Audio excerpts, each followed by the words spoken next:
dried out tears of sorrow, lacking all emotion, staring down the barrel, waiting for the final gates to open to a new tomorrow, moving with the motion, following the light that sets me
Exactly, yeah. Hitting towers, hitting Roshan. But yeah, for Bajui, I guess the discrepancy that Carl was mentioning also comes from the fact that the Batrider into Void Spirit actually has a pretty good time into Batrider. You always have the disconnect available, and you're a melee hero inside the creep wave, so you can get good denies and last it. And we saw yesterday how a Wraith King lineup, it was into like bristleback and all this aggression, but because they just played a slower entry to the game and they grouped up really well, they completely rolled over what was like a countered Wraith King. And this could be the same story again for Meta4 Pro. If they have this strong mid lane and they pick up a good offlaner to be a tower defender for a little bit, maybe, then it's aggressive. But due to the flexibility of Void Spirit, Bajui is also scared of these mid lane picks that could come into play and just pick apart the lack of cheap lockdown that they have. Remaining. Surprised they're banning out Enigma Storm. These heroes sit back and do their own thing for the first 10 minutes of the game. I feel like that's a window that's going to be too late for Meta4 Pro already if they were to have picked them. So I'm looking more towards like the Underlords, the Kunkas, you know, these frontliners that stand in front of buildings while your Wraith King hits creeps and maybe sets up for the rest of your team to counter initiate or follow up to you. I disagree with you about Enigma. I think that that's a perfect ban. Like, yeah, you play for later timings, but you're still one of the most formidable heroes like 10 to 20 minutes into the game. Like, you just buy a Necro, your spells are great, you put down a pulse, like, it's tough to play. But if you are worried about a Necronomicon hero, shouldn't you bet on Beastmaster instead? No, Enigma's better, because they have no BKB interrupt with the Yeah, you're getting tied, so the roar is not nearly as good. Yeah. The key thing is, it's the idea that when you have a Lycan and a Tidehunter in the same draft, you want them to play together to pressure towers. If you have a way to pressure the other side of the map, it causes that disconnect where Tide has to defend, Lycan either has to ult to defend, or wrap by himself. And like that alone gives windows for a Shaman or Void Spirit to pick apart either side lane if they're not playing as a team. And I think for Bajui, you know, they are this stack that has got their way through DPC. They haven't really had the cleanest of games, so they're just banning out each stuff. And now they have this Meta4 Pro, they pick up this tower defending here. It's not great, of course, because of the Necro 3 and Sandstorm. You'll always be able to find the Sand King, but it's that lane pressure. If it goes well, Sand King can deal with Lycan in the laning phase. And yeah, I think it's overall, it's not a bad pick. Hey, you know what? When Tanner was standing in, he obviously took the mid lane. Correct. And normally we saw YapzOr on the mid lane, and it seems like YapzOr liked playing carry because he is the one that just picked up the Wraith King. Oh no, we need another Dota court case. Meta4 Pro, the first player in their team, if you look at the right-hand side of the screen, the bottom bit, his name is OneDeath/Ruin. So if he dies once, guys, it's in his name. Right, Ruin. You can't convict them before they've committed the crime. I'm just warning you, look out for it. I thought you were a man of the people, T. I'm just warning him. Amendment, you have a right against to prevent yourself from self-incrimination. So as long as he pleads the fifth. All right, Brian, final words on the draft from you, please. I'm just making sure we submitted this information into evidence prior. Yeah, thank you. Yeah, please. Okay. Yeah. No, I'm kidding. I think Sand King is actually a really hard hero. I think we saw yesterday that even in a game where it has this very specific job, and I think it's a good pick, that if they mess up, like die once or twice early on the Sand King, they're just going to get ran over. So based on that, like ease of execution problem, I think I'm going to go with Bajui here because they need the Sand King to have an incredible start. Okay. Thank you very much. We'll come back to you at the end of game one.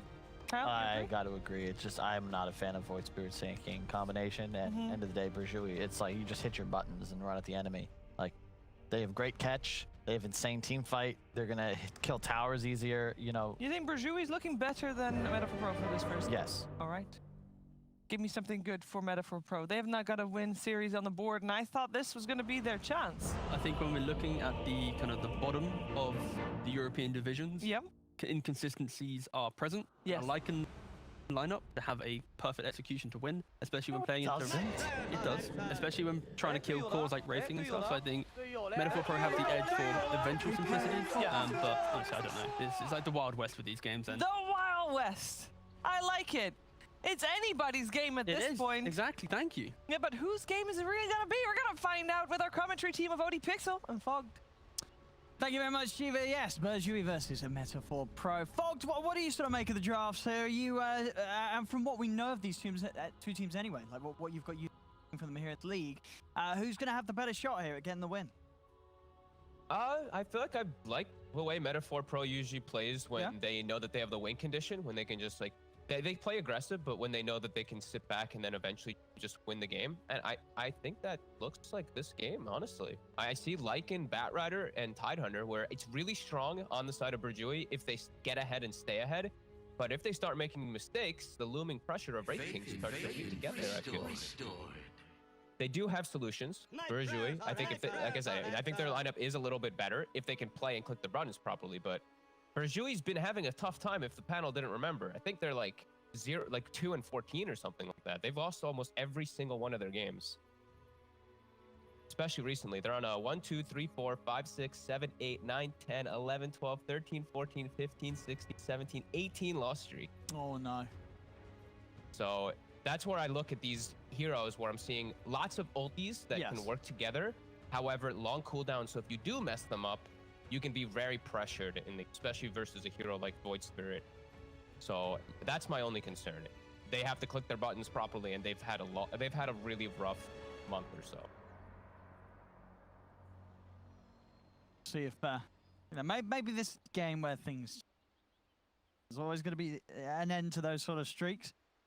Yeah, and I'm curious to see how they're going to do versus Sand King. There's a hero that I don't really see too often. I think he has a lot of untapped potential with the caustic, with how much damage it can do when you just pop things and you see how much damage it's able to actually do. But the hero is very volatile. You just can die. You can just get ran over, you know, especially versus Disruptor and Lycan. You could just chain feed. So there's definitely hope for Burjui if they just play fast, get ahead, and just really pressure the taps. But if they start falling behind, and I want to say like 20 minutes where they're not significantly ahead, I'm quite concerned.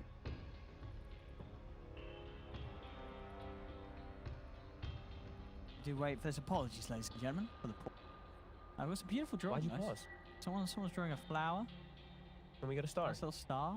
Oh, it turns into like the doom sign. Oh god. I'm always cautious looking at the minimap, you know. As long as they keep it nice. There they are. As long as they keep it. What's this? Math? I'm checking start. 2 any plus weird 2 starting items? equals 3. What the? That was JJ. No, that was Scriff, wasn't it? That's the observer drawing. The 3. Wait, what the? Yeah, look at these starting items. Everyone has a magic stick. Everyone on Metaphor. Okay, all the cores on Metaphor Pro have magic sticks. They're versus Tidehunter, Batrider, and I guess like Disruptor. So heroes. A good math. 6 plus 9 9. I mean, the math checks out there. Yeah. This is range stuff. Oh, someone's drawing a heart. That's nice. Don't turn into something rude. Really nice. I'm always, whenever they draw something nice, it's like, oh no, okay, that was JJ again, actually. JJ's drawing. Wait, they didn't ask for. Oh, Scriff. No, like, it's Scriff. Why do I keep saying JJ? Of course, it's Scriff Scriff observing. Scriff, of course.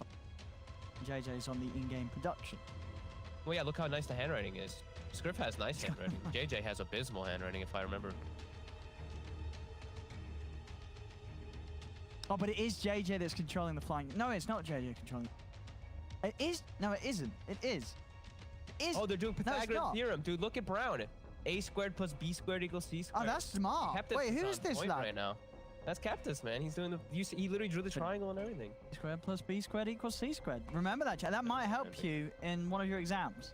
As you probably won't. That's probably not what the exam asks you. What do we have here? They're just drawing the Pythagoras triangle. What the hell? Deeper maths What's here. that noise? Oh, I just got some weird 2E noise. Is that Dota? 2e plus y squared equals 1. E equals mc squared. Very nice. That's true. That's true. Einstein's theory of something. I don't know. Theory of gravity. Gravity, isn't it? Yeah. Gravity. Something like that. A plus B. A plus. I mean, what this this guy likes his maths. He does. O plus I over R. I don't know what that was. If they start busting out some like integers and stuff like that, I'm out of here. I don't even know calculus. What's calculus? That's an American word. I don't know. You definitely know that. We don't use that outside. That is definitely not true. What is calculus? It's like derivatives and integrals and stuff. You guys definitely use that. What's derivatives?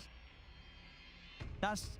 How do I define derivative? Oh my god, how do I define derivative? That's got a different word outside of America, I'm sure. Does it? Calculus. That's some fancy word that you learn at degrees. Oh, Like, you're doing charts. I don't know how to. I don't even know how to like talk about it. Like derivatives is like functions. Yes, it's like that. It's that kind of stuff. You see, Oh, like, I think we and all just that. call it functions. We don't call it calculus. Maybe you could. Maybe you do just call it functions. But it's like the. I should know. I did do maths at A level, which is the level Is before. it like the degree level. derivative of a function? Oh, I can't even. It's been a very long time since I did math. I should not be talking. It's been over 10 years since. Oh, is it? Jesus, I shouldn't say that. I feel Wow. horrible when I do 10 that. years since you last It's been a learned decade anything. since I wrote with a pen and paper. Yeah, but they don't use pen and paper now, do they? Probably all like tablets and things. You think public schools can afford tablets all over the place? Ah, come on. I don't know. Oh, all right, go try. Let's. Are we see. ready? Hold on. We're ready. The maths has come to an end. Which is who was that on the maths? It was Keptus. Keptas. Yeah, Brown. Keptus was doing it the whole time. I like watching Keptus too. He's fun. Fun guy to watch. All right, let's go. Yeah. Wind Lace, Magic Stick, Shadow Shaman, Yes. Yeah. and yeah, so yep. lots of sticks, like I was mentioning. A lot of sticks coming out on the lanes. I'm seeing Vyacheslav starts with a Blightstone, a little bit different. Seems like trying to get some extra damage for Tidehunter, as he is a pretty low armor hero that can maybe help out. Not too shabby. Wolf scouting out the bottom lane. Zip Zapper will identify that. So yep, that's obviously what it's going to be anyway and what he's going to skill, but now they do at 30 least read the seconds lanes, to battle. and they're going to go into 2-for-2 rune exchange, looks like. Just for free. No battle. I mean, it's a little different to. I feel like nowadays we do see more sort of the 5-man rush Yes. for a fight around the rune. Especially when you have like these Especially- like Gush or Yeah, something exactly. Like any of these Bajui's good lineup. matchers. Yeah, if they'll kill someone with those 5 heroes. Gosh, The battle Maybe just scared of all begins. like the nuke. Metaphor Pro does have a little bit like nuke and control. Sanking makes them annoying. Yeah. Whatever. No actual 5-man engage.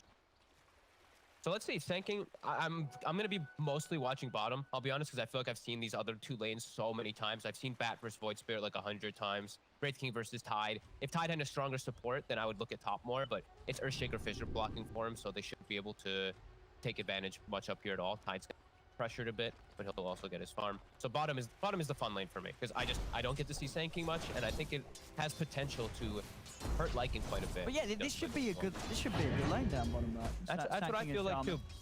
Disruptor's not bad though, because he is one of the best spammers to push heroes away. But this doesn't look too easy for Runic. I'm curious to see how the Sanking goes.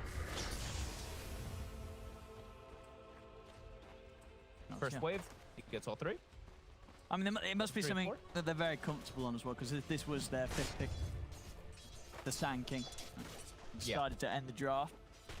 It can be nice versus the Lycan. You know, you've got that AoE stun for the book and the summons and everything. When he does collapse, you'll hit all of them almost every time with like caustic. So it's got its potential. And you can build tanky. You can go for like your Crimson Guard, and if he looks to go for that versus the summons. We'll see how this mid lane matchup goes. I mean, Bat versus Void. You know, well, you sort of come used to seeing the Void be able to do fine here. You're never really going to die to the Bat unless you do make a big mistake. Yeah, the Bats maybe come out very slightly, like literally like 1 or 2 last hits ahead, Yeah. but Void Spirits are perfectly fine with the match. They all seem to do really well. They all hold skill points, so it's like you can never dive either because they have the Aether Remnant under tower plays. So. Seeing top, the fissure blocks coming out. Kilomancer, he's trying to pull and connect the wave. If he can get this pull, that would be pretty. I'm going to get a range creep, but not. Will it actually walk over? Oh, no, it won't, actually, yeah. You're right, back in range of the melee. Melee of Dire, so it's not going to be able to pull anything. So do we know who the Void Spirit player is now? I guess he's times, Copy, right? you know. He's Copy. I don't think he's the lad that was originally playing with Metaphor Pro. I'm gonna try to do quick research for him right now. Let's see if I can. Yeah, see if anything on Copy. Definitely not a familiar name, but who knows with these players? You know, they do go through the names and the accounts quite a bit. It's hard to keep up who's where and who's where. What was his other name? One Death. One Death. One Death Ruin? / Ruin, I believe. Okay. Is his current name on Dota 2. A very positive chap. See if I can find it. Bottom, tanking is already starting to fall a little behind. He's got okay denies though, and he has actually just gone for Sandstorm rather than going for Caustic, so just going to be playing the lane that way. I was hoping he'd go for the Caustic. I swear it has potential. Very tough to make it work, but...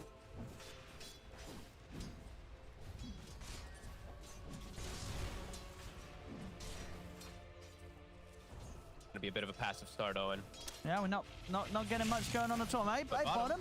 Hey, nice. Oh. He's got the stick. He's gonna be fine. He didn't bring a lot of regen though. I saw initially he only had the one set of tangos and fairy fire. He's actually just bringing himself. His teammate at least has one for him, but a bit low on the regen. Well, you'd like to see him sort of be a bit more in the face of this Lycan and Disruptor and funneling more out. He can't because he didn't go for the Caustic. Like, you want to be able to force the wave in, but somehow they're actually getting the wave forced under them most of the time here, which is not what you want to be seeing. He wants to be pushing the lane in, not letting Lycan walk up the wave as often. I don't mind Bracer because it gives you a little bit of innate regen, but he didn't have enough at the start. I think that hurt him a bit. Runes. He will check top. They'll get an Arcane for Necroman. Best rune. One of the best runes for Bat. And Uker, since he's left alone, they looked like they were trying to punish him, but he actually just goes for an early chainmail. I like He's it, playing yeah. versus the Blightstone. That's nice. Blocks all that physical damage. It's super hard for them to kill him. I have a bit of burst with Yatra Slough with the combo, but never really quite enough to take him out. And Okay, so the Sand King is not going to be able to pressure Runic at all. No, he's I think really not. That's pretty big. And I think he's that's really big for Bridget. he's having to go for quite a few salves to sort of stick in the lane. I'm sure he's still finding something down there. Radiant's top tower is under Definitely, attack. maybe not achieving as much as they would have hoped to in that matchup when they went for the final pick, Sand King. I didn't see what picks they had. Mars was already banned. Tidehunter was picked. So those are like the two best ones to play versus the Lycans and versus the Wraith Kings. They weren't able to get it, so Sand King was their best solution. They're gonna be able to get at least 2 bounty runes here, 2 for 2. Yeah, it's just scary though. The Sand King feels like it can be a solution in lane, but you're gonna play into book 3, so that's always a big concern because they're gonna have the detection to run him down, or they're gonna have the detection just kill him when he's sitting under lane trying to defend the towers. That's kind of what his job has to be still in this game as the offlaner. And it feels like that there's so much sort of AoE that's going to get thrown down on him. You know, if he doesn't manage to fire like 3 arrows with Burrow Strikes, suddenly Fissures, Static Storms, Ravages, he's just caught on the front. Dire's middle tower Unless is he's under had an attack. incredible lane and gets these fast items to be able to tank up, he's just going to be sort of an easy kill on the front lines. Radiant's middle tower Yeah, I is under agree. in his attack. team fights. It could definitely be really difficult. It could be very difficult for Metaphor Pro once Bridget all groups up with that book and goes. They have to weather the storm somehow with their more farming greedy kind of Dire's lineup with this Wraith King. structures are fortified.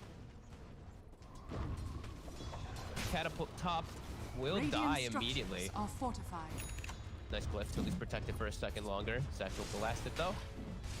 So push averted up top, and we are seeing them forcing bottom now. So with that level 2 Sandstorm, they're pushing it in a bit. But Runic, he's able to last it just fine. Wolves.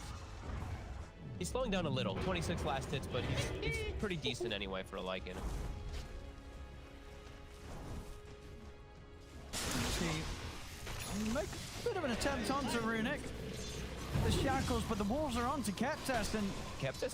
Bajui's just going to turn and be able to take down Keptest. TP over from Killermancy, he's in with the Fisher, the dust is out, Zip Zapper trying to run. The Burrow Strike nice and deep as he got a TP has. Pops the Mango and does TP all the way back to base there. Puppey's come in with the counter rotation. See if he can find a It's a 2. load. Actually, Wolf jumping in deep with the Simulate, ends up underneath the tower. Takes a few hits on the way out. He has got He's okay. just enough with the 1 to step back out, but of course time spent walking over to that bottom lane, and he also having to TP back to base to refuel. So a lot of time off the map there for the Void Spirit. Yeah, quite some mistakes coming out. And we see Copy, he's gone for just the strict farming build. Not even a single point in the Remnant. Just full out dissimulate, pushing lanes, 11-second cooldown to play around Bat Rider stickies and all that. Very different. We usually see at least 1 point in the 8th. Yeah, It's very tough for you to gank it. You can't set up your own gang still. It's easier to on bottom. mates then. I mean, we're starting to see the struggles here at the Sand King. He's trying to get a 2-fix. He's not going to be able to do so. And he'll be dead with his TP on cooldown. So Ooh, that is concerning. Oh, no, okay, no, it's going to be back up when he respawns. But still, this is not how you want that last pick Sand King's life to go. As he's having a rough time down bottom. Mid. Puppey. Oof. That was very... If he had mana on Necroman, he actually used one extra stick. I think he just kills him with the lasso. It would have been close. Yeah, very aggressive. And information, by the way, we did get. He played on Copy did play on 5 comrades for ESL Meister. Oh god, I'm gonna miserably pronounce. Is it a German word? Yeah, I think that's right. That's how you'd say it. Okay, I don't know. I don't know. Sometimes, yeah. Dude, I don't know. Sometimes I just. Oh, that's good. So I think that's pretty good German pronunciation. And Runic, so book 1's online, book 2 already on the horizon, and Zip Zapper's only level 5 tanking. Mid, they will be able to punish Necroman finally. But Runic, he's actually the one getting gone on. He pops his shapeshift. Can they get him this time? Oh! Nope. He's gonna be able to get out. And keeping the walls on Keptus. Keptus has the TP back to base, but the glimpse! Oh no! Runic, he's going to be able to get... Well, he's not actually going to get the last hit on the 2 of the Matu fixes. A double kill for the Disruptor. But still, this bottom lane getting very messy for Meta4 Pro now. Okay, now we look back and we see Sand King, what level does he have of his Sandstorm? Okay, level 3, does he have stacks? No, he does not. Okay, so he does not have a great place to catch up on. That's rough. So Zip Zapper has to just go back bottom. And if he dies, he dies. He has to play like this. So it's very scary right now for the Sand King. And I think they're going to have to start making rotations with Void Spirit with the Sand King to punish. They have to do it together, not one by one. So he is going to TP down on Copy. And now he does have a point in that 8th rim.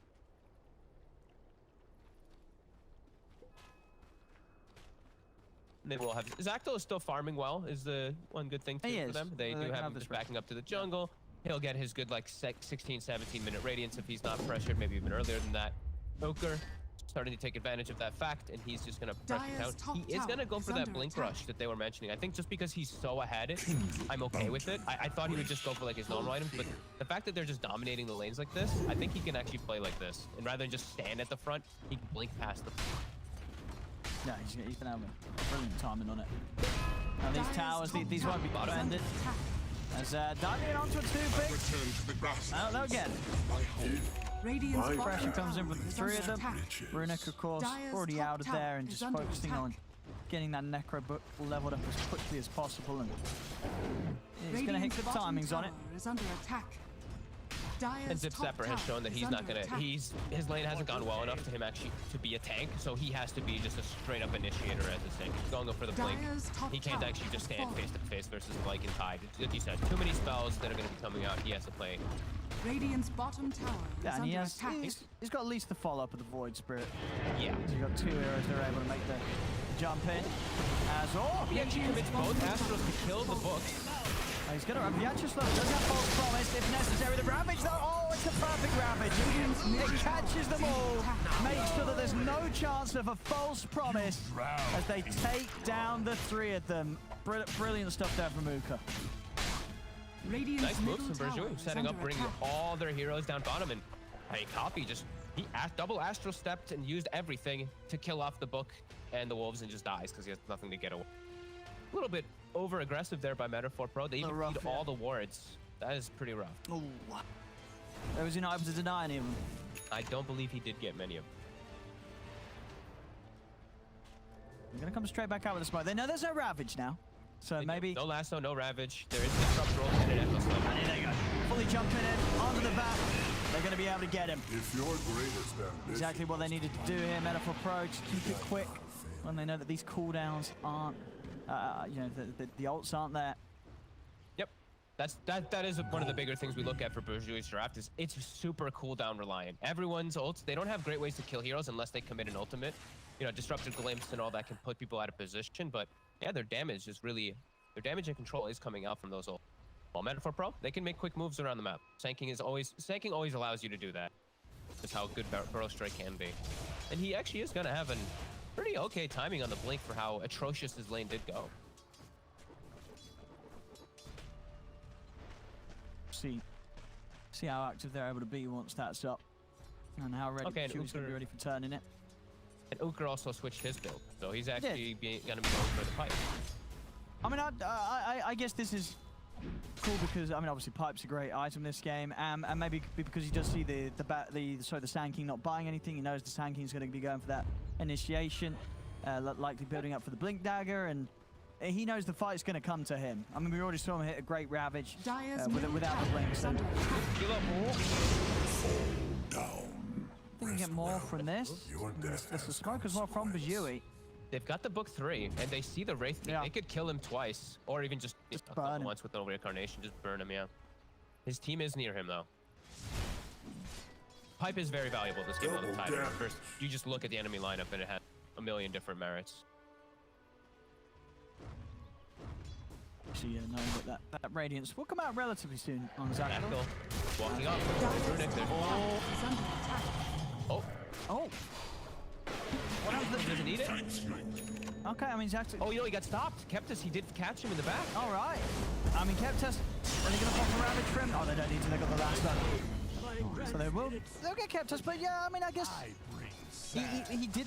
Well, I don't know if the Red King would have died anyway, even if the back got in, because there was the backup of the Actress Love with a false promise. Well, actually, no, there wasn't actually. Is it still on cooldown? It's just short mana. He just used the false promise. Oh, he did. Yeah. Copy.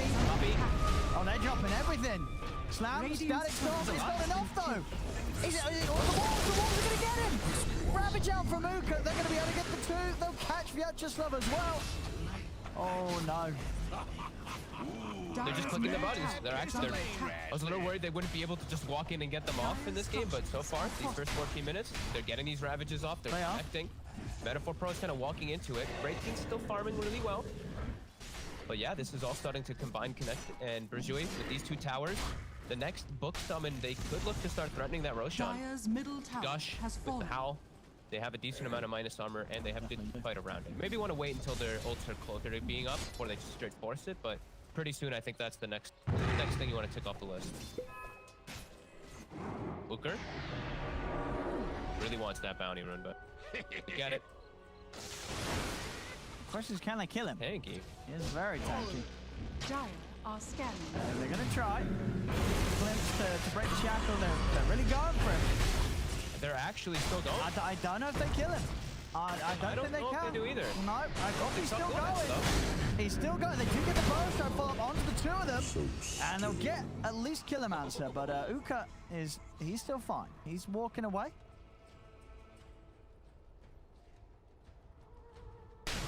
$3K gold advantage off of these moves. Aggressive wards placed down as well from earlier from the invasion, so Runic can play a bit aggressive here too, standing near that Wraith King.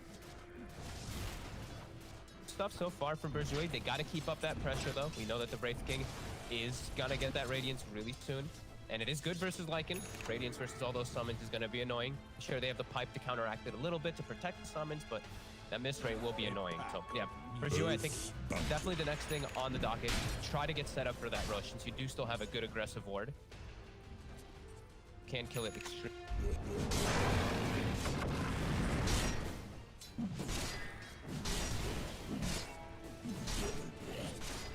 Zacto.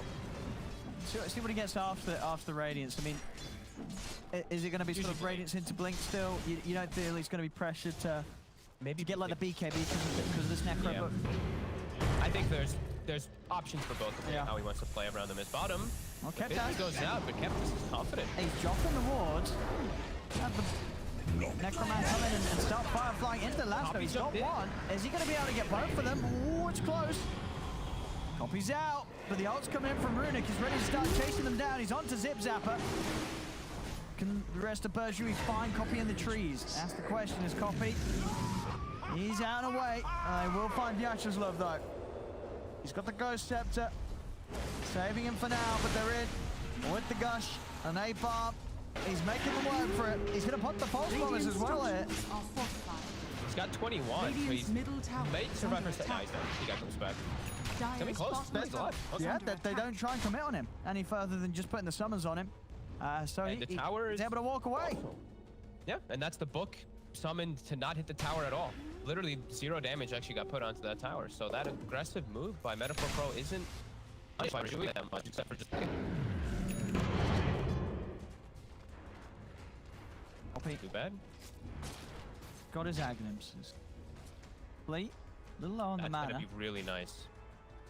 They have new neutral items coming up, I believe, now too, so they can pick those up. And he actually has a grove bow, so now he can actually clear the summons of the Lycan pretty decently. He can control the Tidehunter during the Ravages. He has a lot of different plays he can do. However, at the same time, we do see Killermaster. He has his blink finished in a second on the Earthshield, so another element that Metaphor Pro also has to watch out for is just getting sandwiched on. All these ults are a bit too much for them to deal with, and we are seeing. Well, Zactyl, he's got the blink queued up. Now he's switched to the BKB. Yeah, kind of figured it had to be one of the two. For sure, yeah. I you know, obviously, as you're saying, in sort of a good game, you want to get the blink first, but this kind of game, the pressure's definitely building up from Bajou. Yeah, he's got to make sure that he can turn up and just doesn't die. Does have the chance of reincarnating.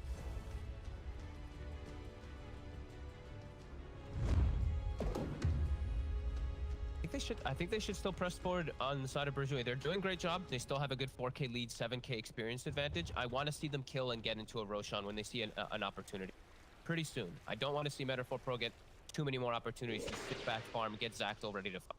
Because if Zactyl's ready to fight and then they go for Rosh, it's going to be a lot more difficult. Dire are scanning. The ward is going to start going down. The ward actually does spot Metaphor Pro smoking themselves. Oh, Copy.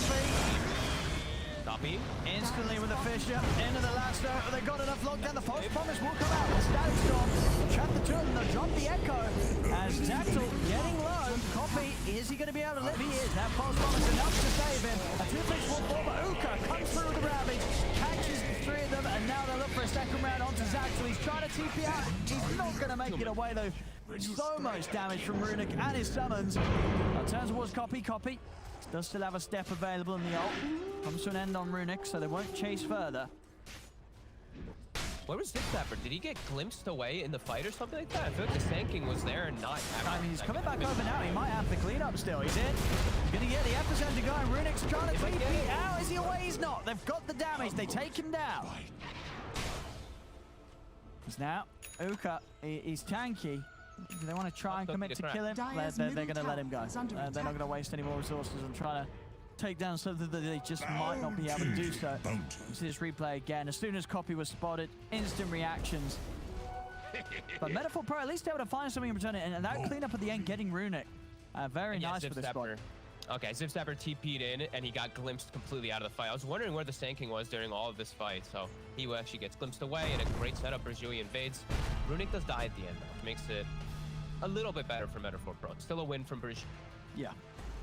For sure. 16-9, and scale lead right now for Burjui. Far so good. Necroman, top of this net worth, continuing to lead to an Arcane Rune, BKB, all this, ready to go. Good on this bat. And the Sanking still struggling. You know, Zipzapper 0-4-4. This last pick Sanking has not had the impact that he wanted. Not yet, at least.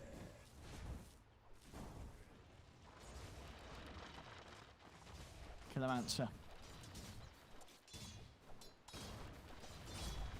Not going to get the chance here. Let's get Tass out of the lane and back up inbound. Burjui, 2-man smoke on Runic. Ravage still on Dyer's cooldown. top Pro tower maybe is trying to under take attack. advantage of the fact that that's still down. But the lanes are all being shoved in. The book is summoned, pushing out mid. Tidehunter is already pushed out top, and his team is smoking to go reach and meet that Tidehunter. Does end. Coast through, check out wards, and Necrobook will be able to take one. Dyer's top tower is under attack. And now Ravage is going to be back online pretty much. So Yeah, they got it all. Pro, the fight is not easy. Too many ults. Oh, Look for a pick off, but uh-oh. Zipzapper. Uh-oh. He tries to get in on this. But he's in a whole world of trouble here. He's just dead. Misses the burrow strike. Gets him dragged back. The Static Storm's down onto Vyacheslav. And now Runic's going to try and chase, see if they can catch anything more out of this. With a glimpse. Onto Zactyl. He's going to try and turn into any help. He can come in. Ravage is out. Onto the Wraith King they go, starting to burn him down with the Firefly. He's going to go down the once. Kemptest over to the side, attempting to hold back the disruption with the shackles, but he'll fall. There's only the two of them up, and there's the further control that they needed. Glimpse back. Zactyl caught in the kinetic field. As Zactyl will fall, jump ball from Killermancer. They're going to be able to drop the slam and keep Copy locked down. Pretty much take them all there, Burjui. getting out of control here. They keep getting all these beautiful team fights where even in this one too, they have a number advantage because ZipZapper dies in the beginning in the mid lane. They feel confident to run up. All their ults are back up. For Brazui, whenever they have their ults, the fights are really hard for MATUMBAMAN Pro, and they're delivering in this game. I was a little hesitant because they've had so many rough games in a row, but they're delivering with their R buttons really nicely versus MATUMBAMAN Pro. They're doing very well there. And ZipZapper, he can't afford to mess up those initiations, especially when he's trying to go for the bat. You know, the hero that's going to have no trouble tearing you very far away from your allies. And things are very out of control now too. Like Runic now is an AC. These heroes on MATUMBAMAN Pro are already squishy. Now they all have they're going to be all negative armor, and they haven't actually itemized for any armor really on any of them. I think they're going to die so quickly. How fast it's been. During these ravages, vicious slams, full Octarine on the bat, 24 full in. Octarine. That's okay. Pretty quick. Bad, yeah, snowballing out. It's a deal faster. I mean, it's not normally bought this early in the build, I guess, but even so, that much faster. Okay, no, it's not. Never mind. We just got debated. You just said it was faster. All right, it's slow, apparently, according to the stats. No, it is. Oh, it's the average. I can't read. Thank you, JJ. Faster than the average, but my goodness, I wonder what game there was a 19-minute Octarine. That must have been quite a beat down. Oh, God. Yeah, what the hell happened in that game? What happened in that game? 19-minute Octarine bag. Well, still, the 24 minutes, not a 19-minute one, but still very good timing from Necroman. And now into Roche, they're going to be able to get this. And he takes the Aegis. Look He does. At I mean, he knows he's the richest right now. He's like, I'm level 20. What level are you liking? 16? Okay. MATUMBAMAN Pro trying to set up some split push. The battle is heading their way though. Is under attack. Copy. Oh. Dire's top tower is under Away attack. from this bat.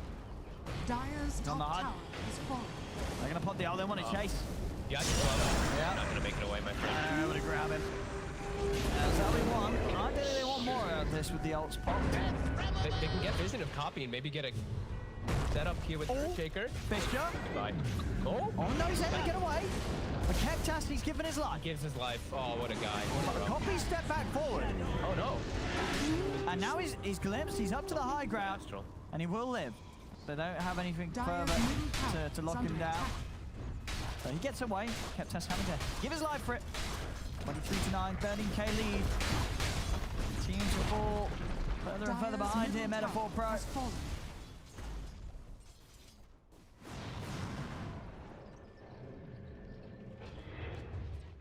They need a lot of time before they have any hopes in this game. Wraith King needs his next 2 items. Yeah. He needs the BKB, he needs the full AC in order for them to have any hopes of fighting. As Sand King and Void Spirit, they've really fallen off. Copy with a couple of deaths, and ZipZapper with a lot of deaths is unable to really set up anything. And I think it's really about the snowball factor for Sand King. If he does well in lane, you could see a totally different game where he's tankier. But the fact that the lane went so poorly, he's so squishy. All he is really a blink and 1 stun and hope to get a reset. But resets pretty impossible, as we see from all the ultis that Brazui have. He's able to perfectly connect every time. And look at the way that they're surrounding with this vision.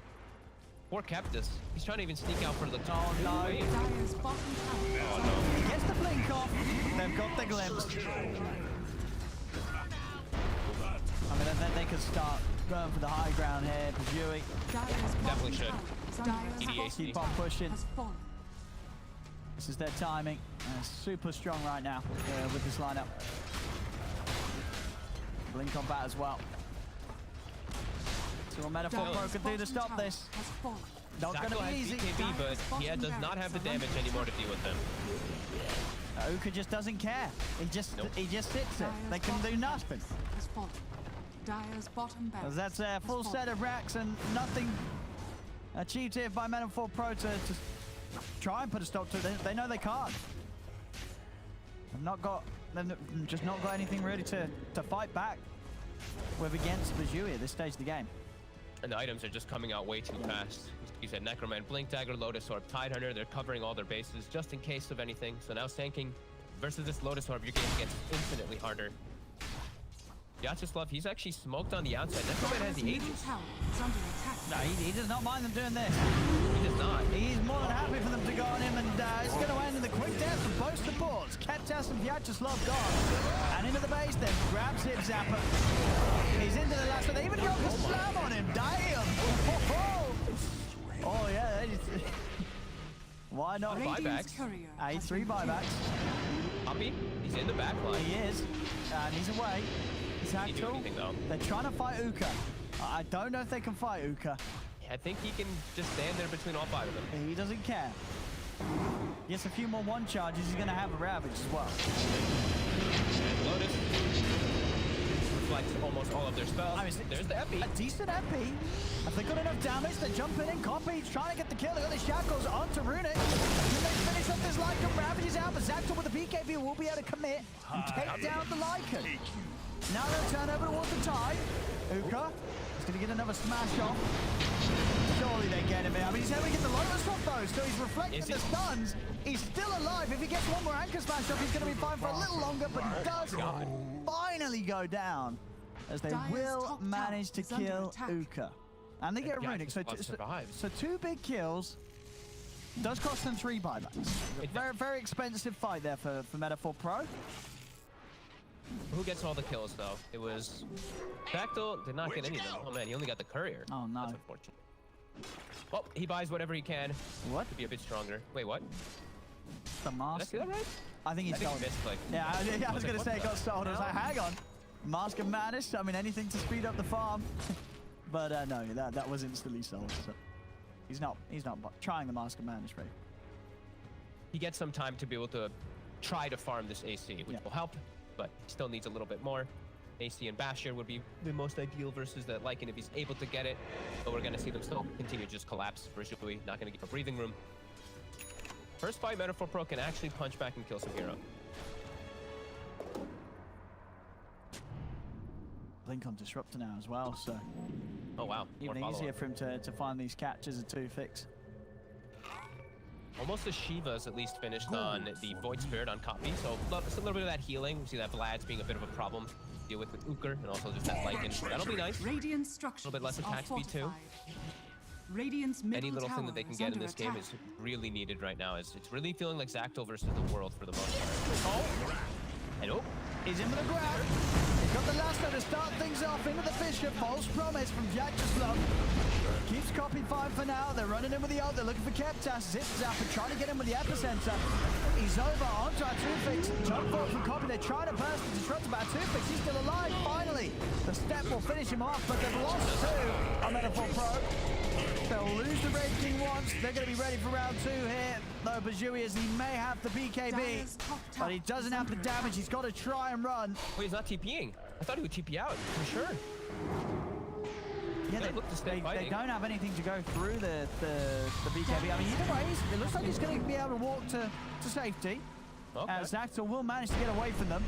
Bajui's going to turn their attentions over towards Vyacheslav instead, and with the jump forward from Killermancer, they'll slowly but surely get the kill. 3 again. Zip Zapper dead for quite a long time. Same thing for Vyacheslav now. As Tiderunder walks up, they've got pretty much the Still got the Ravage. He's got that ready for this. Well. The siege is... And look, Lasso's up in 1 second too. Oh, and he's in. Right away. Immediately in, trying to drag Zactyl as far away as he can from his base. The Killer of the Ones is also going to be able to observe the flame break set up on the Keptas. Ravage comes out, catching Zactyl the second time. Zactyl will fall. Copy's trying to get in on the backlines, but he cannot kill any of them. They're too tanky right now. They'll call it. It's over. And it has been for a little bit this one as Bajui. I mean, they did exactly what their lineup was capable of doing. They really walked over Metaphor Pro and didn't give Metaphor Pro any sort of chance to get back into this one. But they tried something a little different with that last pick tanking, but we really didn't.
Radiant's middle tower.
Radiant's middle barracks has fallen. Radiant's middle barracks has fallen.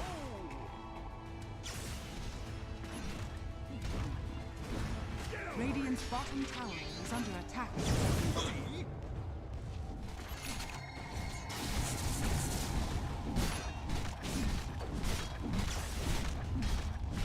Radiant structures are fortified. Dire structures are fortified. Radiant's bottom tower has fallen. Do it with flair. Radiant's bottom barracks are under attack. Radiant's bottom barracks has fallen.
Radiant's middle tower is under attack.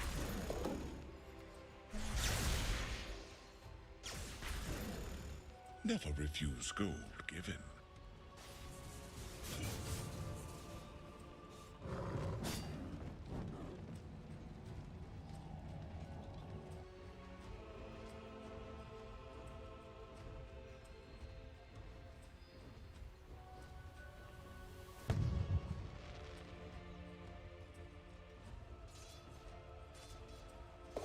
Radiant's middle tower is under attack.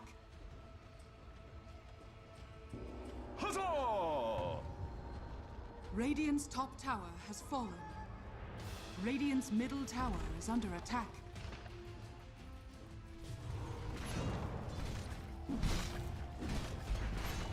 Radiant's top tower is under attack. Radiant's top tower has fallen. Be ensnared in fire. Radiant's top barracks, Radiant's middle tower has fallen.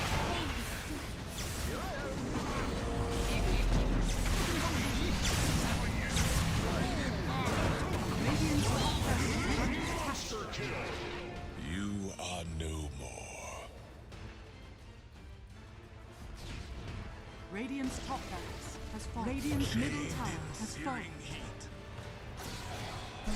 Radiant's top barracks are under attack. Radiant's top barracks now have Radiant's ancient is under attack.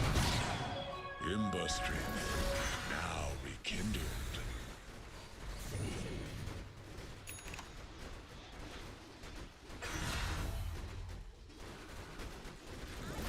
Stop getting blood on my legs. Bonded, you and I.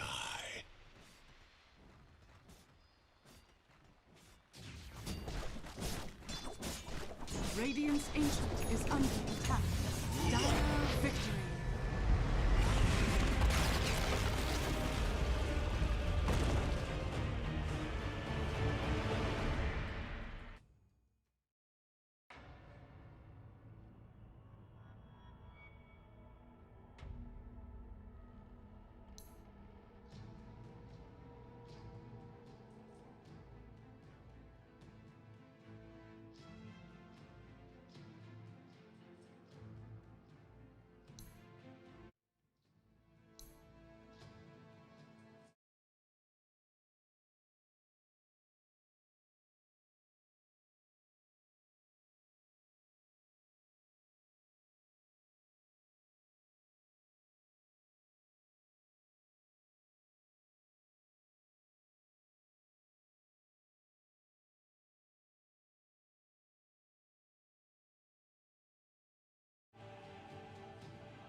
Run like the dogs you are.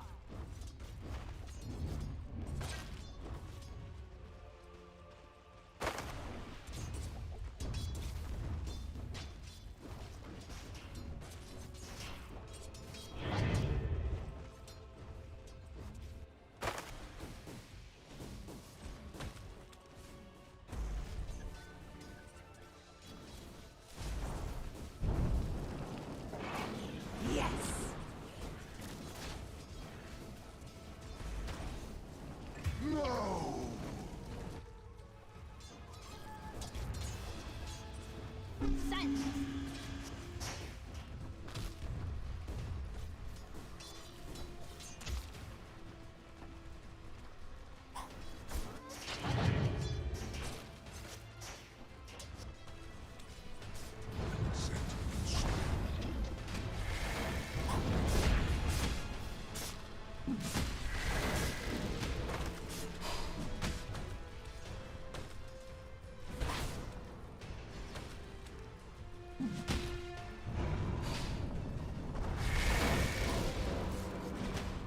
The material blade ends all.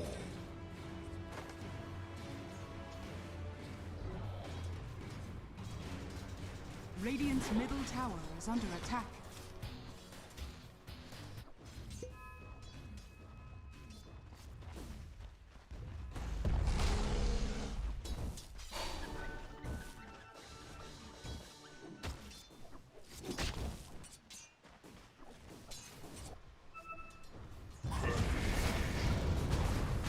Illusion.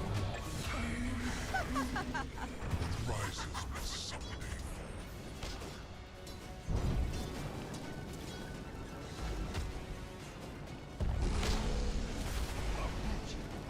Lay her down softly.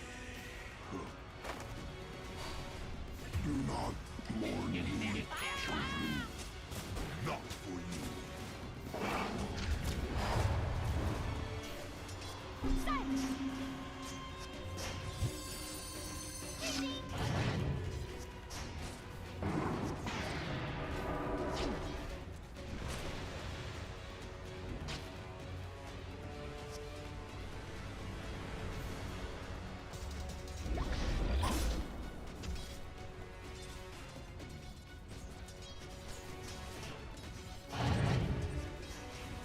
The seeds are forfeit. The prize is Dire's top tower is under attack. Dire's courier has been killed. Warriors of the wood.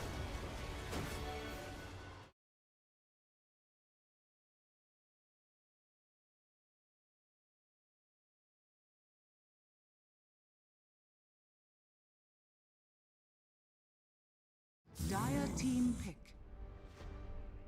Yeah, the Lycan. If you ban it and your opponent is second pick, much better because you pick it on 8 and cover it with Yeah. 2 bans. When you're first pick and you pick it on 7, the enemy gets 1 hero to auto counter it. So I don't really like the ban because Metaphor Pro are themselves second pick. Totally. It's a good question. Go. Wow. I think I'm wearing my shirt Okay. backwards. Right. Oh, here you are. There's no tag. It's really tough to see. And before coffee in the morning, I'm not sure 10 I actually seconds exist. You ever go to the dentist? You get like laughing gas, and you know how you can kind of like float away. It's Right? very American to get laughing gas Yeah, at a that's dentist. good. I'm sorry, we don't actually do that. No. Oh, I had like if you got like surgery or something. No, it's Like, kind you of like just a- get a you like just a get a numbing numbing thing, thing. Yeah, a yeah, numbing thing. Laughing gas is the most American thing I've Yeah. ever heard. Really? Yes. Yeah, that's yes. They don't have that. No, do they they don't. have that? Twitch? I'm sure they have No, that. you're Oh, no, they They're don't. probably laughing at you right now. Yeah. Guessing that they have laughing You know what gas. it is? It's probably because it costs more money. So it's like, I know what we'll do. We'll give them laughing guys. And who's going to complain? Like, oh, wow, that was fun. I laughed a bunch. And lost the 2, 4, 3. Oh, You know, $500? Kyle, I'll be honest, I didn't know yeah, that how was much an was the American thing bill? either. Thank you. That was an American thing either. Thank you, BSJ. I can trust Yeah. you.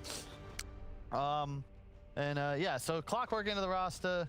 See this before. It's similar to why people pick it against the Dire Earthshaker LC. It's this mobile, slower hero. You get on top of low HP, and you can't cast shackles. So there you go. The Wraith King, though, again, Metaphor Pro cannot make the same mistake now. They let Tidehunter through to the second phase. Agreed. They need to ban this out. It was too easy for them to have this like free 10 off lane, which seconds opens up remaining. supports to make moves onto mid, play around the Batrider, etc. So yeah, get rid of Tidehunter, 5 give yourself a seconds lane that can remaining. actually fight. I'd also like to see this Wraith King head Radiant of position team 5 back. that has a bit more kill potential, a Grimstroke, a Witch Doctor, just something to have some fight. I'm surprised Bat was completely ignored. That's a really good point. Dire Yeah, team ban. played so well on it. I guess for Bajui, they just wanted to showcase that they can do other things. They're stacked. They haven't really shown much. So Yeah, but this is not the time to, show how fancy you can get with your draft. Just go with your good at. They are 1 and 3. They need these wins. I think the key difference is simply when you're in a less of a team environment and it's more casual, you do have 2 or 3 strats that you know that work well. And when you're playing up against 10 another team, like this seconds remaining. preparation, this is the scariest thing. Against better teams, your preparation will always be Dire pretty team accurate to some back. degree. Mm-hmm. And for Bajui, if they themselves are pretty relaxed, they can change up things because if they're confident with it, their opponent will be very kind of scared. So I want to ask a quick question to the Twitch chat, my trusted confidants. How do you guys feel about this second phase ban phase? And I will read it. You can type or just write 1 if I'll you're like, load it yeah, up. this is 10 great, I love it. seconds remaining. 2 if it's like, yeah, I use this time to grab a We will know the answer in 5 minutes. 5 Exciting. When the panel's Show us. over. Yeah, because Yeah. I think that when it's top teams, Yeah. you're like glued to this. It's like when you watch like a high tier chess match. Whereas I feel like in these Radiant level team games, ban. there isn't as much to read into the second bans because it's more of just like, okay, this guy plays this, or well, we have, to your point, Wraith King, so we'll ban Timbersaw Tidehunter. that's Like the it's key very thing. straightforward. Yeah, that's the key thing you just said. It depends on what picks you already have, is the simplicity of what the bans are saying. I think if you pick a hero like a core, 10 it's very easy to ban seconds the remaining. core counters. But in big picture drafting, when you have a more kind of open 5 first 2, seconds remaining. those 3 bans, that's like where you really have to have like the mind games. And of course, in like lower division, it feels a little bit more reactionary where they kind of go, oh, this player plays Invoker, ban out the Invoker, rather than we already have good counters to it. My postulate, and this is my theory, again, give me your feedback. I think we should have 3 bans at the start and then 2 and 2. Okay. Radiant Because team pick. Because this is a dead zone. Not no. that Right. more. It's more that I think that the more bans you have at the start, the more open the meta has to be.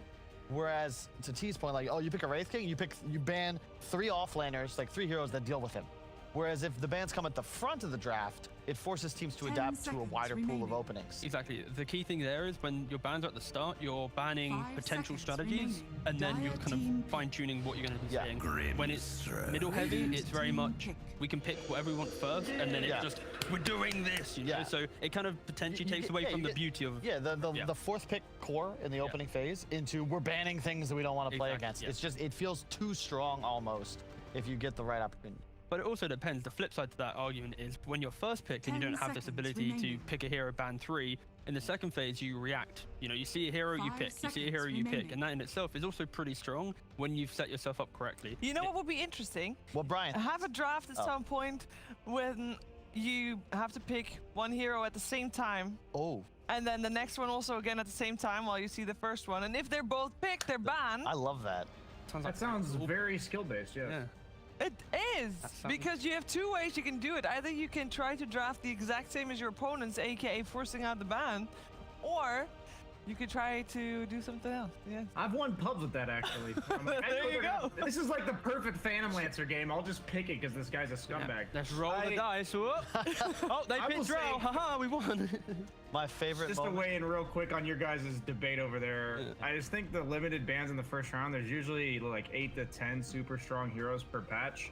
And by having the limited bans, the first 4 heroes seem like the same heroes every single game. Yeah. I think when there's more bans at the start, there's usually like 1 or 2 heroes that squeak through, and they're seen in every game, and that's kind of standard. But then you get to pick, you know, what are the 1 or 2 heroes we're gonna give the opponent team? Well, in this meta, it just seems like the same stuff.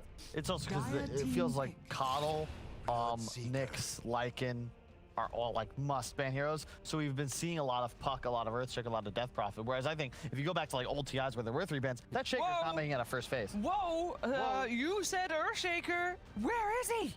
Ignored. Burjui picked Clock to deny it. And also Metaphor seconds Pro pick remaining. Shaman, so they can't really go Shaman. But doesn't Brajui still one of themselves? Isn't it the OP 5 of all seconds penises? If they okay, yeah, sure, wow. If they go Clock 5 and then Earthshaker 4 DP offlane Dire Puck team mid, back. that is still pretty viable. Alchemist. But they just go for an Alchemist instead. Yeah, no, I actually really like this drafting tool. That was a lot more. Yeah. And also, just so you know, chat has caught up. I am seeing a man from Denmark who said Denmark. that yes, indeed, at the dentist he did get laughing gas. So it is not just an American thing, 10 seconds remaining. as I expected. Americans. 5 Laughing seconds gas. remaining. Epic. A couple of people are also saying lol. Lol. On American healthcare, Yeah. Yes. which is also true. Which is also true. Those people seem like the well-educated Shads. Yeah. I go ahead. I was gonna say the winner of this series, which is, hey, when you go to the dentist, do you have laughing gas or and find out from a third In party? whichever country they are, yeah, sure. just expand our questionnaire. Also, I do like the Bloodseeker with Grimstroke. We discussed this a lot, but BKB, piercing, God, it's been so long. I feel like I've said this like 17 times already. No, Radiant but It's team around like you ban. gotta say it, right? Yeah, but like, you important. can, but also the flip side to that is it's good, but against an Alchemist, do you really care? Alchemist is going to be naturally quite a tanky hero, high HP region with the AC, the BKB, minute 20. There isn't really that big damage source that eats through that right now in Meta 4 Pro. Normally against Alchemist, you want minus armor, solar crest in the mid game, and in early 10 game, you want quick, seconds cheap remaining. jungle invade with big magic damage, and they kind of have neither of them right now. So this Yeah. is why the 5 Alchemist seconds is pretty remaining. prominent in the Team draft for back. Burjui. I don't know why I'm talking quick. I'm sorry. I don't know. You're not in a hurry. We got all day. Yeah, mate, I just feel like I got like the drafting vibe right now. I'm just like, This isn't the second ban phase. He has limited amount of time. That's true. that is, True. yeah. The last one. Another Enigma ban. Radiant team ban. TA ban. You don't see that every day, but that means that likely the puck will be mid. Correct. It'll be off lane DP and an Alchemist in the same. Which means last About pick 5 five. position DP. Maybe a save in the off lane, Oh, true. That's Yeah, a good yeah. point. With the Yeah. Alch? Mhm. Could just be 5 DP. It's a good point. Yep. like a Legion or something. Legion sounds kind of nice to me. 10 seconds remaining. Hero's very underrated. And you know what you should buy on Legion Commander to be super effective? 5 Falcon seconds Blade. Blade Mail remaining. first item. No, definitely not. BSJ. I just know Kyle too well at this point. It's so good on It's Alpha. worrying. It is the perfect item for that us. I know Kyle. Very as good. well. Very good. Dire team pick. All right, so we got the OD ban last. And we see Burjui thinking about that pick. They still have so much time left in their bonus time as well. They could literally I just want to see Meta, be here sorry, for a while. Burjui pick up a super strong laner. You know, like because you have this clock plus. off-lane Hello, pick, go that's a for it. really cool poster, by the 10 way. seconds Oh, that is remaining. cool. Yeah. That is really cool.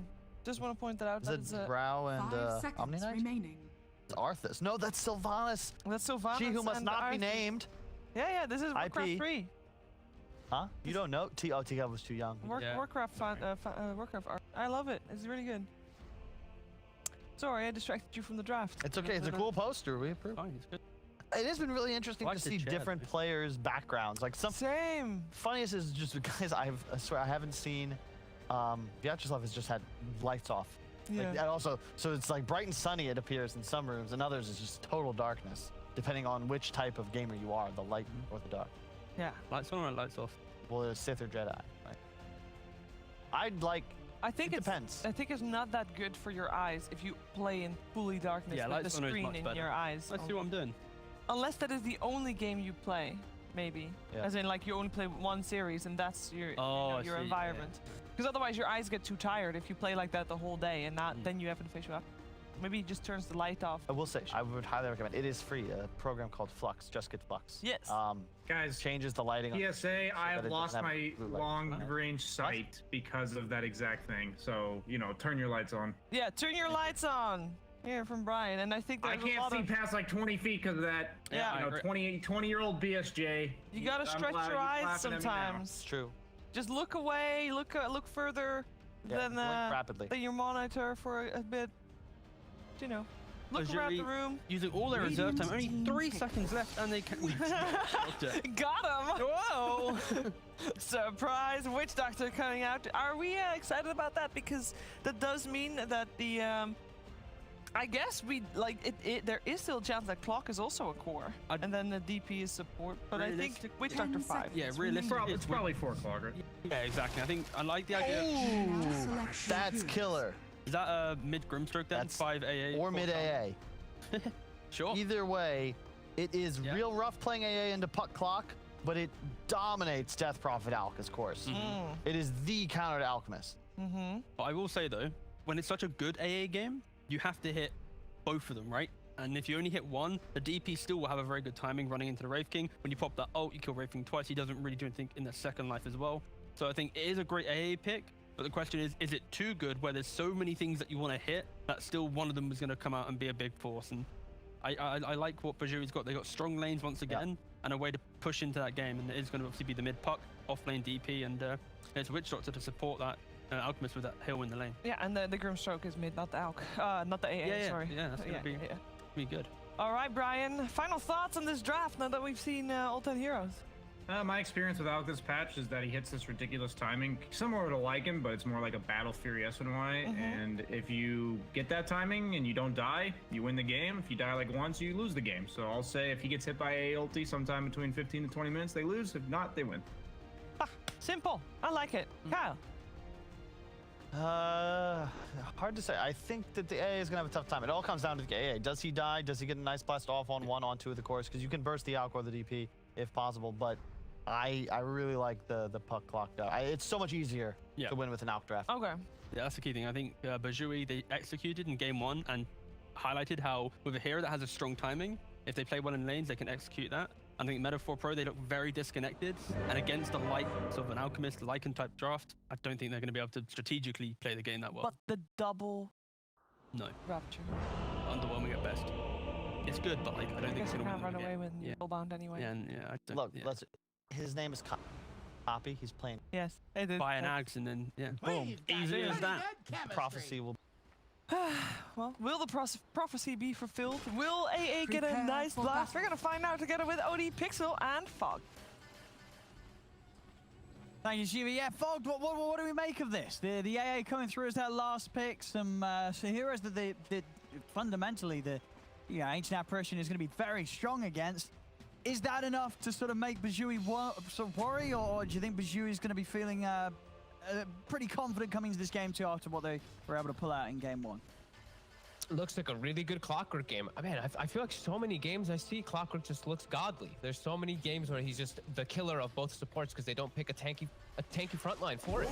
Their tanky frontline is a Bloodseeker, 3 very vulnerable heroes versus Clock, as it's actually the mid hero found by the Clockwork. Killermancer has got him. They find Coffee. They'll get him. Gonna try and Kill this Siphon, attempting for a second one. That's ambitious, but they'll at least be able to pressure him away. So, yeah, that's really the biggest scare for me, is that the mid player, the mid hero, is completely countered by a 4 position. So, Meta 4 Pro, I think their lineup can work, can synergize together, and this AA is a beast versus Alchemist through most stages of the game. But I think that part where there's the 2 problems can actually be quite battle problematic, where it's begins. not only just an Alchemist you have to hit with AA Blast, but it's also the Death Prophet. And I feel like Uker can actually apply a lot of pressure in this game if he's given the space.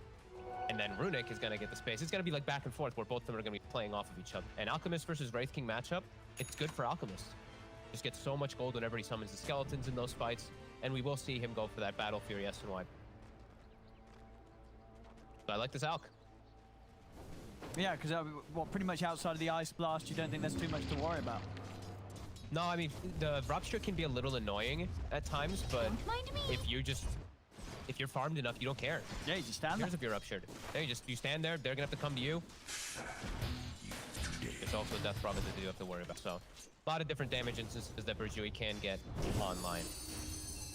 And I'm really worried about Copy. That's kind of my biggest thing, is that this mid Grimstroke, Copy had a bit of a rough game when he was playing the Void Spirit, and he was going super aggressive with that hero, and he was getting caught a lot of the times. Grimstroke is a hero where it's all about position, and you're versus a lineup that can punish that position. I'm quite concerned for him. What about up top then for Zip Zapper? We saw him have a bit of a tough time on the Sand King last game. Are things going to be a bit easier for him on the Bloodseeker in this lane? Yep, should be a lot easier. This used to be a pick versus the Alchemist. I think at even at TI like 8 it was, that people were picking it. It was a little bit of a different concept, but the fact that you still have super high base armor, you do pure damage, you're able to trade right clicks with him very nicely. It's always going to be a pretty good. See if he's able to find a bit of a better time this time round.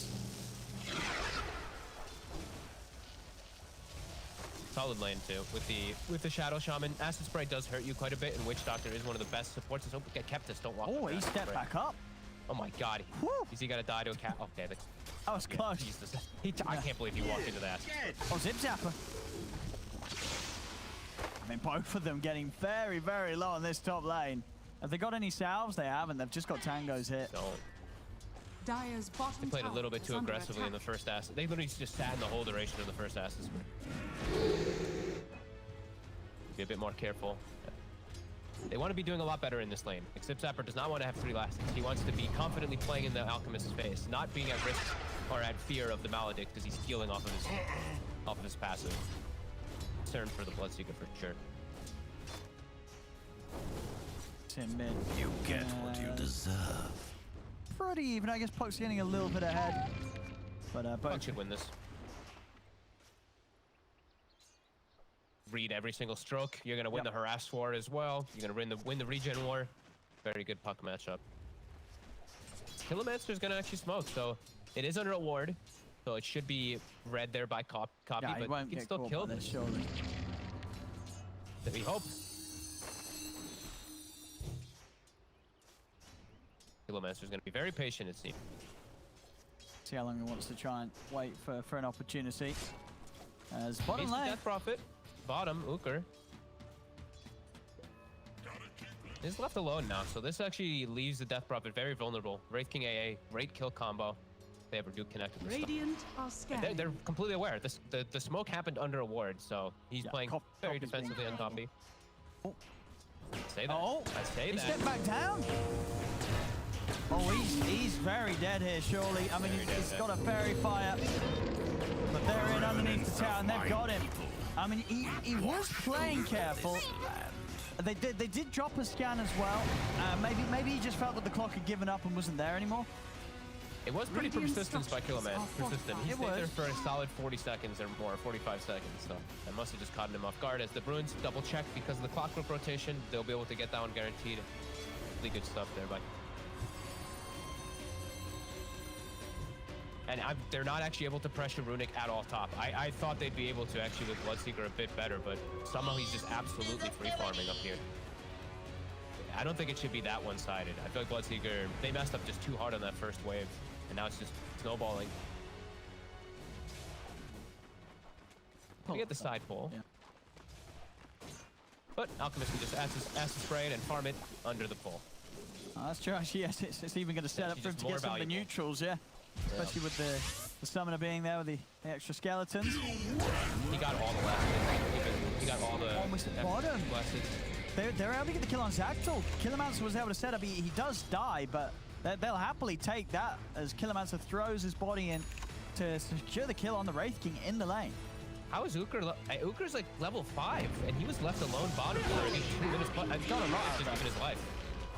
He may have just died to Vyacheslav alone. Oh, he'll turn with the siphon.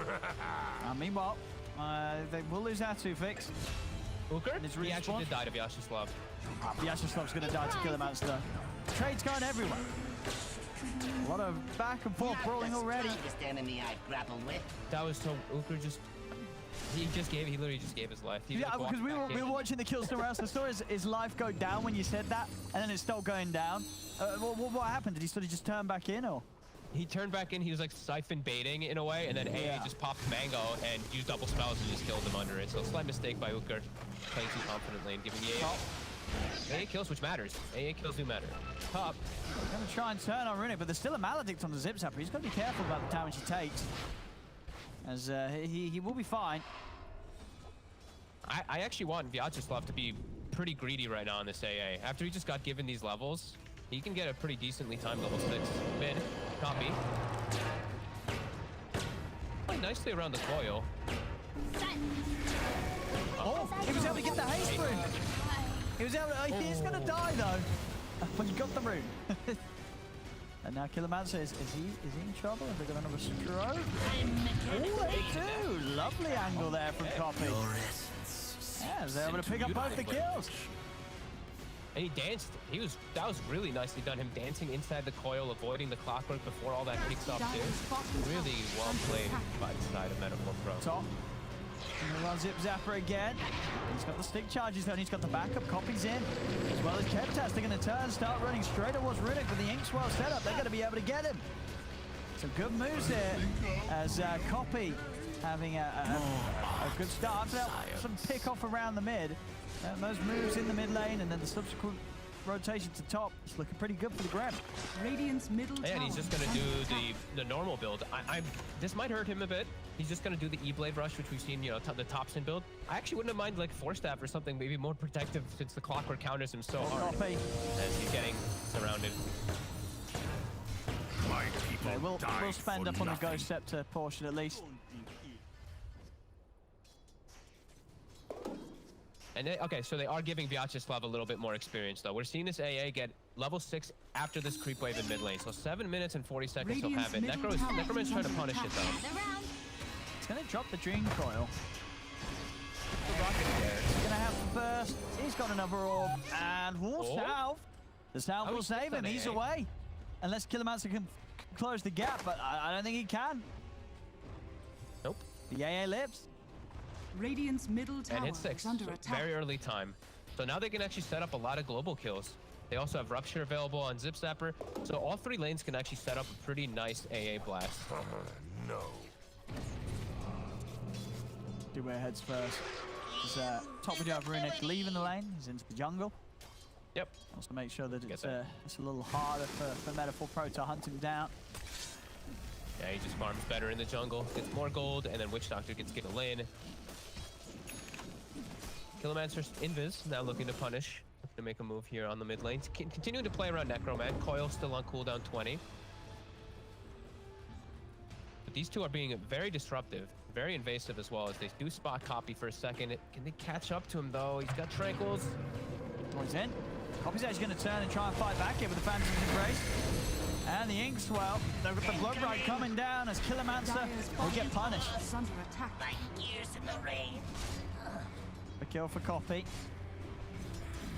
Done. Luker makes his way toward the mid lane to start pressuring. And they do send Runic bottom, so he is laning versus Ranking now. Oh, mate. Oh, Pentas, he tries to go. Oh, that, yes. I guess they Yep. sort of weren't ready for the 3 of Bajui to just turn and kill him. Necroman will die. He will die to the rupture there as he jumps out of the orb. So, all in all, yeah, 2 supports down, but you got yourself the mid laner. Yeah. Tower gets protected too. The Grimstroke and Bloodseeker very good at deep pushing this, so that's solid. Alchemist games though. Our Alchemist game. Runic, he's still getting all the space in the world to get a very fast Battle Fury. He's about Radiant's to have top it done tower is under attack. already at this point. As Zactyl, yeah, he's gonna need more time to farm. He actually is gonna head toward top to avoid this Alchemist. And we will see bounties being set up for it. Killermancer can't quite make the aggressive move to take the opposing 2 bounties, but they will get theirs. And that is the Battle Fury thing. All right. So, yeah, we're really going to start to see Runic's farm go up and up and up. And as you said, if he's this S&Y off the Battle Fury, then he's going to be very fight ready. More than happy to get involved. Got a lot of good catch around him to allow him time to walk in and Radiant's do the bottom damage with tower his is Dream under Coil and attack. Hookshot. Teammate. Yeah, they've got great control. Yeah. Uker continuing to pressure a lane, trying to force some reaction. They're just keeping the Alchemist protected by all means here. That's Metaphor Pro. They will set up for this top push. Zactyl swinging over there with the skeletons. Mid. Also we see Radiant's Bridgeway middle tower is under attack. looking to knock down this tower, but there is rotations coming. They do want to keep it alive with both that Bloodseeker and Grimstroke. The double nukes come out. Heroes are the ones who always set up for defense towers. Radiant's bottom tower is under attack. Do get at least one deep-ish board on the side of Metaphor Pro to try to watch the Alchemist, but yeah, not quite gonna be able to ever find and pressure him. Oh, they want this puck. And they catch him. Radiant's bottom tower is under attack. He's out. Chilling.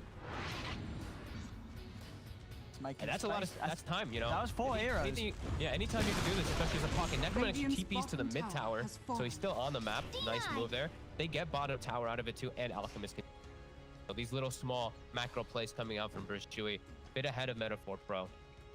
The Metaphor Pro, they can't really take advantage of this at all. You know, they don't really have the fighting lineup to be able to do so. Even with AA, even with Bloodseeker and Wraith King, he takes time to get in. An Playing versus afternoon this Death Prophet, restorative. you know, if you want to choose to take a team fight versus Puck and Death Prophet as 4 people, probably gonna go pretty badly unless you land a very perfect set of spells.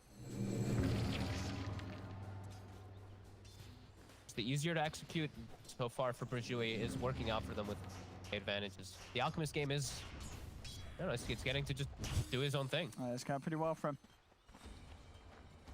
Another ancient stack, he'll walk over and clear that one up, and he's just gonna be able to accelerate faster and faster.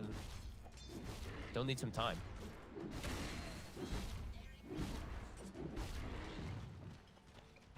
I mean, a sort of Radiant's passive middle play, tower is under that attack. always going to favour the Alc? Or is it going to favour the Alc until a certain point?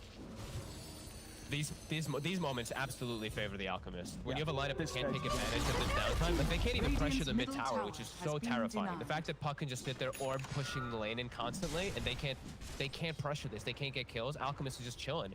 There's no threat right now for the side of Burjui as they just look, Ukr pushing bottom, Puck staying in mid. Witch Doctor and Clockwork can do whatever they want as Alchemist farms. All these stacks will continue being placed for him. Another stack.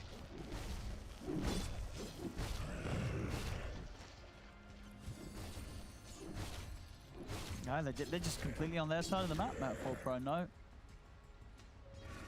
moves being made aggressively. They can't evade. Like when they have these two support heroes, the Shaman and the AA, Sure, who it makes goes it in? a lot harder to lead. Like Yeah. each Bloodseeker has to run in, and that's Bloodseeker running into his death. So it's really tough. You know, if they had like Earth Spirit or like one of these normal 4% jumps, if they had Clockwork, it's different because then they can invade. Or if they had that big bruising frontliner where then they can siege towers like a Tide Hunter, then it's different. But they can't versus what they're up against with have. So it's giving Burjui all the freedom. I mean, They're gonna get the perfect timing. when they've got the Sea Blade and Coffee, surely we can expect like a smoke move. Because he's about to have it. Is they're that gonna enough, have or, to. or you think it's still... That's not necessarily an easily won team fight with the E-Blade. There's still turnaround potential for Burjui if you go hunting. There's too many ways to collapse on copy. Like that's why I was like, this Yeah, mid it's hard. Grimstroke, sure he's getting his farm, but it's a hard game. The natural spells from Burjui are gonna just kill him. He gets hit by hookshot, he's dead. Hookshot's gonna come, then Puck is gonna follow up, then a follow from the Death Prophet and all that too, and then Alchemist gets to do Alchemist thing. Really looking quite hard for Metaphor Pro to weather the storm of when the timings all hit. They'll have Radiance, they'll have their E-Blade done at pretty decent timing, but will it be enough to go to fight versus this Alchemist with SNY? The backup of a Death Prophet and Puck, who just they Radiant's provide the middle team tower fight is for. under attack. Radiant are Zip scanning. Zapper, he'll show. He is looking very dead. Yeah, I'll try and work through that. No escaping Killermancer's clock. If you come back, I'll kill you again. Dire's There we go. top So tower SMY is done under on out. attack. He's ready to get involved. I mean, I'm sure as you say, he's happy to keep on farming. Runic, once he has the BKB on top of the SMY, he is going to be invincible in these fights.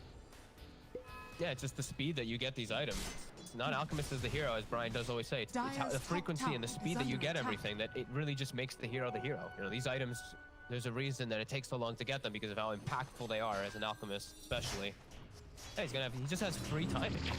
By the time by the time AA ult gets casted, he's gonna have BKB. They haven't actually gotten the opportunity, even though Vyacheslav, he hit 7 minutes and 30 seconds, 7 minutes and 50 We'll seconds. taste that. They haven't been able to set up a gank onto Death Prophet or Alchemist. That concern is growing massively. Yeah. This doesn't feel great for Metaphor Pro.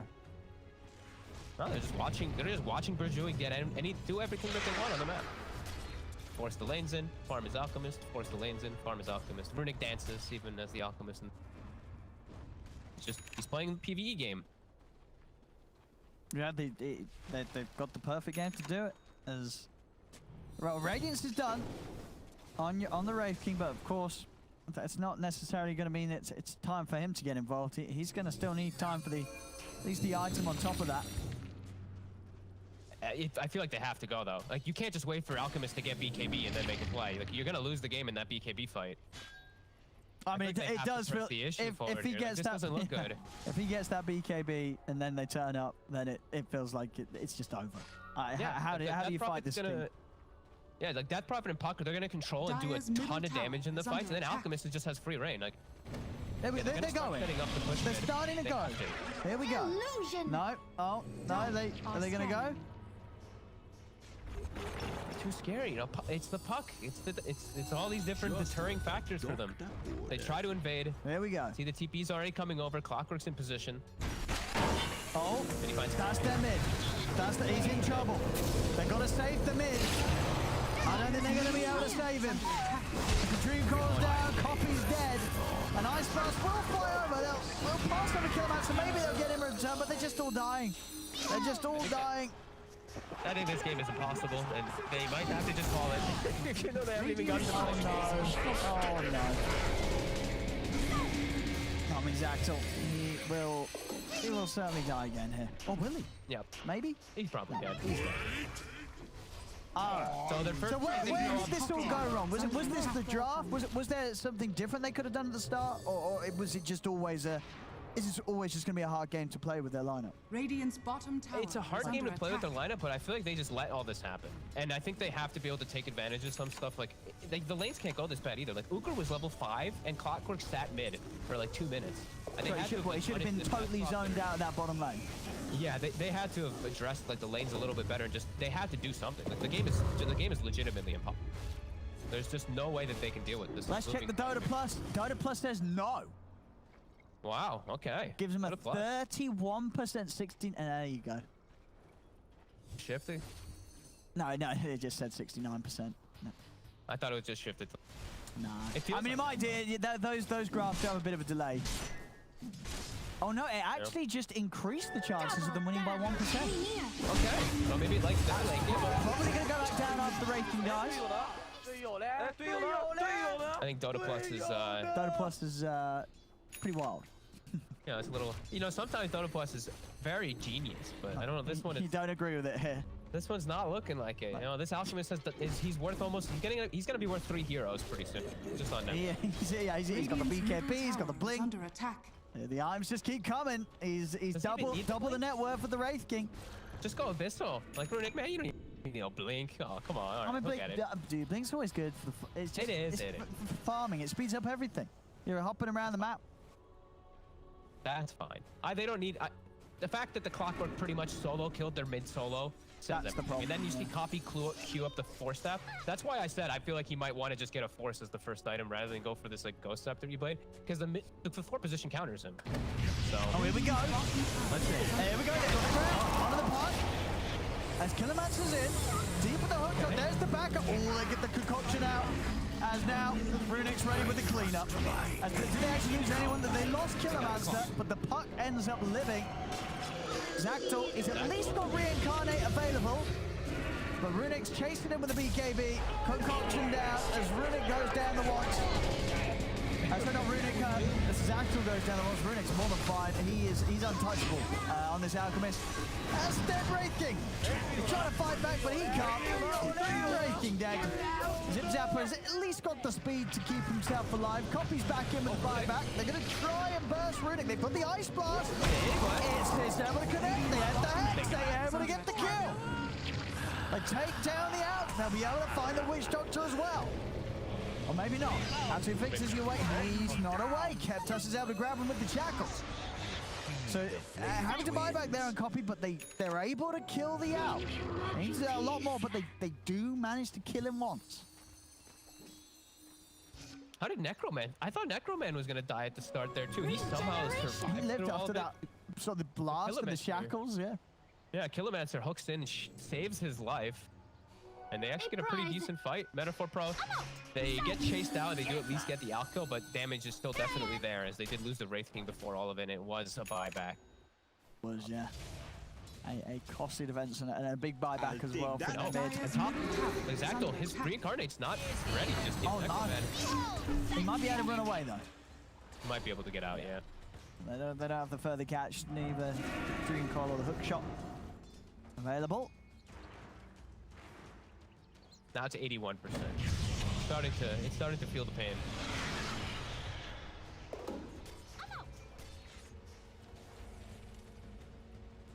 Uker has a BKB as well for himself, so He's rich. I mean, he's richer than any of the cores on Metaphor Pro right now. Got the I top feel 3 like, yeah, spots. when you have an alchemist in your team and all 3 of your lanes have won as well, that's a testament of its own. There's big problems in the Metaphor Pro. You have to look to be able to fix. Uker, maybe they can actually find him down here. They did have vision. They did see him for a second, but he also has vision of the AA. He's turning himself. Oh my God. Have you actually, he's going for the old shard on the AA. Is this a pretty decent shard? It's okay. It's really good versus like Blade Daggers. Yeah. It's a pretty decent upgrade anyway, but it's not Top. going to change anything. So. Zip Zapper. He gets caught by the children. They do have the catch though. Onto the puck. They get Very nice. the kill. They're going to be able to. Are they going to be able to find Killmancers? Well, they're not. No further disable available. But I mean, they'll take those trades, a 1-for-1 trade like that, whilst being 20k down. That's not a bad thing. Radiant's bottom tower is under attack. Very nice stuff from the two supports, catching out the puck. Radiant structures are fortified. As Uker, he'll be able to pressure down bottom by himself, it looks like, with his exorcism. He's very alone, though. Maybe they can punish this. They have good vision down along the area, too. So if Uker stays too long, Radiant's bottom tower maybe is they can under actually attack. set up for him. The AA is running near. He wants to commit to finish the tower, but surely this is going to cost him his life. It will. That was unbelievably greedy. And it's a good thing he gets punished. Thank God, Metaphor Pro. That's level 12 now on AA. Small things. They're starting to get some hopes. Put this out. Very small ones. Runik's got his AC complete. Oh boy. Yeah, an item every 2 or 3 minutes. Good old alchemist. Completely uncontested. But all the space in the world this game, man. He is making the most of it. You see Necroman, he's prepared for the next situation. He's Dire's actually gone for a bottom defensive tower item. is under He's not going to attack. get caught by that shaman again. He has the Aeon disc locked up and ready to unlock as soon as they do make the move on him. Protect himself. They're going to try for him. See if they Gotta get the opening. Setting it up, right? Oh. Can he disassemble? Back. There's going to be big hook shot comes in. As Killermancer is able to jump forward. They turn with the coil onto the two of them. The Death Ward is down. As Keptas will fall, Runik's ready to join the fight and clean up Zip Zapper. And he's ready to start chasing for more to make a move immediately over towards the AA. Find What a themselves bait. a third. That was Necroman with the disassemble. He just he unlocks his components, makes the Aeon disc, gets silenced almost immediately after it does come out from the Grimstroke, but is able to reset from that Killermancer hook shot. Nice play by Necroman. Cute individual things. Love seeing that. And into the roach they go. This will be theirs. No question about it. Nothing that Copy and Zactal can do. Zactal has got his BKB, but it's it's rough when you sort of see the progression from this raking in comparison to a free farm out.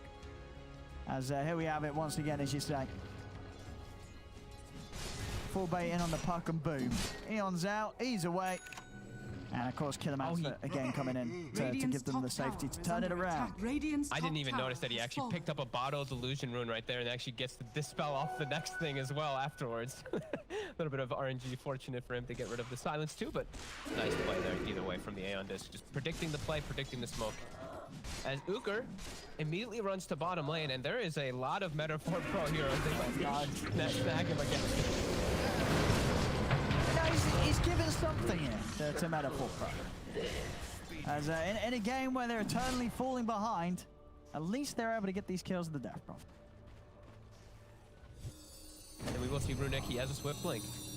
That's why you can buy these blinks nice and early on, as we do have upgrades. Pretty scary on an elf. Yeah, he's just going to be charging in. He's going to be a lot of damage. Chemical Rage with Swift Blink, because he's going to be past movement speed cap, just sprinting at heroes. Kind of fun. Yeah, they will kill Uker, but still need some space. Still need a lot more out of the map. It's 27,000 gold. This is working out. Oh, man. Killermancer's in. And he's found Copy. He's straight in on the Grim. Can they get Copy out of it? They cannot. Copy's down. Zactal's going to head straight over, see if he can turn things around as he's in on to Killermancer. Get the light of the clock from Runik. He's in with the stun. He's over towards Zip Zapper. Zip Zapper's gone. And now Vyacheslav, he's also gone as well. Too much damage there as Runik steps up and swipes him out of the game. 615 movement speed or so, I think I saw with the Swift Blink. You can't run. Cannot run. 4 dead. Uka respawns, comes and joins his team. Dig themselves up a bounty rune as well with their nice shovel for the alchemist. And now with exorcism, oh, he's so close to 18. He's gonna wait for it. Wait for one more creep before he pops that exorcism. And he will. Gets the 3-0. Pops it. The buyback on the AA. If they can slow him down with maybe a well-placed ice blast. Just don't stack the two of them. Death Prophet as well as the Alchemist to stand on separate sides of the fight right now. Alchemist actually just waiting in the back, letting Uker siege, ensuring that they don't get hit by a double ice blast. Actually, they're going to back away. They're not going to try and push it too much. Metaphor Pro's gonna try to smoke out as there is no Death Prophet ulti. Alchemist still has Chemical Rage, but if they can keep him chain CC'd, they could actually kill this Al. Fine, go find Killomancer, not the target they wanted. No, he's still got the DPC ready. So Puppey is able to get the hook shot off before he dies. You got Runic just tearing through these supports as Kentas and Yatusov immediately taken out. The deck ward doing work against Zactyl. Zactyl will fall the once. Copy's being kited off the side here as he cannot get over and involved. And they're just going to fall one by one. And they've got to call it. It really is over. It's that they couldn't do anything. They could not do anything here. Alchemist, full free farm. And a relatively easy series for Bajui both of these games. I mean, the second game in particular, it just felt that Metaphor Pro couldn't do anything.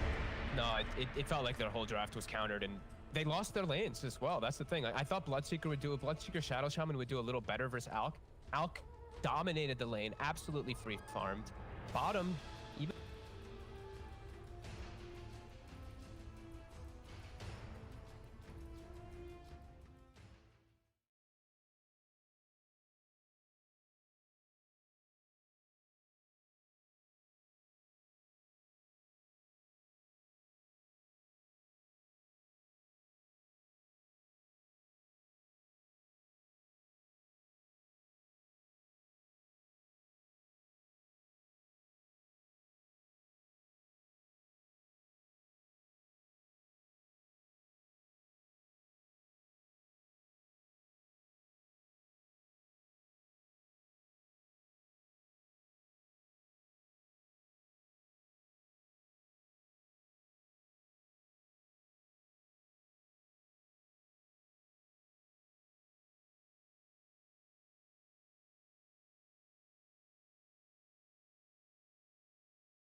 is under attack.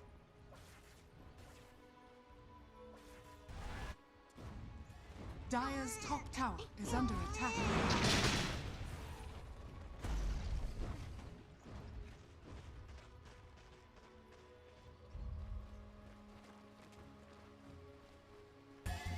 Dire's middle tower is under attack. Dire's structures are fortified. Dire are scanning. Dire's middle tower is under attack.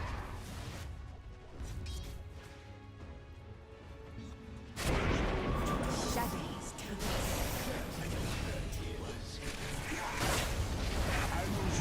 Dire's turret has been killed.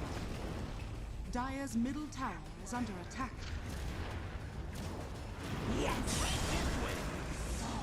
Radiant's top tower is under attack. Dire's middle tower has fallen.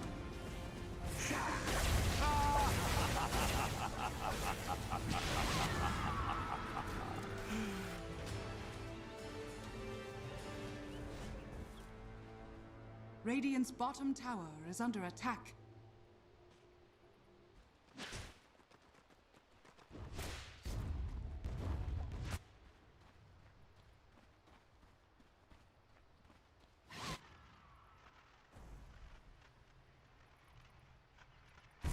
for the hunt.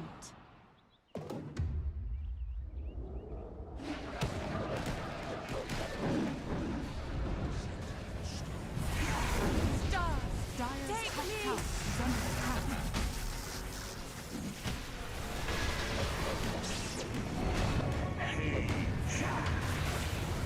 Dire's top tower is under attack.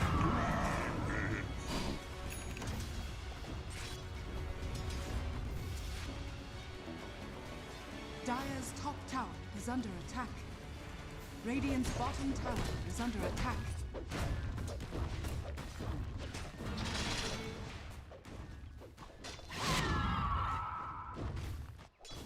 Dire's structures are fortified.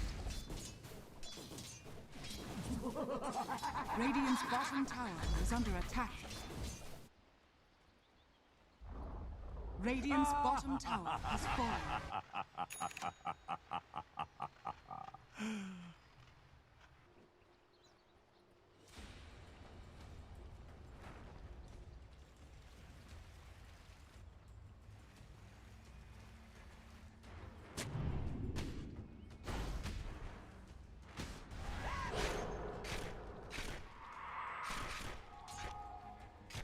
Dire's top tower is under attack.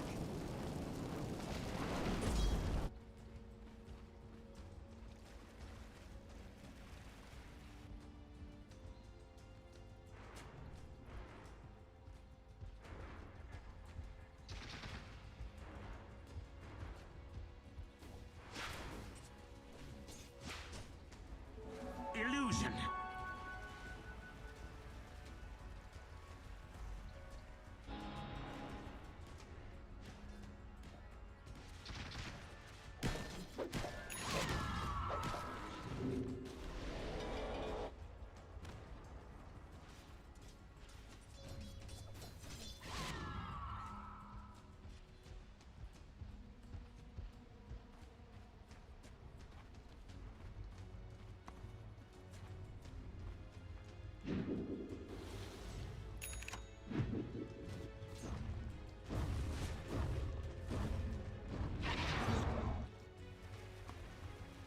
Dire are scanning.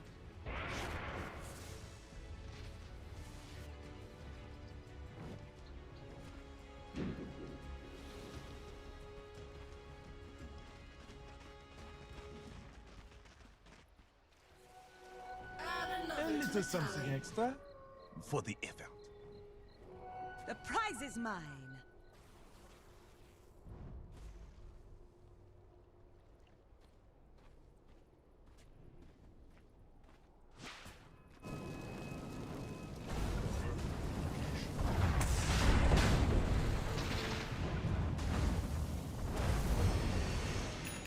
Vanish.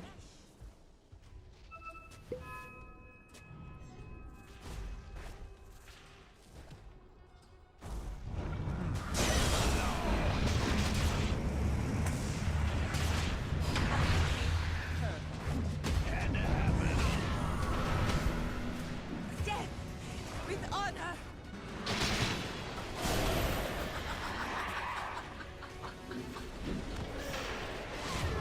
Radiant's courier has been killed.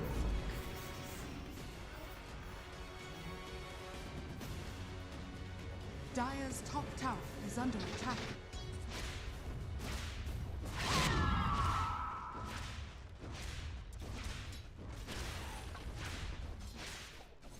Radiant's bottom tower is under attack.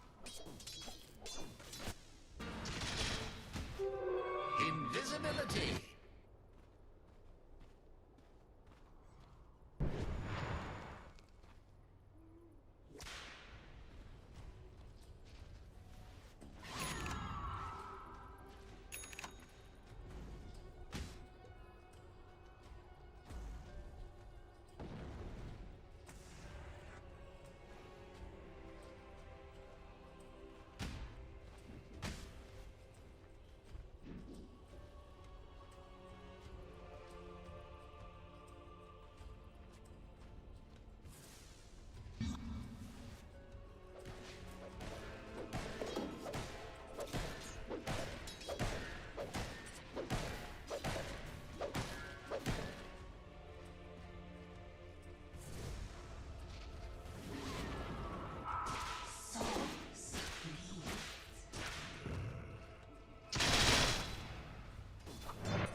What can I do in the fate? Restored. There will be screaming.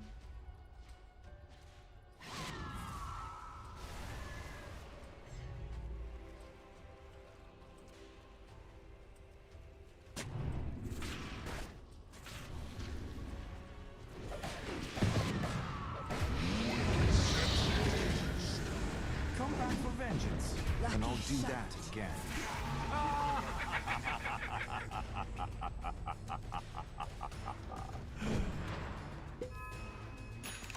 Radiant structures are fortified. Radiant's middle tower is under attack. Add another to the tally. Wish fulfilled.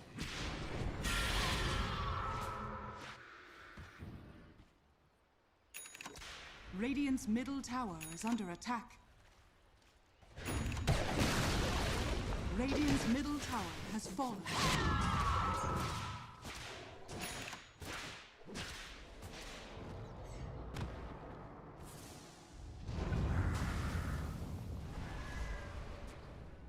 Radiant's middle tower is under attack.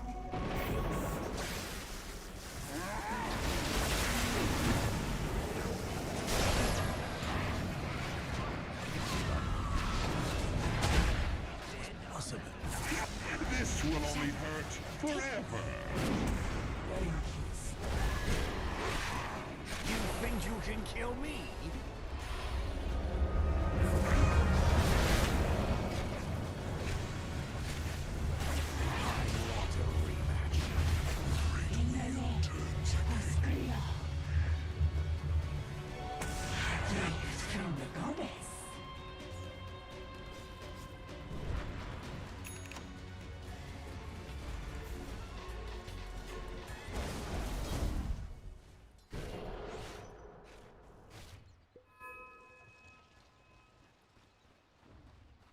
Dire's bottom tower is under attack.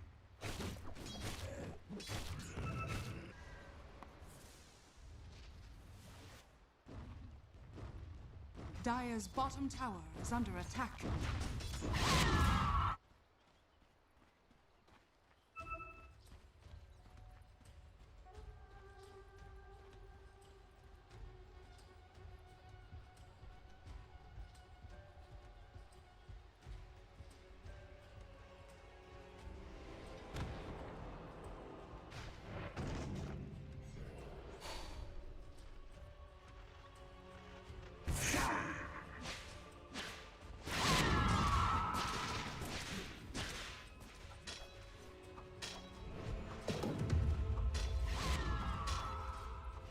Middle is missing.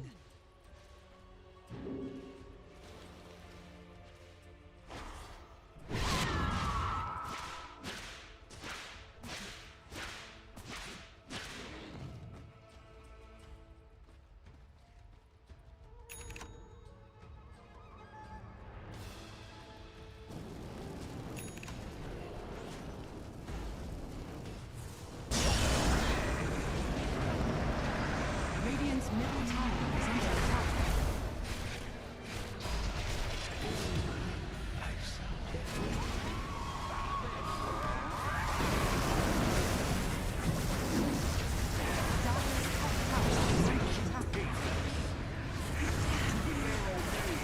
En puissant!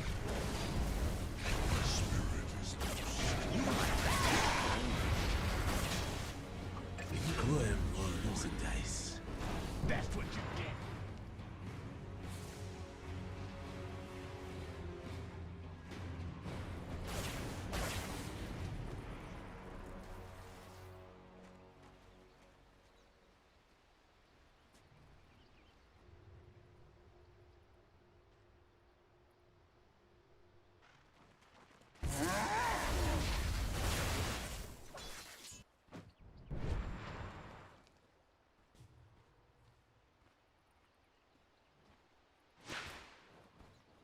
Dire's top tower is under attack.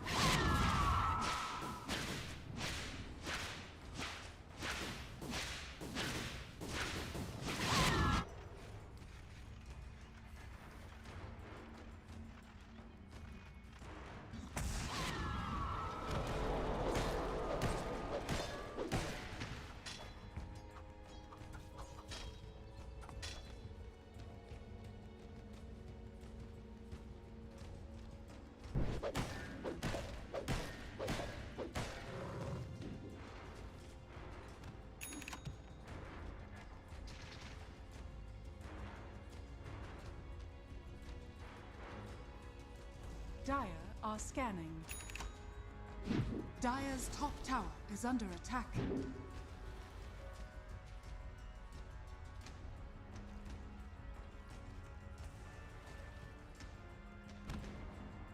Dire's structures are fortified. Precious bounty. Worthy tribute.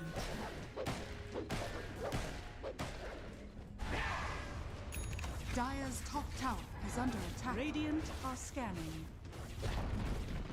Dire's top tower has fallen.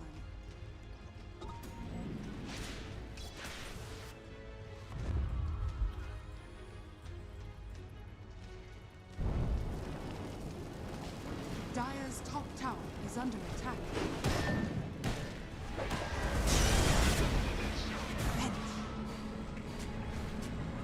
Radiant's bottom tower is under attack.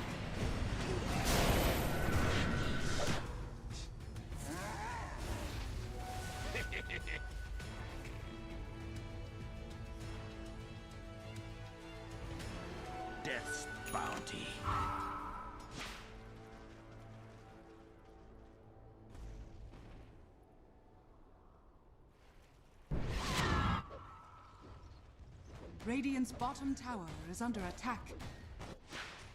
Radiant structures are fortified.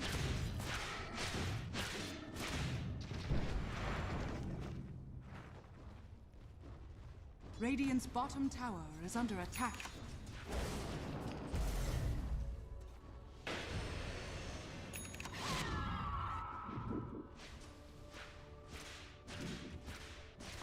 Dire's middle tower is under attack.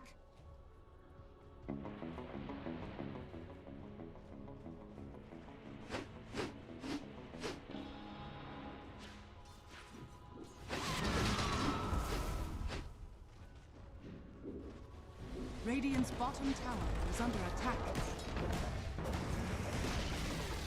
Radiant's bottom tower has fallen.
Dire's top tower is under attack.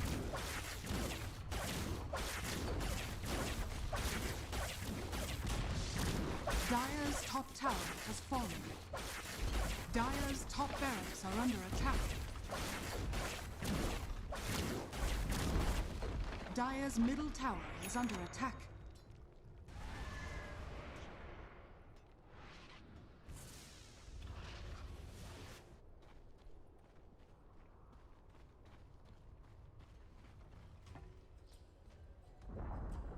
Dire's middle tower has fallen.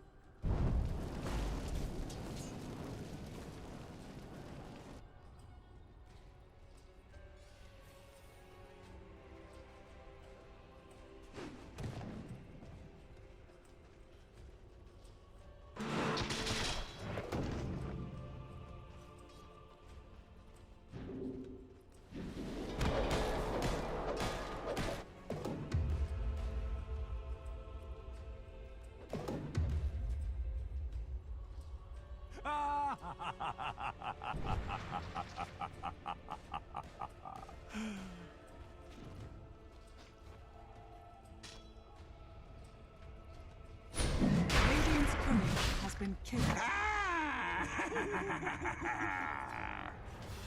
His kills.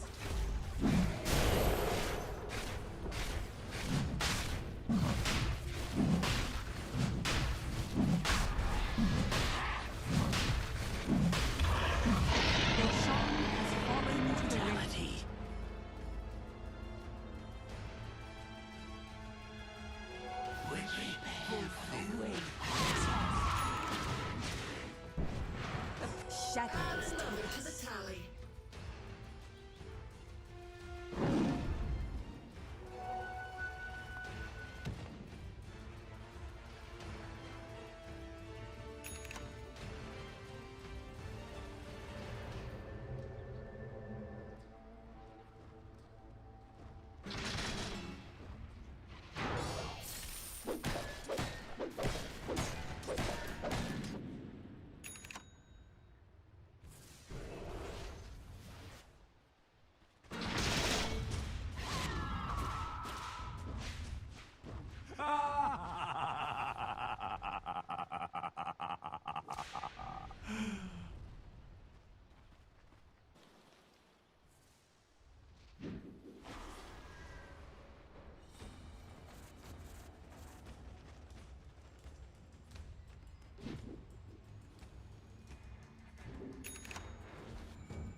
Certo intentional. Muito intentional.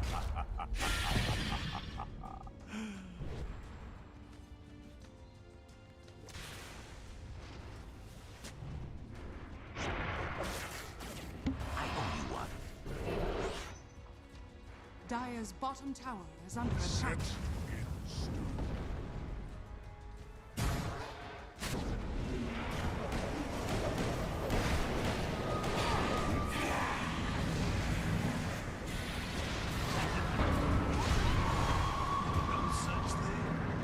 Dire's bottom tower is under attack.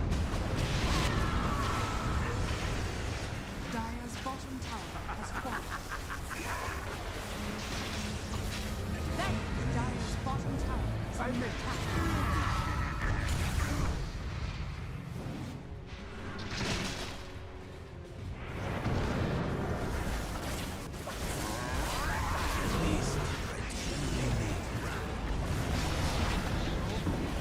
Dire's middle tower is under attack.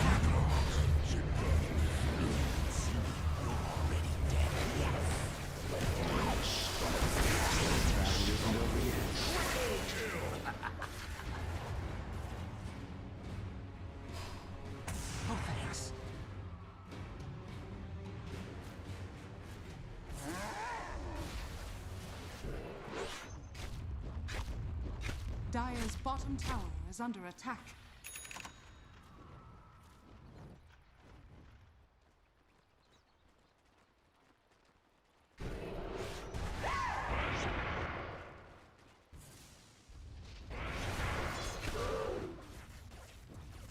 Dire's bottom tower is under attack.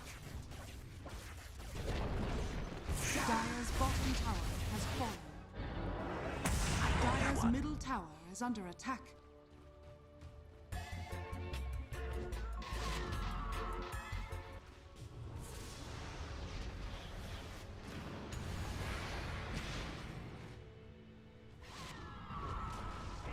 Dire's middle tower has fallen.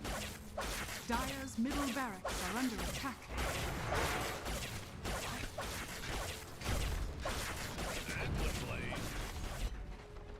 Dire's middle barracks has fallen.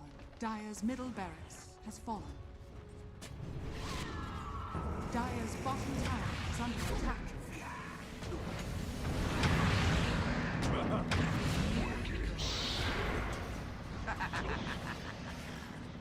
Shadows, take us.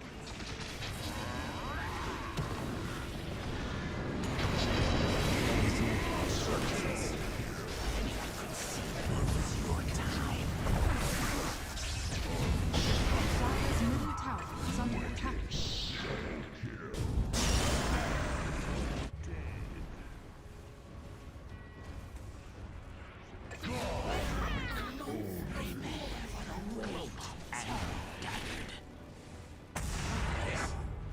Dire's middle tower is under attack. Dire's middle tower has fallen. Dire's middle tower has fallen. Dire's ancient is under attack. Radiant victory.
Dyer's middle barracks are under attack. Dyer's middle barracks is falling. Better to burn out. Burn away.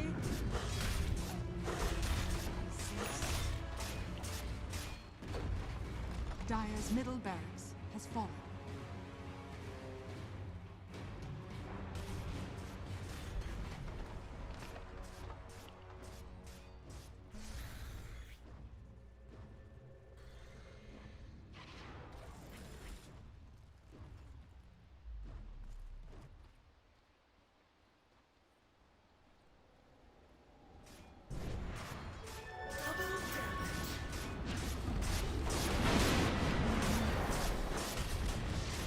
Dyer's middle tower has fallen. Radiant's bottom tower is under attack.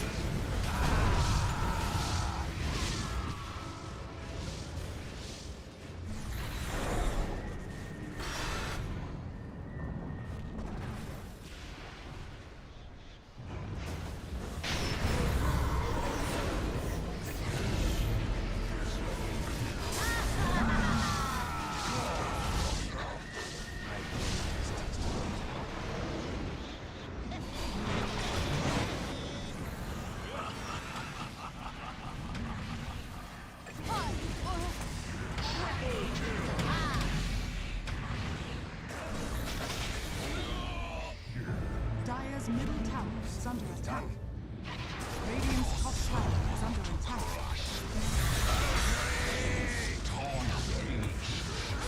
Dyer's middle tower is under attack. Radiant's top tower is under attack.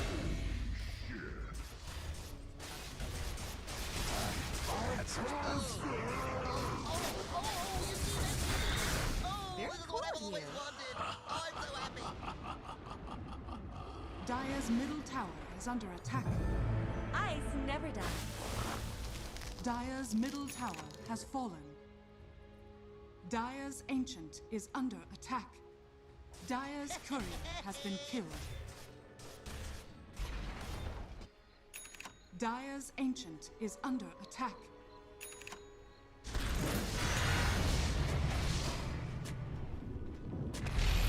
Dyer's ancient is under attack.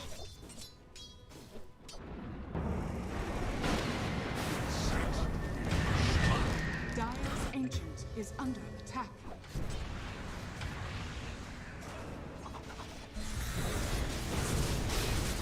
Dyer's ancient is under attack.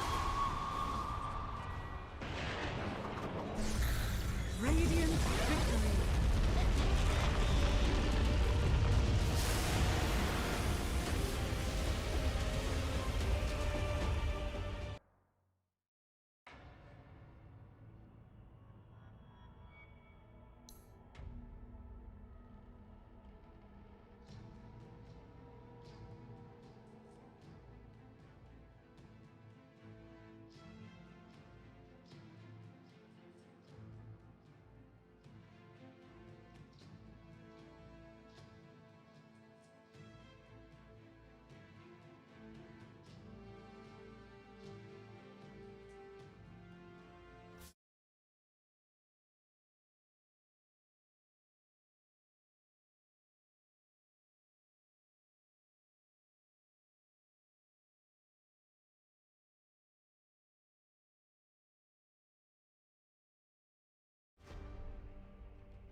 Ten seconds. Enchantress. Your turn. Earth Spirit.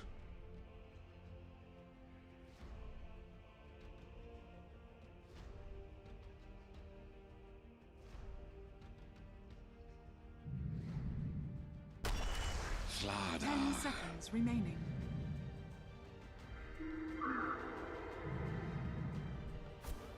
Phantom Assassin. Your turn to pick.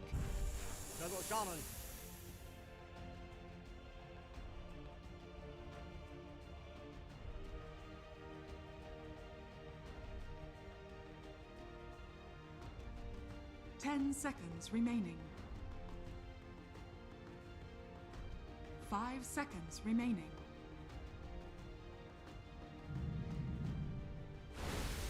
Tidehunter. Tiny.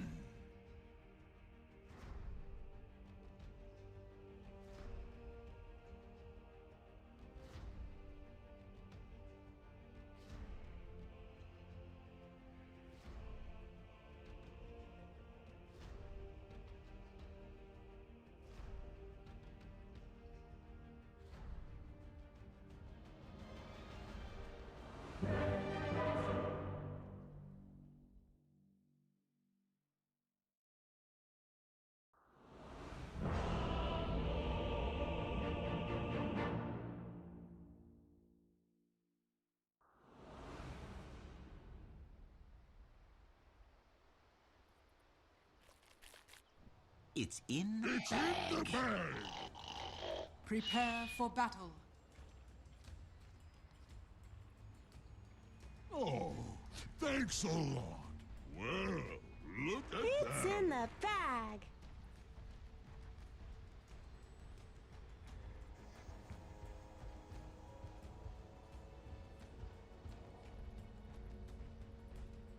It is in the bag!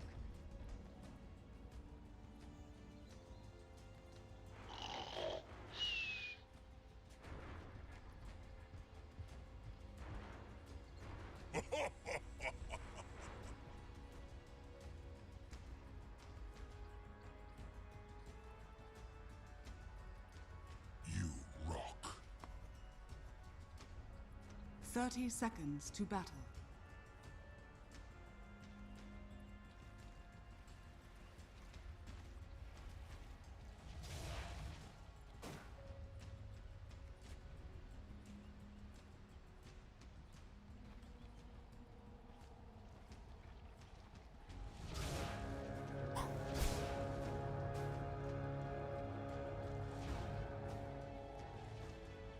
The battle begins.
Dire's courier has been killed. In stone.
Illusion!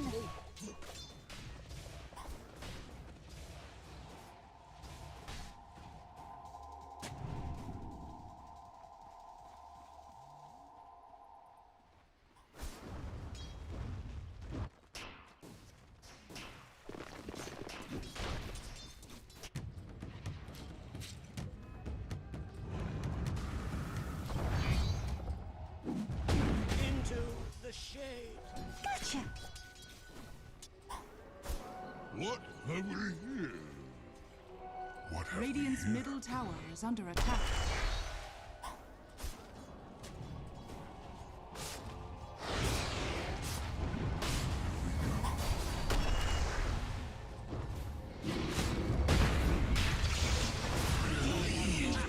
Of duty.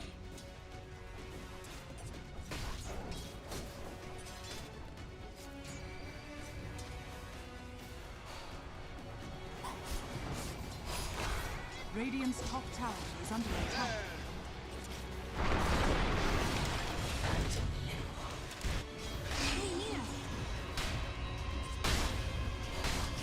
Assassins never die.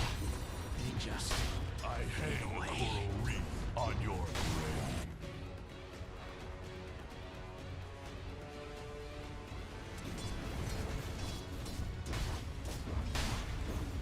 Denied.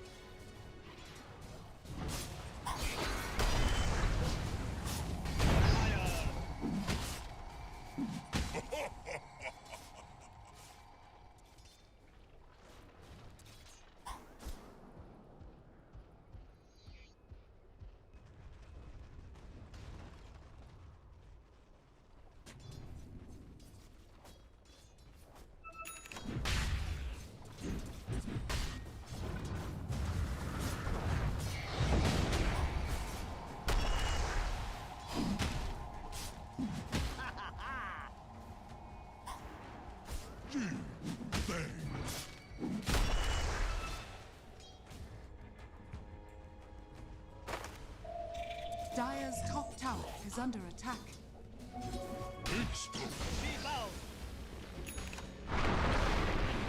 It is no great matter.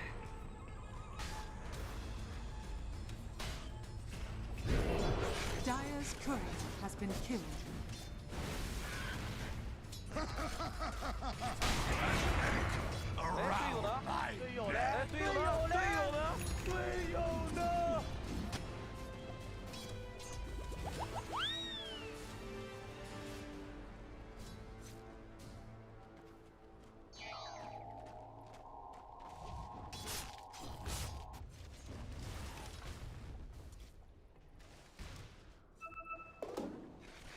Gather round. Silence.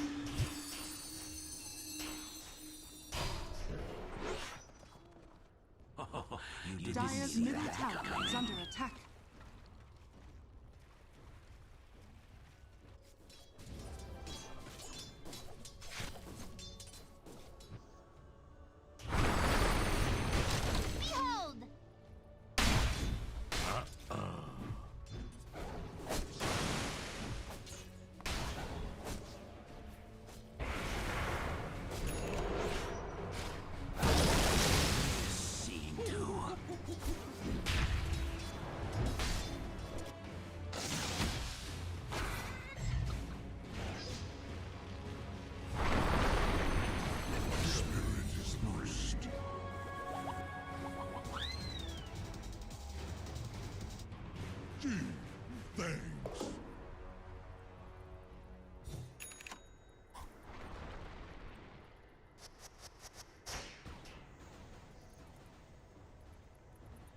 Dire's middle tower is under attack.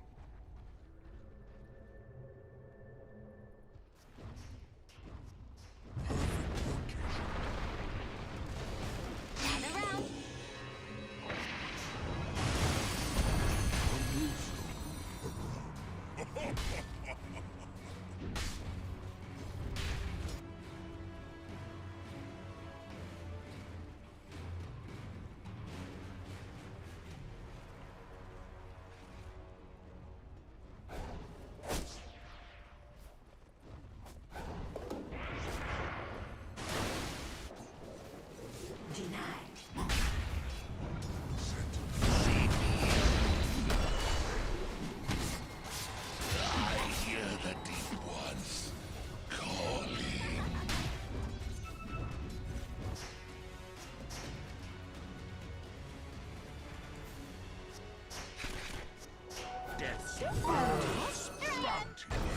Life, but not spirit. You made it, A midsummer night. Dying. There.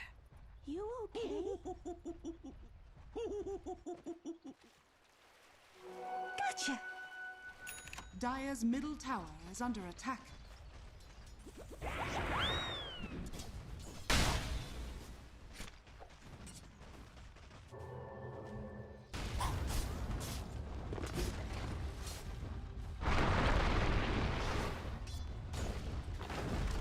Double damage.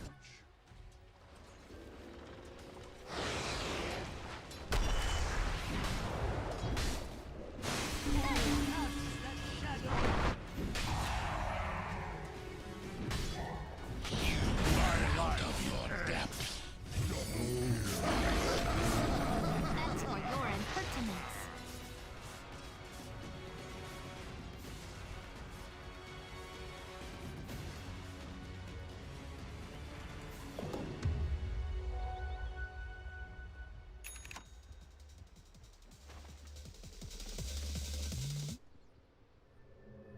Dire's bottom tower is under attack.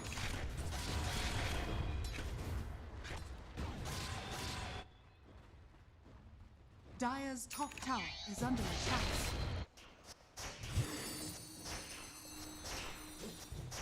Dire's structures are fortified. Dire's top tower is under attack.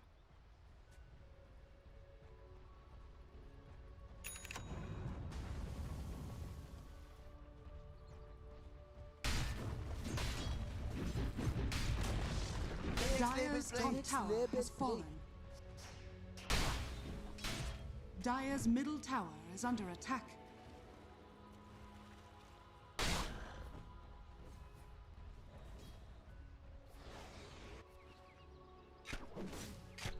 Radiant's bottom tower is under attack. Thanks a lot.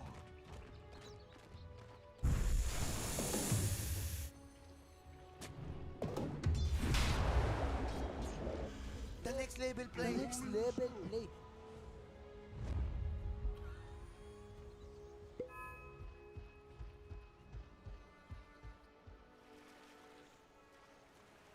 Radiant's bottom tower is under attack.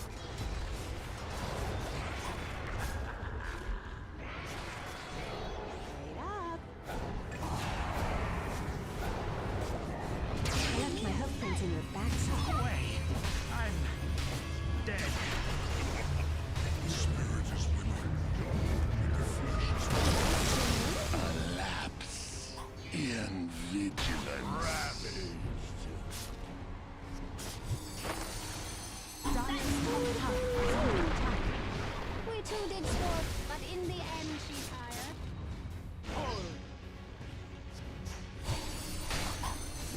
Don't kill.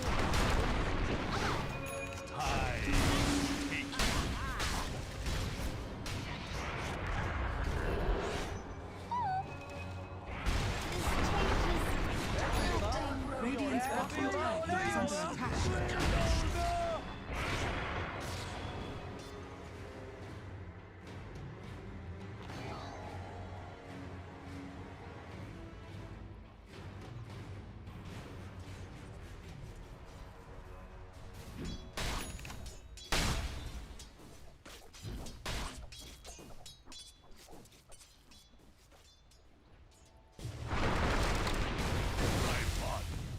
rest upon the tide. Sock 'em.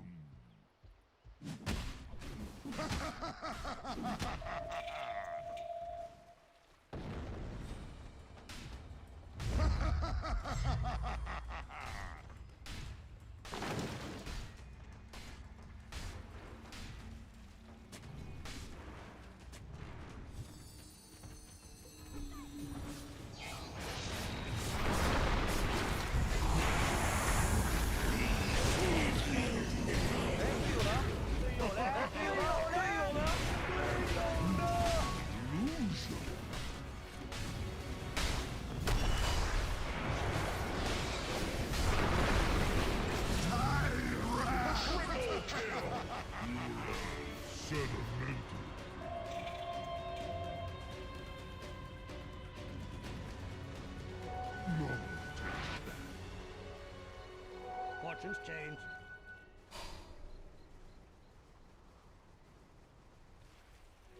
A soldier's fortune.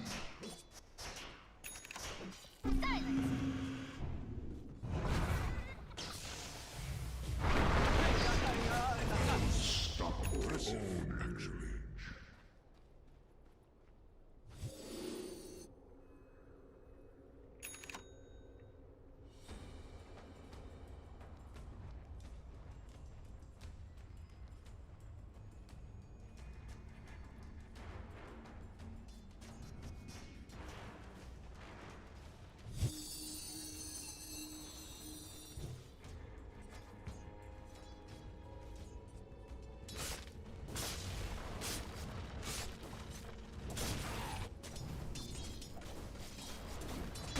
Are scanning.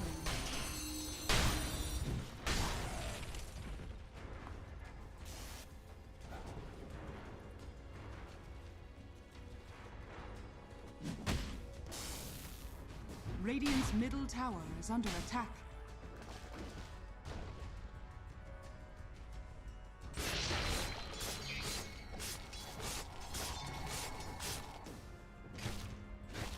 Dire's top tower is under attack. Death's bounty. Dire's structures are fortified. Radiant structures are fortified. Dire's top tower is under attack.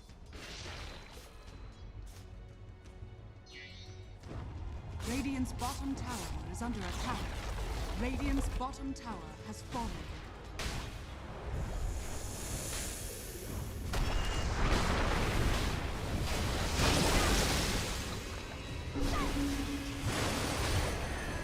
Let the sharks have my flesh. Taste.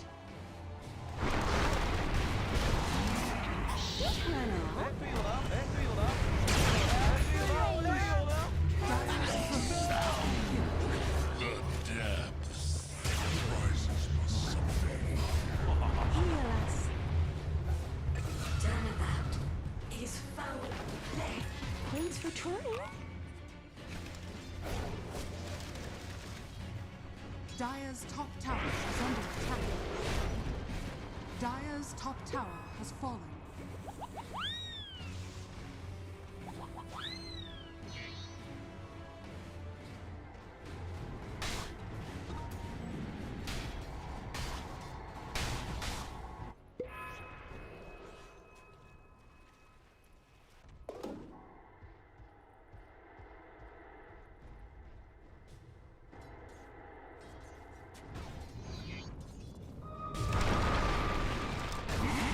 Monster kill. Look out for fallen rocks.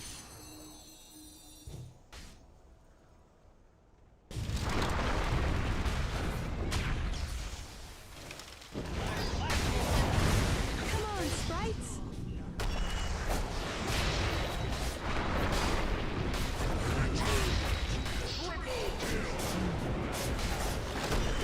Look away. Now to hell is nothing.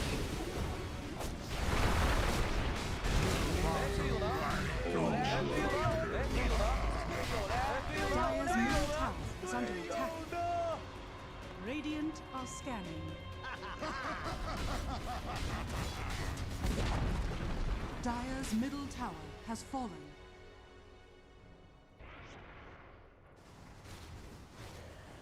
Dire's middle tower is under attack. I owe you one.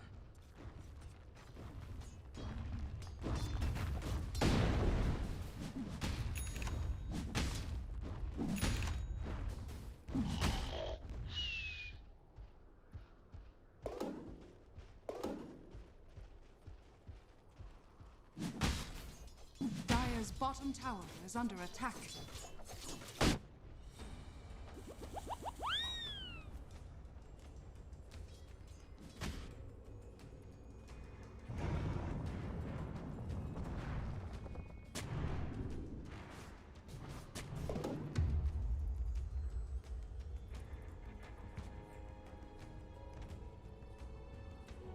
Gotcha.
Scanning.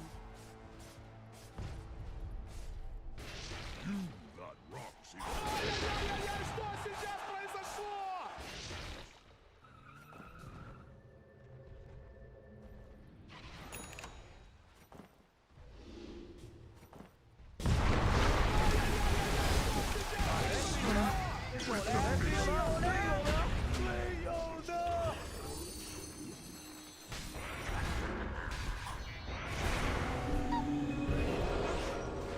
Dire's middle tower is under attack. Before my time.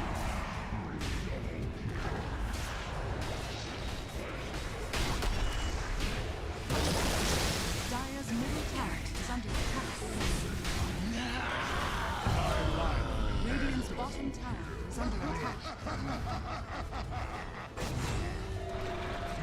Gotcha.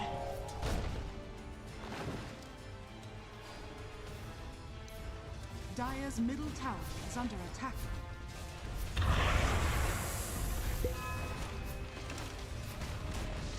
Dire's middle tower has fallen. Radiant's bottom tower is under attack. Dire's middle barracks has fallen. Dire's middle barracks are under attack. Dire's middle barracks has fallen.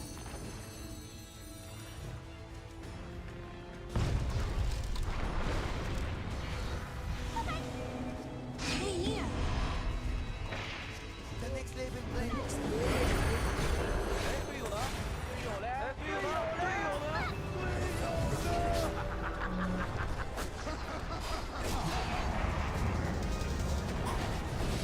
Come get healed.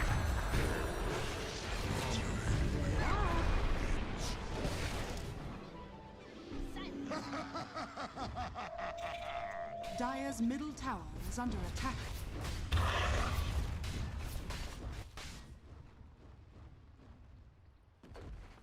Dire's top tower is under attack. Radiant are scanning. Dire's top tower has fallen. Dire's top barracks are under attack. Dire's top barracks has fallen. Silence. Dire's top barracks has fallen.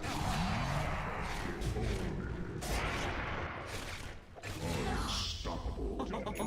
On delivery. Dire's structures are fortified. Radiant's bottom tower is is under attack.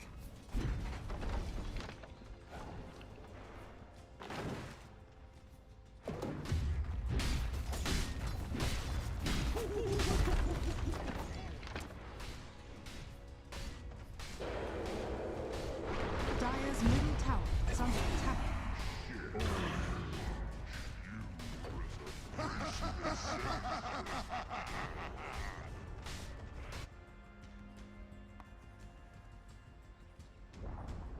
Dire's middle tower has fallen. Dire's middle tower is under attack. Dire's middle tower has fallen.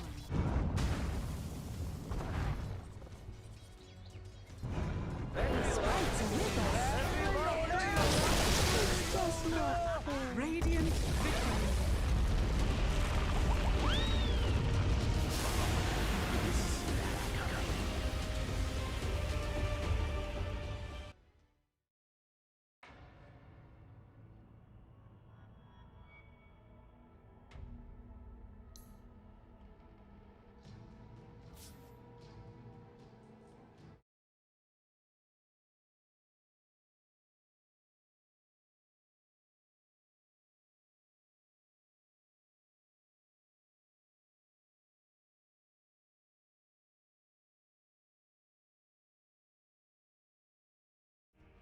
Oh geez,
up-tempo, semi-open hero. It'd also give them the ability to potentially aggro if they really wanted to. Exactly. I like Vikings lineup, but it is somewhat standard. Like, this is just, hey, these are powerful heroes in the patch. We're still open. Even better, they get the Undying. Yeah, that is actually a really nice hero against the DP. Percent base damage with your ultimate ticking, and you just, you know, DP wants to be mobile. You want to run into a fight, ghost pop, drain's going. Undying Tomb just shuts you down. Yeah, and I like the fact that when you see this Death Prophet, outside of laning phase, the key thing is that early Roshan that you can pressure, and of course Tombstone around the pit, very hard for them to deal with. And Vikings lineup's all about vision right now. Shaken needs the good vision to get in. It's always hard to play into Undying, because don't forget Tombstone at nighttime it gives daytime vision. So once you place it on the high ground, you will always be able to see. So I think it's the small things that OG are crafting for, and it does mean that the Puck and Fury are pushing obviously into the core roles because of the double supports of Undying and Rubik now. But again, this is not a bad spot for Viking. We've mentioned that their draft's very kind of upfront, you know what it is, but it's still very good heroes. If they play well with them, it can easily walk over kind of the cuteness, the skirmishing ability of OG's lineup, but they need to have some foundation, and they go for the DK. Now that Puck's been pushed into a core role because the Undying pick, the DK naturally is a pretty openly strong pick. It is the hard counter to Puck in lane and the game. Instant stuns are critical against this hero. The only downside is you're up against a lot of early pressure, and my fear for Viking is that their draft needs a lot of levels, a lot of gold to get online, whereas OG, and the reason they love this, I love this Undying pick, you know, you can just collapse. You, with equal numbers, it's Kezu. Hi, Kezu. will win every engage on the side of OG. Like, if there's a Puck coil and an Undying Tomb that goes down, Viking need more numbers to even things out. Plus, they have a Furion. So you could quite easily take 2 or 3 tier 1s before 10 minutes. It will be core Furion, I'm fairly certain. In fact, it will be. Yes, I mean, of course. Yeah, they picked Undying. No, Dire team back. And because of all this skirmish that we mentioned, this kind of fighting of desire of OG, Viking are now looking towards the big hard carries that will secure them in the game.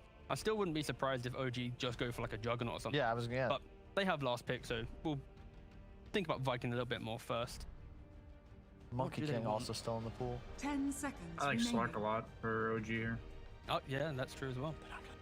I think they're just skirmish heavy right now. I think they have things to lay on the ground with the Tombstone and the coil, but I think they want to pick and choose their fights carefully. They've kind of got all the boxes checked. They just need a hero that can like operate independently in fights and on the map, because none of their heroes really help the carry. Like, nothing enables the carry to have, you know, there's no saves, there's no buffs. So I want a carry that says, okay, I'll show up to fights on my own terms, I'll farm the map on my own terms, and I don't need people protecting me, and I don't need people enabling me. And that's why Slark comes to mind specifically this game, because it's good against Death Prophet and DK.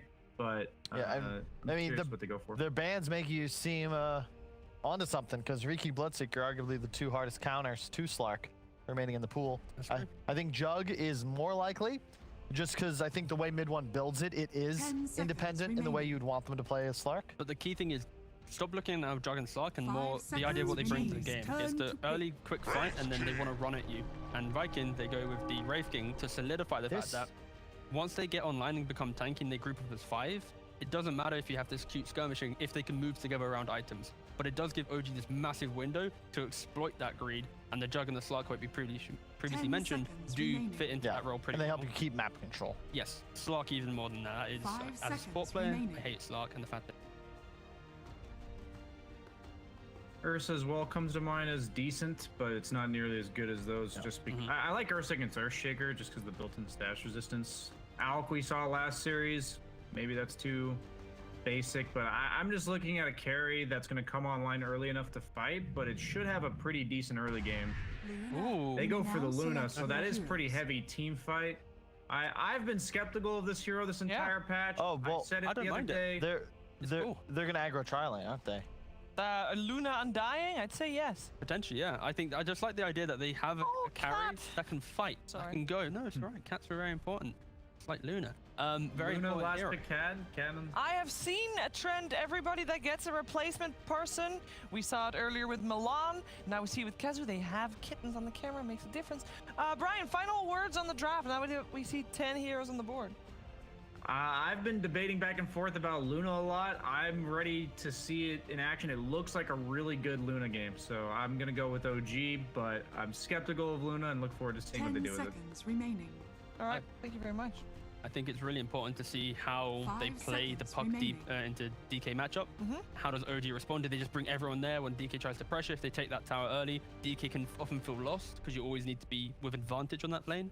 And that alone might give the Luna the space to have a free game. So I like what OG has, and I think they should be able to do it. I think Viking have the better draft personally, but I'm worried about their laning phase and about Seb on his Nature's Prophet. Like, they're gonna need to play a really solid game and take the right fights, which OG in their draft are kind of geared around not allowing. First Roche wins the game for whoever takes it. Well, we heard Boom say it earlier in his interview. It's like it can be anybody's game depending on who shows up, who wakes up more prepared on the day of the game. We're going to find out who takes the first game in the best of 3 series and head over to Moxie and Purge. Well, it can be anybody's game depending on how awake you are and what you've had for breakfast and whatnot. But looking at the drafts, it seems that we've got a little bit of a greedier lineup coming out from Viking, and we get a Luna pickup over on the side of OG. How do you feel about this Luna, Purge? Luna is a hero that has always had like strong potential, right? Like her team fight ultimate is really amazing. It's a lot of damage output for a carry, but you're very vulnerable as a hero. So if you get pressured too much, if you get ganked, it takes a lot of items to become stabilized to feel safe.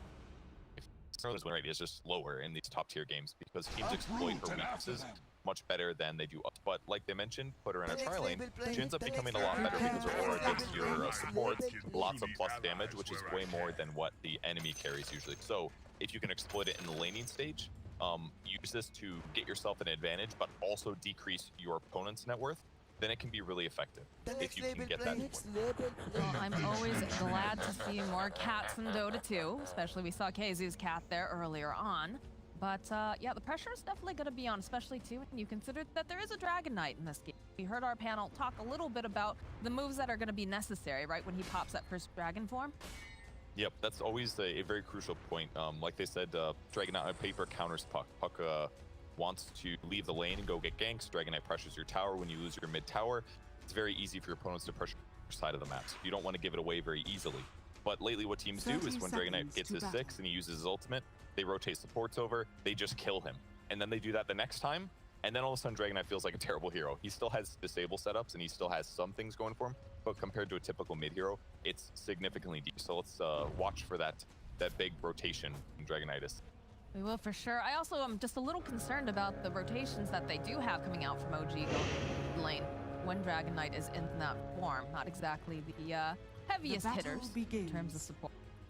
Yeah, I sort of agree, but in the same vein, like rotating Rubik and Undying over, you're gonna drop a Tomb, K, Soul Rip. Rubik's gonna have some nukes. Like they can kill him. It's not gonna be. But it all kind of also depends like how well does Thompson pressure. If you DK's HP around like 80% health, 75% health in that game, gank comes, completely different story. They have options, and Thompson does do this like double null talisman into fast earn build, so his damage is gonna be higher. Usually just delays or skips a bottle. It's a bit interesting, but he just loves to pressure, and these items are gonna be a little bit better for it. All right, well, looks like they're trying to move around here with the lanes, trying to not give the advantageous setup as Kazu is going top here. We'll be facing off with the tri-lane. But teleports are coming out. They're already swapping up.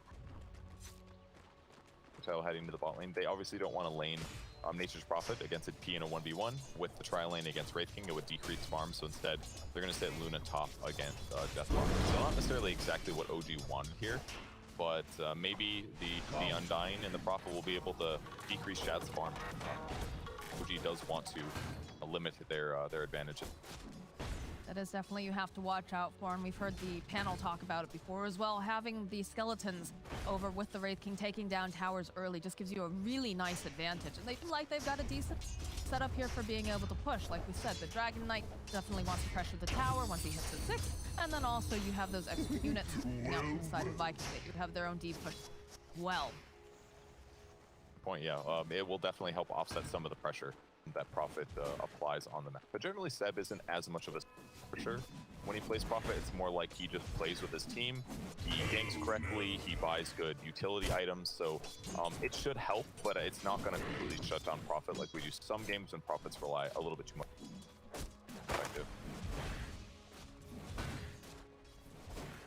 Very curious to see what mid one builds this game. I mean, he's been buying weird items. I certainly expect to see something similar out of his Luna game. We probably won't see like standard right-click, Mask of Manus, Manta, BKB stuff. I wouldn't be surprised to see something.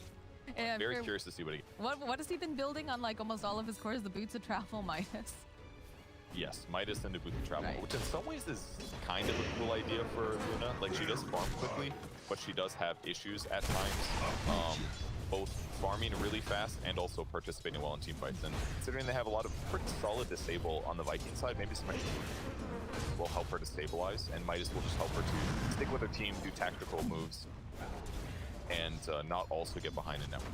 It'll definitely be one of the first times that we'd see that professional match, and I'm sure then everyone will be thanking him, as everyone in pubs will be trying to emulate it. Definitely do not try this at home, kids. Sort of got mid one doing the. Exactly. But again, mid one makes very good team fight decisions. He dies less than a normal carry, and that is why it is okay for him to cannot die less than mid one, then not fine.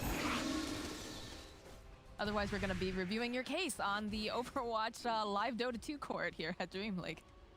I'm gonna give you a not guilty, but you know, I understand your teammates. You're not part of the court. You're doing a great job with the Undying against the. It's one of the nice advantages of having Undying. There's no move lane him against like an off-lane strength here. Ooh, damage top. Oh, yeah. Oh, the nice save though here from Aramis. Looks like mid one. To be able to get the final hit off over here onto KheZu. Be a little bit careful. They've got the Spirit Scythe and Crypt Swarm coming out. They do enough damage. It's looking like they're going to try to man fight it out. KheZu goes down mid one. Getting the kill with 60-something hit points. Aramis now to run away. Not quite enough damage here on Socks. That'll go and get that kill, but we'll force him back. Little too overeager there on KheZu's side. Thought he could get mid one, but with the Fairy Fire and the quick magic wand that build up this fight to the death. Luna is a very good fight to the death type hero. Here it is again. Earthshaker pressuring correctly. KheZu walks in to get some damage in, but Fairy Fire, 7 stick, and all of a sudden, a lot of heal.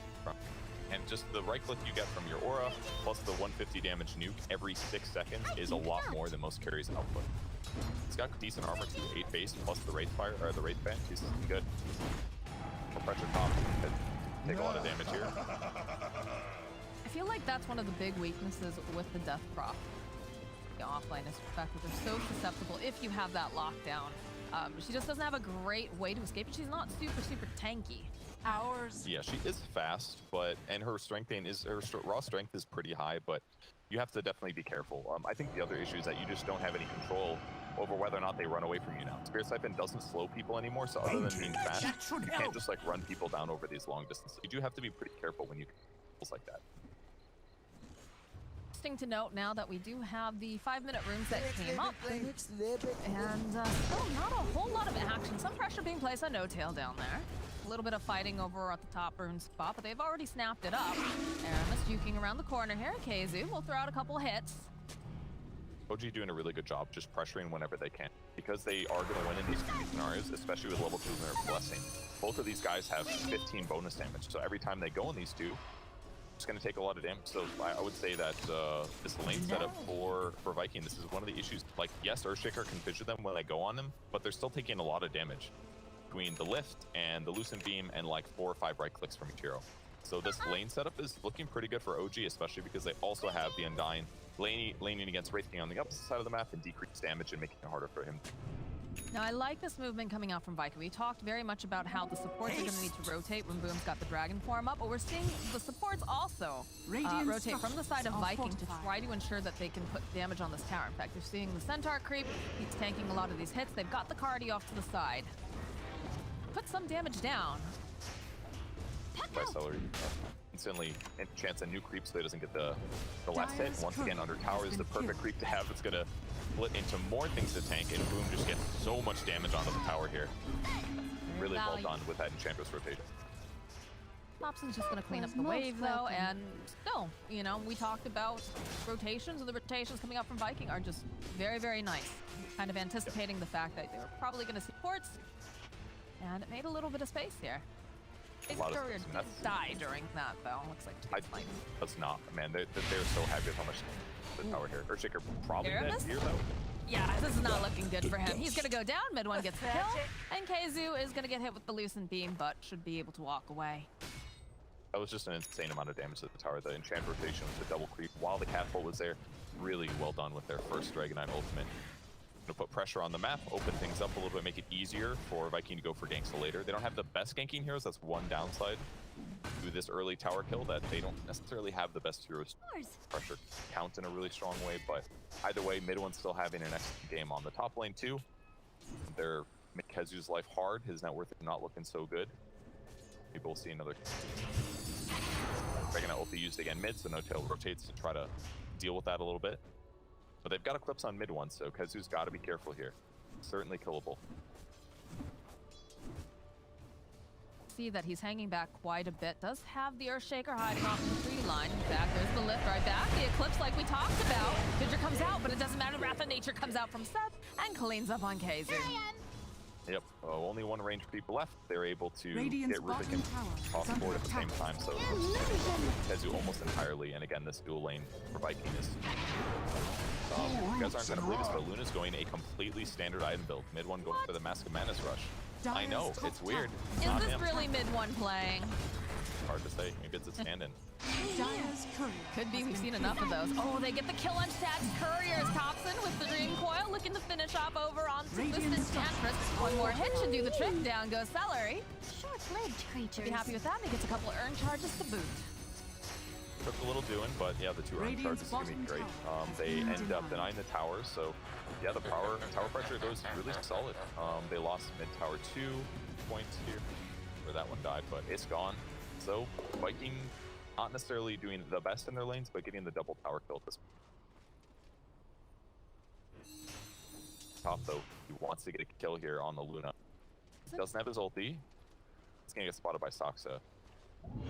Not sure if everybody's quite in the right position just yet. Okay, so using the exorcism, look at the teleports coming out now. No Tail joining top. Sun's gonna come out over here onto the Rubik, and they have the tombstone as well. There's a lot of ghostly daisies dancing around Seb, TPing in over onto the back lines. Aramis is gonna have to TP out. KZ and now Boom. They've attracted a lot of attention here. It's not looking super great for Boom, as he is gonna have to try to teleport out. I don't think they have the stun though, so he's gonna be able to leave. The exorcism has gotten used though, over here on the side of Viking. Yeah, not too bad at all for OG. I'm sure they would have loved to have one more kill there, but Tomb was obviously fantastic. Very little chance that they can fight through that, but Kezu's able to get away from the zombies long enough so that he doesn't get slowed. But Exorcism being burned is a big deal. Now OG's got the pressure this tower, and it looks like Seb's going to clean it up. He's got his little tree ants. Of course, those are the baby ones. We are not at the big boy stage just yet, but that will become an issue later on. I have taken up. Fissure's gonna get used. No Tail. Try to walk away. Celery is here though. Has the impetus. They'll go to use the Dream Coil. The Silence getting used over here onto the side. They'll be able to take down KZ as Aramis just stuck in the trees. He has no hope of escape. Down he goes. Mid one gets a double kill. I came here for No Tail might die to a creep. It's really close. Running for his life. Okay, he's gonna be okay. Oh, is he greedy? Is he gonna go for it? No, he's scared right now. He was like one hit away from dying to that ghost creep, but he ends up escaping. That was dangerous. He's just gonna moonwalk out like a cool kid.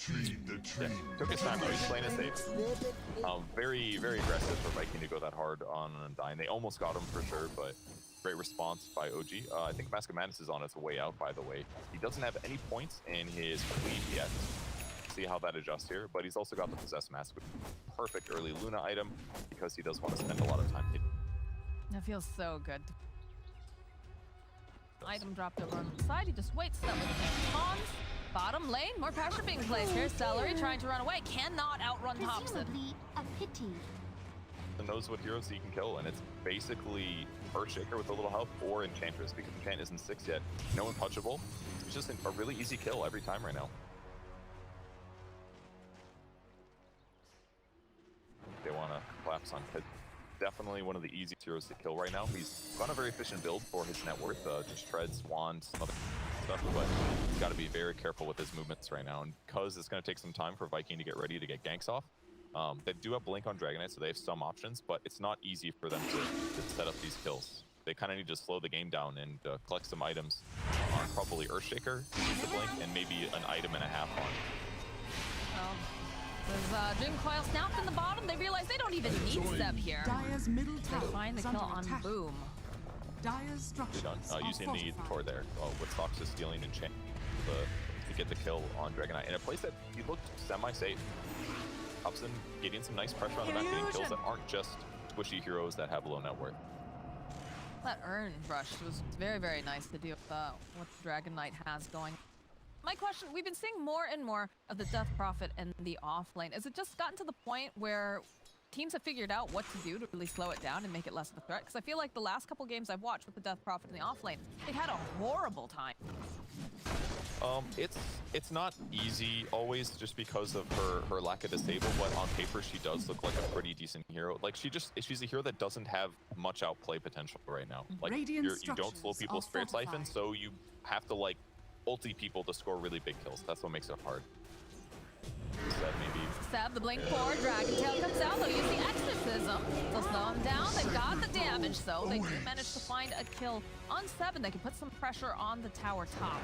But as I say this over in the mid lane, efficiency Dota here coming out from OG. They realize that they can use nice damage themselves. Dreamflow gets used over here on Decazer. They just have so much damage as they go, and they just burst him down as Midland finds yet another kill. No Tail trying to punch over here onto the enchant. This is a bit slow on it, but Thompson is much quicker here. He does trail after Celery, and then decides, nah, we got the tower. We're good. And Midwin's going for a little damage on tier 2.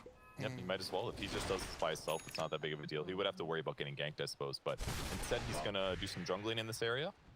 A little scary for sure, though.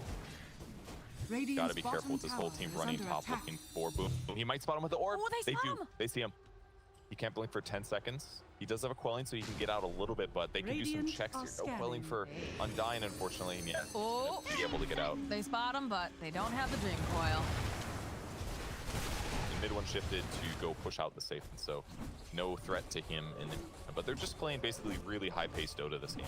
They generally do this when they have Prophet because they know that they can tempo the game so well, and they're slowed down by almost nothing here. Having Undying, he's always ready to go basically with Tombstone. Thompson's rushing E-Blades so that he can get as much kill potential as possible right now. Now they're trying to get Boom, trying to finish off that kill they wanted. Well, looks like they'll find their prey here. They go up with the Orchid, the lift, the toss back. They have the Stolen Spirit Siphon, and it takes a little doing, but eventually Seb will slay the Dragon Knight. Going back in. Hits over here onto KZ. Thompson just playing around a little bit. Wraith King stunning any of those people is going to put them in a dang spot, but for now, great space creation by OG while mid one continues to farm. An efficient build, the normal stuff here. Gonna go either S and Y or Manta. It looks like a Manta game a bit. You can silence, DK stun, you can dodge those out. Might be in trouble. He's okay here. If he's on the other side of the fissure, it's a little bit scared. But look at Seb already making his rotation. He had the Orchid online. Celery and KZ are nearby, but they're very close to the tower. So I feel like they'll back off a moment. Lots of teleports coming down. They look like they want to fight, Purd. Good vision for Viking at the moment, though, but we'll see if they can deal with that. No Tail is not here. It's going to make fighting very difficult until he gets here with the tomb. But No Tail has not purchased boots yet. He tried to buy a second wind lace, making a mistake here. No, he's going to bring it out. All right, 2 wind lace Undying. Who needs Here boots? we go. He's got other perfect items for his circumstance, but damn, I don't know if he noticed. We'll He's see. queued it up, I think. We'll He knows. He's right. figured it out. Well, they've tried to make a smoke play here, and they are separated up a little bit. It's like they're a little misguided over on the side of Viking, not quite sure where they want to go. Dancing around that mid lane. They That has to be don't want to fight careful. except for maybe a kill. Well, Shad has been abandoned by the rest of his team, as it looks like they probably have enough damage to go and bring out that reincarnation. Yes, it is, but they'll follow up, going right back in again with the slow. They'll turn their attention now over onto No Tail. It's a good dream coil. They do have the exorcism coming out from KZ. No Tail is taking so much damage. He actually does go down. Boom, next to fall, though. That's a bit worrisome since he is the big tanky boy. Thompson dancing around over on the back line. They'll find the kill on KZ, and they have their own exorcism. Those little ghostly cubes floating around here. Thompson still hunting, hoping maybe he can grab someone else, but it'd be pretty hard for him to catch them at this. Dire's bottom tower Thompson did such a good job buying time in that fight. Like, it looked kind of dangerous after they initiated and killed the Wraith King, but he popped the Ghost Scepter at the perfect time. It bought him time through silence to not take damage and to not take physical damage. And by the time that was over, he was able to Dream Coil off onto 3 big heroes. And even without Luna showing up, they were able, with the fact that the Tombstone's there and Thompson bought time, to actually work him down slowly. Boom! I don't think this is where you want to be, my friends. This is a lot of damage coming out from the Eclipse. He's immediately forced to back off, but there it is. There's the Fissure into the Echo Slam. Grabs 2 of them. Mid 1. Is he going to survive this? He's got life steal, but no, he does eventually fall. The Celery also will get taken down, and Sox that next to fall to the side of Viking. I thought Dragonite was dead for sure with that Eclipse, but once again, Quelling Blade to get out of the Sprout right away. He ends up staying alive with like 60, 70 HP on the Dragonite. Huge swing there. Obviously, the game's still looking rough for Viking, but hey, killing that enemy carry, you finally got it done. That's his mega kill streak well, and it went to Kezu, so he'll catch up a little bit in net worth. Not that it's looking great. That's that. Immediately that Eclipse, the Orchid, trees. I almost thought the Celery might end up body blocking him just a little bit too much, but no, he makes it out. And then look at Aramis. That's the Blink Dagger reveal. A nice Echo Slam onto 2. Some space is collected for them. That's going to buy the Red King a little bit more time to get his relic. He's about 50 gold away right now. So he's getting there. Radiance is certainly going to help against all of this stuff that OG has. The fights are a little bit elongated at times, so need to buy time for him.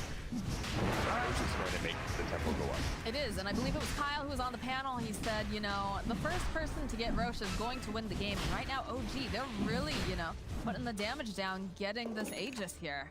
They don't have to worry about Echo Slam. They don't have to worry about Exorcism. It's the perfect time. So mid 1 gets himself a nice Aegis at 8 minutes in. Another cool thing about the Undying here is that not only does he stabilize your lanes and give you really solid gank and team fight in these early skirmishes, but his ulti amplifies the damage you deal by 25%, making him a pretty capable Roche hero, actually. Normally they would have struggled a little bit too much here. In the meantime, mid 1 is almost finished his BKB, so the next fights against Earthshaker are not going to be nearly as dangerous. That should help. Wow, he actually sends the Van Brace back. He wants to keep possessing. Surprising, but that life steal though. I mean, it's only 7%. I can't tell. Okay, he's going to grow bow. That makes more sense. Amplifies his magic damage, gives him more attack speed. That makes the Van Brace. But I think Van Brace is definitely better than Possess and Handsken. He's already got some life. Well, I'm not going to argue with mid. He likes to do things a little bit wacky sometimes, but it seems that they always seem to work out. Not this game. Everything's very standard the way he's playing. Except for that Grove Bow. No. I like the Grove Bow. I said I meant Possess Mask over Van Brace. Oh, okay. Yeah. All right. Grove Bow makes sense. Makes a little more sense. All right. Well, Seb pushing out the bottom lane here. Aramis just kind of hiding over in the tree line for that experience. It's a lot of movement in that top area. Is under attack. Out to the side of OG. Fissure comes out though. They do spot him. And they finish him off. Teleport's immediately coming out now from OG as they want to try to punish this. They're gonna be quite quick enough. He's up on Luna though. No engagement, but they keep Prophet alive. They need to buy a little bit of time till he gets BKB before he can fully commit to these fights. So not too surprising. But with the map control they have with the Aegis, I'm sure it's ready to fight very soon. Especially with an Arcane over here on Puck. Thompson would love to skirmish anytime that the rest of the team is up on Aether lenses too, as well. Interesting. I've seen this a couple times. I think Boom was the guy that got an Aether lens on Puck and ended up spell from like a Yules or something, but clearly seems like a popular build. I mean, being able to Dream Coil from farther away is great. Being able to go farther with the Waning Rift gives you more options, and it's going to help make him get away with the fact that he doesn't have a blink. I like their movements, the way that they're sweeping through the area, trying to clear it out. They're using mid 1 as bait here. Blade gets used over on the side, though. A little warning shot here from Thompson. Oh, damn, they stole Vampiric Spirit. Watch out. Oh, man, all that life steal. How do you stop him now? Tower is under attack. It's not even an aura anymore, I don't. It's like it just works on. God kills well, now, spawns some skeletons. Yeah, watch out. Here we go. Being placed over on the mid tower, and they really can't do anything against mid 1 here.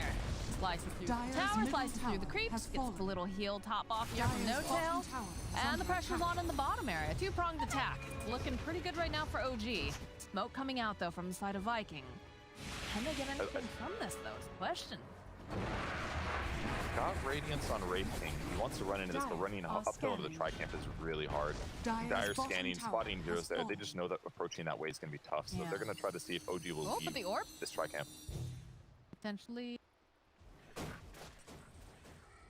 All right, well, they have a party hitting their, Dire's bottom hitting their tower over here. Mid one's got an Aegis. He managed to get a courier snipe. Catapult. Dire's structures are fortified. Good push. Trees are going to tank most of this split shot damage. They have a ward here. They know. Celery so far forward here. Rapid Nature plus the Dream Coil over on 2. Looks like they should be able to take down Celery first. Over on the back line, so they split it up so nice. Keizu, he tries to teleport out. He's not going to be able to. They have the Lucent Beam, and they're just chasing down Boom on the back lines here. Keizu eventually to fall. Radiant's That was so smart by OG. They knew that the most vulnerable place to get attacked from is the back. They hadn't seen anybody on the map for a while, except for the Wraith King. They anticipated this. They had the ward and the sentry, and Undyne was perfectly positioned. And then they Dream Coiled to drop the tomb, and then their opponents are forced to fight. Luna might lose Aegis here, though. Yeah. Maybe one more hit. Okay, there it is. There's the Aegis gets burned.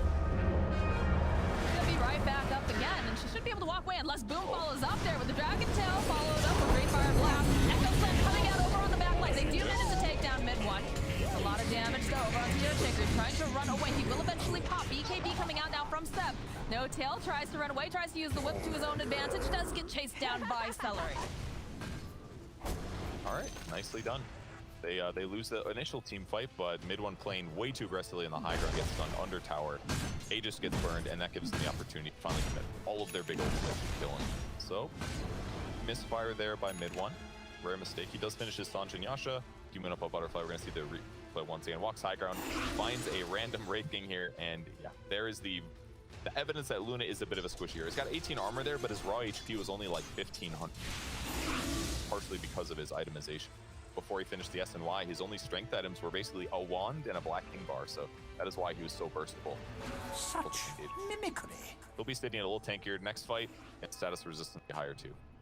Man, No Tail tried real hard to keep him alive that entire time, but still was having some difficulty with the amount of damage. Shard was the next item on Earthshaker's grocery list, as it should be. And we do have the Shard picked up now on Rubik, where he's able to lift his own about safety and whatnot. How do you feel about that one? I think it's perfect in the circumstance, because something I was thinking about saying when the Luna was disabled was if they have a Glimmer Cape, Luna probably survives that second round of damage. And but Undyne, you know, he had to buy 2 wind laces. He was really poor as a result, so you know they haven't been able to pick up a wind lace or a Glimmer Cape yet. Rubik has one queued up as well, but it's like he's not there yet. So now, yeah, maybe he could have spent that 1,400 gold they spent on a Shard to just buy a Glimmer Cape instead, but this is also going to solve similar issues. Throw range 60% longer, cooldowns reduced by 30% when targeting allies, and the throw delay is 0.5 seconds. If he just gets gone on, Earthshaker Shard doesn't matter anymore. You toss him away from the fissure. There's no follow-up stun. It's the hard counter. Well, he has to make sure that he's not the one who's also getting... Absolutely, but like he's got an Aether Lens already, and he's got 250 cast range from Arcane Supremacy. Like telekinesis cast range has got to be like 800 or something at least right now. We won't be able to see the area until the game gets, but it's going to be really far. He's back. He's going to wait until Luna gets put in a really bad position, like Dragon Knight goes in, blink stuns, and that's when you throw him safely.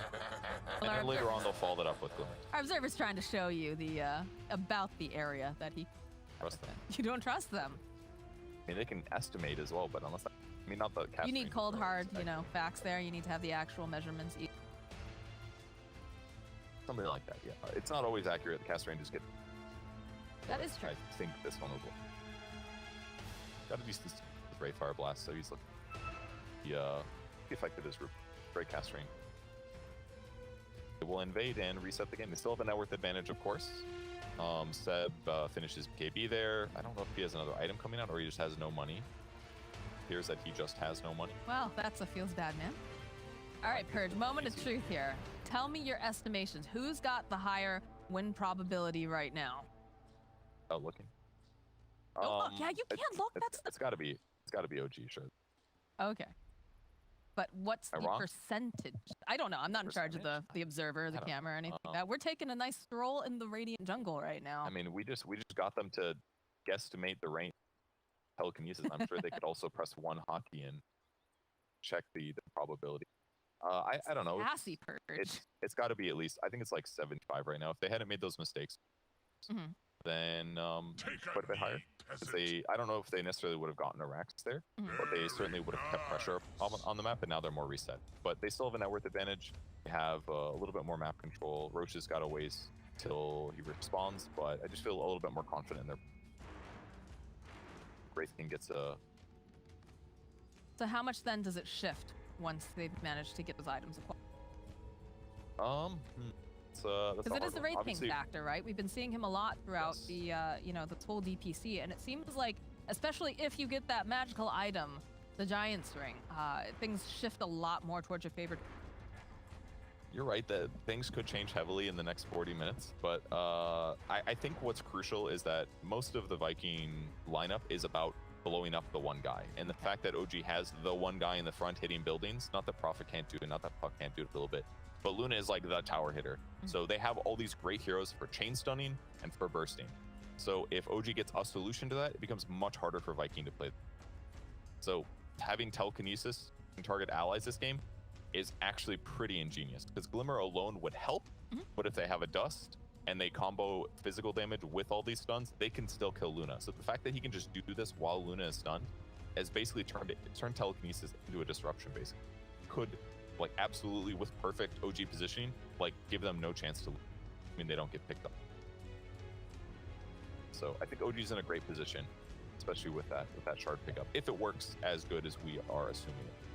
We're doing a lot of theory crafting here, obviously, but it would be pretty neat to see if, the telekinesis shard option is indeed, something that could be used and save your cores from the Earthshaker shard itself, because it feels like there's not a lot of solutions to that aside from like something like tanky. But my other question too is that, Keizu having a really rough time on this Death Prophet. What does he need to be able to do to become a little bit more relevant here? Basically, he just has to be ready to get into close range of the enemy team at the same time that they are bursting. But it's kind of hard, right? Because his allies are going to jump in, combo the Luna, for example, and ideally he would want to be there with damage with Extamon, with Spirit Siphon going, but then he's going to get caught up in like Puck Coil and things like that. So it's kind of hard for him. If he had like a BKB, I'd feel more confident. He does have the Ogre Club, so he's getting there. The Ogre Axe, excuse me. Dota 1 name. Oh my god, unforgivable purge. But once he gets BKB, it'll be a lot easier. So waits till his allies find a good initiation, ideally a fissure on 2 to 3 heroes where totem fall up and he runs in at the same ulti off on and BKB active, and then he a whole bunch of damage. That's maybe the solution, right? Yeah. Watch out for the Rubik telekinesis, slap a silence on him for that 6 seconds. Yeah, but he's got to just, like you said, a lot of it comes down to the position. Feels like any time that Keizu goes a little bit forward, he's immediately blown up. Yes, and that's because he's behind. He's got great items for this context, though. Lots of magic resistant cloak. The talent that does the same thing. He's got essence. He understands that like he's just trying to get as tanky as possible right now for as cheaply as possible. But it doesn't, in a normal circumstance where his net worth is quite as low, it would be. Then, so it does feel like Viking has to play a little bit of catch up here, but unfortunately for us guys, we are having a connection. So we're actually going to toss it to a break. I know you guys are all very disappointed. We're very excited to be watching this game, casting it for. But we are going to just short break here, and hopefully when we come back, we'll have more of the Viking versus OG.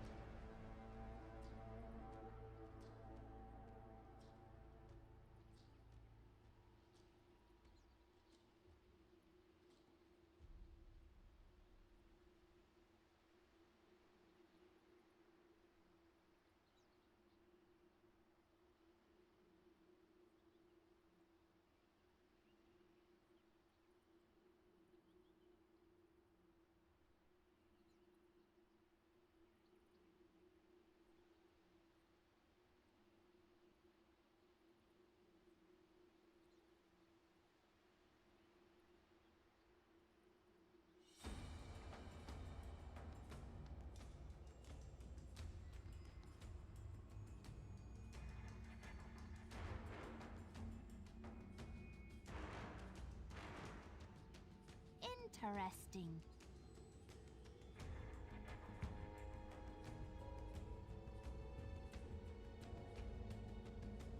Shocking.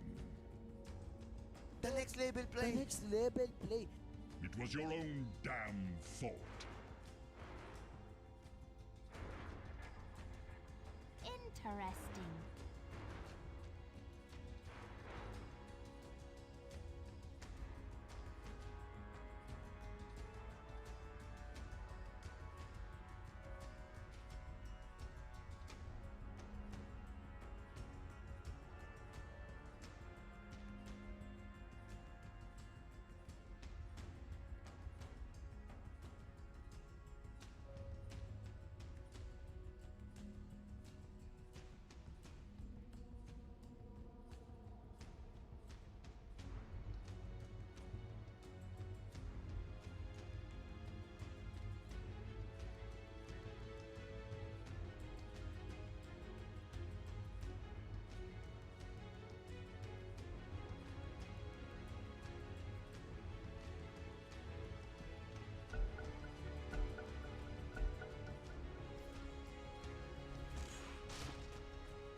All right, welcome back, everyone. We are ready to go with more Viking versus OG action after that short pause. And it looks like things are already shaping up as we've got a bit of an invasion going on into the Dire jungle there.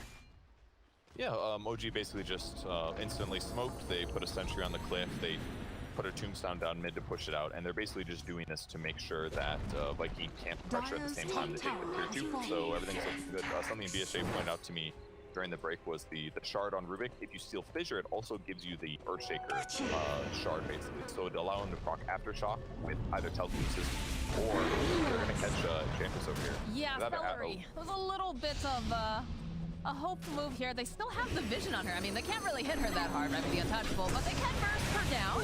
And in fact, that's exactly what they're going to do with a little assistance from Thompson.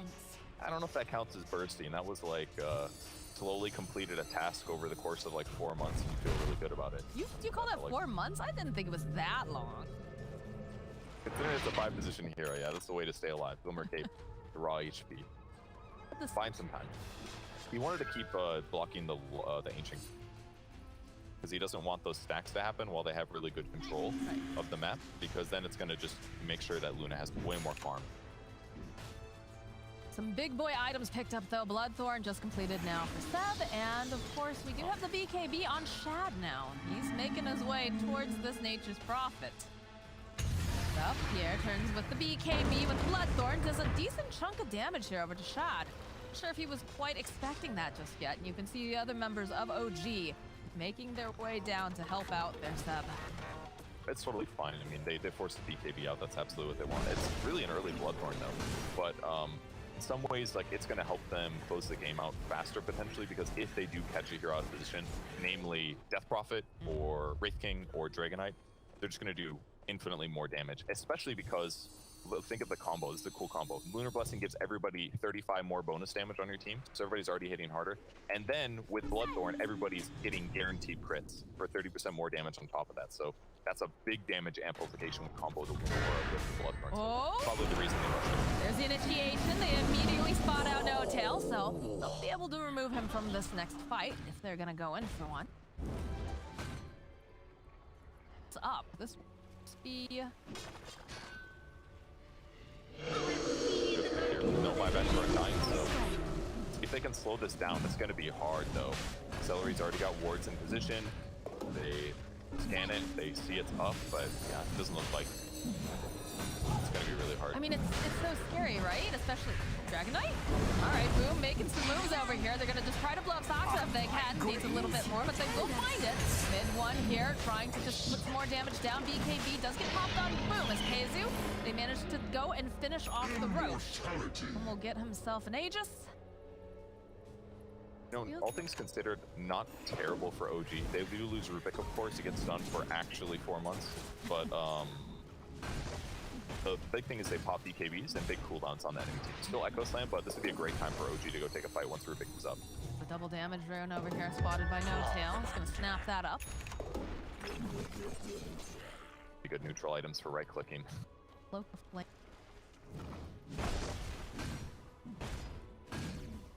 Well, Undying with a Orbital Destruction. Do that often, but he's going to be slowing people when he hits them anyway, so just another way to amplify damage here. Factory completed now for the Pup. Really low cooldowns on his spells. 4.5 second phase shift, he's just going to go be aggressive. In map control, level 20 picked up for Wraith King. He's also got an Elven Tunic, so this is a really nice advantage. 421 movement speed out, even turning his phase on. 500 movement speed with phase on. It's going to help make up for the fact that he does not have a Blink Dagger. It's coming out though, isn't it? Okay, he also has a Blink Dagger. My point is moot. It's alright, Bert. He's just gonna be very speedy. You gotta go fast. Radiant's bottom It is important that you tower can is under initiate attack. instant, right? If you walk in and Puck's able to dream coil you, then your damage isn't there to follow up on the chain stun that your allies are doing. So definitely important that he has Blink Dagger to follow up and to try to burst down these important heroes. It is nice to be able to follow up, especially once your Earthshaker jumps in, once your Dragon Knight has jumped in. You gotta be fast on your Radiant feet. structures are fortified. And we'll have that for the engagement. And I feel like a lot of the times they're trying to, I won't say hunt Seb, but they're trying to take him out of the equation because he's just doing things like this, right? Purge constantly, you know, popping up in the lane, Radiant's putting bottom more tower pressure is down. under attack. Very Tough annoying network right now. hero. He hasn't even abused his shard yet, just using regular treants and some right clicks, but you know, he's more mobile than his opponents are. They've got Blink Daggers and they are taking tier 2 towers, but he's getting some free damage in. They need to get here soon. Try to save this tower. Who's here? Side of OG. Radiant's bottom tower is under attack. Butterfly's finished for Luna too. This pulls the Master Madness like normal. Gets the butterfly. Shad is queuing up. He queued up MKB before, actually. Now he's queuing up with Abyssal Blade. And again, this is the same Wraith King problem we see against Evasion heroes right now. MKB just does not do good damage like it used to, and as a result, it feels bad to buy it. But Asher will give him options. Luna is certainly going to be hard to kill, but her raw HP is still kind of weak, only about 2,000. So if they can take fights where she uses DK and go on her afterwards, they definitely can. What are your thoughts on this queuing of a rapier, right?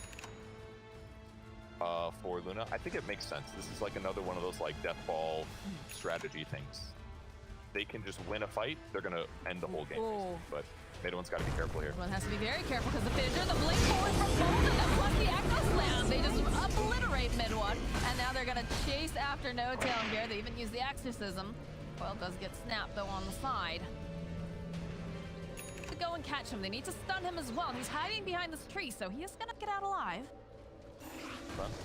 Reaper's looking less good right now. I don't know what it is, but that looked a little bit rough, the amount of damage that was. But yeah, very burstable. The one hero that could have saved him would have been Rubik. Within range to do the allied telekinesis. Even then, probably unlikely, because that was a lot of hate.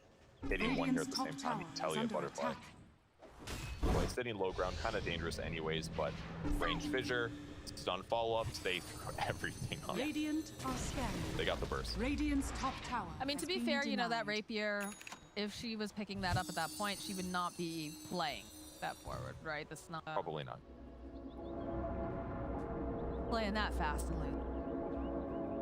A bit of a shock. Either way, I mean, they don't necessarily want to fight them anyway. It's kind of a dangerous one. They do still have Aegis. Yeah, they do still have Aegis on Dragon Knight, so they're not even going to fight right now. But Mid-one just getting a little bit too aggressive on where he farms on. And the net worth is getting pretty evened out. The one hero that was lacking before was Death Prophet, but he's really good right now. He's got BKB at 10 seconds, and he's got a play mill. So Death Prophet is basically at survivable moment, the survivable moment you wanted, so that you can run in and do a bunch of damage. And solid. Maybe it's time to Prophet Rad at this point, buy the cards. Well, that was the thing that, you know, before we split to a little bit of a break here, you know, I asked, what do they need to have online? You know, what do they need for the side of Viking to kind of ground? And BKB is going to be very important over the Death Prophet, getting some more items over on Wraith King, obviously. Shard. So now that they have that, they're making more and more headway here, but is it quite enough just yet? It's looking pretty solid, honestly. Like Dragon Knight's following off. Actually, his net worth is still decently high. He's picked up AC as well. That means Wraith King does not have to buy it, so he can be a little bit quicker into his next item. And I don't think that's a big deal at all, because the carry on the enemy team is the Luna. That's more of like an AoE type carry with hybrid magic and physical. So like, I don't think it doesn't matter for Wraith King that he doesn't have as much raw armor as normal. So they're actually covering themselves really well with the itemization got. In a way that's going to allow Wraith King to be his net worth is going to feel higher impact. They have Abyssal and Armlet and Radiance and BKB. Oh, the fissure, but immediately the follow-up here from Thompson. Got the big coil, and that Wrath of Nature does so much damage. He steals the fissure as well, so the Wraith King will go down for the first time. Rest of the team standing nearby. BKB comes out from Shad. They've got no way to cancel out this TP now, so out he goes, and the rest of the team just fling. Nice long fissure though from Saksa Keizu. He's gonna be forced to pop his own BKB and have to go home. Again, with this fissure and the shard on Rubik, anytime he fissures somebody, he can use Fateful and Telekinesis follow-up across Aftershock. So this is a great moment here for OG with these kills. So many BKBs are popped, and now it's gonna be scared for them to take a fight. Letting Rubik have this fissure is a pretty big oof. Yeah, look at that range. Very long. Jump forward here from Boom, but immediately getting silenced out over on the side, trying to make moves on mid one. BKB gets popped, plus the Glimmer Cape. But Boom can't do anything. He's literally just standing there in the freeze. This will make their approach over here on the mid one. They use the Echo Slam. Down he goes. Chase is on. The Exorcism does get used by Keizu. They need to go and set up these TPs, and they just don't have it. So they're able to just walk away here on the side of OG. Or in the terms of Puck, you know, he can just jaunt away. Aram is chasing after him, but be able to catch him. I was gonna describe the orbs of steel that mid one had in the mid lane by not popping BKB while at 1k HP, but eventually he does get punished for it really heavily there. Probably expected his team to be able to save him, but once again, Luna just looking like she's a great tower pusher, but she's very vulnerable to this mass burst damage with stuns. And she dies again in a moment where she didn't get to pop her BKB, she didn't get to ulti, and the tower got denied. So OG's still kind of struggling to gain some ground here. Have we seen any successful for Luna's win yet? At least in our regions. I have not seen it. I'm pretty sure she was like, last time I heard the panel talk about it, she was something like 0-4. So it wasn't like a massive amount of games, but, and this is probably the best one so far. They won the lane, they got some little skirmish kills, but since then, it's felt a little dangerous. Their opponents have stuns and so many bursts. So much burst that it's difficult to pop BKB at the right moment. And he's queuing up an Axe, knowing that like being to this like death ball, I'm ahead of you in net worth Luna thing, it's not going to happen anymore, especially with Wraith King like 4k ahead of you in net worth. He needs to be able to like tribute the fights by ulting, and hopefully like it'll be like they bait out BKBs, Dream Coil goes down, and he just drops the ulting and like lasers everybody from the sky. That's the best way that he can tribute before they commit.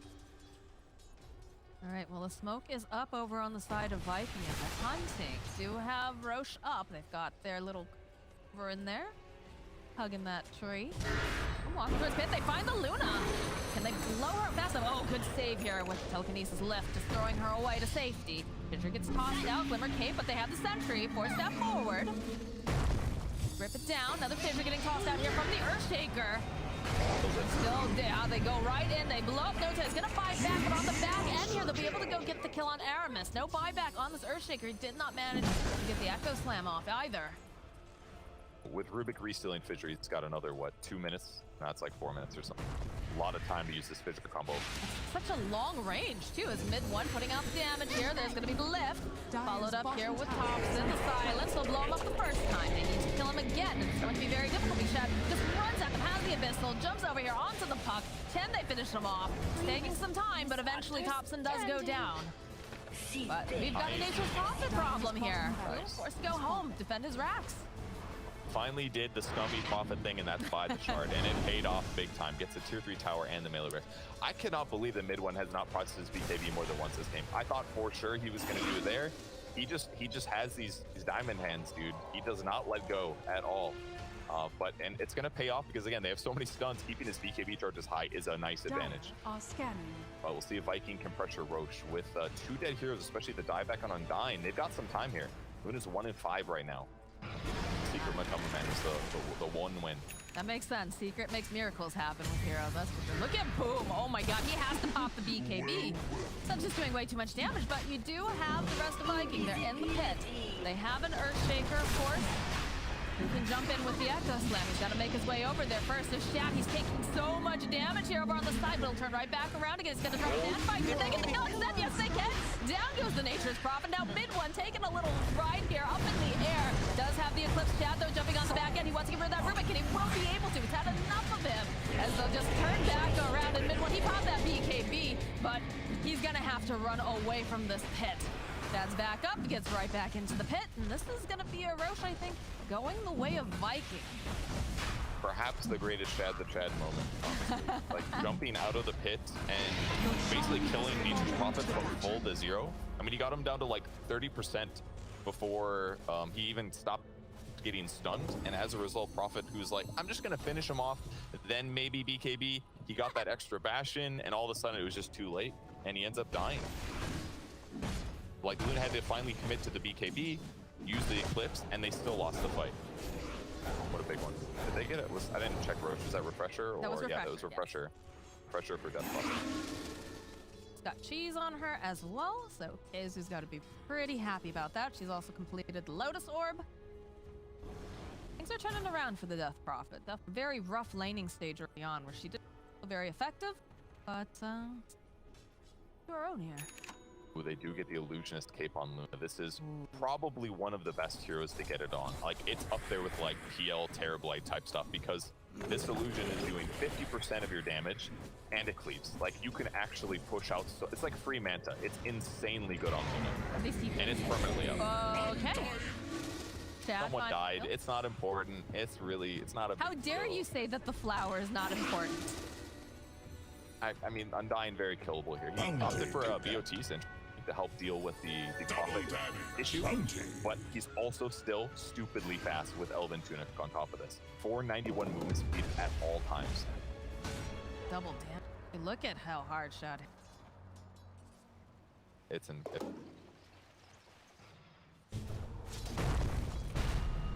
Alright, well, Viking making the plays. It seems like it was just a couple minutes ago they had a 5k lead over the side to OG. It's already shifted to K lead towards Viking now. The tough thing about these like slow kind of push lineups, you can't make too many mistakes when you go for your high ground moments. And because OG slopped it up a little bit, things have gone harder. Purge, they just stole the Luna illusion there. Oh no. The hard counter, Enchantress, she's useful. Well, they also managed to steal some of the big trees as well earlier on, too. But, okay, Shad the Chat is just harvesting everyone's bones. Soxa's, now very dead. I like how Midwin's just sitting up here and spawning his Illusionist cape. Oh, he's so he can go, like, push out lanes. It's not that big of a deal if he's not hitting. And he is kind of vulnerable to be spotted on the map. The way that, has been killed. The way that Shad is just playing this game, he's having his own time of his life here. Goes, he finds kill on Soxa, Luna's courier comes by with the point booster, just murders that. He's just literally like a one-man wrecking ball right now. The way that anything shows up on the map, you know, Shad smash. He's doing a great job. And buying all luxury items, upgrades his BOTs to BOTs 2, gives him an extra 20 movement speed in case it wasn't fast enough. And with the Trickster Cloak on top of this, better magic resistance, so he doesn't have to BKB as much, and evasion built in to make him even stronger against Luna. And he can also go invisible in anticipation of getting kills. Just a perfect neutral item here. Because he's got so many damage items already, he doesn't lose much by utilizing. Radiant structures. Yeah, I like the way that they're using some of these items here on the side of Viking. Have the well, that thought Dream Coil gets used over here. This is looking like Death Prophet's having a bit of difficulty. Has a Lotus Orb, but she's gonna need some help here. She turns right back around. I mean, she ate the cheese during that. They'll take down the Tombstone. Shad looking for an opening, finds himself a no tail. He's a big chonky boy, but is nothing for the dynamic duo Boom and Shad. And now they'll just turn their attention over here to the tower as they wait for the creep wave to appear. Phase of the game, the OG heroes are not nearly as effective. They lost a lot of advantage from things slowing down. They are split pushing well with Prophet still, but they really got to slow this down. almost lifted, but he did not want to get stunned himself. So he held back. Seb. Oh, okay, they go for it with the Dream Coil again. The BKBs come out, so they're gonna try to man fight here. Trying to put down the burst damage, but they can't as they turn back around over onto Seb. This is not looking good for him. He is going to go down, and Shad is just rolling after them here with that Lotus Orb. KZ chasing down over here on the Luna. Does manage to get the catch. Silence, the follow up with the E-Blade, turn right back around again. He'll be able to dispel it. Thanks to the flicker. Very good usage there. More movement speed on Death Prophet is excellent here. Removes E-Blade. Shad covering his teammates well. Like all these goes on Kezu have been effective, but him having cheese, he still has another cheese by the way. Having BKB, having all these utility items, and now he's at this position where he's really difficult to kill. And the single target raw burst damage from OG is just not there so much. Luna is not the most incredible single target hero. Is starting to feel a little bit desperate towards the side of OG here. Are we still looking at a rapier here for Luna? I feel like she can't, like she needs to get damage, but at the same time, like it's too risky, right? Yeah, it's pretty risky. He's waffling behind. Sometimes he use it up, then he goes back to queuing up Ags. His courier might have other undertones there in Dime. There's another double damager outside the Roche pit. Okay. Anybody would love to have it. Chad is special. Yeah, it looks like he's gonna help himself to it. Soxa, you better Radiant's run, middle tower boy. is under attack. You don't want to deal with that. And meanwhile, Boom's just hitting your buildings. Take the illusion over, try to push them back a bit. The blade comes out, but Shad's here and he's got the double damage. He doesn't have any fear. Here, Moria again. Woof. They're shredding through these buildings. Witch's Prophet is going to be up in about 5 seconds. Does have to buy back as well, but used to that. Has fallen. They'll go, they'll do the damage, take the tower and the racks, and perhaps make a rotation top and help themselves to that as well. Really cool thing Mid One's doing here, whenever the illusion gets taken over by enchant, I believe what he's doing is he's dropping his illusion. Do that, the illusion dies, because otherwise you could spawn it and backpack it and it'd be kind of busted. So it's kind of a cool way to counterplay that, but maybe they can get this enchantress kill. They haven't had a kill in a while. They should be able to. Bounty. Down goes Stellar. You're just a little bit too far behind the rest of your team right now. They're gonna leave you to die, but we do have a refresher orb running now. The Death Prophet. Got to be really happy with it. Early game. He's done a great job staying alive, being in, out of position in enough that your opponents want to fight you, but not so much that you end up not being defended. It's off though. That's just a ninja. It's just a ninja. I love that though. I really like the way that they're using that because of the fact that Dragon Knight can just, you know, sit on the outskirts of these fights, find the opening, and then just. Dire's courier has been really killed. just don't have the vision on him. They do manage to pick up a gem on the side of OG, try to reduce some of the vision, but bottom lane, Shad has found himself another victim here. Seb, follow up here from Boom plus the Abyssal Blade. That's a dead match. Did such a good job pressuring him. This king is truly an undying king. 8-0 and 8 right now. Yep. Insane movement speed, can teleport anywhere, does tons of damage here. The heroes are just falling off on the OGs. Really needed to take a barracks earlier than they did. One they got was a little bit cheesy.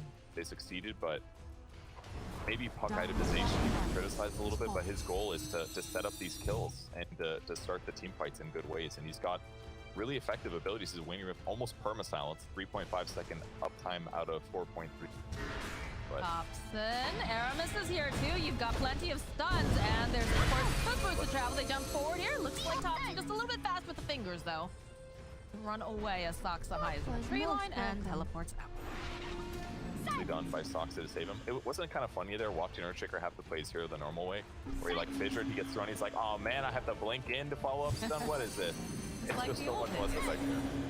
Yes, but not able to kill him. Thompson stays alive, still pressuring the map really effectively here.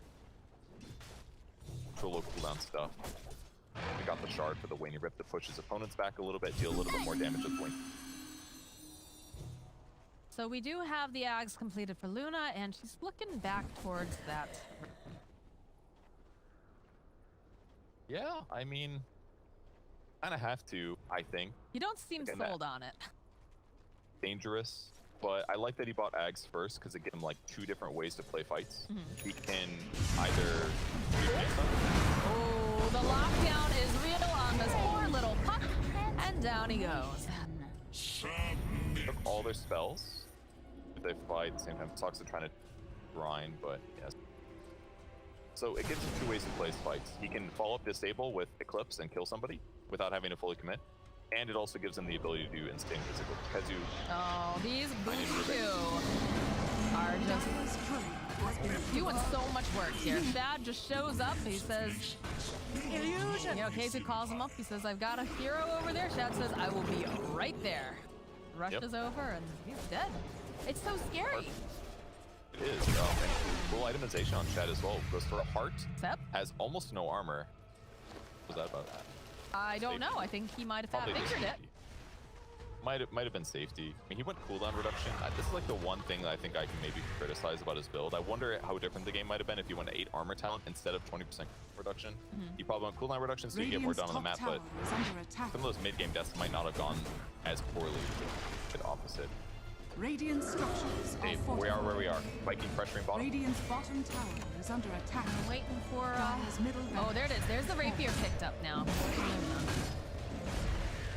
Kind of make it or break it, I feel.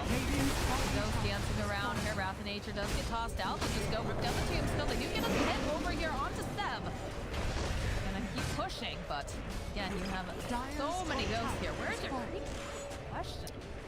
Prophet was bottom, remember? Prophet's BKB. By the way, Prophet's been top as well. He's got BKB top. Yep. And they're finally going to just use the Echo Stem. They've had enough of him. Abyssal comes out, and they'll slice Seb, but he does have buyback.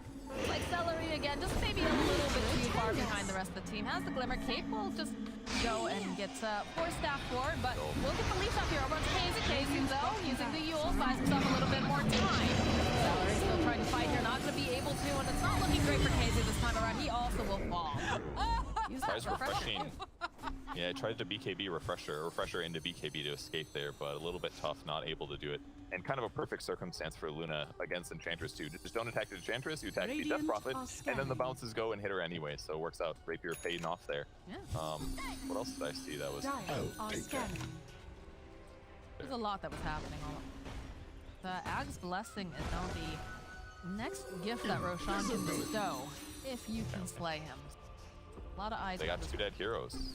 At least force some buybacks here. Oh yeah, that's right. Prophet killed the whole enemy base. That's right.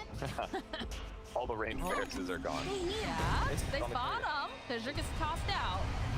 Gonna be the Luna Axe. Still doesn't feel like it does too much. Oh, the snap though pushing forward. The buybacks are coming out now immediately. As Boom jumping in, can he burst down No Tail? He's trying. Rest of the team on their way. Nice Fissure coming out. We'll take down No Tail. Mid one has the BKB pop. Boom having to run out. It's gonna be the first death here coming out from the side of the Wraith King.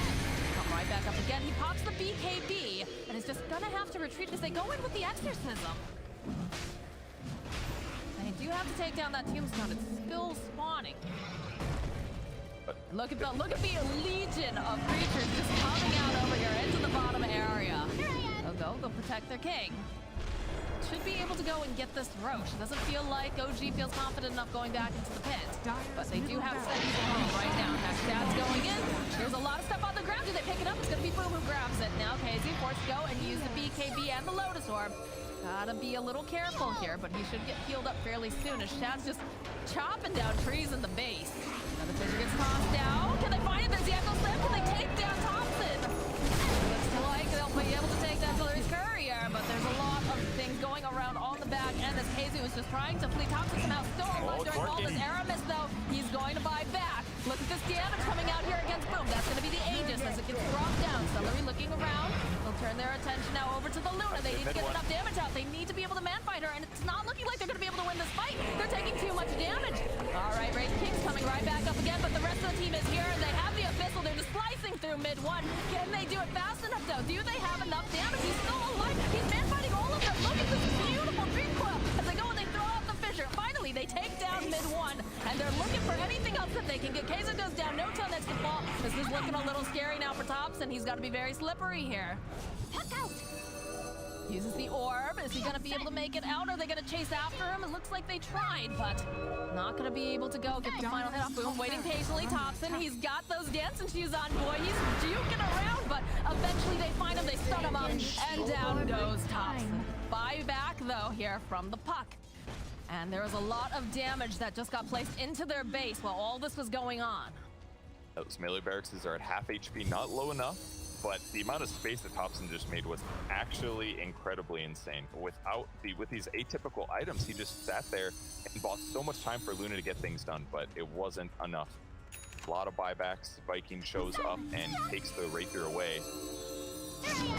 Very scary moment. Oh, the fissure coming in hot. Chad is here. He's waiting patiently. It's stunned up. They fall with the ankle slam, though. They know that if they can take down Thompson. There it is. There's that eclipse, but they don't care on the side of Viking. Does a decent amount of damage, but mid one, he just can't go forward against this. It's too scary. Another long-range fissure. Blink coming in from Boom. They're just going after No Tail. Down goes, Toxa. They'll go right back in. They'll pay attention to these buildings. Buyback now coming out from Rubik. They need to try to force them out of this base, and it's going to be so damn difficult. Another blink forward here. There it is, the Ancient. It's crumbling. They BKB. They've had enough on Viking. They say, we just want to get this done. We want this victory. We want game number 1. Fortification pushed out, though. And they try to jump in over onto the back line. Snowtail is trying to man-fight them. It's not looking like it's going to be into it. Jump forward over here. Gets a kill on Soxton. It's mid one against the world. And it's not going his way as the GG gets calm. Very fun game. I mean, OG lost a lot of momentum. They missed their timing, but they still did a really good job to try to hold on to this game with the split push, with those Roche fights. But ultimately, Viking just played better.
Dire's bottom tower is under attack.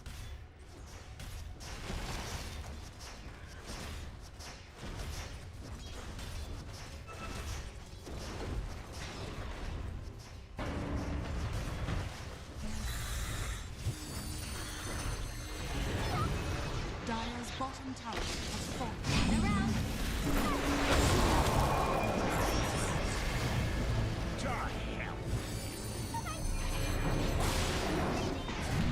Dire's top tower is under attack. Hands are tied. Hell has it.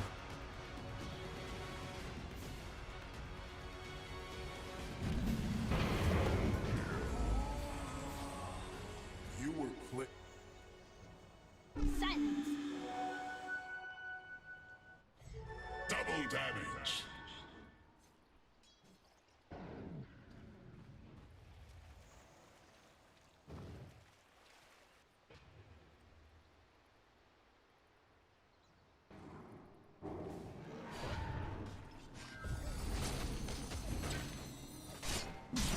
A prize.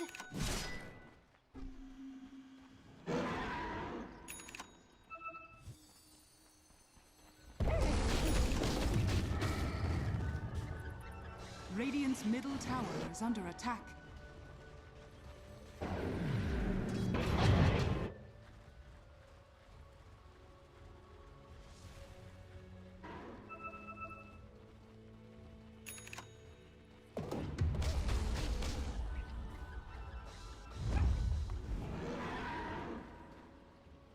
Radiant's middle tower is under attack. Dire are scanning.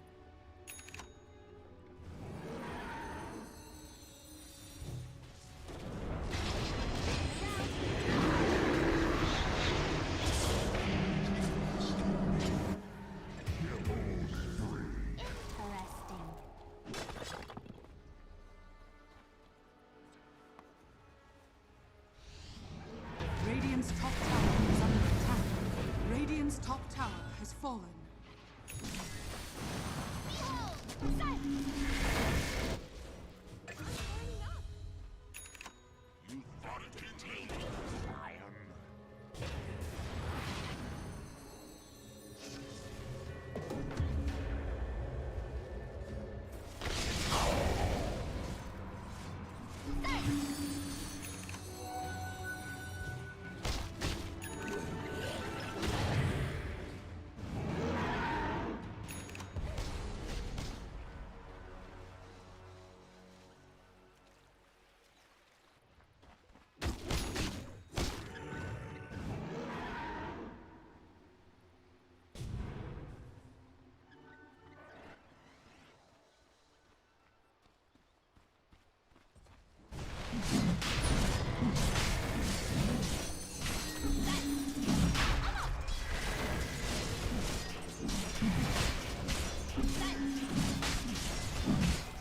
Radiant are scanning. Puck out! Stay near!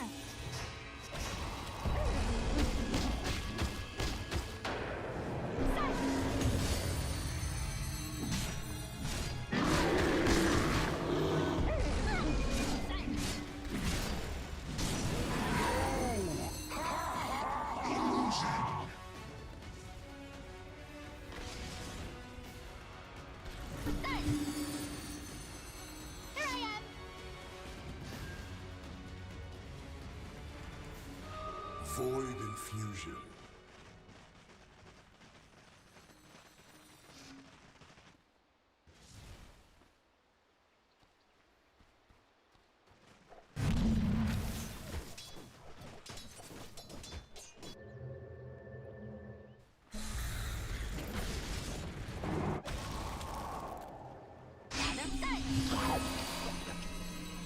Radiant's middle tower is under attack.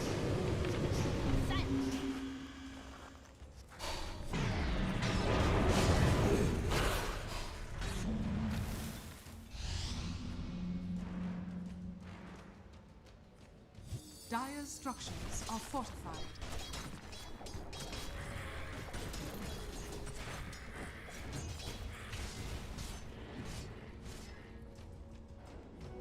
Money changes hands.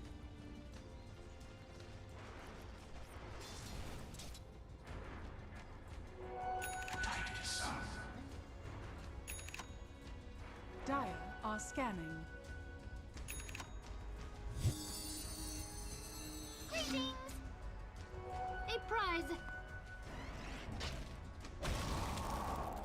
Now, You will make super a nice. snow angel.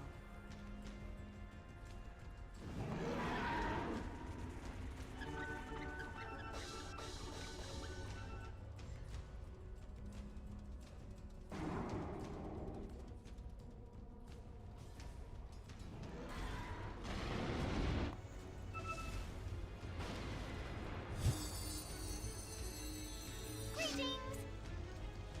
Stay near!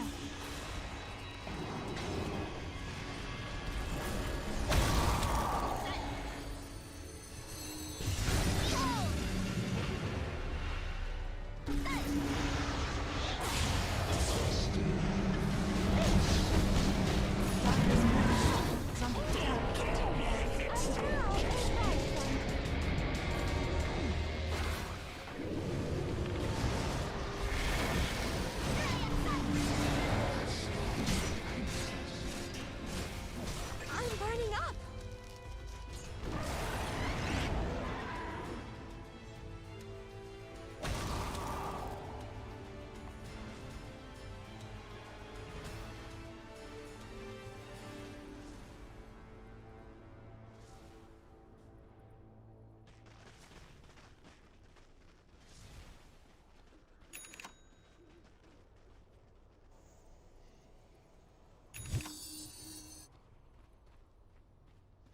Radiant are scanning.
to pick.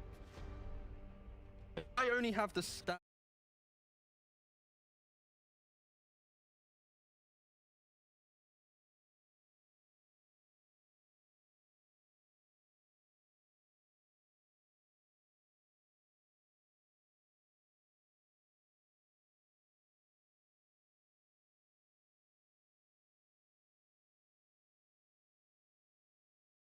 Oh, but that's last week. What about the whole The point I was trying to make find is that out. I actually don't know if I'm feeling Nyx over Earthshaker. I think Earthshaker, because of the shot, is the simplicity best of hero yeah, sure. to first pick. Just 10 done seconds in Dota. remaining. I agree, but I also disagree simply for the idea of. No, but listen to 5 like seconds think about remaining. OG standpoint. You cannot right? agree and also disagree. That's not how it works. You can. Go on. Over the entire European DPC, Uh-huh. 21 games played, Uh-huh. 76% win rate. Yeah. That is incredibly Is that high. including low Sorry, division as Cameron, well? but- Consider it's also first picked almost exclusively. Yeah, but okay, back to the point that you're making. I think for OG, they might not Radiant like the team Earthshaker ban. simply because the storyline of what you do in the first 15 minutes is somewhat anti-OG, where you want to have aggressive killing lanes, not lane securers. You want to be able to rotate mid aggressively, But you not can. defensively. You can double rotate with the Shaker. We saw Enigma do that in the game. I felt they looked the best with the Kuro Lion. You the can, compound. but I feel like the 10 options that seconds remaining. also fit that role, they prefer, right? And that's kind of the angle here. Sure. It is a great 5 hero, but for OG, seconds they might remaining. have a different perspective on the entry to the game. That's why I see them maybe going for the Nyx rather than the Earthshaker. The reason why I think Nyx has fallen out of favor just a tad, even though we do see him banned and picked a decent amount, is that he's countered by group push, and I see people just responding with Beastmaster on 4. This is like the 3rd or 4th time I've seen it. I think the Beastmaster has always won because you just get that poke 3, 13, 14 minutes into the game, and Nyx Assassin just doesn't have a game after that. He dies to summons alone. He's scouted for free. It doesn't like bankrupt the supports because they have to buy a bunch of sentries, and then also your spells just don't do anything in team fights, which they're supposed to be this like complete 10 nuisance. seconds That is remaining. your big concern because you need levels, a lot of levels to actually 5 be real seconds effective. remaining. A meteor hammer's not bad, but you just don't stun enough things. The creeps kill you themselves. Doesn't matter if you CC the Beastmaster. Also, Kezu did get 11k somehow, and that was it. It's the Beastmaster. Beastmaster, Enigma, Death Prophet. Exactly. A lot of those He does. Time Like to he does ban. play a couple of different heroes. He He's did- not a hero spammer, No, which I he think isn't. is really good. But the fact that he does lean on Beastmaster.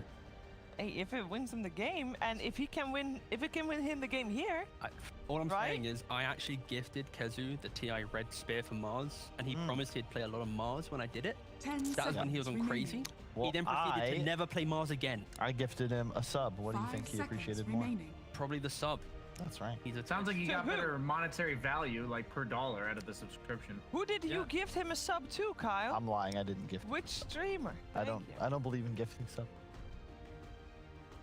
You don't believe in charity, or is it Double pity, the or subs? No, I'm what just is it? talking out of my ass. I don't Radiant know. I mean, that's team okay. Fair. You can't. I didn't realize you could. It's just like, I don't know.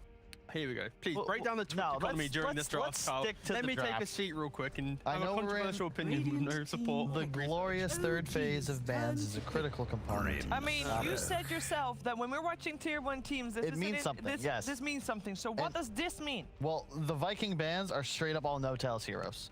And I agree with them wholeheartedly. Ench is already out of the game. No Chen, no Fury, no Enigma. This forces no-tail. Now, I understand we 10 had the seconds similar, remaining. oh, well, you're banning Sox's heroes. The thing is, Sox's hero could be replaced. 5 Yes, seconds remaining. Tusk, Earth Spirit might be ideal, but Rubik in the game will fulfill the same role.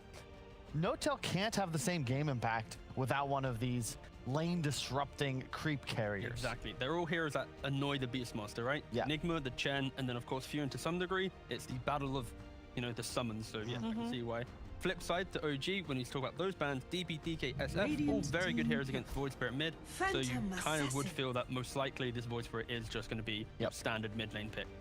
I would think this Grimstroke pick is genius because a lot of the heroes that counter Beastmaster, they don't want to get silenced. So I think this pick had to be Disruptor or Grim just 10 because seconds Tidehunter remaining. especially, every other silence in the game can be removed by Kraken Shell. And I 5 just think in the seconds second remaining. round, when you're second pick, it's very important to not give them that perfect 8th pick. Yep. And this Grimstroke just covers all of their bases so well, and it synergizes with the Beastmaster. They pick up PA, which is really nice against all the summons because you have the evasion, But I'm very concerned that this PA is going to not have enough time to get Battle Fury and then farm up to a point where she's actually able to participate in the game. So if they can get another pace setter, whether or not it's potency in the lane or just another way to pressure towers on Viking GG, I think the pace might be too fast for OG, which I don't get to say very often.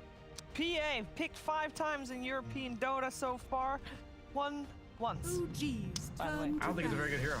I figured the Darkseer or Mag was going to come out there for OG. You need something to activate the PA. You cannot just be a naked carry. You need some kind of steroid. The combination, once again, from Viking, it's not a very... I don't want to say unique. It's not anything we haven't seen before, but it's very solid. I think this is probably one of the best drafts that we've seen from them, though, in the way in which they've got to these heroes. You know, like the Shaker, Beastmaster, very strong opening. The Grimstroke is, like Brian said, very good. Also, it's a very good block pick, because OG probably would have loved to have a Grimstroke themselves. And then you get this high-pace Ember to punish the kind of static nature that a PA brings to you. I think right now, the clear definition of the draft is OG. They're going to have a strong offlane, a passive safe lane, aligning to a PA timing, whilst Viking, each hero with one item, there's a big team timing that's coming into play. The Darkseer is necessary because we discussed what's Nyx's problem, can't really deal with creeps. This activates Nyx. You suddenly have a purpose as Saksa. You can threaten heroes before you have a ton of levels because the Ion Shell gives you that damage booster, and throughout mid-game team fights, you have a sustained item. The Vac Wall will effectively give you Beastmaster Aura, which is quite nice. 10 seconds. And you should have... the same bands actually as the last game. Is it? Yeah, Viking expect No Tails hero. Yeah. Well, it's tough banning out No Tails hero. He's played like 9 different heroes over the last 4 series. Yeah, their last 5 bans were all No Tail centered. Why not? Maybe you don't see that very often. Is like the last guy left or something?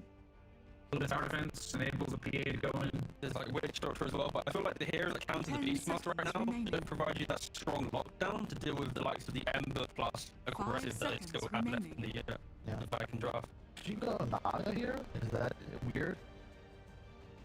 Now he gets a support? Yeah. Against Shaker, Ember seems kind of meh. I'm trying to think, like maybe you would support the Void Spirit. We saw Crow do that, but I'm not certain. I can't, like 5 of your heroes have been banned. Like go for a position. You've got to figure the value is higher on other positions that haven't been targeted. Big wave clear was the key. Jug is amazing here, isn't it? Like they just need a solid guy that helps them group up. I'm just looking at the fact that they need a lot of time on OG, and the sustain is what Viking I think is lacking in order to continue the pressure. I think Wraith King is still available and a pretty good option. I think a hero that eventually will get True Strike is critical against his PA. You're never going to match the big timing of the PA right now. You don't. But someone who gets over that hurdle and then kills after. Wraith King into Darkseer though? Yeah, seems... it was a bad one. This is also a team that likes Lifestealer, by the way. Just want to point it out. Oh yeah, that would be. I like that a lot actually. It's not I think ideal. Jug's better, but I think it's okay. Yeah, it's not ideal against PA, but you don't get threatened in lane, and it makes their draft scale with survivability quite a bit, which is nice here. That's how confident they are with their last pick. Don't even need to be here. Draft. They're letting it random. He's like, a minute left. Like, be right back, guys. Let's random the last one. He forgot his like OG playbook. So I need to go get it. And he's just making sure he's looking fresh. Yeah. Well. I mean, he is also dealing with the quarantine or lockdown haircut, right? So looking good. Whoa. I styled that for him. You're gifted. I mean, it's a good style. He's long hair. Locks of Kazu. It's hey, there's the Wraith King again. I really would have rather Jugger or Lifestealer. I think fundamentally for Viking, their perspective is simply they want a hero to soak up the damage that they did in game 1, bait out the key spells to jump, and suddenly the fight goes well. Counter argument, there's a lot of auras now for this Darkseer to thrive on. Lane pressure, Darkseer Nyx should have a good time, and that early mana burn is pretty disruptive, pre-shard. Yeah. What do you got, Brian?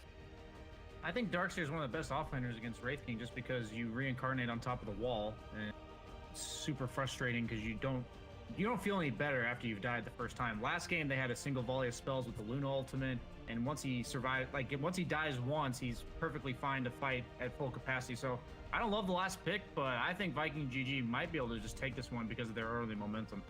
Yep. I think both teams are in the same kind of department where whoever gets that early lead should be able to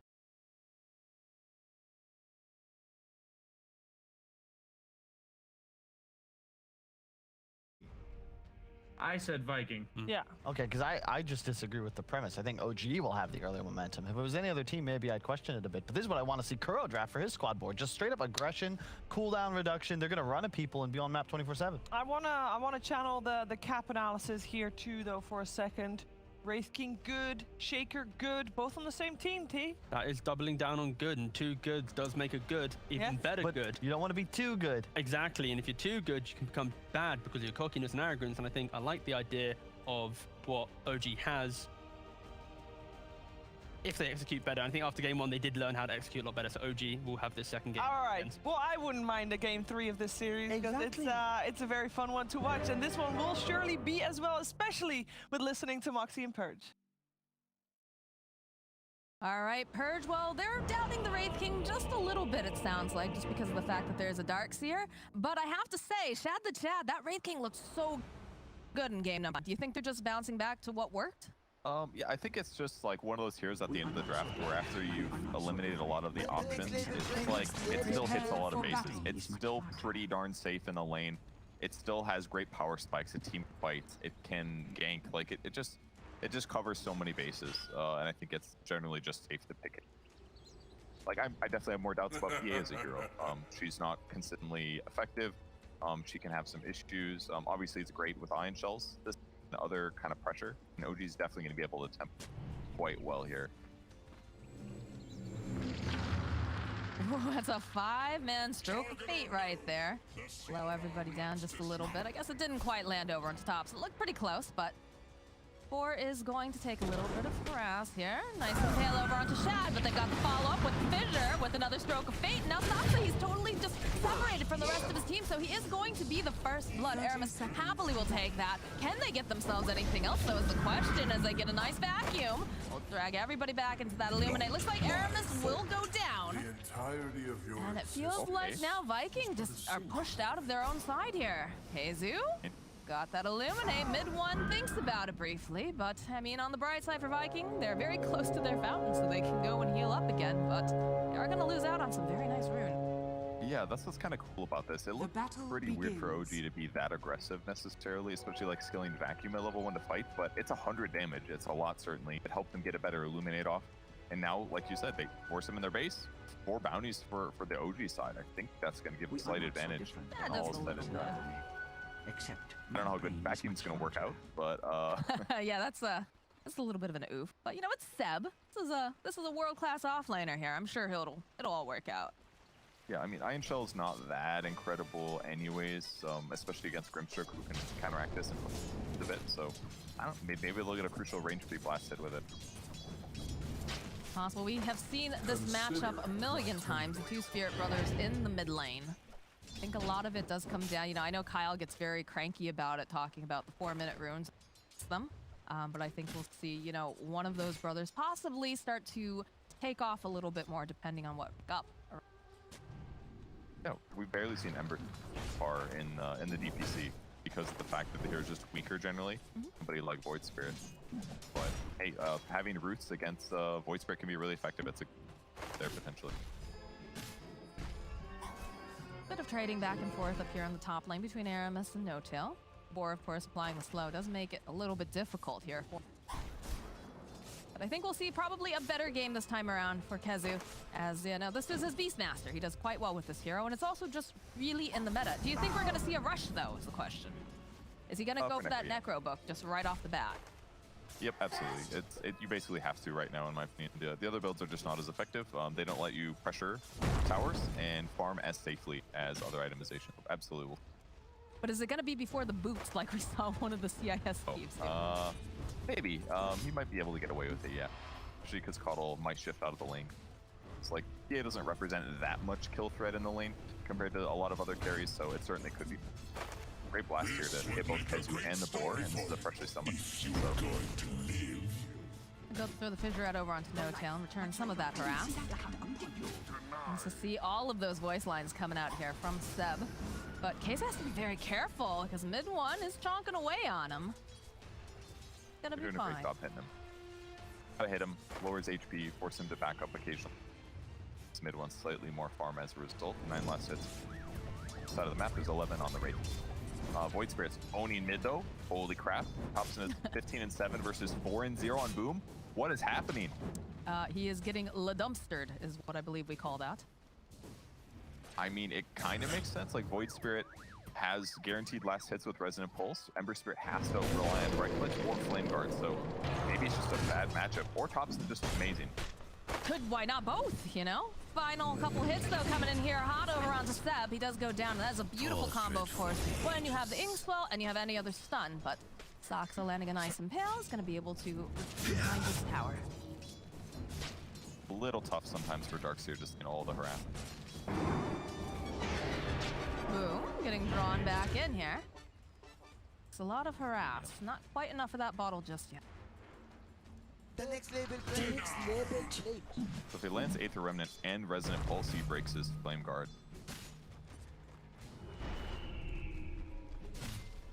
Pressured. No Tail trying to just nuke down these creeps over here and the boar. Job pressuring. It's going to force him to buy a lot more regen. In fact, he's got a Tango and a Salve coming. So he just can't stabilize the lane otherwise. But so far, No Tail doing a great job. This last pick Coddle was absolutely perfect. All right, we got the 4-minute runes coming up. You can see the Viking getting into position, trying to ensure that they can secure these runes. That Thompson doesn't get anything to elevate him any further. He is making his way towards the bottom, so look like he's going to get lucky. Refill the bottle. And it could be worse, right? He could get like a double damage or a haste and just be, you know, running off to another lane to make more problems. Yes, but basically, no matter what he gets there, I think he's going to be happy. Huge amount of regen. Stabilize your lane and keep your level advantage. It's the old slide of South. It's ready to go. Got a lot of damage over. Fairly quiet in most of the lanes. You can see the harass trading back and forth, but too aggressive for now. Thompson has so much. He's got like 10 damage over him. In addition to his skills being more useful, this is why he has such a level or a big left hit. 33 and 16. I haven't seen like a one-sided matchup like this in a long time. It does not happen routinely. I mean, this is just a super meta pick. Ooh, the drawback over here on Boom. Got that Think now. Oh he my just god. pops them off. Dude, I gotta go back and watch this like slowly because this is just beautiful. Nailed him with every Aether Remnant. He was in his mind, dude. Get out of his head. Get out of his lane is what he's pretty much yelling here. KZ realizing he's got to teleport out. Here we go. Here's your replay. Take a look at this, Purge. Break it down. Level advantage, illusions to tank things. The creep dies as he's about to tick over to 6 here. He's level 6 versus level 4 Ember. Ember can do anything here, and his ability to run absolutely no. Thompson's like, oh, this happens all the time. No big deal. Me getting kills. Time to win. Chad, he's taking a lot of damage here. Looks like Soxa, with the help of the Darkseer, will find themselves a kill. You can tell Seb means business now. We've got all the voice lines coming out. Keep up morale and also, you know, put a little of that mental damage down. It's a little rough the first wave or two, but now they've got better levels. The double iron shell with them mixes moves combo. Lots of reach. Look a little bit iffy here for Raking. He's trying to figure out where he wants to teleport. No, he's got his courier coming. Back to the bot lane, phase boots is up, so getting away from Iron Shell is a bit dangerous. But the big difference maker, Void Spirit's got a DD, by the way. This is really bad for Boom. He gets vision. Oh, he's got the vision, he's got the remnants, he's got the damage. Boom is just trying to run away from his older brother here, and he's gonna get bullied down. Triple null, extra mana regen, extra spell amp, and the DD. How do you even get away from this? Is this why people don't pick Emperor? I'm not sure, guys, but man, Thompson is just making this game look like it's going to be. Now he's going to be able to use this to get rotations. See if he can find the Earthshaker. It's a super easy kill if he spots him. Sword's going to spot the rotation for Thompson, move into the top lane. Kezu now basically just can't go in his lane. He does put a ward down though. I don't know if that was spotted or not by the Earthshaker ward. Maybe that gets denied later. Yep, sentry ready on Earthshaker. Bottom lane. Shad has Inkswell on him. He's barely going to make it out alive here. Dire's middle tower Darkseer matchup. Indeed. Kyle was worried about. Feels like Thompson's just playing with Boom a little bit here in the mid lane. He is, and he definitely can. But with remnants up, Boom should be able to get out of danger. He's got enough mana. Now pressure bottom again. Well, they realized that Shad had to go walk all the way home, and they saw the opportunity to make a play on the Grimstroke. So Celery goes down, and it's good timing because it's the Cardi wave. Radiant's bottom Yep. Wraith King has lane sustain, but not against this amount of damage. Like 2 Ion Shells on 2 melee heroes, they can vacuum back. It's so simple. And the other big problem is that Grimstroke is not a good support for stopping this. If you have some kind of like AoE stun, stop them from chasing. But Grimstroke doesn't really slow it down fast enough. This does not solve this problem. Trying to make moves here over onto Thompson. Silence off. Seb is nearby though. Zip forward here from Boom. Seb will be able to go get the bottle up. Got the ink swell. They're going to try to go and proc it. Just goes down to pass the Celery next to False. Seb gets himself a double kill. Thompson accidentally farming a fairy trinket as well, so yeah. Oh dear. Great little engagement with the vacuum. Great rotation from Darks here, and he was the one that got the Arcana rune too, or Arcane rune, sorry. So refills his bottle. Just perfect circle. 4K advantage now at 8 minutes in. I'm scared to look at the net worth, but yeah, Thompson has more than twice as much net worth as his mid. It's bad right now. Yeah, all 3 of the cores actually on the side of OG, sitting top of the net worth. Boom making a rotation bottom, but isn't going to find anything as Aramis was left alone top, so Midwin will happily take that kill. And Ember is just having difficulty. He's got the spike carapace, and Thompson is just right here again, bullying Boom. Seb will get the kill this time around, and they're not even done because he walks right into the Aether Remnant. And this is not looking good. He's trying to man fight. He is only level 5. He is going to go down. Seb gets yet another kill. Kezu's down in the bottom lane, but what are you going to do? You're just going to die. Followed up, it's a good finisher from Aramis, but it doesn't protect Kezu. They're just beating one by one. Seb is just getting all of these kills. Aramis trying to hide. Look, No Tail's even joined the fight down here. He says, hey guys, we're having a party. I'd love to be a part of it. Damage is so high. The Aether Remnant stunning for 1.8 seconds. These guys, this is a level 5 Wraith King. How can you stand up to this level 10 Void Spirit King? It is so difficult, especially with all the spell MP he has. Just, they're not even letting Wraith King get 6. He's going to pick it up barely at the top lane. I forgot that there's a PA in this game. He's doing fine. Not incredible. 1 kill fit. Okay, he's doing a little bit above average, but he's going to have a Battle Fury. He's certainly going to outfarm Shad this game. And it's looking good for constant pressure on the map.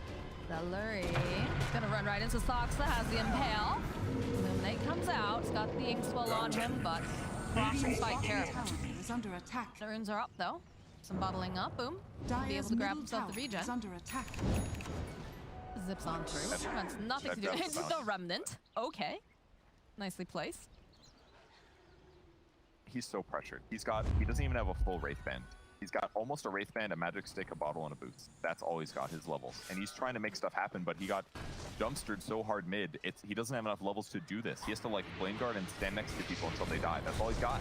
Shad turns back around, trying to man fight as Boom jumps back in. Again, that is going to be the reincarnation popping off here. Boom trying to get as much damage down. Does manage to land the ink swell in the middle of them, but I'm not sure they can really stand here and fight. Although Aramis making his own rotation, can they turn this around? Thompson taking a lot of damage. It's going to be just fine. They go and they drop the wall. They've got to sidestep a little bit. That Aether Remnant coming back in. They drag Shad over into that illusion wall. Gonna barely make it out of the Illuminate at the last second. We'll be able to claim Shad. What a great force there. OG pulling the last hero in with the ulti from Keeper of the Light. They had Mech as well to keep Thompson alive. They put all the pressure on him, but he's just so far ahead. Now with the point booster as well. Radiant structures are fortified. Don't have to. They can just stand where their opponents are, and their opponents can't fight them because they have a stupidly high net worth advantage. 9,000 net worth. That's like the net worth of the top 3 farm tiers on Viking. That's how much gold they have over them right now. Not to mention levels. So they're going to take these easy towers. They've got the catapult here. They might as well. This is a bigger, meaner, faster OG here. Tower has fallen. Taking over the map. Bad when you lose all 3 lanes. This is what happens, and the top world teams, they're not going to drop matches like they messed. I mean, OG messed up a little bit last game, but this is like completely different. Hidden is just farming the enemy tri-camp. That means Wraith King can't be there. Wraith King's going to go bottom potentially, or in his jungle, but he will be pressured everywhere he goes. And as long as OG doesn't die while they do this, pressure continues, and they're just going to start taking towers on top of their full farm. Poor Aramis is just taking so much damage from the Ion Shells and that it nicks. Like, You have the gratitude. that's going to be so annoying. Are scanning. All right, well, pressure down on the mid tower. Thompson and Seb are both over there. They just don't have any control over any of their land, it seems, on the side of Viking. Remember, praying that he can finish his Wraith Band. He's almost there. Dad, they have really nice wards. This is a 10 Wraith King. Just plain and simple. Tower is under attack. Oh, he's only got 1,000 HP. His ulti comes up every 3 minutes. That's too slow. All right, here's the question. Can they kill No Tail? Can they get to position 5? No, because Sep's already here. Drops the wall over, and they dart right back in, dragging him back. His is going to go down. Boom is left to just fend for himself, and he cannot as he goes down as well. And look at Saxa. He's a fast little bug here. He's got the Spike Carapace. He's hoping Aramis might try to throw something out, but Radiant's middle tower does not go for it as mid one takes the tower. Radiant's bottom tower is under attack. Yep, near 800 gold away from Battle Fury. He's participating in the fight. They're constantly pressuring here. Fox is using Iron Shells to help him farm. They've got Greaves finished, so 3 armor to all of his allies. Insanely powerful here, not to mention the ability to heal himself and others. Their armor is going to jump massively when they get low. Like, how do you fight into this right now with this advantage? Question that Viking is asking themselves because they've got Chad up forward. Seth considering going in the step forward here, coming out from tops and the drag right back. This Wraith King cannot afford to go down. The ward does get used though. Can they finally find this kill? Yes, they take down Seb. That is a wicked 6 streak taken out. So lots of damage with right clicks and the Beast Aura. So 500 gold, a huge boon. It's going to get him very close to finishing armlet, so his survivability is going to be better. But I think the biggest thing he's missing is the levels. He just hit level 8 on Wraith King now. So needs levels to skirmish at all. Well, they're gaining a little bit of their jungle back, so that's a bit of breathing room here for Viking.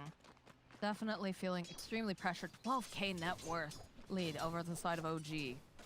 Only 14 minutes. Maybe they can make a play on Saxa? Possibly, he can go. Oh, the counter play though. All right, they make the jump on Saxa immediately though. They're gonna use Spike Carapace. They drop the wall. Seb is here. Well, they'll be able to go hold them together using the Grimstroke ulti, but it doesn't matter. Chase is on. Boom. Tries to run away. Thompson drags him right back in with the Aether Remnant. There's just a lot of loss. Too much damage. The Echo Slam comes out from Aramis, but where's your follow? Where's your team? This is looking like a dead Earthshaker, and Chad thinks, oh god, oh, there's no one left, there's no survivors, I'm all alone. That is going to be his first death, and I think the second death is going to be just as painful here, Purge, as no one can answer his cries for help. Oh my god. That fight, the Echo Slam, I think hit just about nothing, just a bunch of illusions there. And they dealt the split. Nobody takes damage. Nyx played the fight well. Got a roar coming, maybe a Darkseer kill again. He's got Greaves though. It's gonna be hard. Yeah, it's gonna be hard. He is very, very slow, but here it is. The immediate response. They turn back around. Dobson says, stop picking on my Darkseer. The body block coming out now from Seb. Boom, will join in though, so they find the kill onto Seb. Looks like they're probably gonna end up losing Kezu. But Boom here trying to man fight. It's very difficult. Doesn't manage to go sidestep. Somebody thinking about going back in again as they're bottling up, getting their mana back together. But looks like Viking thinking a little bit better of it here, although they do still see Saxa. Dire are scanning. Careful though, because there's plenty of other OG heroes nearby, but looks like they figure Saxa must be safe under the tower. For now. Until Boom does that. Lights around, manages to land the Inkswell. Silence gets tossed out. Yes, the TPs are coming, but there is no help for Saxa. Well, really nicely done by Ember. Slight of this dodge the Spike Carapace, which helps secure that kill there. So it gives them a small moment of pressure release, but the danger item dodge, Ags on Void Spear. We talk about how fast that item is on him now? Very fast, yeah. 7 minutes faster than the average dispatch? Has fallen. Also, mid one just took the Tuku Tower by himself while finishing battle. He's got half a Deso finish too. Yeah, things are looking bad for Viking, all right. We've got some raw tanky heroes, but now that the Deso's out, good luck. They're gonna try to kill him though. Kezu's moving around, he's got Roar in 5 seconds. But they gotta break the blur, and if he doesn't attack a creep, they don't even know where he is anymore. Looks like he's gonna escape this. Yeah, mid one's playing very carefully, realizing that they don't have any vision on them on the map, so he's just gonna walk away. And no Necro 3 yet, so this ward that he had in the area also doesn't ward in here. So he'll be able to retain vision. They're gonna go fight though. Yeah, they are. Thompson, his eyes up here on Shad. They'll turn their attention instead over to the Grim Stroke and be happy that they can get that possibly as they go right over onto Aramis as well. So it's looking like both of these supports are gonna get cleaned up by the side of OG. So sick to have this Coddle plus Void Spirit combo when he has Eggs. He's gonna lower the cooldown of Resonant Pulse, make it up more often. More silences, more Radiant's nukes, middle more tower raw is under shields attack. for Void Spirit. Not something we see super commonly, but when Void Spirit's this far ahead, he's ready to go constantly. And how can Viking even approach their towers? They can't even get close because they know Thompson's gonna jump in on them. Thompson's just having such a good game. There's no reason why he can't just run at them. Shad, every time he shows on the map, he's just immediately hunted. And a 10K net worth right now on this Phantom. Like, if you just take the PA out of the game and it's a 4v5, like, then Viking has a chance to win. But right now, with him just not making mistakes and dying, while still farming at this super high speed, it looks... And once he finishes Deso, his minus armor is going to be insane, because he's already got Orb of Corrosion as well. So it's not just a Deso, it's Deso and Orb of Corrosion, minus 10 armor against all these enemy heroes. Double damage. And a double damage always helps. All right, well, we can see some collapsing into the castle area here on the side of the Radiant. They'll be able to go and hunt down some of Kezu's creeps over here on the side. Blink Dagger does get picked up here by the Earthshaker, and it might be necessary because Shed, he does have the reincarnation back up, but they step over immediately. They get the silence off onto Kezu, so there's not going to be Aurora available. Turning their attention now over to Thompson. Can they get this kill? Aurora comes out. Shad, he's following up. Can they find us? Can they find the kill? The Echo Slam goes off. They take down Thompson, and they get a couple nice visions out of the boot on Thompson as Mid-One finally goes down. Oh, the Ink Swell plus the Echo Slam was way too powerful. It looked kind of good. He really wanted to finish off Shad, but Shad's armor is really high with the armlet. He armlet toggles last second as well. Just a little bit of an overcommittal. If they lose this game, this is certainly the moment I'm thinking of later on. But they still have a massive, massive net worth lead. I think PA's Deso is finished. It wasn't there in that fight. If it was, I'm sure the racing goes down a little quicker. Don't do BSJ's job for him, Purge. Come on, he's got to go and look at these things and bring them up himself. Lots of stuff to look at. I mean, you could do 8 Weatherman segments just about the mid lane, man. Alright, boom. Sees no tail. It is going in, but there is, of course, a Nyx assassin standing nearby. So they'll back off. They'll be patient. Just got Pipe on Darkseer. Another great item pickup. So that going to be more covered against the kind of burst damage stuff. Doing a good job on the Necro units. They know they just need to control this Trican. Perfect play from OG. They're the stronger heroes. They invade it, they ward, they deward, and it's just gonna make it much harder for Viking to fight. If they do want to engage, or if they want to like push out a wave, they have to go really far to get to the next place to farm. If their Tricamp doesn't, just like what Ember's doing right now, jumps away from the top lane. Now it's all the way around to a different place on the map. Okay, make things efficient.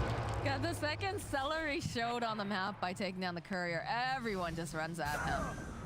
But they haven't been able to finally get the final hit off, as they are doing Roche, though, on the side of OG. So Celery is making some space by doing this, but of course, PA doesn't really need that much help. Illuminate coming through. Man, they are really needing to do a lot to get the kill on this guy, but they eventually find it. And over in the pit, Mid-One, almost finished with Roche. There it is. Aegis picked up. That Hawk's a little bit too late. Now in a much better position. Rare item pickup for PA. Picks up the Nether Shawl here. But it actually covers him pretty well for this middle part of the game where he doesn't have BKB yet. Ooh, the damage is high. Boom. Yeah, he's got to hightail it out of there. Very close to getting a kill there if he gets one crit at the end. Or ends up staying alive. And once he gets BKB, he'll probably drop another shawl, I expect. Middle tower is under attack. How they're going for Shad, see if they can find him. No, he knows. He knows. They sent a Hawk over right at the same time that they dragged over Soxa. So if you see a Keeper of the Light charging at you, he's not alone. Generally. I'll mine Lotus. Mine a Perseverance. And he has an energy boost. Lotus of my life. Well, there was a Celery there. Not anymore. Boom now is running away from Mid-One. Very important to the rest of the area when you have. And it is a Lotus Orb. Plate mail on a courier, I did not see. Alright, very rare early purchase, but think of what it does. You can use it to remove Searing Chains, you can use it to reflect Wraith King's stun or Roar. So I think that's what they're going for. When they actually do start hitting buildings, they know they have map control, so now they're aiming for like what items are going to help us like end this game. And it's certainly going to be items that give them fight advantage, such as Pipe. They're queuing up Crimson Guard on Darkseer, items that are just going to make their overall main advantage be easy. But they also need to be able to protect whoever the person that's hitting the tower is, because you can't just rely on DKB. So Lotusing the PA is going to make things a lot simpler when they do go high ground siege. Well, the middle tower is going to go down here, as you can see that Viking trying to just do a little bit of farming over here in the jungle. These creeps are going to run into Thompson, though, so they know that they're on their way. Radiant's middle tower is under attack. They almost killed a observer. Kazu is going to get stunned up, and one more hit should do the trick. Mid one's just playing with this boot here. He wasn't going to roar him, so there's like no chance he gets away there. If he roars, then they go high ground, and it's not a... But, all right, time to go high ground anyways. Yeah. Mid one's going to dual pressure, cuts out the bot wave nicely, and now go next. And pops the double damage as well, so are fortified. Be able to chonk through these buildings quite nicely. Sorb's still ready to spell the Searing Chains as soon as it goes for it. There it is. They're holding it though. Fissure coming out again. They have the Aegis on mid one. Radiant's middle tower difficult. is under attack. Fate just to sidestep away. Radiant's middle again, tower has fallen. one he just doesn't seem concerned about. He Radiant's has that middle double barracks damage are for a under little bit attack. longer. Dire's Teleporting bottom out tower is here. under attack. Underneath the Doxa. Of course, they have a Keeper of a Light, so he's joined it back almost immediately. They smoke up, another Fissure coming out. Book Shad very, very far forward here. So they'll burst down these, or try to burst down the Necrypts. Not quite. How do you deal with a mid one? Radiant's middle barracks has fallen. Too hard with Aegis and them backing up. I love the smoke usage there that held the Lotus Orb the whole time, waiting for the Beastmaster to be up, and when things looked a little bit iffy, then they pop the Lotus, and now PA will disengage. Very safe pushing here. Everybody sit back, don't get echo slammed, let your high damage trying to break the smoke. He used Cellar as well. There's out the dagger. Cellar, I'm sure, is a bit nervous at that. One has so much damage. Usually when you disengage like that after push, you Radiant's end up top spreading out tower on the is map. under attack. Them smoking on the Viking side could have led to them getting a kill on an important hero. So really nice that he used that presence of mind to keep the tempo up by breaking the smoke. One less smoke for their opponents. And now they can keep pressuring without having to worry for Radiant's top tower is under attack. Alright, well, all eyes now over on Viking. You have Aramis hiding over in the corner. Doxa creeping around. Radiant's top tower has fallen. Tower goes down though while they're spread out. Want to be all about the high ground here. What surge is this? And even then, it's still very difficult. Aramis runs directly into Seb. They're out of Fissure. We do have a BKB picked up now for the Ember Spear. Things a little bit, but again, there's just so much damage coming out from this PA. We're gonna pull the Darkseer back. I just pulling back into the mid lane, getting ready to go high ground. Mid one jumping over on Shad. Follow up immediately from Boom and a Fissure. Got a lot of CC coming out from the side of Viking as they go for another smoke. Shad very far forward in the front. Hezu trying to find the angle. Difficult, does not have a blink. It just does get reclaimed though. One changing his item, or his ideas about his items a little bit. He's thinking about going Ags, now changing up and to go S and Y, which is pretty solid. When you have this much advantage, you're in a good place. And having S and Y is just going to give him the status resistance, more raw HP, movement speed will be great. And also, once he picks up like Satanic afterwards, spell lifesteal amplification. Regular lifesteal amplification. And there's someone's working on a Vlad's, I'm guessing. Nothing yet. But maybe at some point. He'll get lifesteal eventually. Another double damage rune is available in the bottom part of the river. You can see that Shad would love to move that courier over. He'd love to go and buy himself the relic. Pretty difficult. They even use the scan. They know that Sox is camped out over there. Patient. Just look at the way he's camping. I love this. I love the fact that he's spending so much time just like, they're probably going to want to make moves. And with the creep wave that far forward.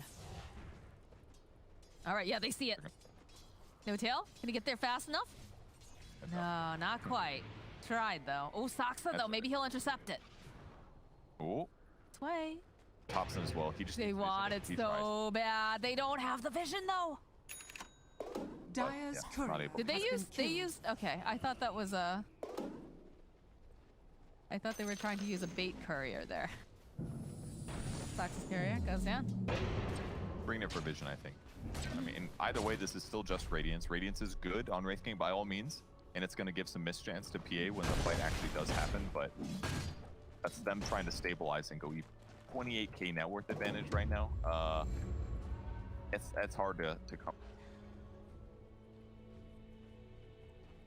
During moment. I mean, Thompson set them up beautifully this game. He did so well in the mid lane. Looks like he's gonna try to make a play here on Shad. So much damage all at once. It's forcing reactions. Kaya-san, it's hard to kill Void Spirit with the chains that they've got, but they might invade on them. They can grab him. Moving. Need to be careful as mid one immediately slices up Celery. Kez turns around. That is the BKB that just got used on mid one as well, so they'll waste a little bit of the time. But the Necro creeps will fall. And there's a whole other fight on the backhand line there. Shatz is trying to man fight here with Shad. Does have Boom nearby. Steph trying to run away here. They still have the illusions as the follow-up is here. He just gets obliterated by mid one. Saxa hunting. Has his own blink dagger. He's not going to be able to quite grab Aramis though. Thompson is bottle back. Thank you for the borrow. Now they're going to go high ground with 30 seconds on the Wraith.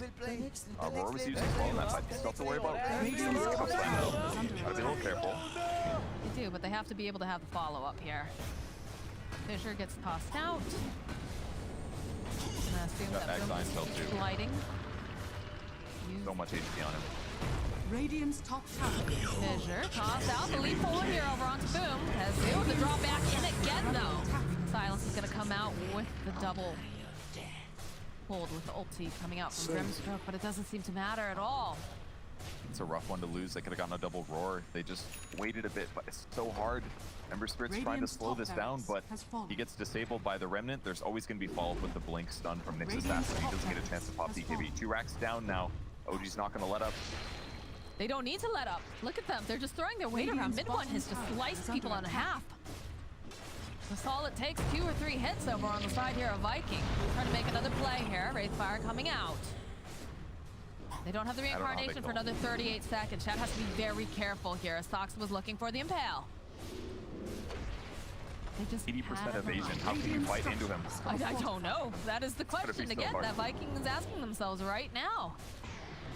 They want to. Celery does get dragged in, and mid one, he jumps in. They get the kill on Celery. The bomb. They do have the horde this time around. Couple of these remnants getting tossed out. Just don't have the damage. A shot goes down. He calls GG. They realize that this OG bigger, meaner, and just playing so much faster than they're able to keep tempo. I mean, that was absolute stomp by OG, but they looked really patient compared to the first game. Mid one having a much superior performance in his previous match, but man, it was basically just his team gave him all the space.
that intentional? It looked intentional.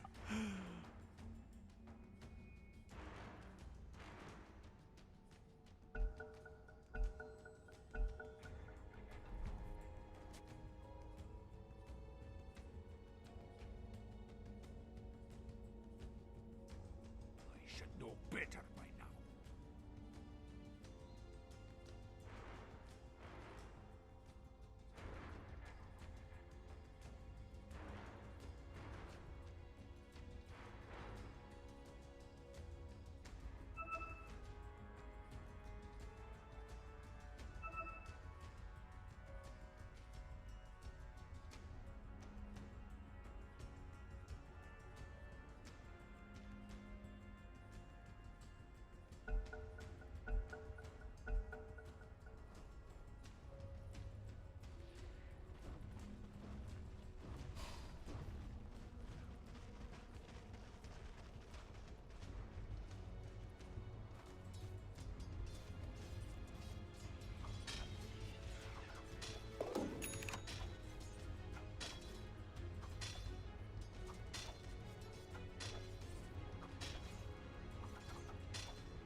Dire's top tower is under attack.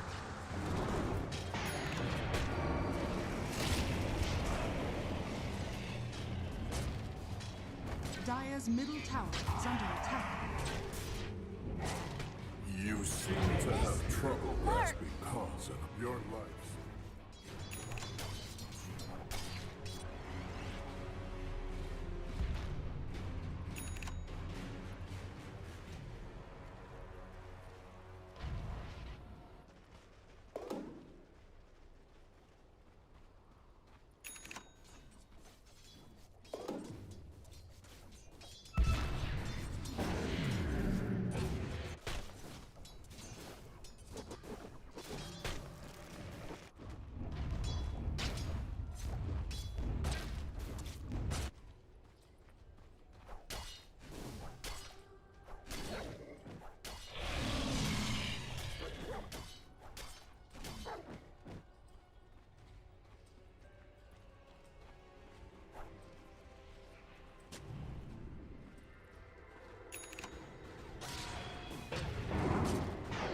Dire's middle tower is under attack.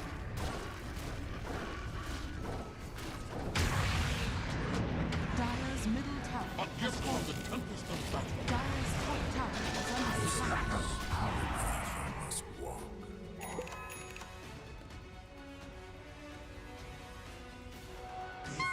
Dire's top tower is under attack.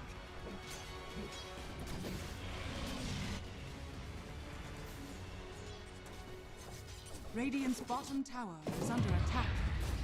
Dire's structures are fortified. Dire's top tower is under attack. Dire's top tower has fallen. Dire's structures are fortified.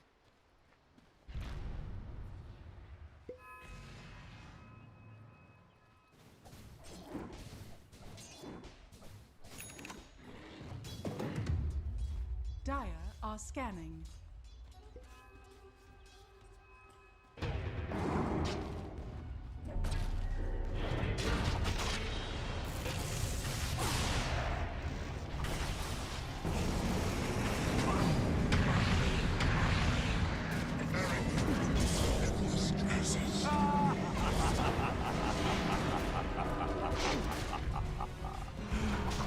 My sojourn ends here.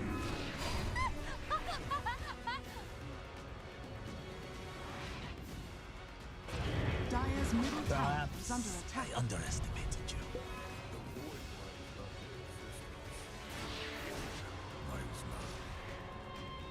Dire's middle tower is under attack.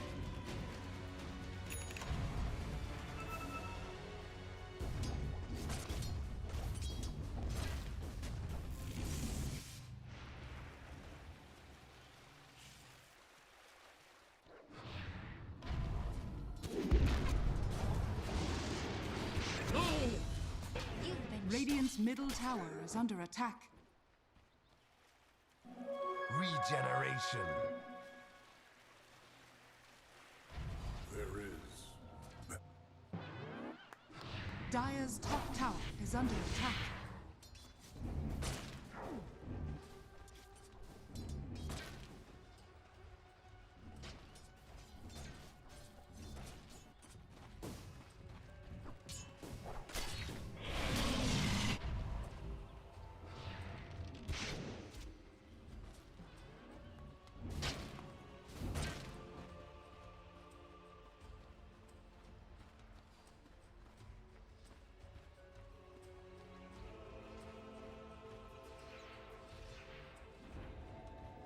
Dire's middle tower is under attack.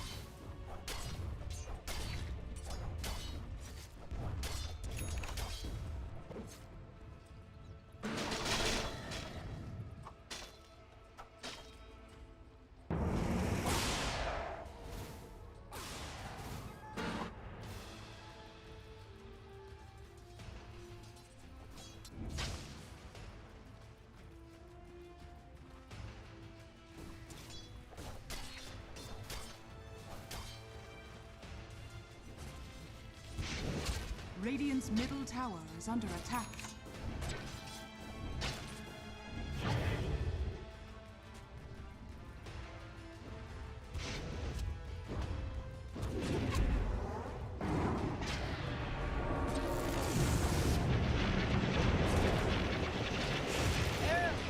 Radiant's bottom tower is under attack.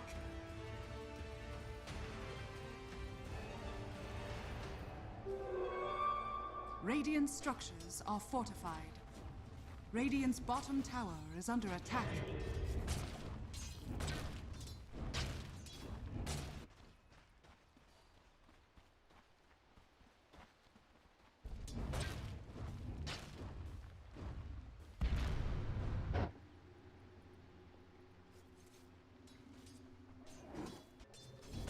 Dire are scanning.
The opposition another time, like they did in their series against Team Enigma.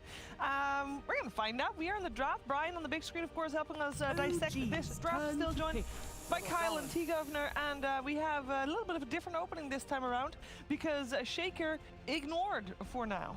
For now. Yeah, big fan of this. Big fan of this. I simply think that a lot of these teams, when they play up against OG, they don't try and diversify their openings, and then they get hit with the issue of, wait, they already understand the Shaker, for example. And then now in this scenario, OG, they pick up the Nyx. Viking go for the counter to Nyx with the Shaman. You have that Hex to deal with the Carapace. You then can shackle them after. You can fortify your positions really well. So I like that. They go for the Nature's Prophet. Yep. Very good against Shaman. Like, oh, yeah. Textbook kind of openings now coming from these teams. I love the way that OG responds differently to a different response here. So last game, the Earthshaker is dealt with by having a mid laner that's up in your face early on, setting the tempo, because Earthshaker doesn't like necessarily responding in the early to mid game. He wants to be farming up that Blink Dagger. In this case, they have the Shadow Shaman, who doesn't want summons and people to wrap around him. That's what he doesn't want, and Nature's Prophet's just perfect against him. So far, I think OG's picks have been great, and especially this third slot the last two games. And Viking GG, I do believe Shadow Shaman has better synergy with Beastmaster Yep. than Earthshaker does. Yep. So maybe it'll work a bit better for them here. I was going to make that same point. That's the trouble with Earthshaker. We've discussed this in the past and why Earthshaker DP is such a nice opener. You typically want this hero that can play around the Fissure and wants to just kind of chill in the lane by himself at a point. Beastmaster isn't really offered much by Earthshaker in terms of the aggression you can output. So if he ever leaves as well, this is a PA combo. Like they're actually going to pressure KZ real hard. So this allows you to actually be aggressive and truly dual lane, which is what Beastmaster prefers. I guess for Viking, they're going to have to show respect to, for example, Troll Warlord as well. They're already banning out PA. These carries that independently can deal with what a Beastmaster brings. There's Troll ban. Because if this Furion is going to be in that 5 role, he alone can deal with a +4 Shaman in that 1v1, and then it forces the carry to be in a 1v1 with the Beastmaster.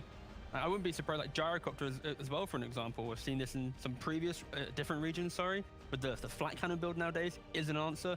Will OG go for it? Is not a thing. You start with 2 charges. 2 flat. Yeah, level 1, It's but only level 2 or 18 3. second cooldown. Level 2 or level 3, 18-second cooldown. It goes bam, bam, bam, bam, and you kill everything. Well, Thank you very much, Carl. I mean, he made a very solid point with the clapping. He's made a loud point. Just because you're the loudest doesn't mean you're the most right. I learned from the best, Carl. Yeah, that's It what worked you for do. Brian. All right, we got the Lycan banned out as well. And what can we read from OG's bans? Because we talked about Vikings bans and what they're going to remove. They're scared of the overwhelming amount of pressure. Of course, we've seen Hycroft's Esports run this strategy. I think we saw Team Unique run the same strategy. It's the Beastmaster Shaman plus any active core. And this is where these are the big key 3. I think in the first game, OG realized that it's really annoying to have to play Nature's Prophet into cores you don't want to TP onto. DK is a good example. Death Prophet's another good example. Lycan is kind of running at you, doesn't really care about what you're doing on the map. So conceptually, these heroes not only synergize with Beastmaster really well, but they make it difficult for Prophet to play the way he wants to. I guess the only weakness I see from this in Viking is all their pressure comes from Beastmaster having a good lane and supports being able to play behind him. These supports don't actively look to go mid that comfortably unless there's a big initiating mid lane. And that's something that OG might be able to pressure, especially with that Furion TP into mid and that kind of overwhelming global presence right now. The concern as well is these 2 supports just don't really do anything to Furion. And Nyx is also even activated. Grimstroke's nuke and shield proc are very easy to carapace. The key thing though from Viking is if they get out of the laning phase, they can fortify position really well with the Necro 3. These supports are very good when they are reacting to the engagement. When they're initiating, it can be awkward running into high ground areas, but if they already own these areas, this is why Nyx is so weak into Shaman. It's about kind of how you take the game. There we go, boys. I called it. Thank you very much. Woo! I said it the first game. I'll take the. No, thank you, Brian. I'm on the same page as My man, Brian. It's the bam, bam, bam, bam, bam. Am I right? I do want to point out that when OG played Gyrocopter last in this Western European DPC League, they lost. Yep. It didn't go tomato. Yeah, exactly. The hero is real risky, especially against a BKB piercing Roar, and enemy has last pick. This is also a team willing to pick Lifestealer, something I really wish they had done in the previous game. And it's something you got to be a little concerned about here because he certainly eats Gyrocopter alive. I will say though, the important thing about the Gyro to Beast matchup is simply the trees being available for the Beastmaster to utilize. When you have your Boar and there's Necro and the summons, you need to be able to hide them during flak, especially in the first 4 or 5 minutes of laning phase. And I think if OG maybe puts his Fury in a 5 position, we'll be seeing the Fury use Nature's Call to be able to take away that vision advantage from the trees, and then the flak has all this optimization. No, I would agree. It's a nice adaptation. If it is, it still could be offlane though, because Nyx is a relatively weak 4. Ember Spirit. Oh, run it back, reverse it. I like it. Damn. Is this just a slap in the face? This is such a slap. Like it kind of is. This is. If Void Spirit at any point dies in the laning phase, watch OG 5-man tip. You know, this the tips games will be insane. The tips games is next level here for sure. This is, I mean, can only imagine that this will be the mid matchup. Is there any chance it won't be, just to cover our bases? I don't think this is most likely.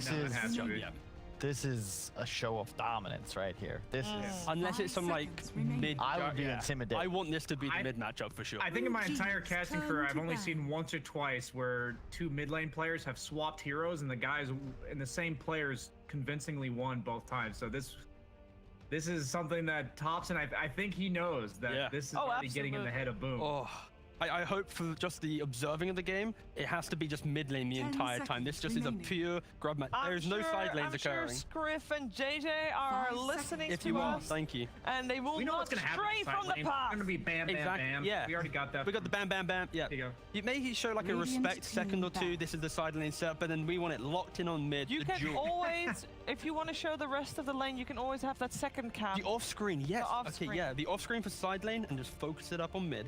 Up to 5 Or the minutes. other way Then around. The question, maybe true. Question becomes, what are you 10 picking for seconds Seb? remaining. It's a little wild. Haven't seen this very often, but something like a Tide could be effective. However, 5 there's a seconds Nyx in the remaining. game. So with Darkseer's gone too. There aren't many great laners with the Nyx. Prophet would be ideal, but to your point, T, Prophet Gyro down bottom would be a solid lane. You don't necessarily want to last pick No-Tail's hero, although CM is available, which would be quite nice. The Enigma also, that would have been a sick pick. To take kill the boars immediately, secure lane. That might have been their choice. I think Viking with Jug and Ursa now gone are picking Lifestealer 100%. How about the Wraith King? God, I hope not. No. You just never pick like Legion or a Baden here. That's just not OG. They might have Baden. A Baden sounds pretty cool, but 5 seconds remaining. I mean, this dual core combo is one of my favorites. I think popularized initially by CDEC during TI5, and then later by Wings. Ember Gyro, like the chains, the flak, you get tons of vision. The damage and AoE presence is kind of nuts. And then add on to that the Wrath of Nature, which is now buffed beyond belief.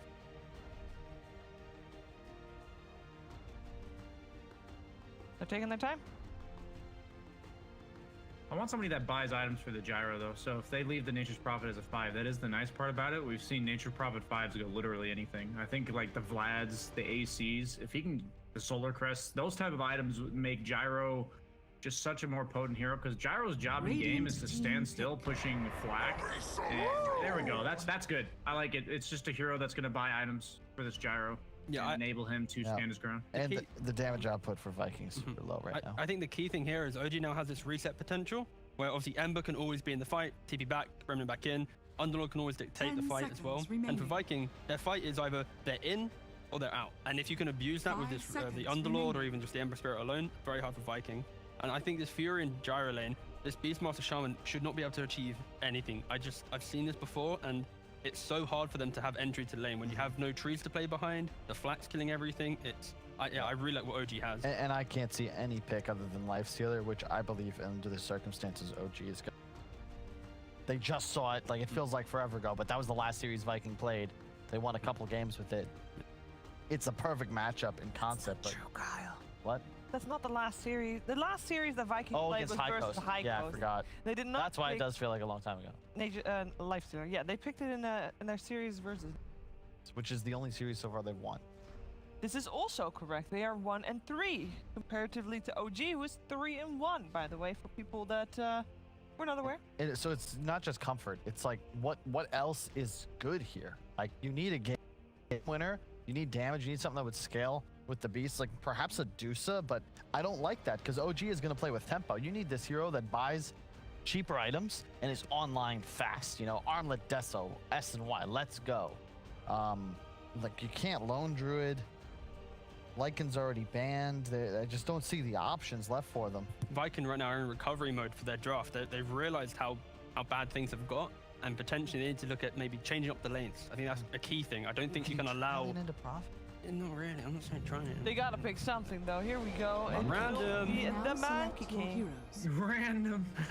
No. I actually like it. I think they needed a kill hero. I was like thinking about like Slark, but he sounded really bad, so I couldn't think of any other hero that could deal with Underlord in lane. At this point, Underlord, the only way they can slow down the momentum of OG is by kind of gimping his game. So maybe OG will swap it up and put like an aggro tri-lane and put the Underlord safe lane, something like that. All for me, if OG gets a decent start on all three of their cores, I think they're just going to steamroll this game. All right, thank you very much. What was that face? I didn't hear. No, it was just like the shock and horror of how OG's got such a dominant position in this draft. And that alone is very scary because Viking does need strong lanes. We mentioned that in the game 2 post, and it's just not happened. It's very, very scary position for Viking. Thompson, 10 seconds Void Spirit, Ember remaining. Spirit. It's the showdown. It's a matchup. It's a hero thing. Void Spirit, obviously, just a significantly better You're setting up for the than for a Ember mid. spicy ending. Ooh. And now that Thompson's on the Ember, I'm sure he'll get smacked. Nah. No, do you though? We'll see. We'll see. OG's pace is going to be key. It's about how well does Monkey King do in lane. Oh, Viking's pace is key. Viking's pace. Monkey Okay, King yeah. is on Viking's side. Yeah. That's fine. All right. He just has to be ahead. I just want to watch mid. I don't care. Can we just get to the game, please? I want to see We will Thompson get Boom. to the Thank game, you. and we are gonna watch the mid lane now. Oh, yeah. Guys, and hopefully our observers will, you know, have the camera always there. We're gonna find out though. Let's head over to Moxie and Purge for game 3. Thank you so much, Shiva. We're getting a game 3 Purge, and everyone's really hyped about that mid lane. And it seems like OG has a very tempo draft. Do you think that they're going to be able to steamroll Viking, as Kyle was saying, or what do you think? It's definitely possible. I agreed a lot with what BSJ said. Like, they have to be a little bit careful about the Monkey. Underlord, BSJ at least. Monkey King has the potential to pressure Underlord a lot, so if that lane can go okay for them, then yeah, maybe they'll be able to offset things a little. But I'm absolutely going to watch mid the whole time. I don't care about anything else that happens in this game. I want to see if Thompson can go even or style on his opponent, then big advantage to him. It's a lot about his play Dota well. I guess it could be proven more. You know, could always use more wins. For sure. I'm also interested because I think in game number 1, it just felt like every single one of those Aether remnants was perfectly placed. I'm interested to see if Boom can do the same thing, because I think Thompson also maxed out the remnants early. He went, I think, 2-0-3 into 4-0, 4-1. So slightly, yes. He did get it leveled up. I've been so assured. matchup for figuring out basically where Underlord is going to go and whether or not he'll match up again.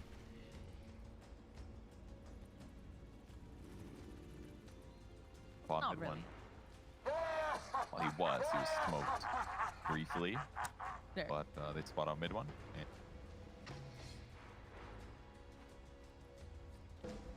you have a bit of the invasion coming out here from Viking over the Dire area. We've got a nice ward placed over on the side. Not any sort of 30 patience, seconds to lanes. And 2 observers right next to each other. They do have a D ward here if they'd like to drop it. And it is within vision, so Aramis is going to be able to get a nice start off here. Gold going over to him. Slight itemization difference. Tops in the middle opts for 2 iron branches and a blightstone. So this is understanding of how to win this lane matchup, lower his armor, and therefore get these better physical trades out. So if that impacts things, the Wraith Band Rush. Well, runes are getting snapped up now. And all right, we got the mid camera on. Let's watch the mids. Just the rest of the game. Nothing else matters. It's Boom versus Thompson. So Thompson going to go fast bottle. It looks Blightstone probably needs the extra regen. If he does believe that Void Spirit has generally better harass, he'll need to bottle a little bit faster. He'll leverage his mana. Flame Guard, too much magic damage here. Resonant Pulse only does 70 damage, so pretty easy to rely on Flame Guard. Harass is on between the 2 brothers. Some movement going on in the other lanes too. No, I don't believe it. Okay. I like how we have side lane cam, you know, just in case anyone's wondering. For those of you joining in, it is all about this mid matchup. Thompson versus Boom. Who's gonna come out on top? Taking a decent amount of damage, but so did Soxiple's wave per usual. And Monkey's not going to be able to lifesteal off of this either. So far, Thompson doing great. 4 last hits, 4-1 versus the 3-0 of Boom here. Everything looking about normal. Normal mid lane, except for the whole drama that we have for. Just seeing a lot of that missile spam coming out in the top lane. To have to deal with. Stuff, Seb slicing away here in the bottom lane. Throwing his weight around. But it's still very evenly matched here in this mid lane. Yep. So I guess Thompson is better. Right. He won a game convincingly. I mean, both of these are heroes with a lot of experience. For whatever reason, just want profit and a little bit of trouble top. No-Tail's taking a lot of harass. I think No-Tail is going to be the first blood, but Aramis is going to be next to fall. A little bit of trading top. Feller's Courier does get hunted down by Saxa as well. 7 trouble. Seb. Nice ink swell coming out. Another little interrupt, though, coming out from Saksa. Will make it so that he's able to walk away. No regen on Seb though, so I have to have some come up. He does have Tango coming, there's Sob coming for Saksa, which will help him get back in the lane. That's the lane to be careful of. You know, other than the mid lane, definitely the off lane is where the action will happen. Aside from the extra couple denies that Thompson has, very, very even. I don't even know what the items look like. We have our side lane cam, I don't know. All right, so we've got plenty of regen left over here on Thompson, not as much left here for. Okay, the courier's coming out over to mid lane, gonna refresh a little bit. Cam comes back up. I thought there was a big fight going on. I was like, oh gosh, I'm missing it, but we're just back to side lane. One thing that makes a lot of sense about what Thompson did here with the Blightstone is that, I mean, Boom obviously was using Sleight of Fist in the previous match as well, but it gives you 80 bonus hero damage, and by buying a Blightstone, you're increasing that by another 10% damage. So he's just like getting more harassment out of the direct clicking that he is doing, and that's helped him to go basically even in this regen trade. Part of the reason that Boom had a rough lane. The small variation here, maybe just safer play, and Thompson's going to go even, basically showing that he's not concerned about this matchup. You know, it's kind of crazy to think that it still happens, but even against some of the best players in the world, we will sometimes get these really one-sided mid matchups. They're reaching the 4-minute rotation here. Some of the supports are making their way over now. He's gonna try his luck in the bottom end. Are fortified. He's hanging out over there. Gonna delay Thompson. He wanted to use Flame Guard to push out. Now as a result, there's no way he can contest top while still getting last hits, so doesn't matter that much. Not really. He's still up in last hits.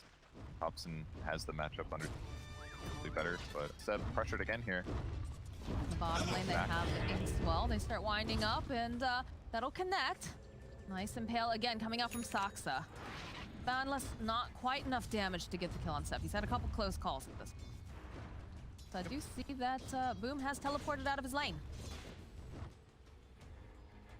Back to heal, I guess. So he wasn't able to get the rune himself, obviously, be top instead of bottom, so had to go back a little bit normal. Thompson at 5.5, so more advantage to him, but it's not insurmountable this game. I have an okay laning stage.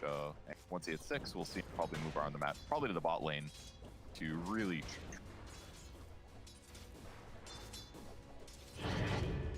The bot lane, Saksa coming up for stun. Yep, and Celery steals it. Refuse gold given.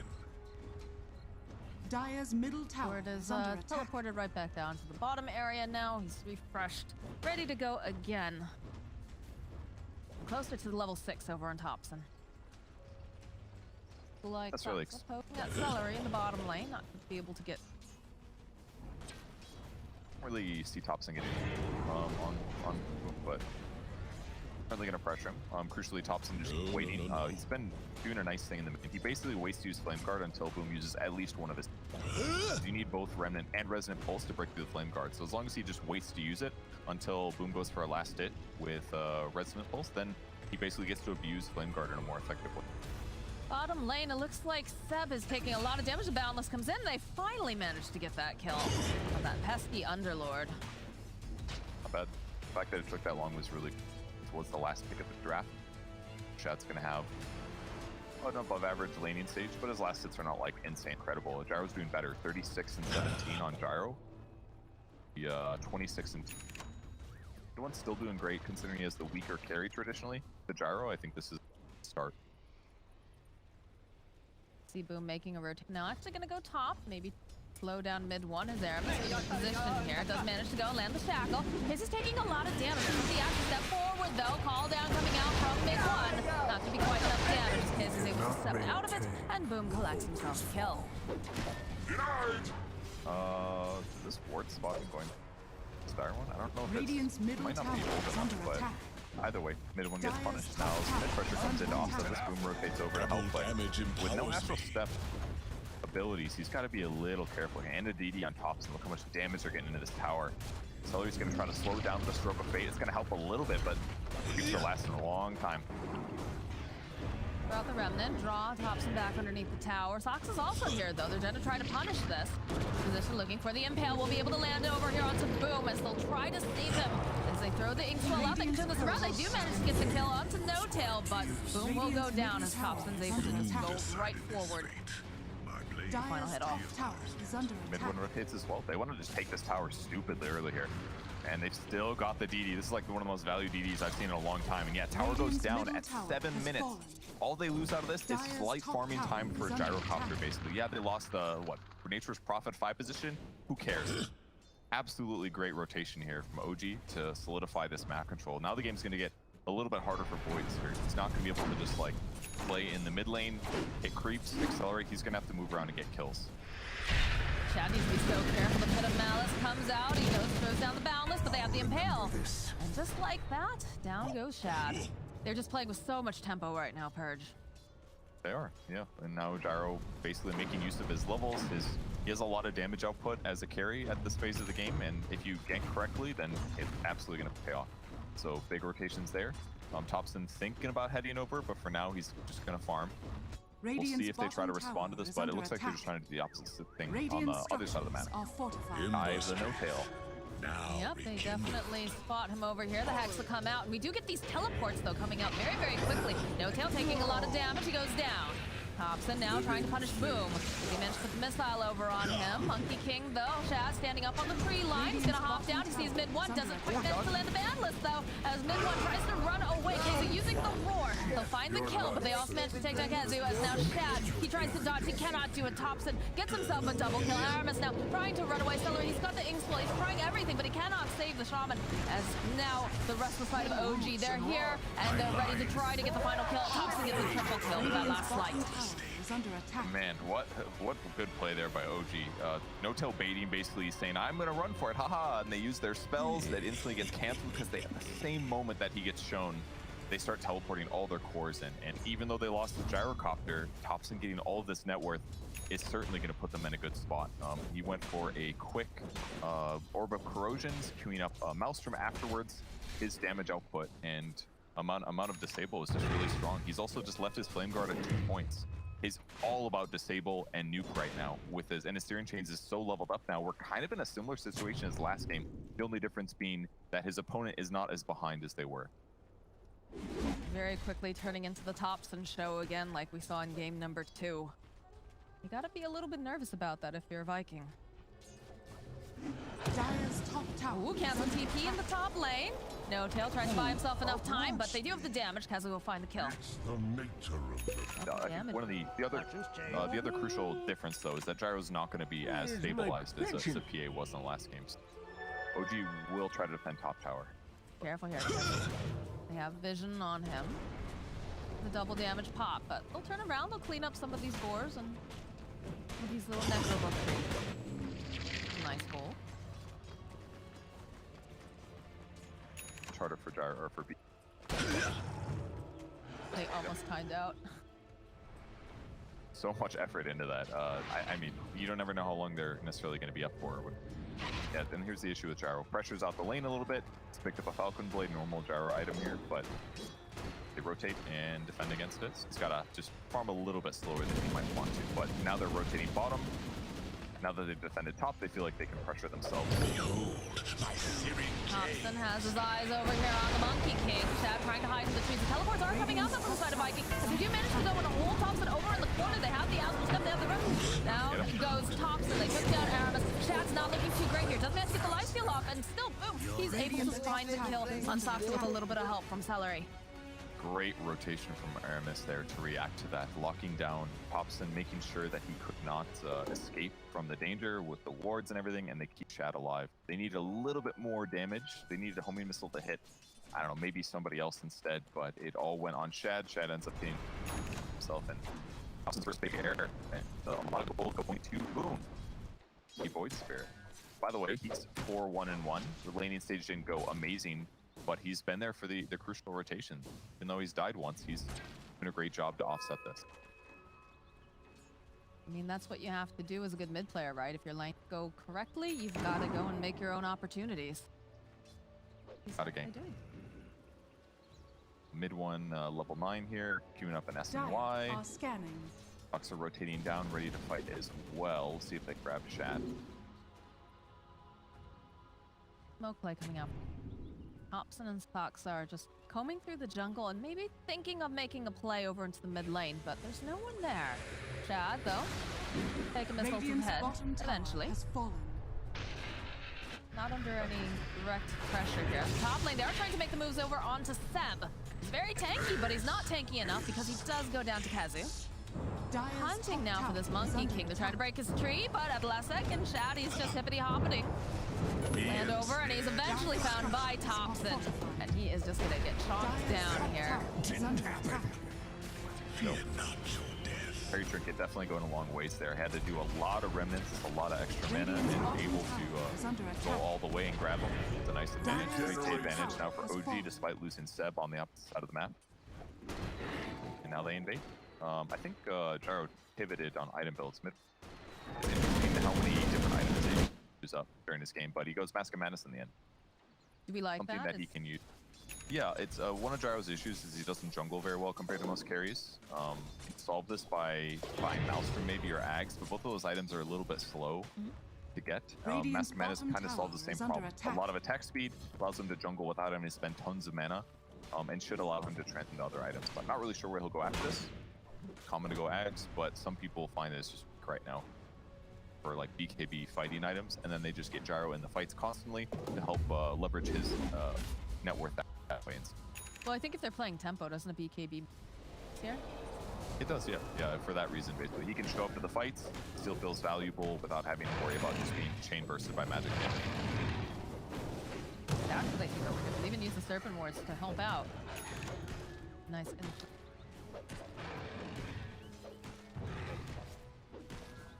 For now, game is pretty even across the map, but small net worth advantage for Ode still. Thompson's in his Maelstrom, he'll farm a little bit faster here, but really just good splits of farm. Stocks are getting close to his Blink Dagger, about 1,000 away. Once he gets that, it'll be really easy for him to follow up on allies. And it'll probably be like slight chains from Ember into Blink Stun from Nyx, or they'll do Hit a Mouse on Underlord. They're smoking in, they might find Thompson though. Thompson there, boom, jumping forward immediately. Remnant, he sidesteps it, nicely done here by Thompson. The rest of the team though, quickly collapsing again. Mid one leading the charge. They're already walking out. We'll throw out an Aether Remnant, draw back in. See Seb staying close by. Fox is standing on the high ground, hoping he can get some sort of information, but they do have the Necros online. Very dangerous for them, but he manages to get out using True. Ooh, it's a nice Remnant, just anticipating that they're going to try to go for the rune, so they go forward. A little damage over on the step, but Aramis over on the side. They get the double chain off here. And can they finish up though? Do they have the damage? They take down Aramis. Now they use the floor. Rune's taking so much damage over on the back lines. It's not looking super great for him as Kazu falls. Boom, he's got a missile coming for his head. Seb trying to cut them off. That Celery's over here. Nice dodge, though. League 12 tries to push them away. Nice silence, making sure that they can't spike Carapace, but they do, of course, have the Pit of Malice. So down goes Celery, and Boom is just left to hide in the trees. Very ready to fight there. Nicely done. Despite the double shackle, they still end up staying alive through it. It felt like there wasn't damage follow-up. I don't think Monkey King was there, probably, is what happened. If Monkey King's there, drops his ulti, damages them while they're getting shackled, surely they can play, but replay once again. Take a look at the map. Yep, Monkey King all the way in the top lane. So I don't know if he showed on the creep wave just there or what, but they ran in, they forced the fight here. Nice spike Carapace actually to limit Boom's damage. And then the Pit of Malice just limited what Boom could do damage-wise. So they just got to pick off their targets here and there after the big cooldowns were used on the Viking side. Monkey King did start rotating over, but it just wasn't worth it at that fight. All of their big spells have been used, and it was better for him to go back to farming. Low death there. All right, so 5K net worth lead going over to the side of OG. Saksa is going to be just a little annoying here. It's going to poke away at Shad. You can see, though, that Ember is hot on his heels, and so is Nature's Prophet. They can make the play here. Shackles will land. Remnant zipping forward here. They need to be careful. There's going to be the Hex. Just a little bit outside this Wukong's command. This is not looking great for Thompson. He needs to get out of there, and he needs to get out of there fast, but he's not going to be able to as the final hit comes off. No Remnants were left. Maybe just a little bit too greedy. Look, that was a true Thompson play right there. Just some crazy against the wall doing insane stuff with all of his rim. When he slided, I was like, all right, he's gonna rim it. I click on him, so far away from it. Another kill here, maybe. It's a good dust here as they'll go and grab themselves a Soxa and also grab themselves a neutral item. Efficiency. There are lots of raw HP. All right, and now that they've thrown their lives away, doing a little greedy stuff against the monkey game. Dire's middle tower is under Basically, attack. Boom Shed did the right thing there. He got off the tree so that Ember Spirit couldn't. Very punished. Now they gotta defend. The roar comes out. Gobo dropped to put him out, but it doesn't matter because the Gyrocopter's just dead. He's not going to be here to go and defend. Radiant's top tower is under attack. Flight comes out though here from Tops, and they're going to try to clean up these Necro books at the very least. I get a little space here on the tower as the Serpent Wards do chonk down on it a bit. Honestly, not bad. I think that was pretty worthwhile considering they lost their carry for it. They defend the tower, keep map control up. A lot of big cooldowns here. Stocks are already hunting too. The next label play. Aramis is trying to hold onto this Nature's Prophet for enough time. Flipping away. You have Boom following up here with the Astral Step. Hex comes out again. And they find themselves a quick pick off on No Tail, but they might be able to do a little something here against Shat. Nope. Besides, it's a little bit too risky. There's more people in the vicinity. Still struggling to finish the dagger, about 200 gold away, but he's got other stuff to do. It's tough in this circumstance where, like, if he just sits in his lane, yeah, he's going to finish Blink, but then your team holds pressure off for that period of time, and it feels a little bit dangerous to slow down. Full whip, very solid. Queuing up a Crimson Guard, but it's all the physical damage of the enemy squad. Very smart pickup here. So is it the BKB that we're seeing for the Gyrocopter? Is that next? Yes. 400 gold away meal. Grobo really good on Gyro. Lots of magic damage from the hero, so perfect item for now. Slowing things down a little bit on the OG side. I don't think it's too bad or anything. Everything's looking all right. They have decent scaling. I have less faith in Gyro as an ultra late game carry than a lot of other heroes, but I think with this kind of safe itemization, it should help limit the amount of time he dies and therefore stabilize. Yeah, because we haven't seen a lot of this here. Eggs up on Monkey King as well, so his farm rate's going to go up even more than it was before. But yeah, Gyro's actually the pack, so he's pretty happy actually. I don't know if he knows that for sure. Farming well. 3, 3, and 4, and having this much net worth over your opponents, that's because OG's been playing really aggressive on the map. Maybe it's like one of the reasons, like point of tops and step bottom is technically bad, but it did create space, and like doing stuff like that, even if he has some misses sometimes, is part of the reason that Shad's net worth is just not the same right now. The Great Hawk just spotted out the fact that there was a smoke play that came out from the side of OG, although they are split up, so... Cool by No Tail, uses treants to block camp respawns. It's another reason that they're just not farming as fast. We haven't seen this in a long time, but it's not super commonly, but spending time like that rather than farming, yeah, block the camps, less time, less net worth for your opponents. Radiant's top tower has There fallen. goes the tower. Sox is doing a little bit of hunting here, realizing there's no detection over on the side. Do have it though over here in castle area. Careful. Dire's middle tower is under attack. Great for OG when they but They're waiting for him. Look at this trap. They're hoping that Ember's gonna come right back over here to this remnant. Never do something. Enjoying his time here in the bottom lane. Isn't his it back? Spending a lot of time just camping it too. Got double there. Tops and top. Almost got BKB of his own. He goes for it. Goes for it, but were they? No, they weren't there anymore. And he still hits the small camp. He's like, eh. He's not. If they were here, I'd be dead.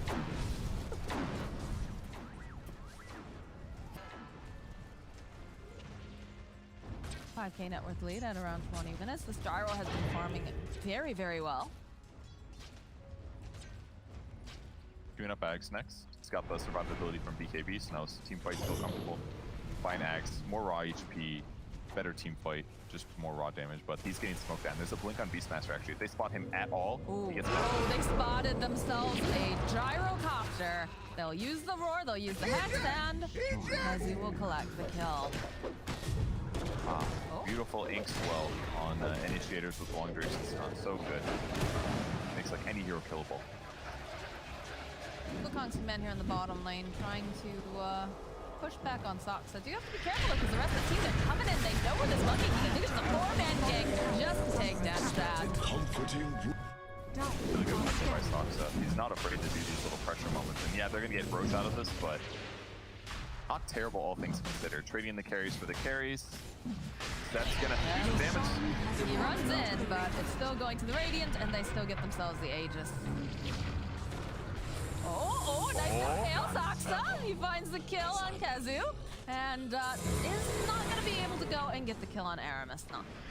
Courier also goes down. Oh, he wants it so bad. Oh, the Necro dies. Too bad. Good pressure though. I mean, kills and spawns. Radiant's middle tower solid. is under Forcing your attack. opponents back. They get to try camp now. Buys them more time for the Ember Spirit. And Aegis, while really effective, it's not necessarily on the guy you want it to be on. You probably want that on Monkey King there.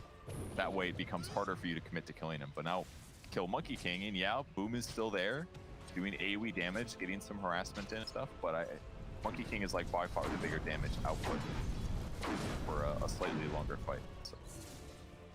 Now, are you at all concerned? Like, we're looking at the net worth now, and people seem fairly close in terms of, you know, who's on top. Are we concerned about that for OG just because they are supposed to be playing such a tempo lineup? I mean, they could have been playing a crazy tempo lineup where they go really ahead and close the game up, but I think they're still fine with their current positioning. It's not like they have weird cores or anything like that. Like, yeah, they're maybe not the most meta, but all their heroes scale completely fine. Gyro's ahead of top net worths, and he's the hero that's maybe the most vulnerable. They've got gank potential. They kind of have all the pieces they might need, basically. There's it. Roar coming in. Nice roll bind. He's going to be able to hold them both in place. Plus the hack. They need a little bit more damage, though. Do they have it? Can they take him down? There's going to be the shackle hold. Need a little bit more. They have the BKB over here onto mid one. They need to put out more physical damage. And I'm not sure they quite have it, although Shad coming in now. It's looking pretty darn good. Boom taking so much damage. He is going to fall, but he had the Aegis. Absolutely fine. Shad, though, needing to be a little bit careful. They'll be able to go through up the pit of malice here. As they're gonna try to man fight, Seb tries to get away, but they have the balance. Kazu making his way over. And there's the leap over, the drag back in. This is looking like a dead Seb. It's gonna take a lot of damage, though, to take him down, but eventually Shad will collect a kill. Hit initiation once again, locking down mid one so that his BKB just ends up coming really, really late there. And one thing that also hurt him, I think he ended up killing one of the Necro minions right before he got stunned, so his HP just dropped low really, really quick.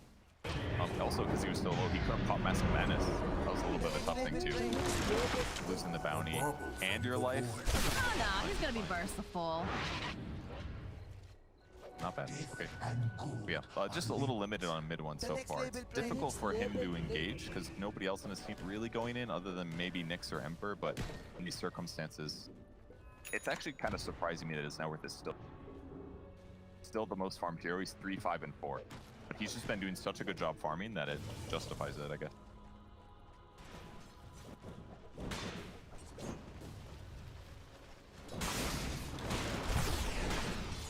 Seeing some more push here in the bottom lane. You have those big old treants coming in now from there.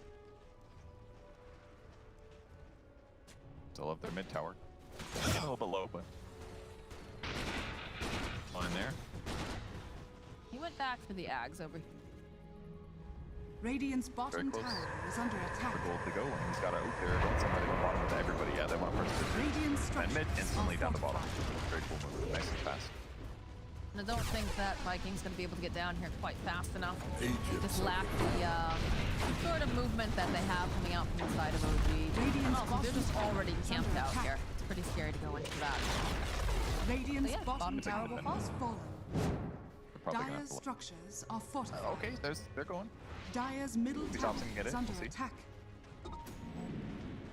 Pushing here in this bottom lane. Pretty aggressive here. Fall down comes out. Just clear up some of these creeps. And that's real book. Is under attack. Back down. Kazu getting into position here. Does manage to get that roar off. Soxa was looking for the counter initiation. You managed to stun up Boom. This is not looking good for him, but they managed to go. They get the soul bind off and the Wukong's command. Boom's actually going to be allowed to survive as the step goes down, and Shad is just wailing away over here, trying to just defend his towers. jump forward again, coming out from Boom. They get the silence off. He has to be careful, though. The 8th Remnant over on the side. Celery goes down. Celery, he will buy back here. As axes are being thrown. The Hex comes out. They've trapped him in the wards here for Thompson. Do they have enough damage, though? Can they keep him locked down long enough? Do they have the silence? It's looking damn good. Somehow, though, Thompson's still alive, and he's gonna escape with 100-something hit points. Maybe no Kez is on his heels. That's a double kill now. What a big fight for Viking there. Very crucial that they were able to keep their cores alive for as long as they did. Void Spear gets a little bit in danger. Monkey King gets a big Black King bar initiation, and ultimately OG just got a little bit too aggressive on the high ground, and they couldn't deal with the BKB force. They could not touch Monkey King. Gyro is not going to deal well with Monkey King, at least until he picks up another item or two, if that. But like fighting, like he's a magic immune, and he's got like 24 armor from his ulti. Like you just can't touch him as a gyrocopter. So I need some cracks in their armor here. Socks and Mr. Crucial blink stun as well. So just a couple small mistakes from OG to once again try to force the tempo too much in. Rough for them. I love that play from Aramis over there. He sees the double damage. He sees that Treant. He was going over there to try to deny it, and he just throws out the shackle so that way Boom can grab up the double. I like that. It's a big ring for. Because he knows you can't chip it down fast enough. Don't worry. Slow it down I'm even saving further. it for It's you. very important. Wow, he had it. Incredible.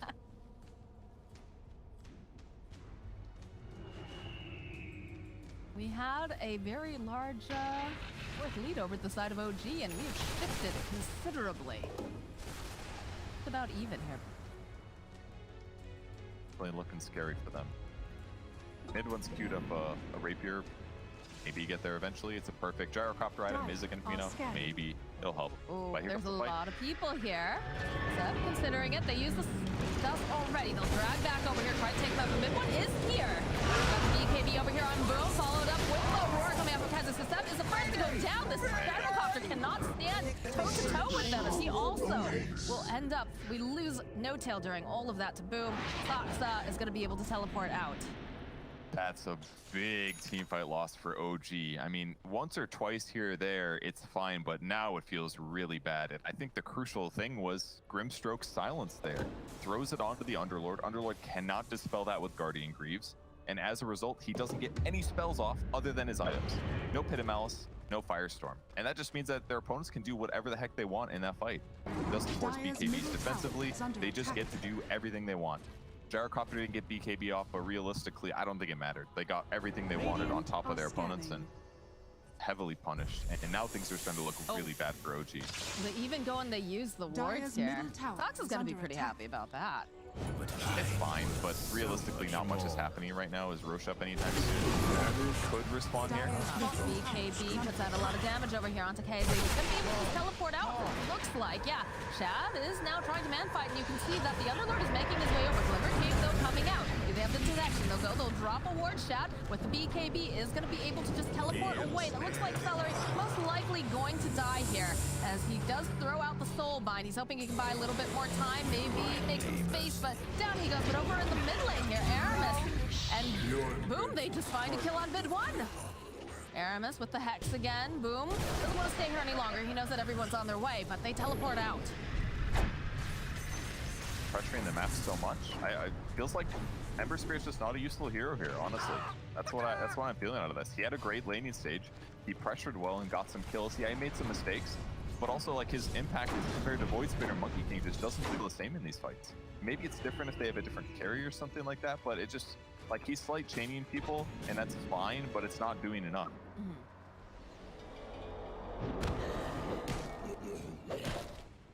They need like save or something to save Gyrocopter, but like their opponents are just outmaneuvering them. They have a lot more built-in mobility. That's got to be at least some of it. Their disables and their kills just feel easier. One of the things that I always see with like a gyrocopter, generally, something to buff them, right? Or as Brian would say, you know, a steroid. You know, whether it's an IO paired up with gyrocopter or, you know, bloodlust, anything. Is that one of the reasons why that feels like it's falling a little flat right now?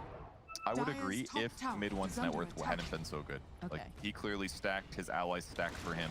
He farmed efficiently, but every engagement has been him getting stunned and chain stunned to low, then he pops BKB, but it's too late for a hero like Gyro. So that's what's made the game hard. Maybe it's itemization, but in reality, it's probably mostly just that his opponents have been engaging on him and not vice versa. But it's hard for OG to initiate. Like, it has to be Nyx, maybe, or they want to sit Underlord in the front. He gets initiated on, his opponents respond once Underlord gets initiated on, but it's like they're not turning well enough. Underlord isn't quite tanky enough here, I think. Yeah, I mean, that's at least against the silence. That's been the problem, is that, you know, Seb has been very forward. We see them, you know, start out with that hit of malice, holding people in place, but BKBs are up and running, and he's a tanky boy, but it just doesn't feel like he is. Yeah, they're putting enough damage into him. He can't infinitely tank. He's got the 20 health regen talent at least now, so that'll buy him a little bit more in the fights, but maybe he should have bought Hood a little faster this game. The Crimson made a lot of sense, but maybe Hood into Crimson would have been overall better first. Kind of hard to say. I just feel like OG hasn't had a normal team fight, with the exception of like maybe one or two. Almost every engagement has been Boom taking good engagements, getting pickoffs, and starting fights on the. That Viking, they're playing very tight right now. Around here in the castle area, they get wards off. I feel like this is very smart the way that they're playing right now. We have the shard over online for Shadow Shaman. That is like one of my favorites. Cool. So good at pushing out waves, so good at performing ganks. Lane stuff like that, very good. Sitting as 5 on the high ground here, they kind of feel like OG's going to be in slight desperation mode, so that's usually when people start doing smoke ganks together. In reality, they're just hitting creeps, so it's fine. I think mid one's still queuing up Rapier. I think that's definitely where the game is starting to go a little bit. He's got the Rocket Barrage talent. Maybe he'll go Shard. Talk about it being like, it does an insane amount of damage, but again, against BKBs, not good. With Rapier, they could certainly win this game, I think. They've got to buy time for that. It's scary a lot of the times, though, because I feel like a lot of times when we see mid one queue up the Rapier, it's always where he feels a bit squishy or he's having difficulty staying alive in a lot of these fights. OG does like drafting lineups that aim for this like really coordinated timing thing. So you might like you can say yes, it's always in these moments of desperation, but they're drafting lineups that are aiming for this window, and they don't really care. It's like they're aiming for the window. If they don't miss it, they just keep trying again because they're OG, and eventually they're gonna like really understand the meta and the patch and what they can do and what they can do. That I respect about them a lot. So even if it looks kind of weak here, obviously DPC is a huge deal, but it's like an OG special. They pick stuff that they think makes sense, and they're gonna do it anyways, even if it ends up being a little weird. I mean, we've talked about it time and time again, too. The fact that Secret often does things that seem a little bit strange, or just not really the meta, but it's people that create the meta usually the best at what they do. Death and gold are linked. And some people are a little worried just because, you know, it is the DPC, it is every game. Really, really matters here. Tough when you see one of your favorite teams going into something that seems a little strange to you. In fact, Thompson, he pops the BKB. It's kind of a weird initiation here. Might be able to go and take down the Grimstroke. They have the vision, so they don't have to worry about that Ink's Blow coming in. Step forward, though, coming out from Boom. There's going to be a buyback here from the Grimstroke. The Hex comes out. Boom jumping onto the back lines here. Monkey King Shad getting into position. They want to try to grab Thompson. Be able to. So that is a BKB charge down on Thompson, down on Boom, and a buyback now from Celery. X changing everything for Ember, because now what he gets to do is force his opponents into weird situations, forcing them to pop BKBs. He just dove the whole team by himself, and with help of Soxa on the back line, killed the Grimstroke, one of the scarier heroes that's preventing Seb from being able to play his games. So he doesn't have BKB right now, but the speed and the skill that Thompson is wielding is certainly something that can force mistakes like this. They know that Viking on the defense. They just saw the double damager and disappeared. Thanks to 4. Viking very much on the defensive. But realizing that, OG, Delta split, go back to farming. They'll clear the mid wave. They'll continue to sit together, using the Necro to spot out Invis heroes to deward any wards. Letting it a little bit of time. Want to kill them anyway. Yeah, this was very surprising to me when he zipped in after Boom, and then he's just in the middle of all of these here. But with BKB, it's kind of the same situation that OG's been struggling with. Their opponents use BKB, they can't fight. He pops BKB, he's super mobile. Unless he gets roared there, they can't lock him down.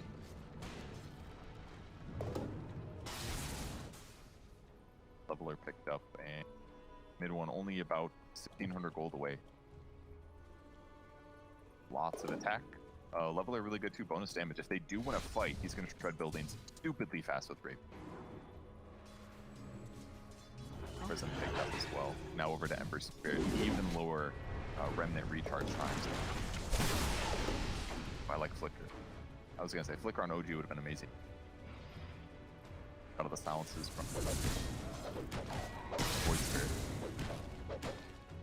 I got lucky enough to find that on. Charge doing a lot of work here over here on Theramis. Is he lanes? You're getting off the map, which immediately, of course, does get countered by no tick. Push it. Roche. They really want to seem to get in there, but haven't found that advantageous way of getting in. Double damage. Mid one having a big crisis here with his neutral items. He's got 3 really good ones. Yeah, Penance, Ninja Gear, Leveler. He's like, oh god, I want them all. Also good. He's gonna sit on Ninja Gear though. Just keep one in your backpack for now, you know. Time to hit buildings later on, hopefully. If they win a fight, he'll swap in Leveler. Crush building.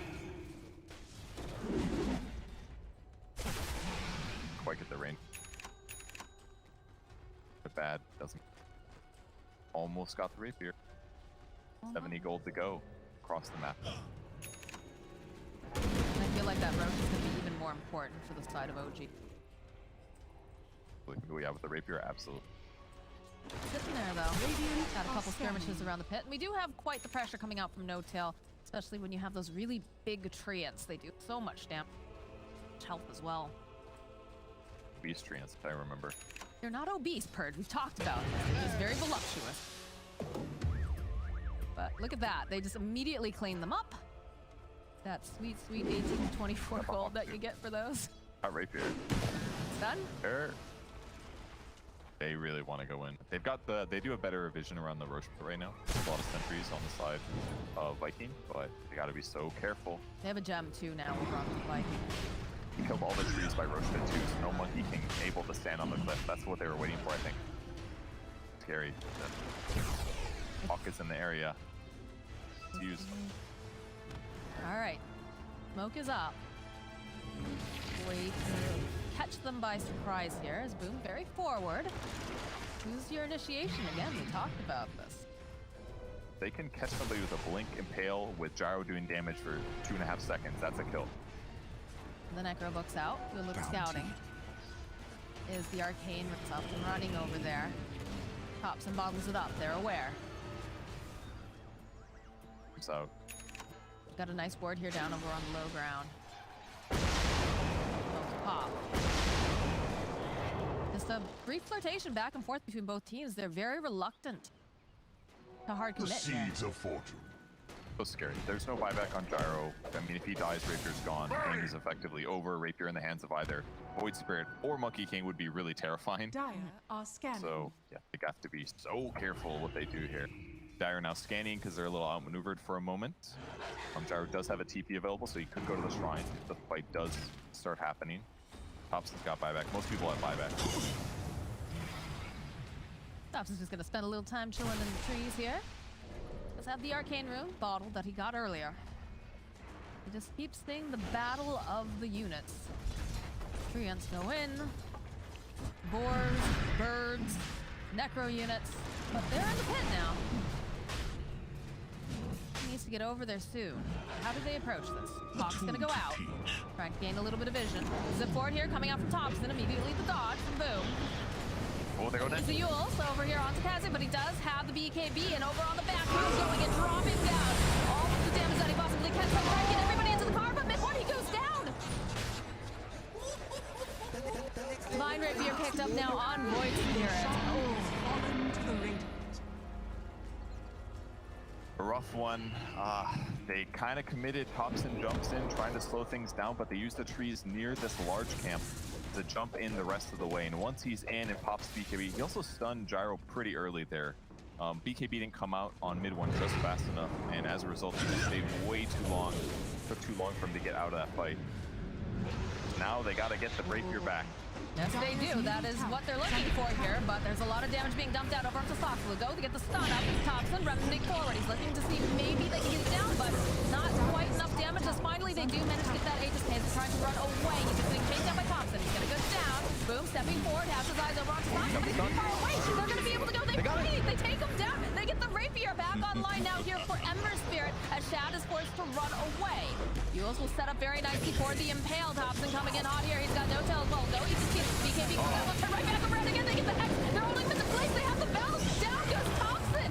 They can go and they can pick that rapier right back up again as soon as they can get over there. And it is going to be Monkey King snatching it back up. No tail on the run. He's trying to get away. Soxy takes so much damage from that one monkey on the back lines. Buybacks coming out en masse. This rapier is just a game of hot potato. We've seen some net worth swings in the last 45 seconds. All right, well, his carries to very dead, unfortunately. Thompson trying to buy prep for his Lincoln Spear. He needed it in that fight for sure. He had the rapier, but the Shaman blinked forward, utilized his BKB, and guaranteed the lockdown to secure the rapier. Went back into the other hands, but I mean, based on how things are looking, this game is still potentially winnable for OG. They just got to get the rapier back. At least the Aegis is gone, so any pick you get puts you in a great spot. But this is what's scary about it, is that Monkey King now has the rapier himself, arguably the better between himself and Void Spirit, and he's queuing up a Satanic. So if this guy just stays alive, fight's over, and his raw HP's in. Be a huge upset. Viking not sitting even in the top 4 right now. Yeah. I think it'll surprise a lot of people if they're able to take this game. Radiant's middle tower is under attack. It would definitely be a big, really mess up. I mean, it's like, who's supposed to go down in Tier 1, Division 1 in Europe? Somebody's gonna get disappointed, basically. This could really shake things up. Has to be a loser, unfortunately. To go stomp Division 2. Right. It's all part of the growing process here, Purge. You know, the only way you get better is if you start playing better opponents. Otherwise, you're just a big fish in a small pond. Good one thinking about Butterfly next. He's got his curse in there. Yeah, he's fine out. A little interesting. 25 agility. Give him some armor. It's okay. It's an help against Rapier's True Strike and all, but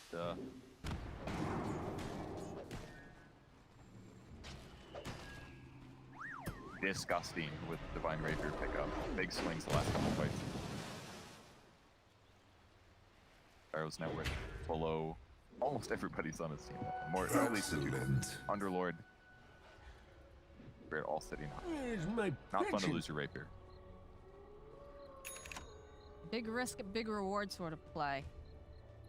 It's funny because we have seen like more and more of these coming out because we see teams, especially OG, looking for those very tempo timings.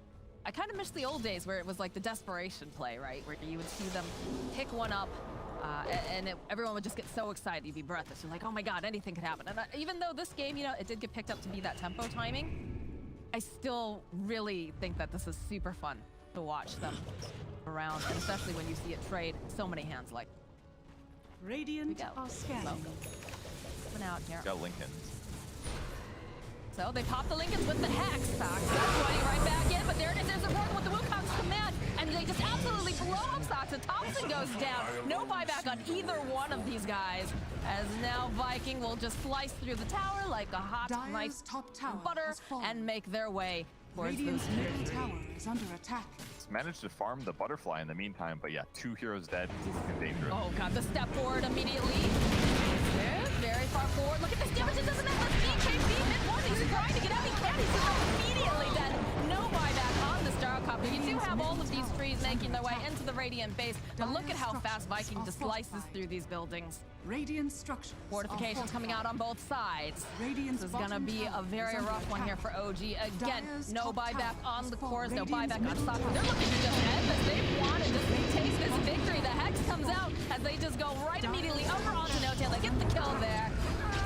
And they'll take down Steph. He buys that. No-Tail is still alive over on the side, but the buildings, they're going down. Purge. He's trying to throw his body at them, trying get any sort of distraction, but there's too much damage coming out from Shadows. He murders them. They go and they get the shackles off over the back line. This is looking like a dead no-tail. GG gets called. Viking have done it. They have taken the series from OG, and they're all smiles. Look at them. They should be. I mean, that's a big upset here.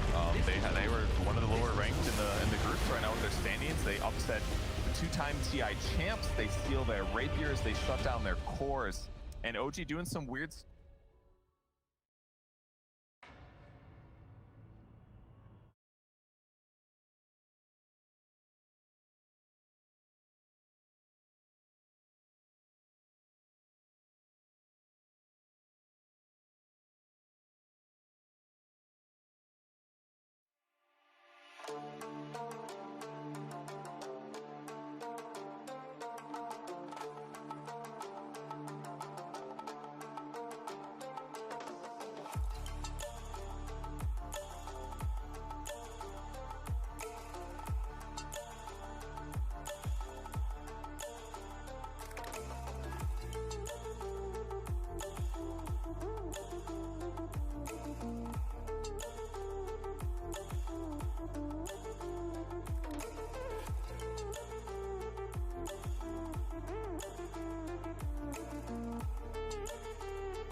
Stranded in the open, dried out tears of sorrow, lacking all emotion, staring down the barrel, waiting for the final gates to open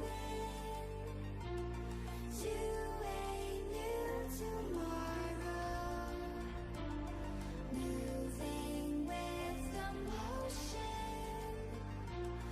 following the light that sets me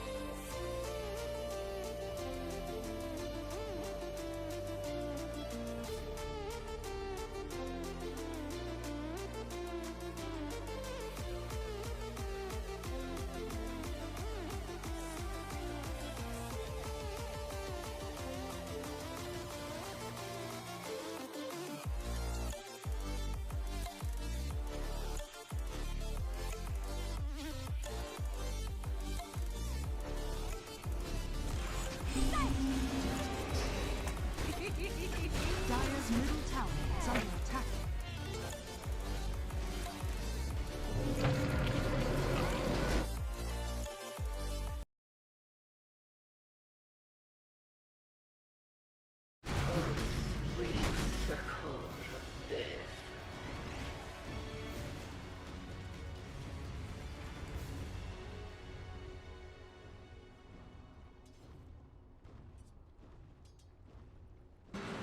Radiant's top tower is under attack.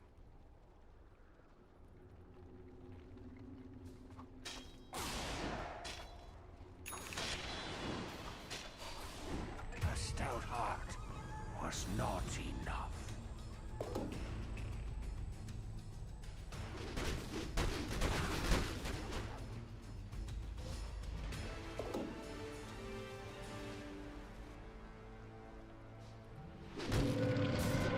Radiant's bottom tower is under attack.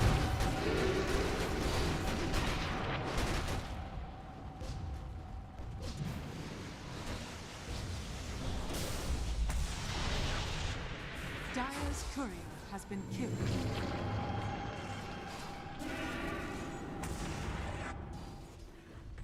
The ink tide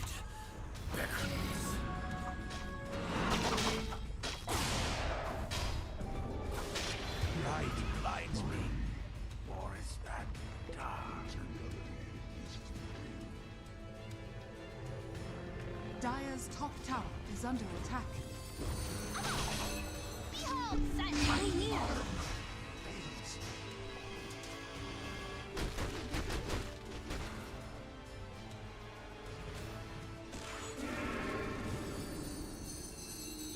Here I am. Radiant's bottom tower is under attack.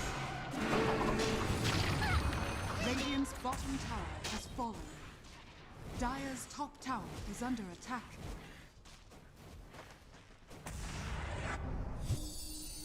Bye-bye. Greetings.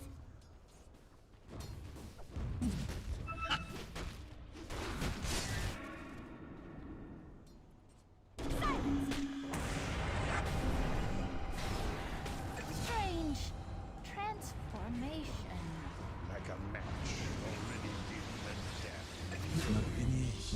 Double kill.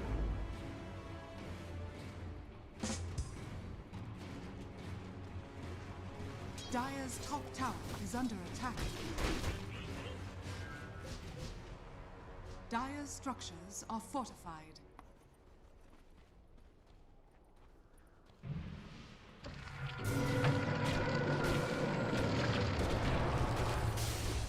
Dire's top tower is under attack.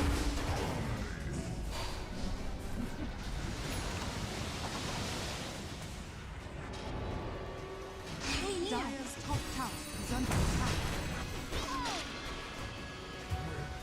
Quas exor. What ingratitude! Double damage! Precious bounty. Here I am! Silence! Dire's top tower is under attack.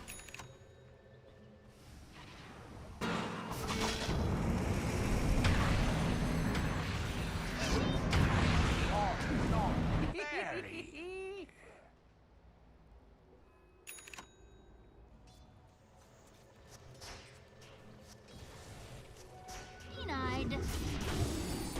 Behold!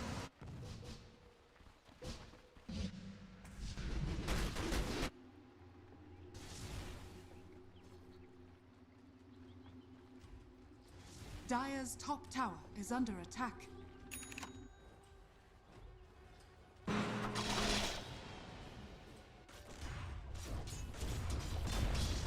Dire's top tower has fallen.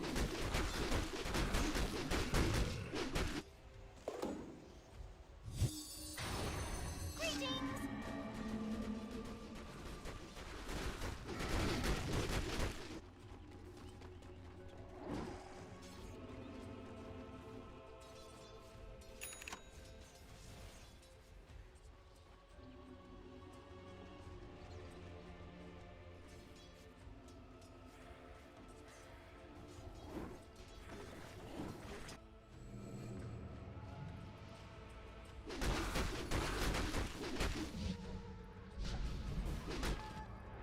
A little something extra for the effort.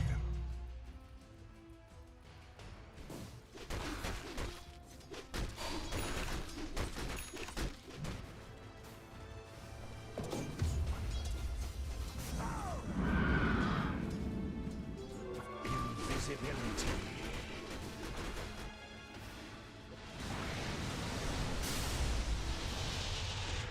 Puck out!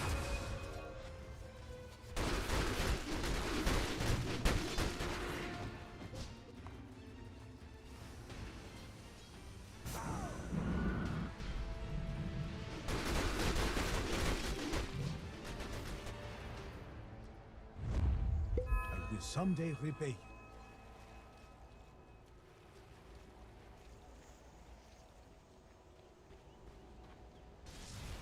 May the light keep you. Around!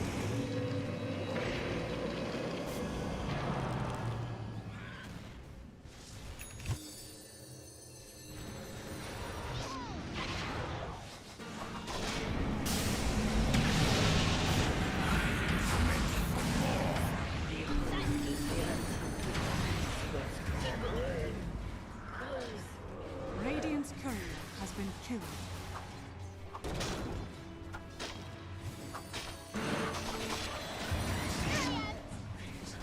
Where who's dead, dead is sure.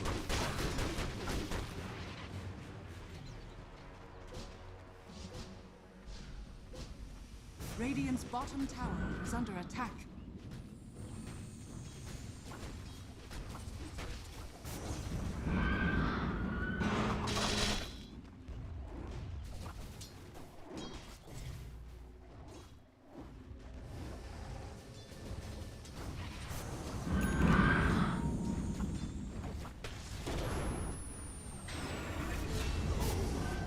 Radiant's middle tower is under attack. Radiant structures are fortified.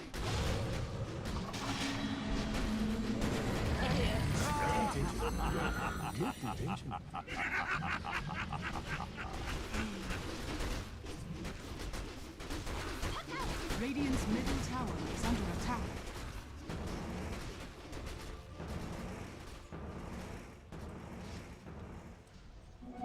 Haste!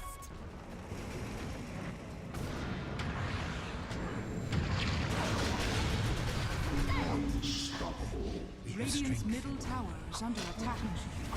Dire's top tower is under attack. Radiant's middle tower has fallen.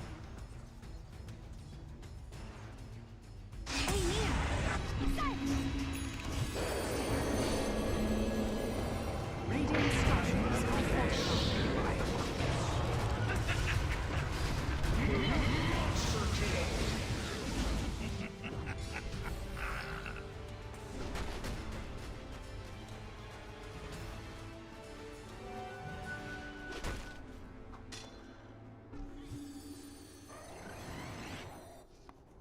Dire's top tower is under attack.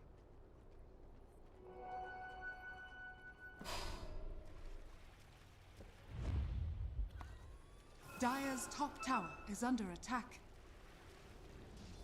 Radiant are scanning.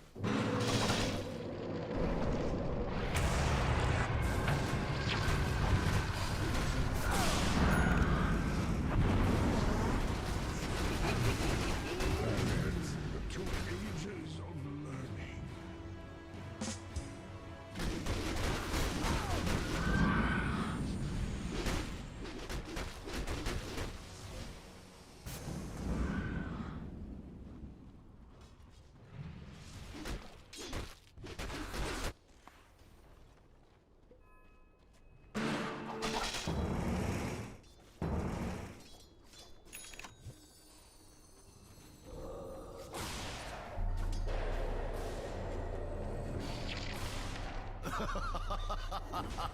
Those hand out the light.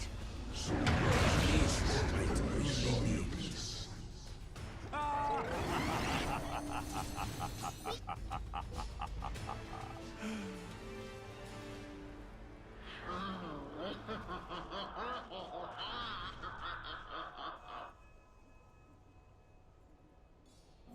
Regeneration!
Radiant's middle tower is under attack.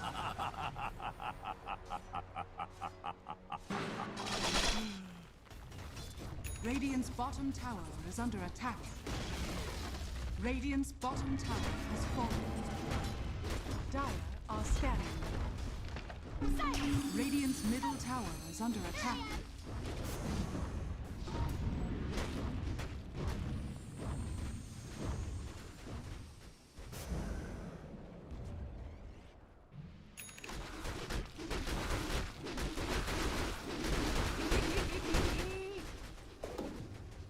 Radiant's middle tower is under attack.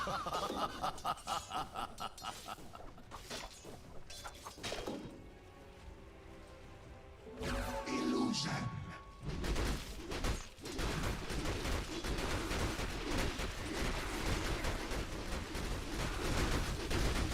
Radiant's top tower is under attack.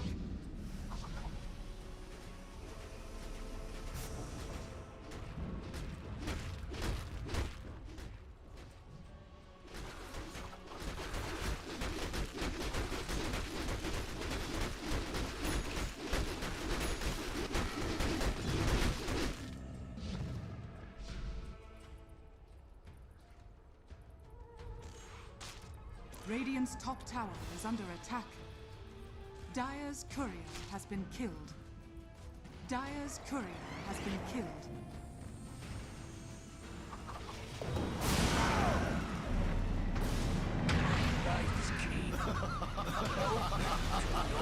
Radiant's middle tower has fallen.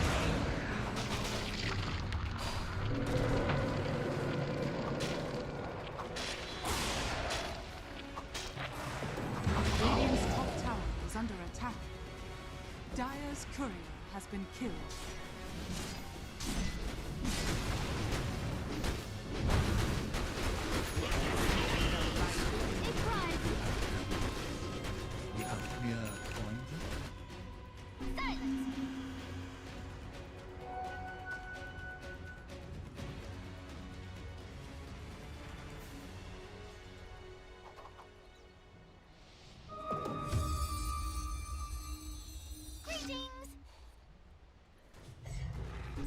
Stay near.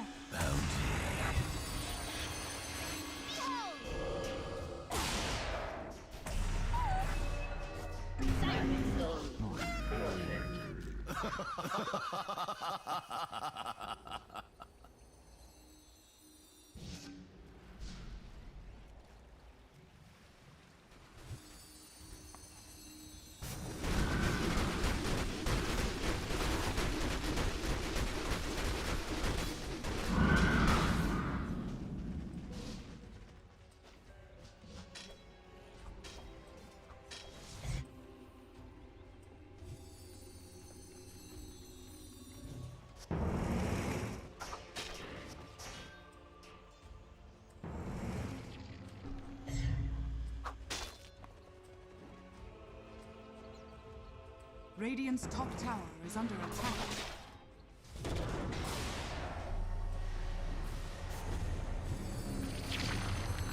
You might wish to retract your last. Radiant's top tower is under attack.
Radiant's middle tower is under attack.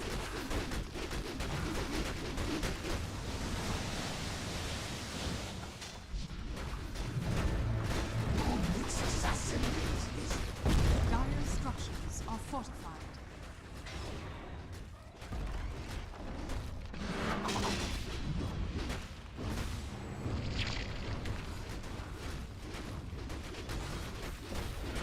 Radiant's middle tower is under attack.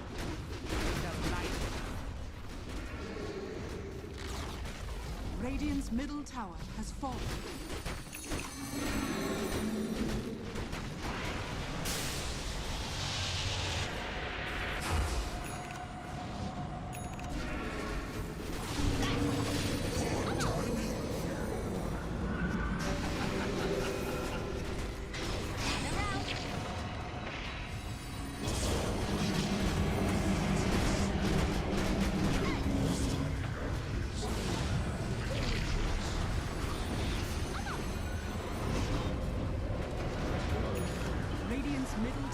is under attack.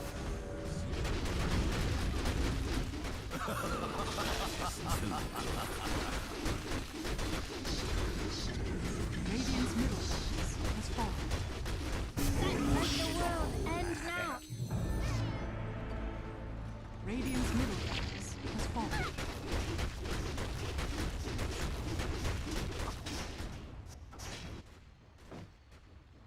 Radiant's middle tower is under attack.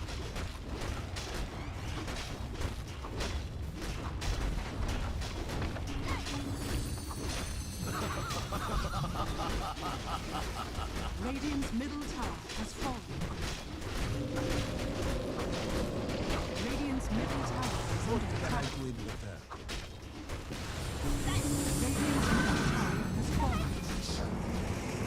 Radiant's ancient is under attack.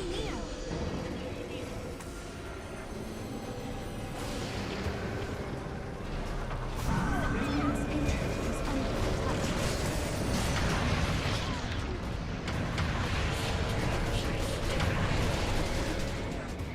Radiant's ancient is under attack. Puck out.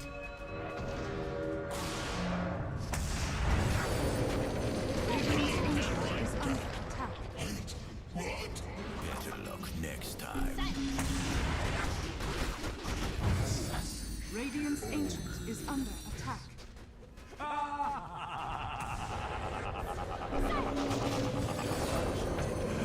Radiant's ancient is under attack. Dire victory.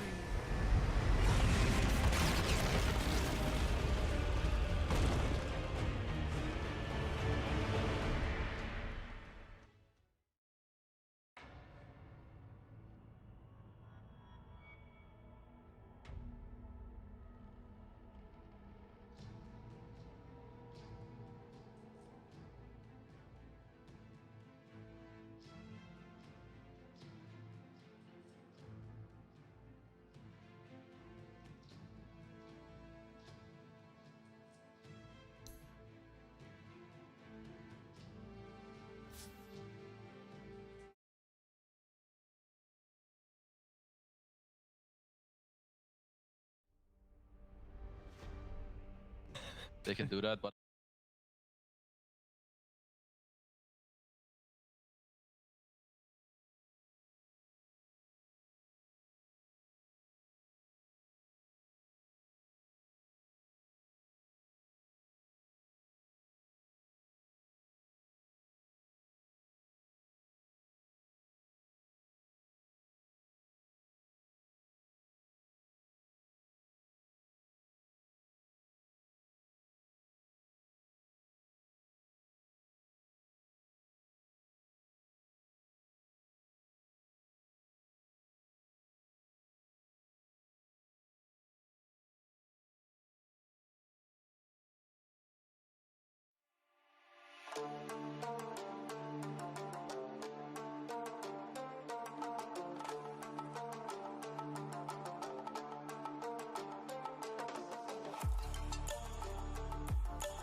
mainly sets up to the idea that Alliance has probably got a Stranded in the open.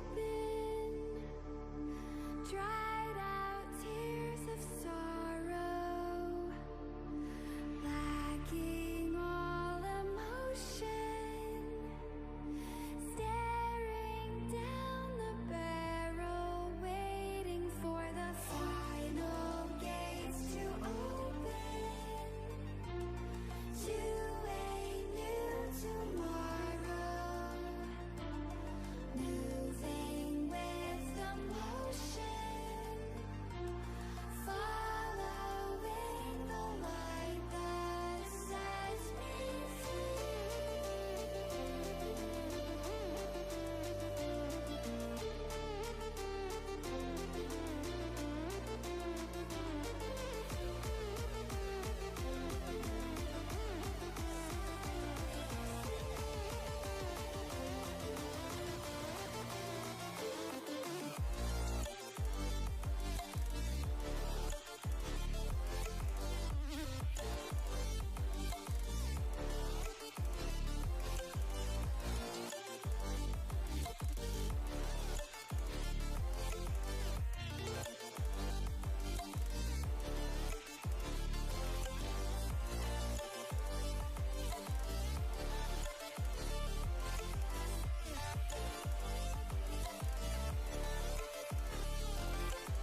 are a little bit too weak right here. I think CM and Witch Doctor are a bit too lane dependent. So I'd like to see a bit more kind of team fight going on to.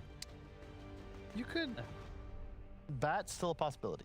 Just saying. They are getting its second phase now.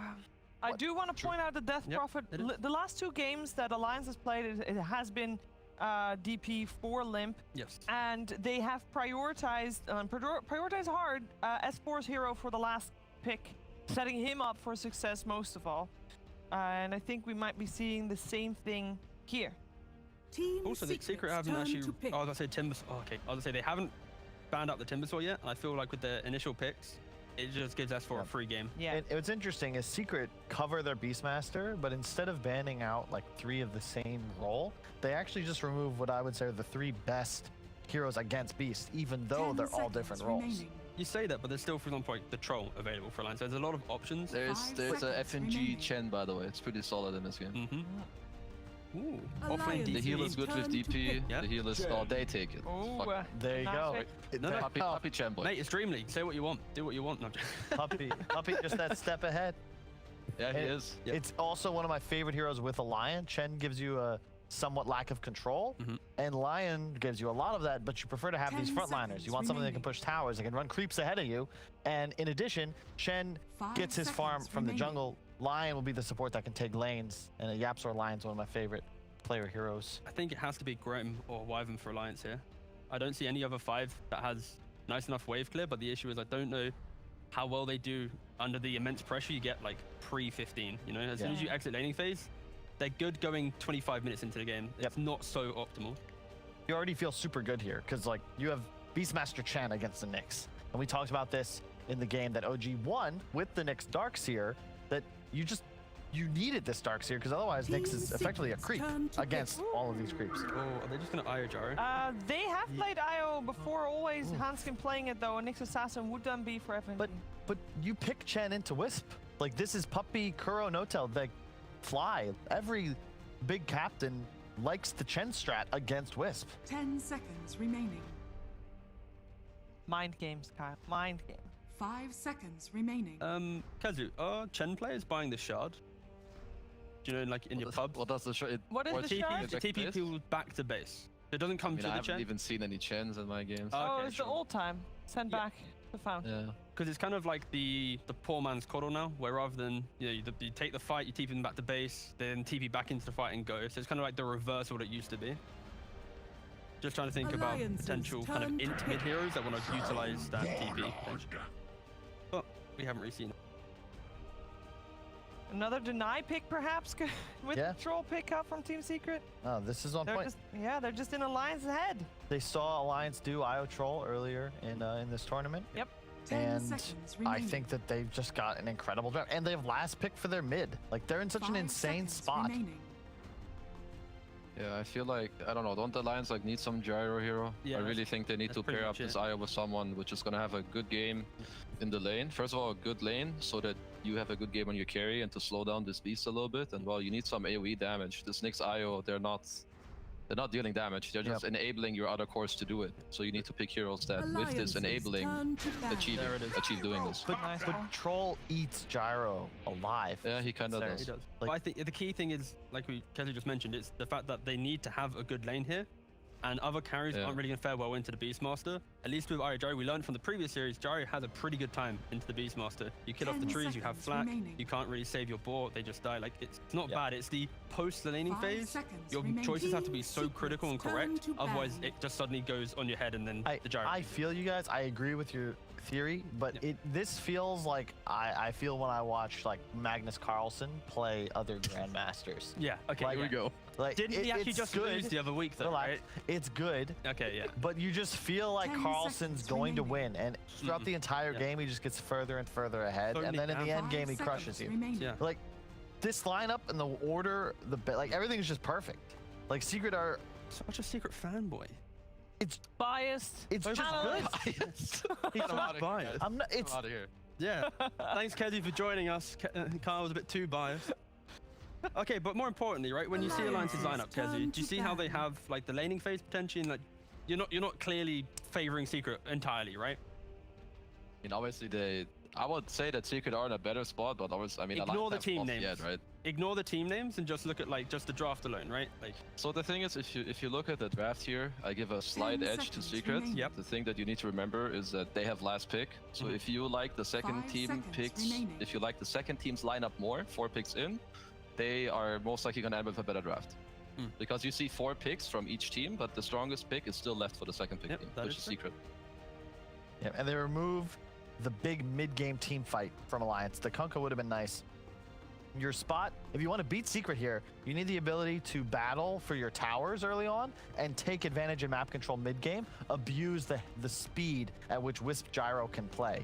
Secret will have a strong early game. They want to take a couple towers, acquire map control, and then lean on the troll to actually win them the game. I'd like to see potentially some Mars or something from Alliance, just a simple offlane to provide some more early team fight. Maybe pressure Secret when they move to an objective. If he comes in at the right time, you have to relocate, big setup. And yeah, it's just stable S4 hero to play. Just the thing about this Nyx 10 assassin, seconds it just remaining. it feels like it won't have a place in this game. It's it denies 5 bad, denies seconds Darkseer, remaining. sure, but it really doesn't look good against Secret's lineup, and it doesn't really complement what Alliance are looking to do here. Maybe they have to take their team fight from mid or they initiate. So I like the Mars pick, but the problem is you're going to end up with this Nyx Mars lane, which is like pretty weird, right? Yeah, that's true. So if you can work around it, maybe you can put the DP into the offlane with the Nyx and then get your initiator / team fighter from the mid lane, because then you have like less of a weird side lane matchup. Is Pango available? I think Pango is also pretty good here, no? Wouldn't mind. I like Pango. They could offlane it too. Yep. What if they just pick Bat? The thing is, I actually really like Bat for Alliance, I'll be honest. Because they need something that LIMMP can play to sort of take over if they go for a mid here. Turn to pick. Ooh, okay. Io Bristle. Okay. I think that too. Where's he going? Off? Yeah. I guess? Yeah, against Chen. I guess it's Chen counter. Yeah, it's just going to be the S4 offlane Bristle just trying to be annoying, and it soaks up so much time and space that it opens up the Gyro to freely farm the jungle because everyone's thinking about this offlane. It's hard to invade. So yeah, I don't mind it. What about if they just pick a Viper? Do they pick Viper here? Is that a thing? Just for the break? I mean, I think Viper is good against Alliance's heroes, but to be fair, I think if you're Secret, you want to have a mid hero that first of all deals magic damage because you lack it a bit, and one that has the option of rotating. Yes. Because you want to help this beast at some point, especially if he doesn't have a good lane. It gives you control of the win condition, right? Because again, it's still very good. Yeah, sure. It's the mid game you're worried about, and now you remove Bristle as a threat. Like, you have break. You can always try to kill the Bristle, whereas without a break mechanic, S4's itemization could get him to this breaking point where he now can run at you with no fear. This game just kind of reminds me of how this team, Viking, just overcame OG. They're going to have to play on the defense, have to wait for them to run into them aggressively. That's where Secret, with the correct rotations and positioning, will be able to overcome the kind of pressure that Alliance's draft does have. But I don't see Secret really making these forward plays unless Beastmaster crushes his lane and basically gets everyone behind.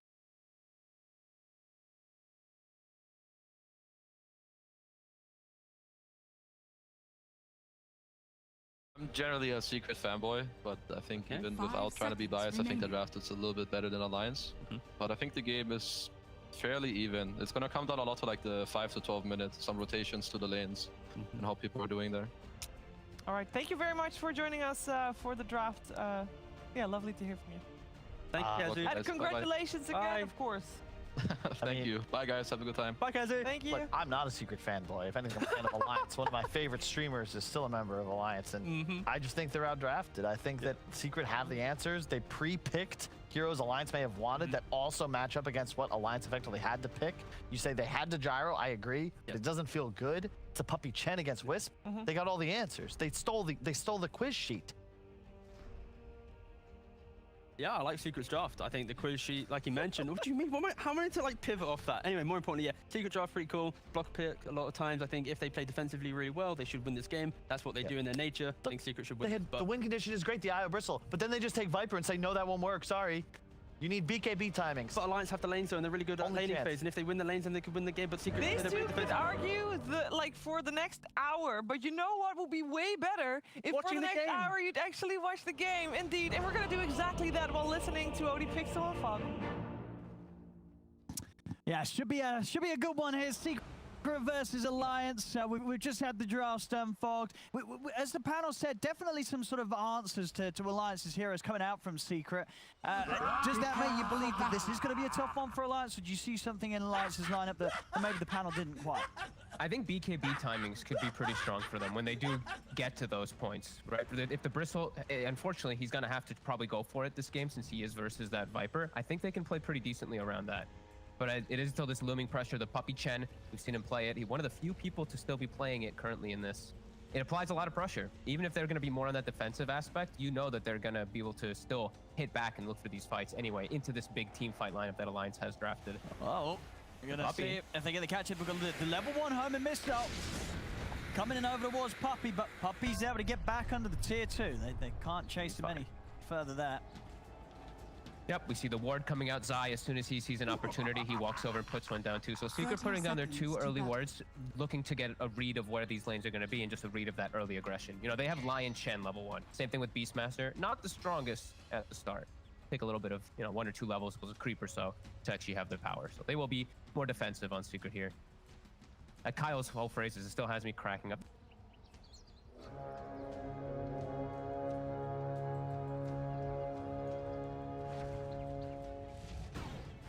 The battle begins.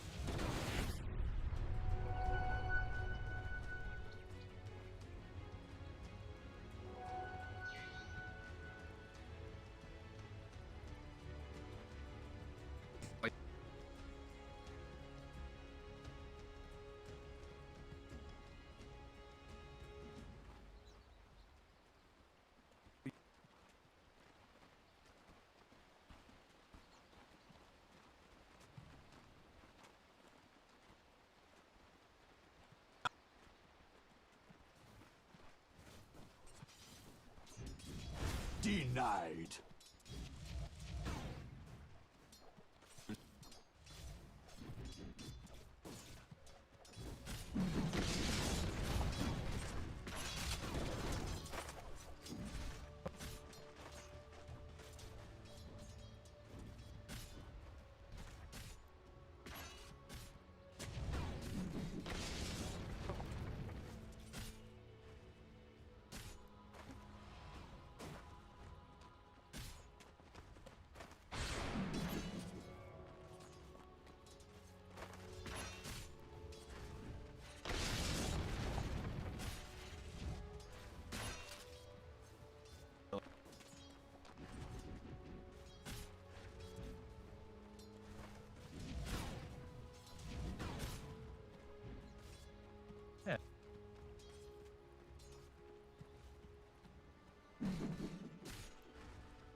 penance.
Regeneration.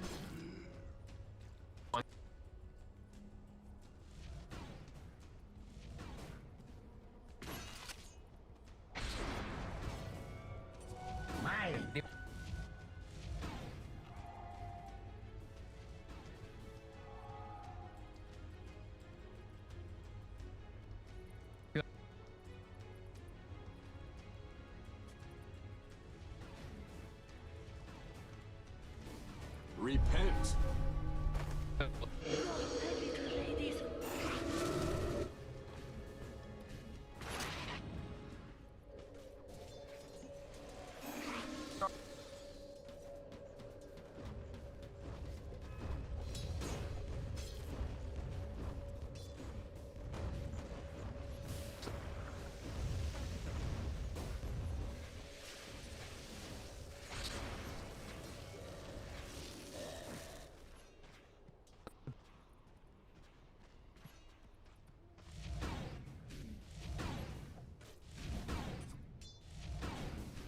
Thank you, my beauties.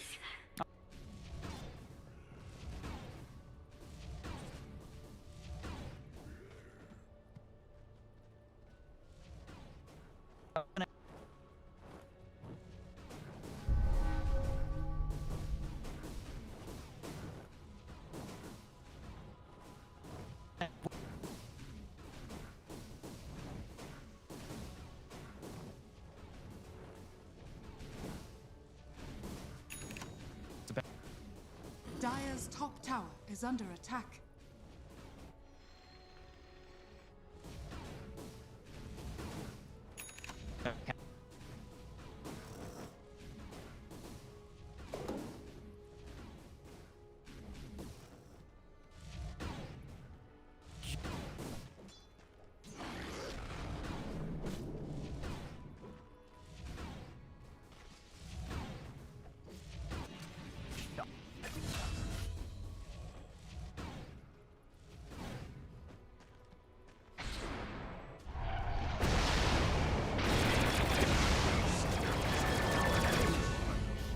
Radiant's middle tower is under attack.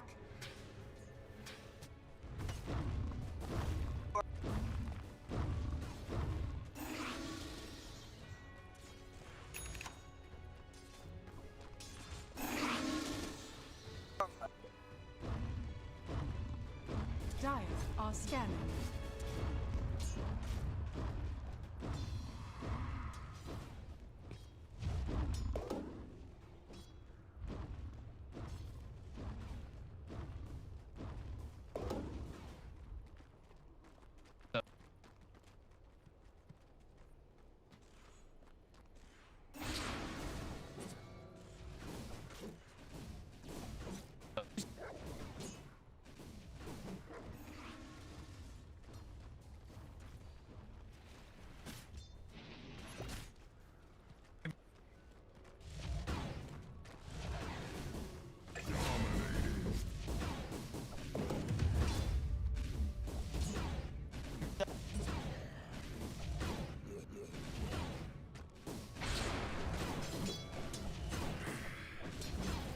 Radiant's bottom tower is under attack.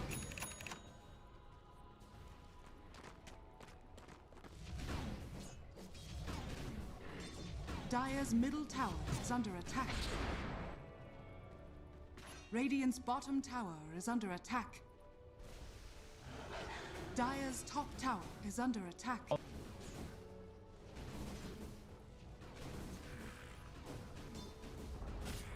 Dire's top tower has fallen.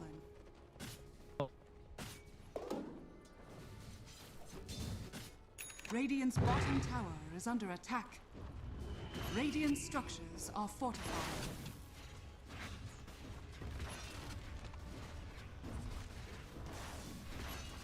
Dire's middle tower is under attack. Radiant's bottom tower is under attack.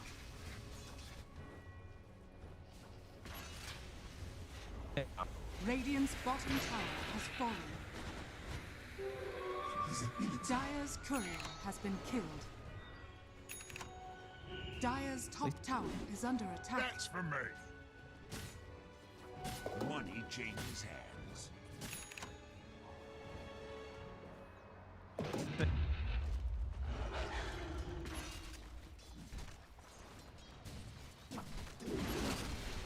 Dire's courier has been killed.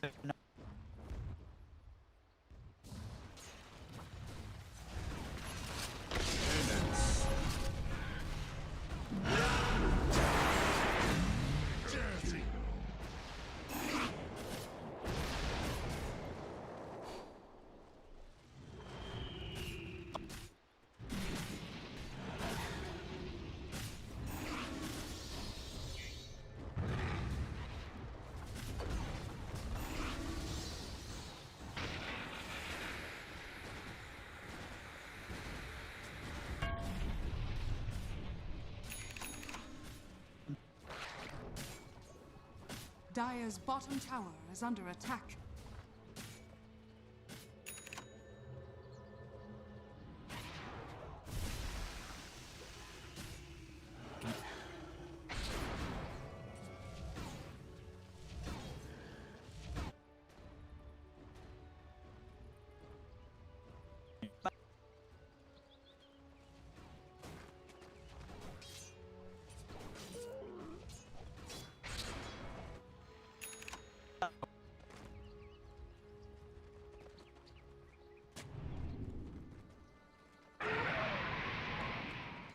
Dire are scanning.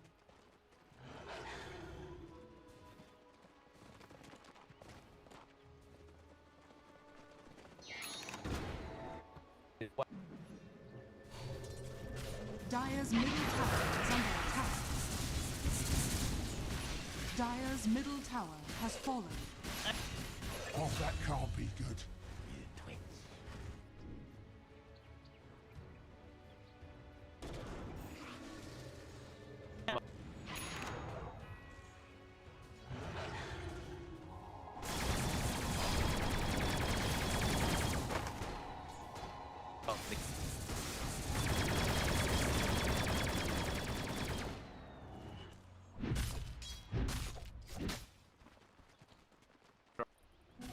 Hurry to your doom.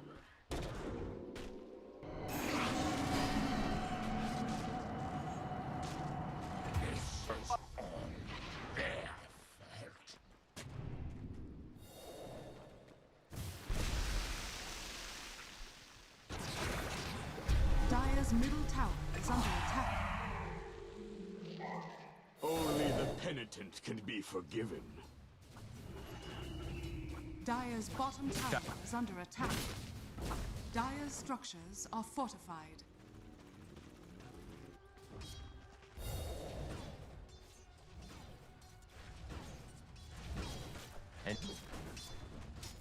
Dire's bottom tower is under attack. Dire's bottom tower has fallen.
Radiant's top tower is under attack.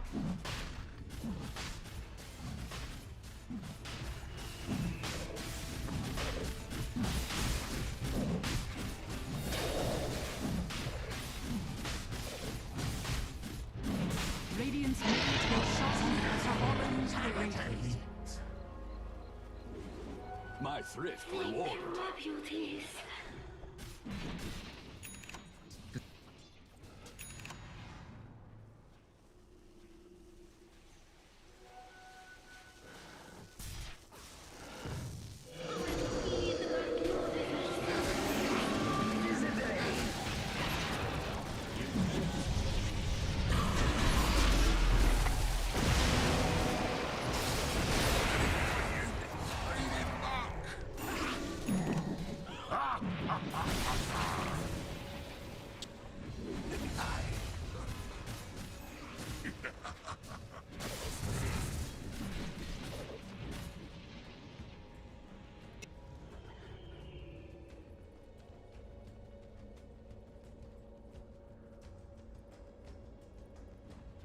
Dire's middle tower is under attack. Dire's structures are fortified.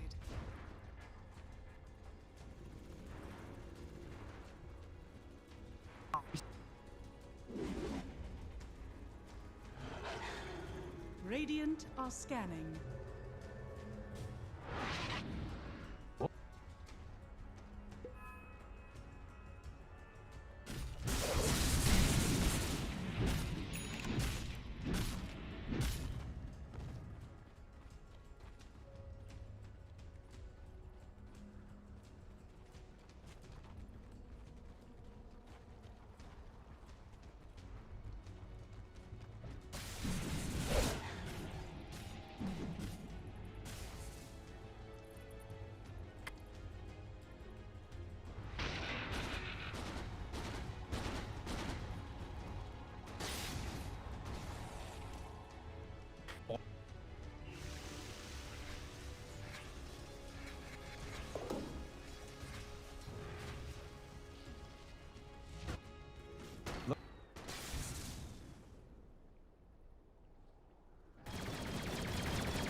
Dire's top tower is under attack.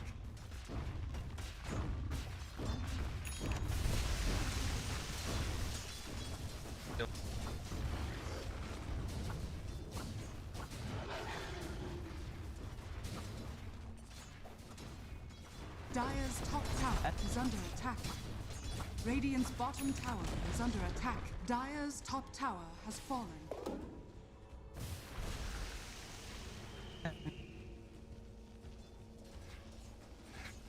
Dire's courier has been killed. Radiant's middle tower is under attack.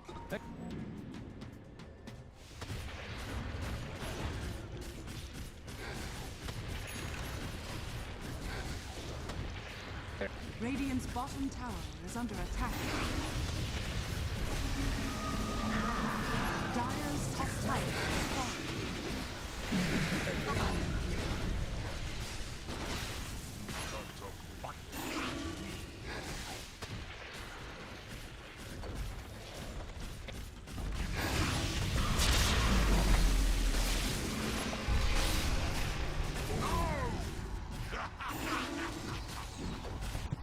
Dire's top barracks has fallen. Dire's top barracks are under attack. Dire's top barracks has fallen.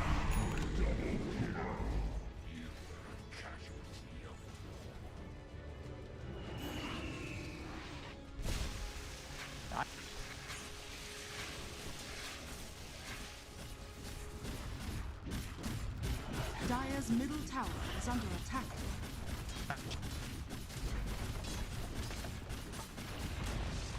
Dire's middle tower has fallen. Dire's middle tower is under attack.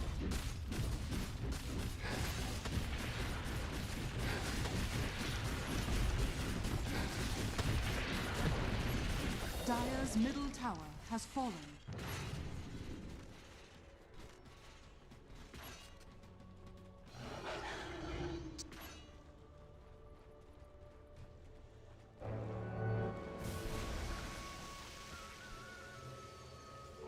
Double damage.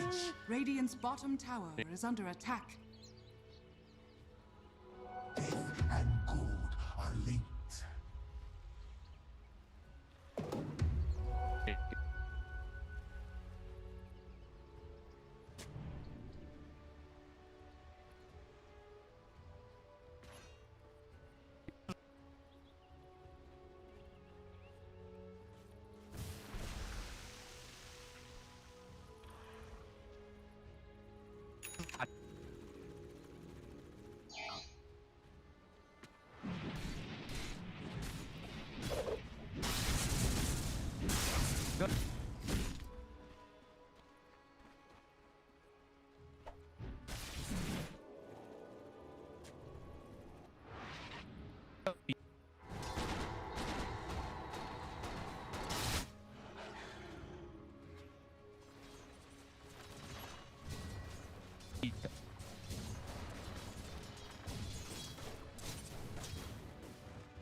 Dire's middle barracks has fallen.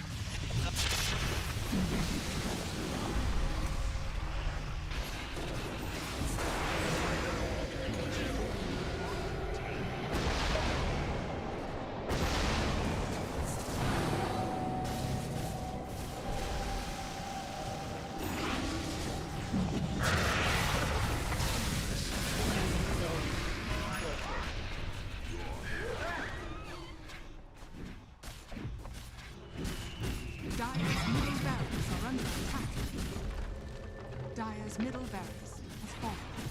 Team Secret victory.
turn to pick.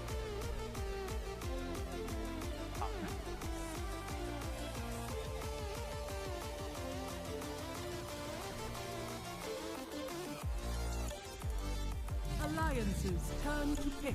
Puck.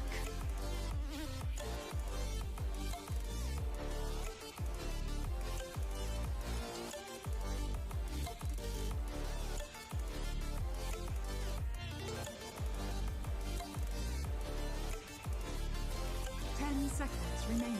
Yep. 5 seconds remaining.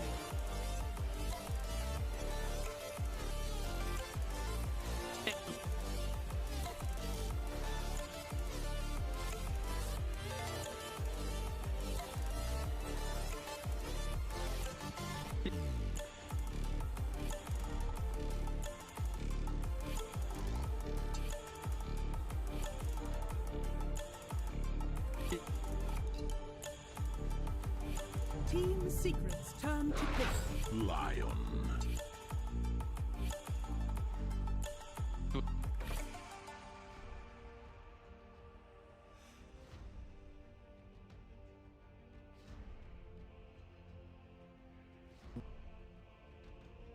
Ten seconds remaining.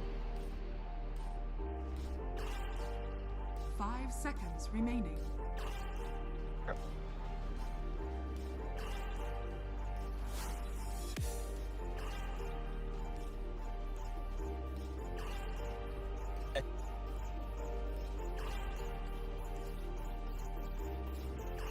Alliances turn to ban.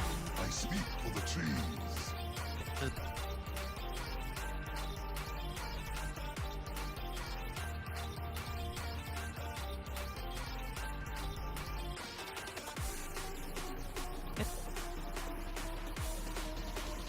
Seconds remaining. 5 seconds remaining.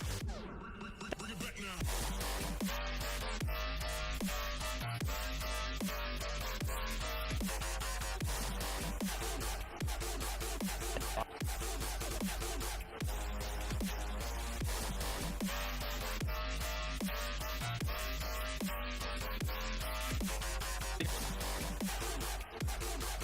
Team Secrets turn to ban.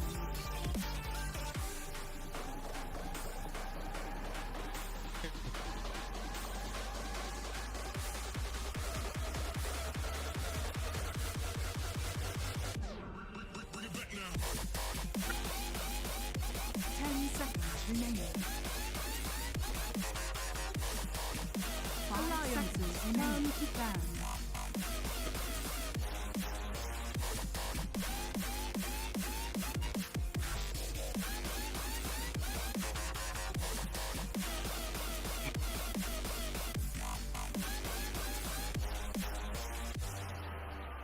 Seconds remaining.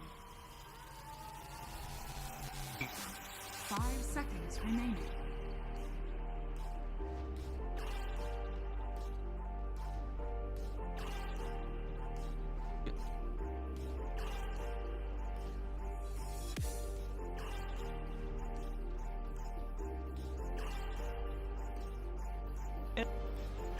Team Secrets turn to ban.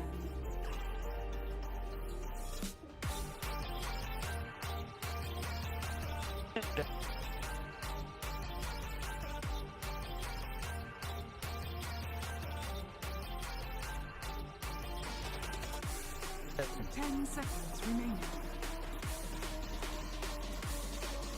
Alliances turn to ban.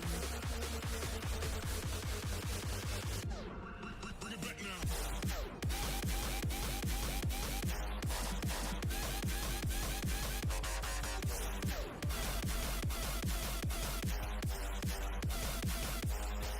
10 seconds remaining. 5 seconds remaining.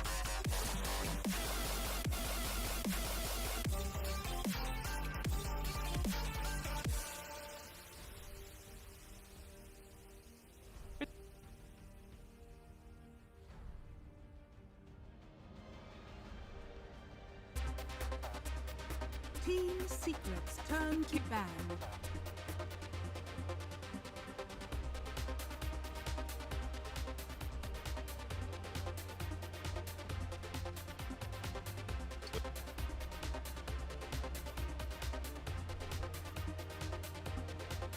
10 seconds remaining.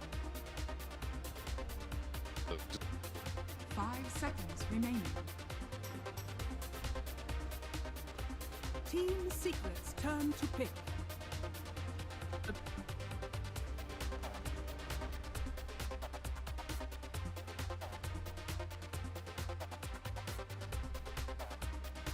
Yep.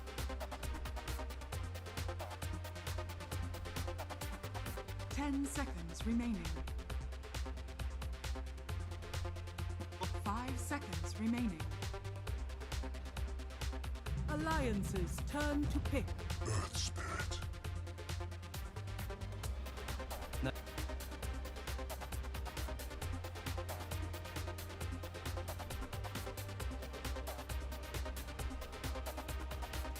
Me. 10 seconds remaining.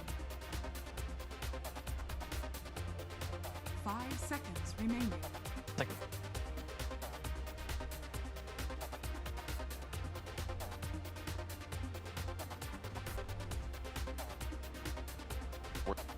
Team Secret's turn to pick. Void incarnate.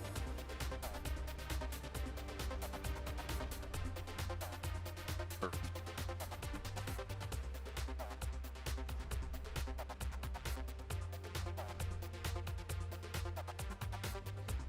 10 seconds remaining. 5 seconds remaining.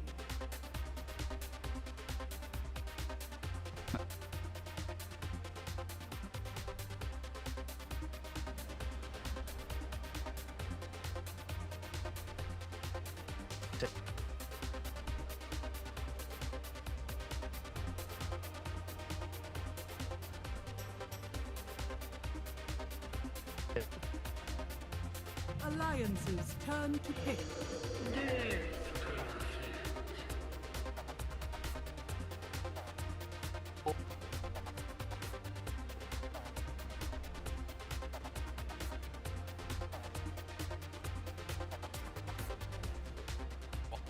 10 seconds remaining.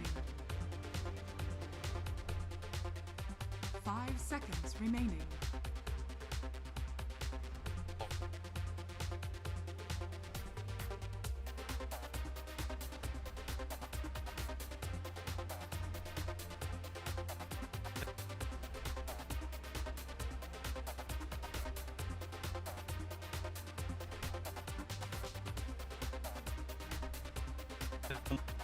Alliance's turn to ban. Praise King.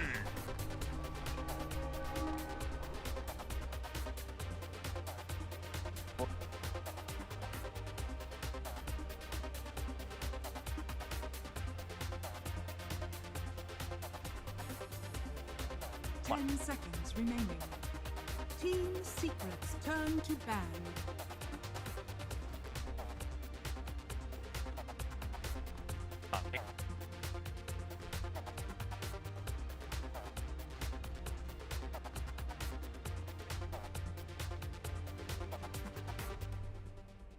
Seconds remaining. 5 seconds remaining.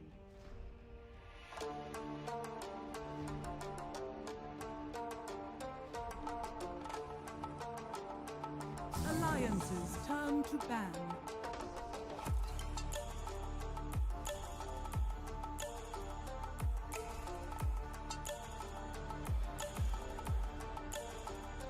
Great.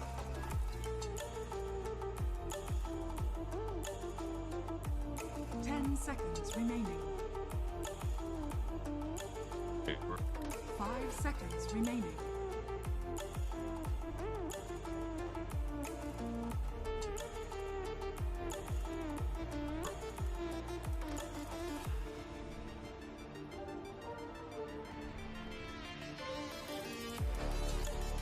Team Secret's turn to ban.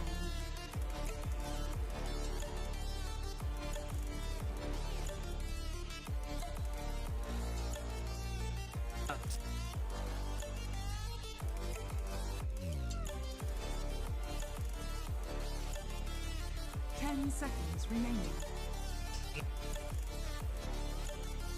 5 seconds remaining.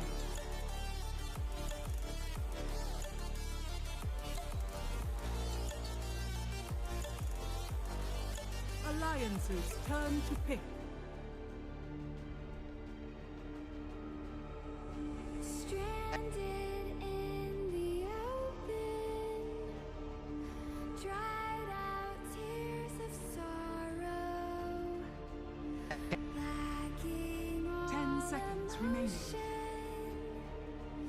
staring 5 seconds remaining. arrow, waiting for the final gates to open to a new tomorrow.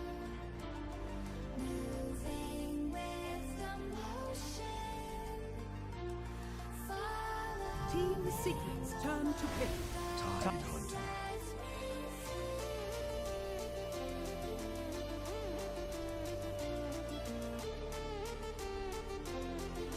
Lo-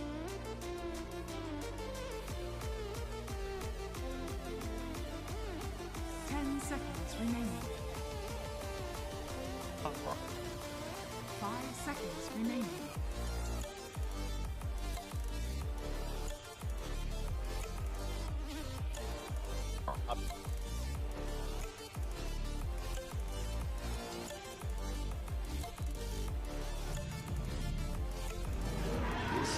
Choose your hero.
Prepare for battle.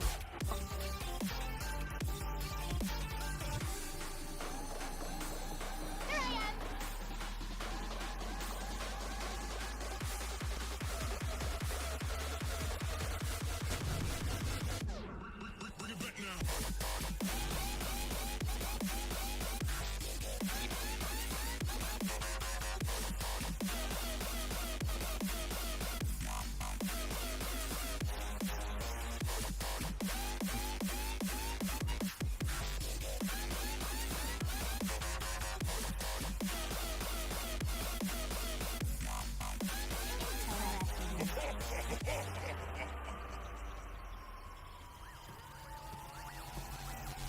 Thirty seconds to battle.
Denied.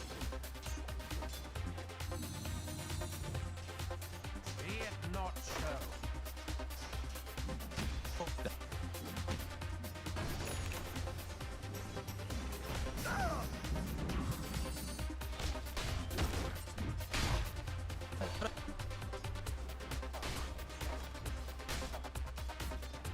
You get nothing.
In war, a fool's first lesson is his last.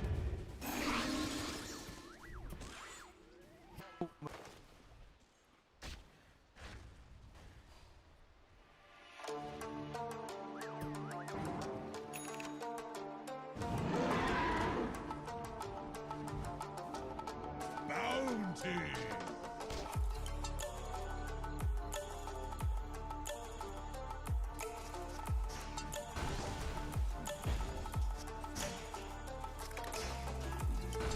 Denied.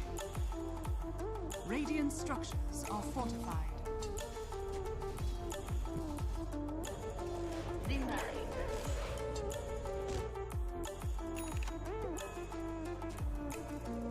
A prize.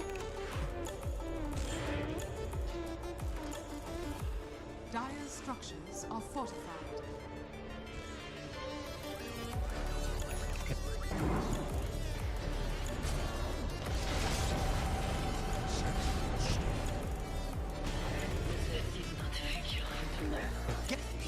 Your time and place have come.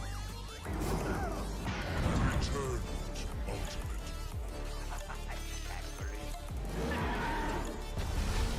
Let the sharks have this kind of you.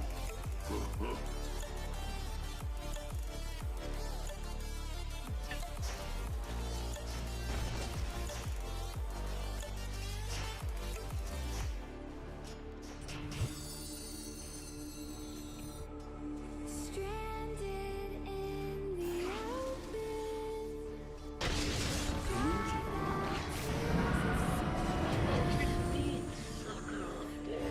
Radiant's middle tower is under attack.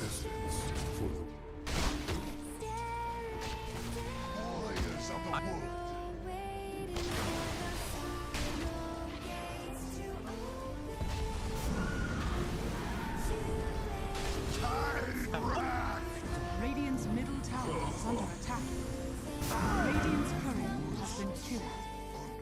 I must divert you to a dark. Radiant's middle tower is under attack.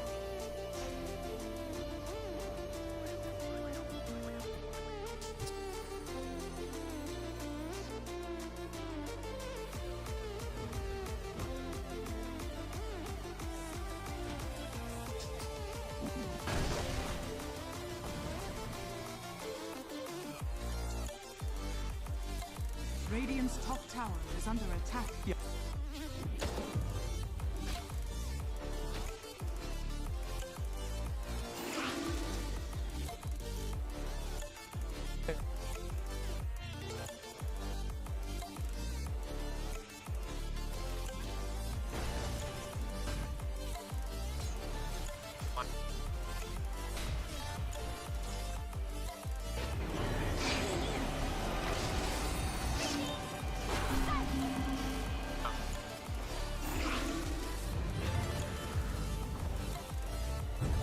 Radiant's top tower is under attack. Ages of preparation come to this. Double damage. Radiant's top tower is under attack.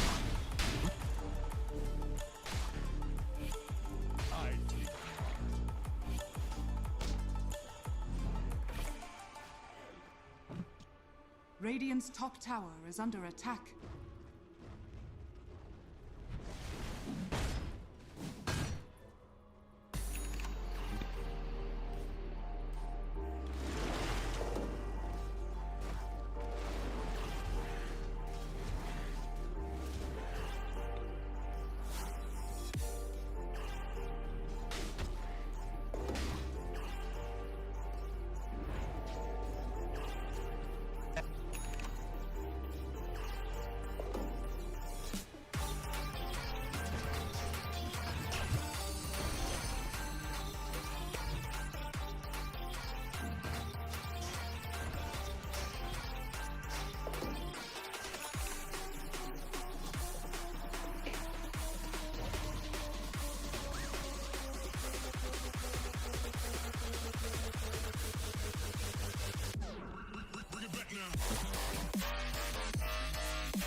Radiant are scanning.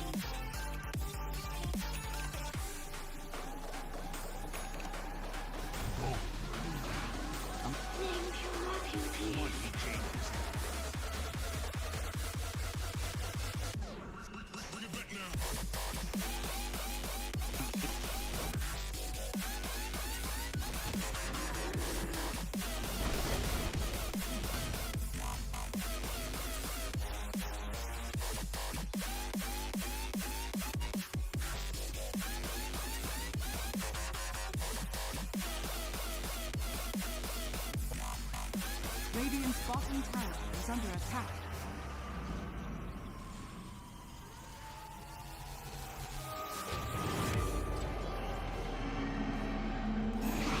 Dire's middle tower is under attack. Radiant's top tower is falling.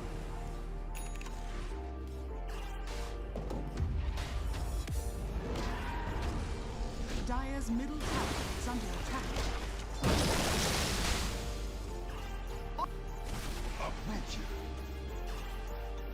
Dire's structures are fortified. Dire's middle tower is under attack.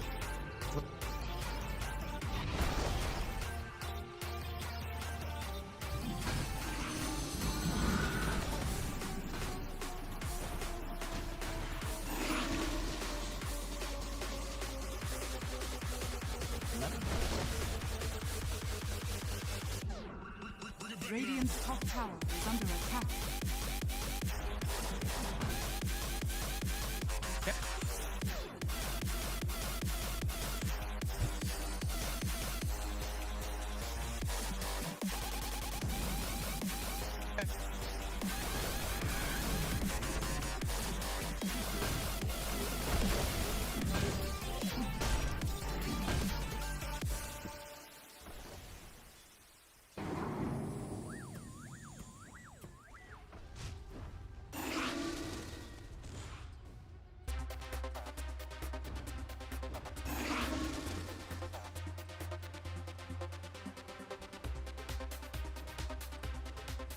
Dire's top tower is under attack.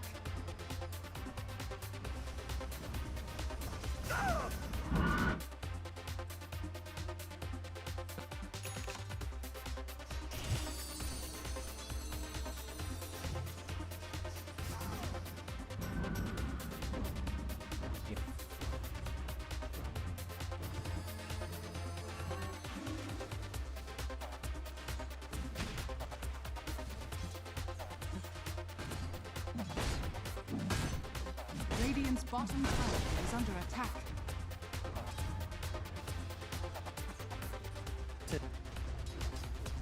Dire's middle tower is under attack. Dire's middle tower has fallen. Dire's top tower is under attack. Radiant's bottom tower is under attack.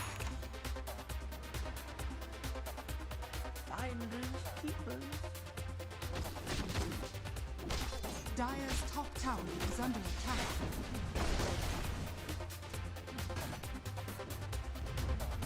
Radiant's bottom tower is under attack. Dire's top tower is under attack. Radiant's bottom tower has fallen.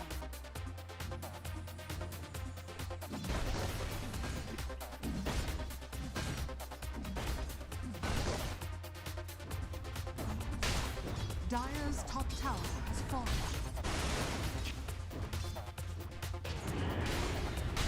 No! You seem to have trouble grasping concept. Radiant's middle tower is under attack.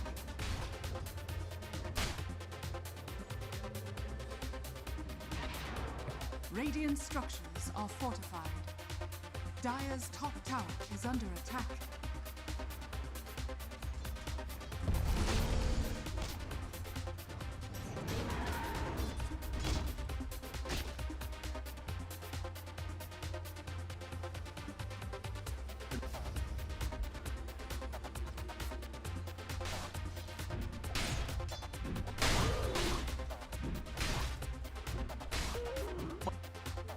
Agents of the Void.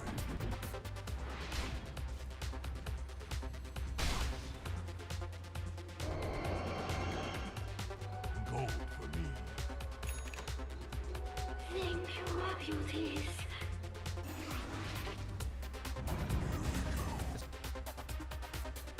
Bounty.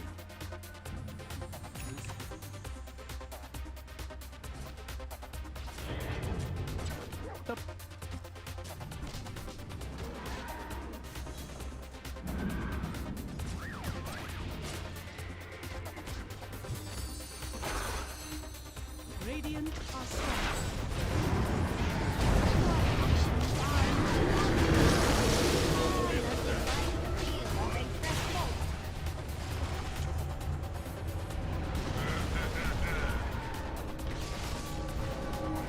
Dire's bottom tower is under attack.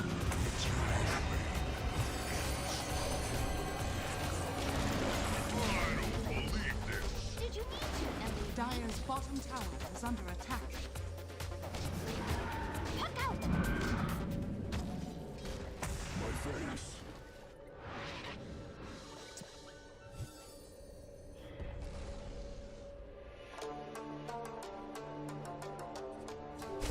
Pull roots and run.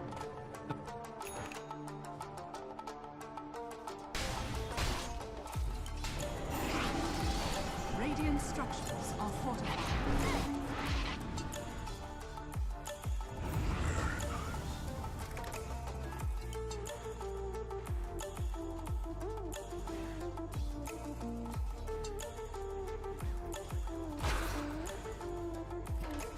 Radiant's courier has been killed.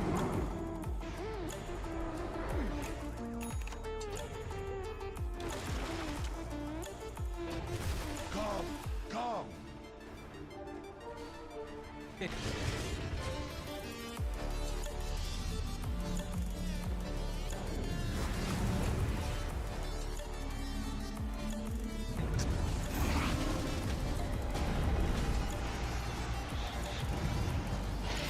son has fallen to the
Radiant's middle tower is under attack.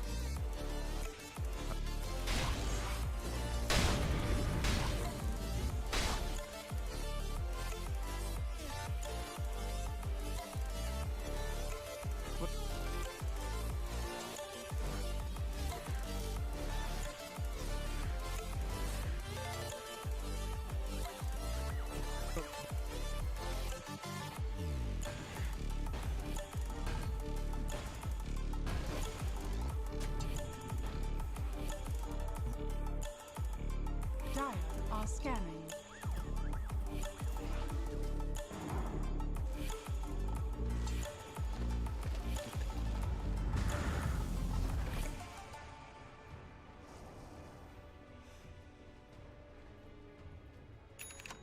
The seeds of fortune.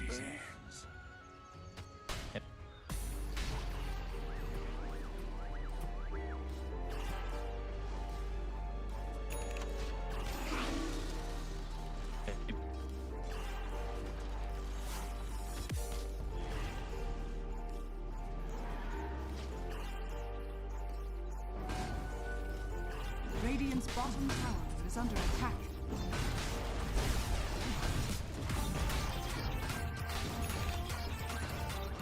Dire's middle tower is under attack. Radiant's bottom tower is under attack.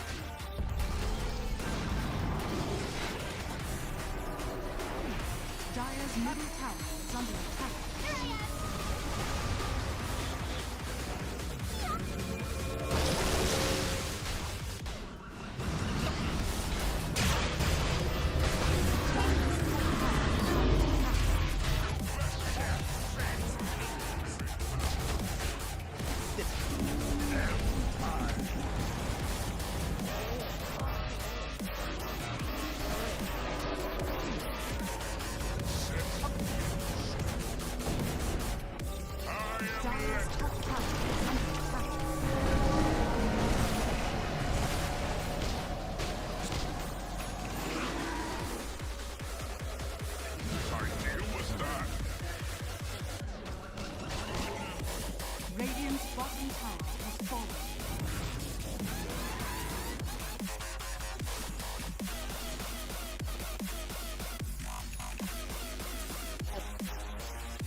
Spirits have abandoned you to join my rings.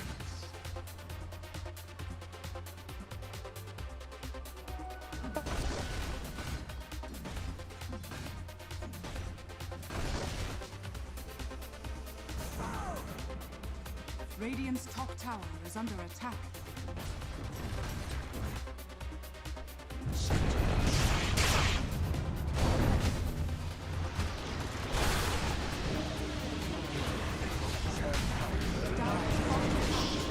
Radiant's top tower is falling. Turns to gray.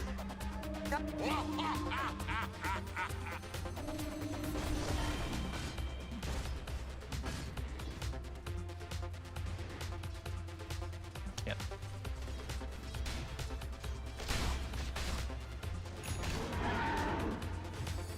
Radiant's middle tower is under attack.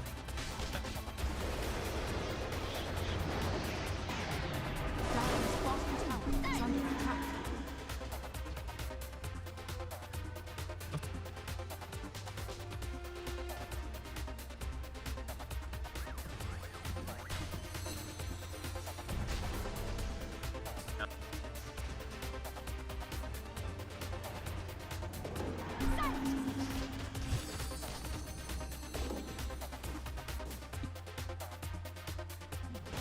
Dire's bottom tower is under attack.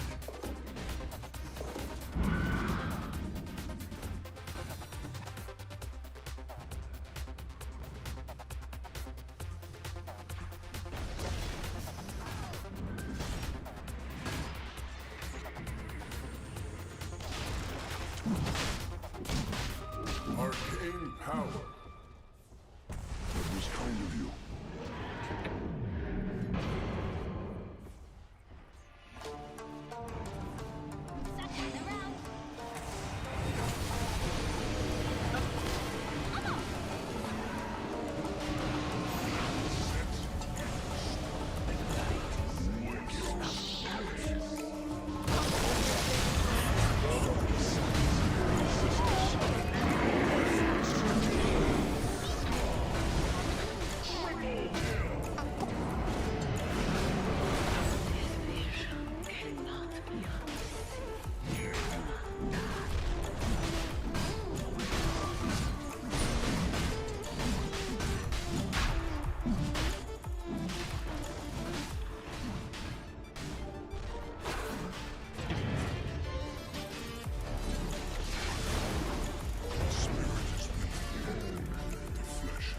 Push the future ever further.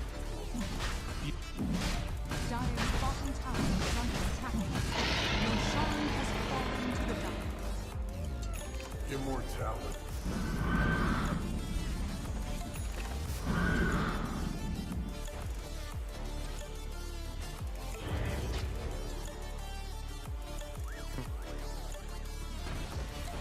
Radiant's middle tower is under attack.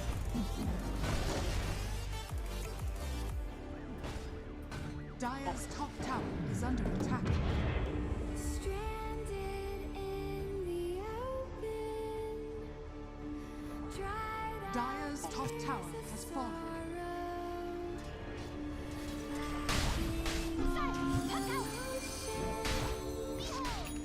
Staring down the barrel, waiting for the final gates to open. Radiant's middle tower is under attack.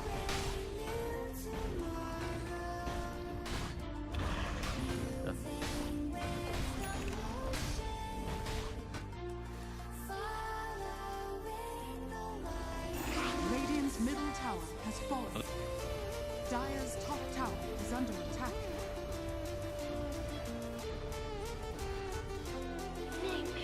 My path leads to riches.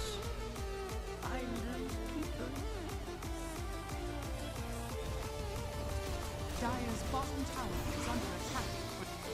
Dire's structures are fortified.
Radiant structures are fortified.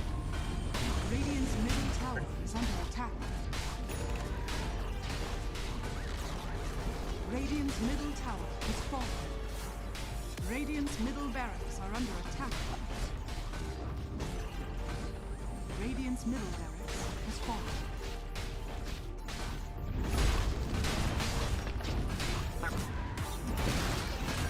Radiant's bottom tower has fallen. Radiant's bottom barracks are under attack. Dire's bottom tower is under attack. Radiant's bottom tower has fallen.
Radiant are scanning.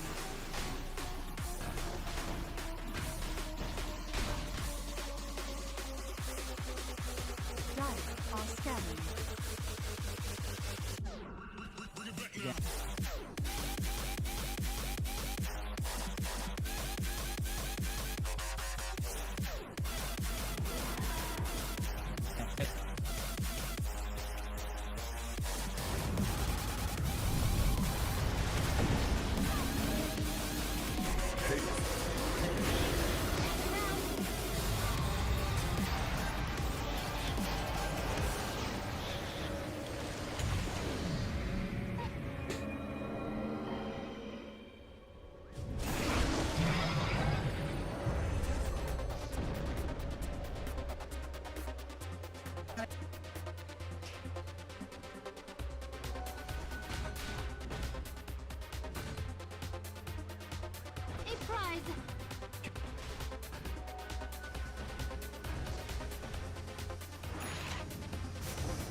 Radiant's top barracks are under attack. Radiant's top barracks has fallen. Alliance victory.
dried out tears of sorrow, lacking all emotion, staring down the barrel, waiting for the final gates to open to a new tomorrow,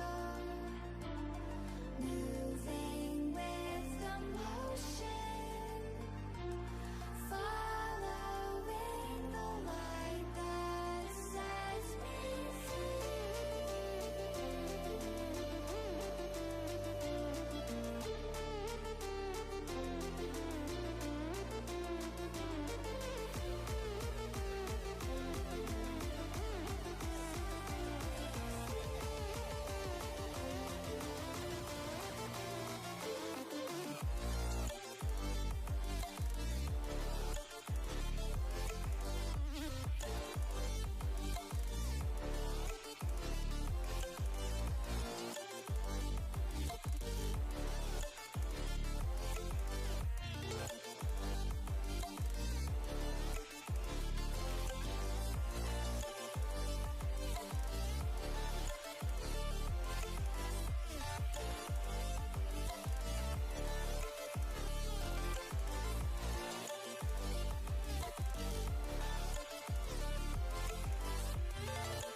Radiant's bottom tower is under attack.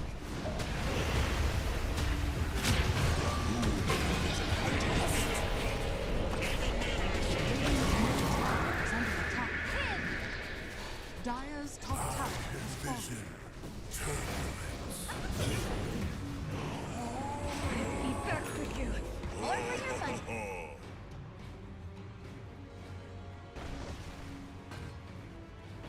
Fight!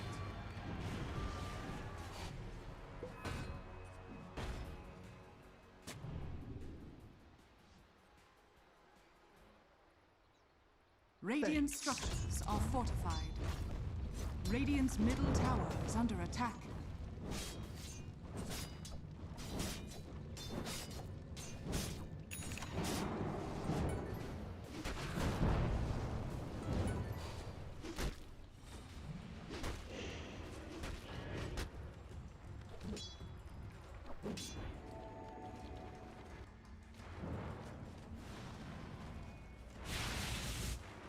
Radiant's top tower is under attack.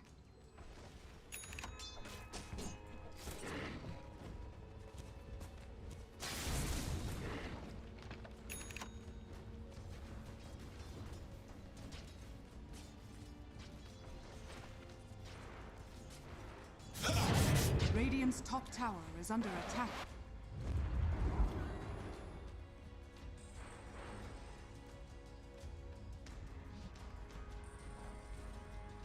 Radiant's top tower is under attack. Dire's structures are fortified. Dire's middle tower is under attack. Radiant's top tower has fallen.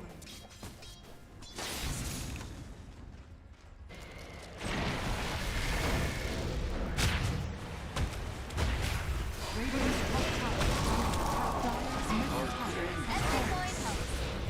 Fight man!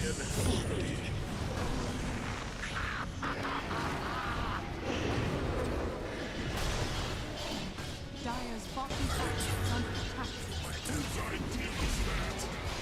Where the hell is it? Exactly. Yeah, Jax, I get it. It was bad. This fight is over.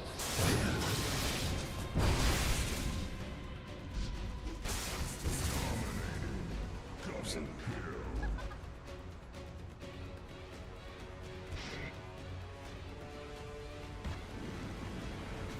Dire Got are it. scanning.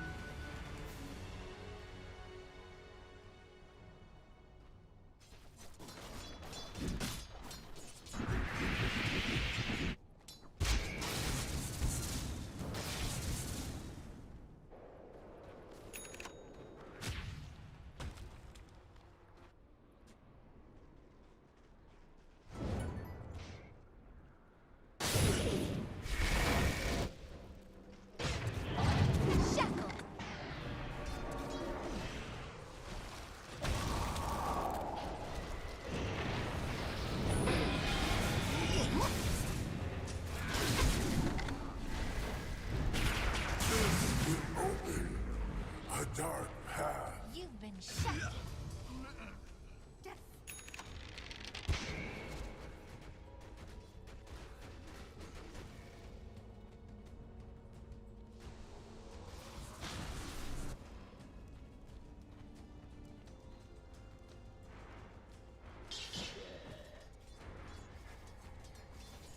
Radiant structures are fortified.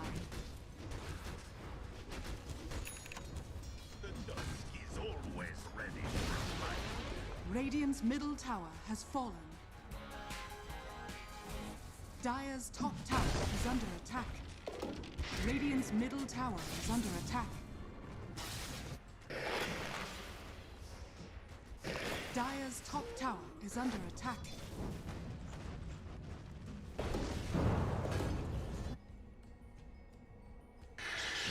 Radiant's bottom tower is under attack. Radiant structures are fortified. Near a coin?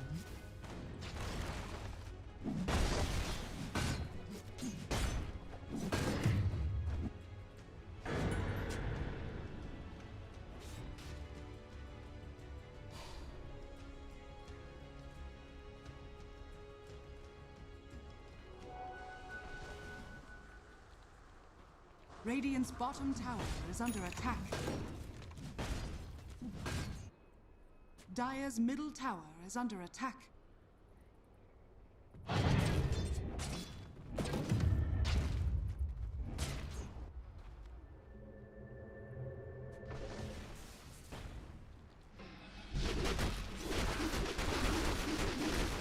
Radiant's bottom tower is under attack.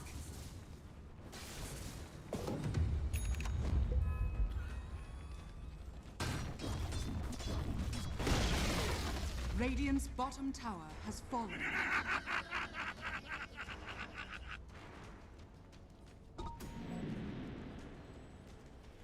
Dire's top tower is under attack.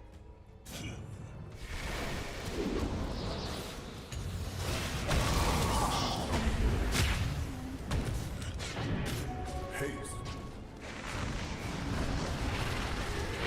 Radiant's bottom tower is under attack.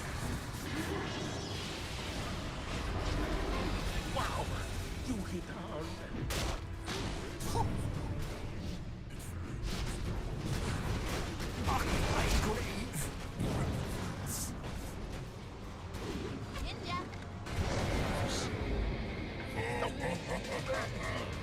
Radiant's bottom tower is under attack. No brains.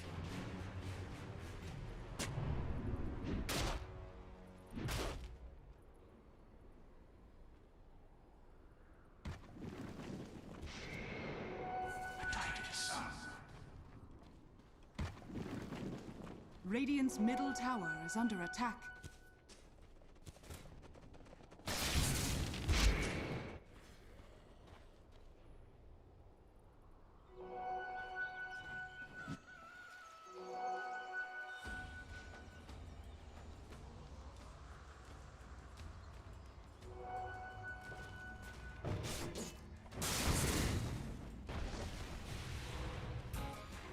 Never refuse gold given.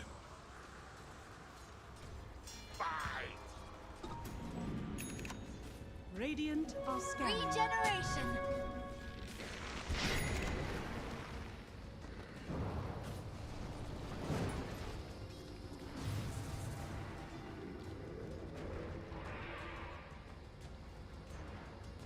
Dire's bottom tower is under attack.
Behold, a subtle bird.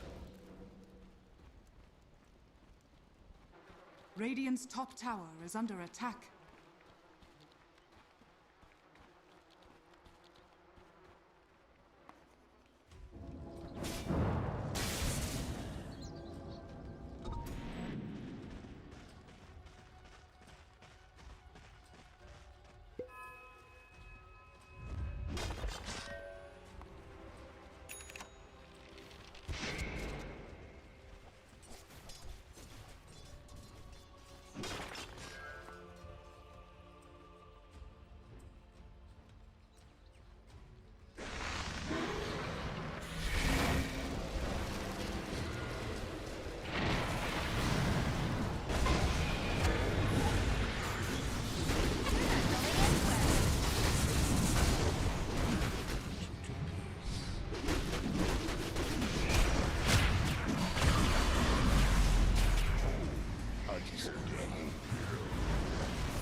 Radiant's middle tower is under attack.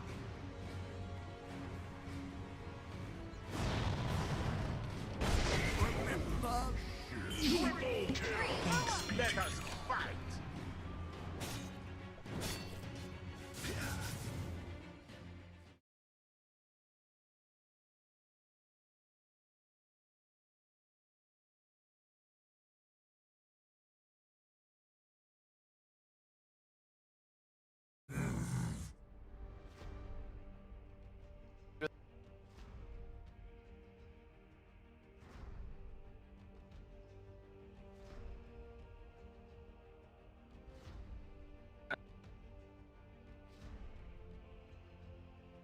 10 seconds remaining.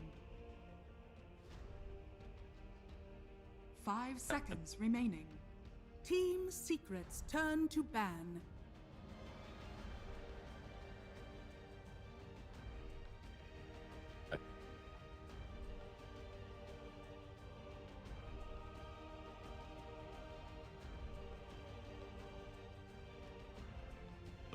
Ten seconds remaining. 5 seconds remaining.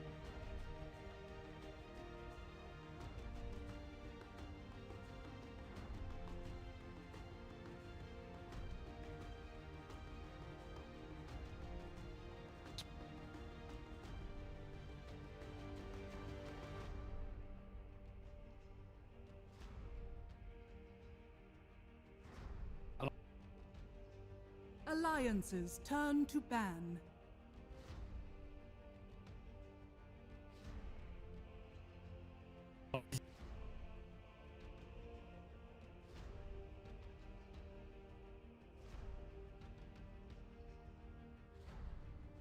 Stay. 10 seconds remaining. 5 seconds remaining. Alliances turn to pick.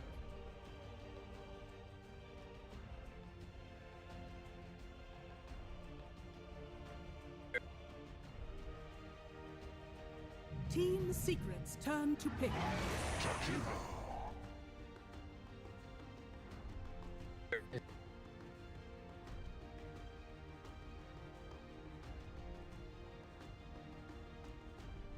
Alliances turn to pick. Rubik.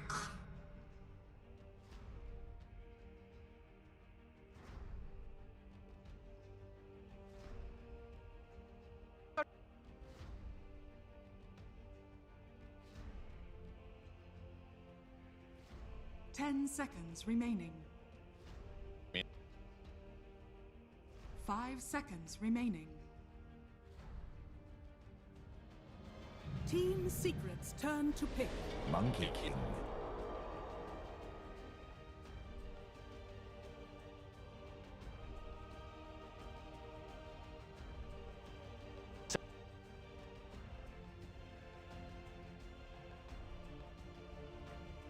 Ten seconds remaining. 5 seconds remaining.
Team secrets turn to ban. Tide Hunter.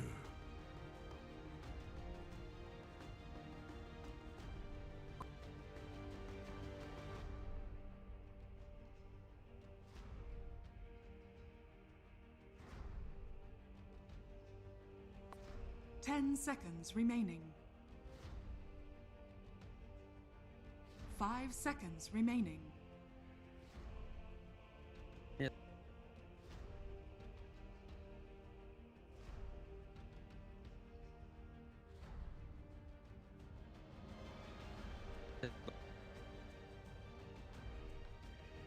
Alliances turn to ban.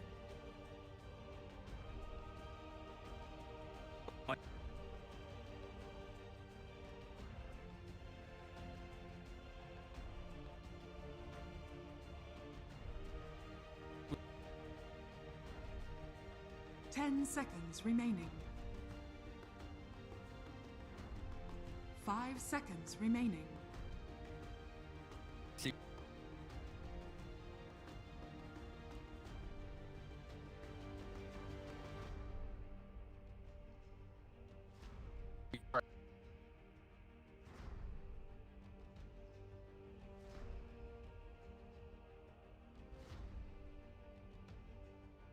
Team secrets turn to ban.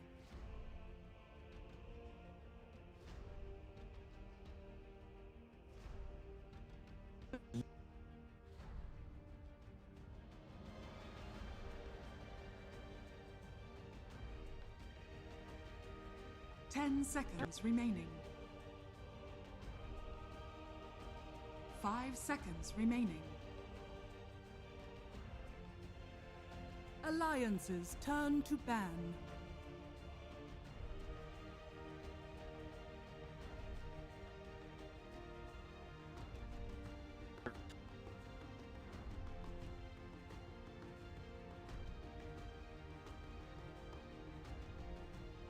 Ten seconds remaining. 5 seconds remaining. Team secrets turn to pick.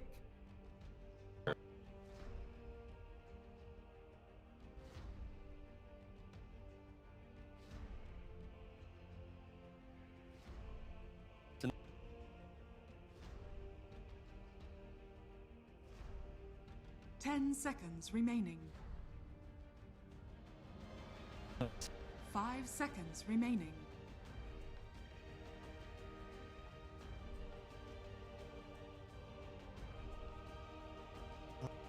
Alliances turn to pick. Phantom Assassin.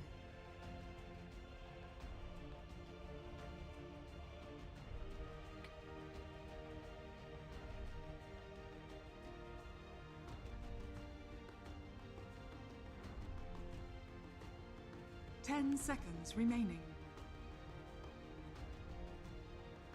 5 seconds remaining.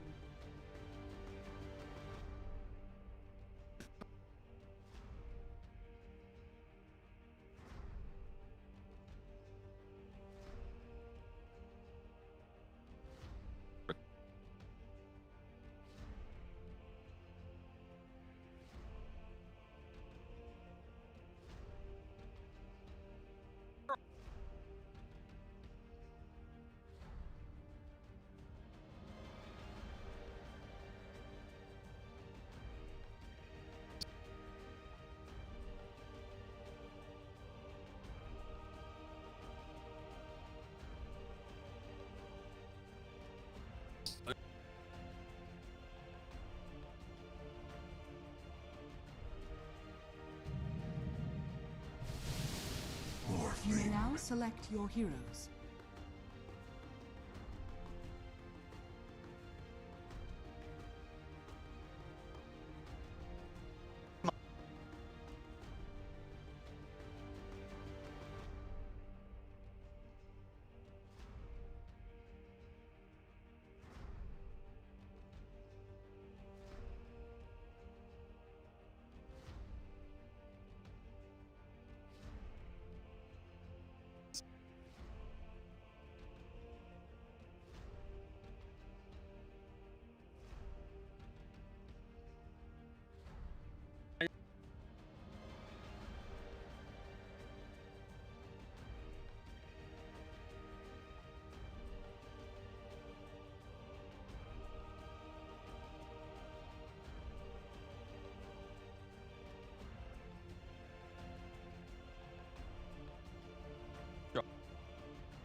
Prepare for battle.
OG doing it at the start of this season quite a lot, and then they kind of tapered away from it, but it's been seen a lot, and it's really good versus the Illuminate in particular.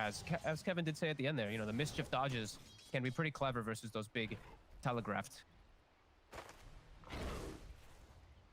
And happy Valentine's, by the way, Owen. Oh, thank you. I wish we were spending it together. Unfortunately, I'm all the way over here. No. There's no boundaries. Happy Valentine's. Shooting me. Except for some of us. Wait, what?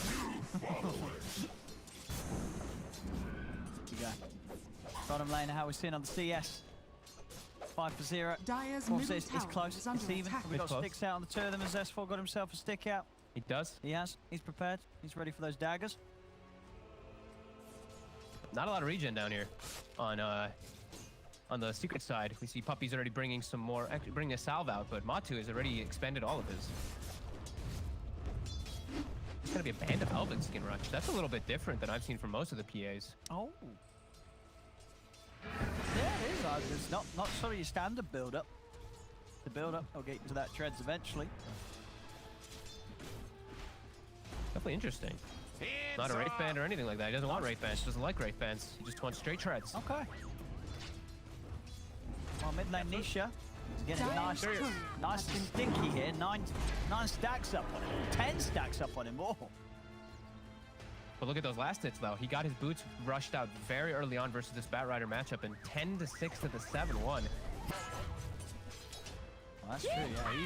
He's really giving it a full in this mid lane matchup. Start here.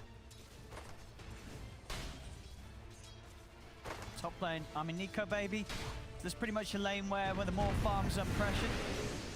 Absolutely. Jakiro is one of the best, if not the best, pressuring support at level 1-2. Witch Doctor, the other one. Jakiro, very good in this game for the laning phase. There is a Rubik, though, for later on that we will have to watch out for FNG covering his ice paths, because YapzOr, if he's able to get those later on, the cast range now that you get is insane with ice majority of the team fight. Seeing bottom, the nice plays by Handsken here, actually, using the disruption to block the hard camp while he body blocks the small camp himself. Nice clever stuff coming out from the Shadow Demon. As it will be giving S4 a very good time down bottom. 16-4, we are seeing Matu keeping up with the farm, but S4 not getting slowed down whatsoever. No, the only one really losing out a little bit of the laning stage, it is LIMMP at the moment on that bat. All other cores getting pretty perfect farm. That mid lane where there's the offset.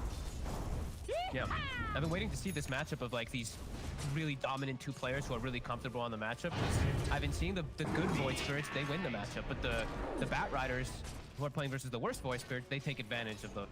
Yeah, Nisha very comfortable with this matchup. We've seen, I feel like we've seen this matchup probably the most out of I think the most. a lot of the matchups that we get. You know, Void Spirit Bat seems to be coming back again and again, and there's so many different games for both the regions. Ooh, Puppey, he does get the kill onto the DD rune bottom. Handsken can't quite grab it. Both supports will be checking that one out. Important to point out is that Zai is getting a lot of farm though up top. Sure, they're not slowing down Nikobaby, but the fact that Tide isn't getting slowed down whatsoever is always a really good sign for the Tide Hunter. Sometimes he does suffer in some of bottom.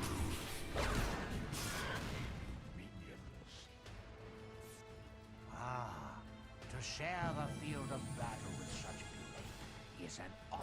I was going to say, who's sort of going to be the one getting the best out of this game?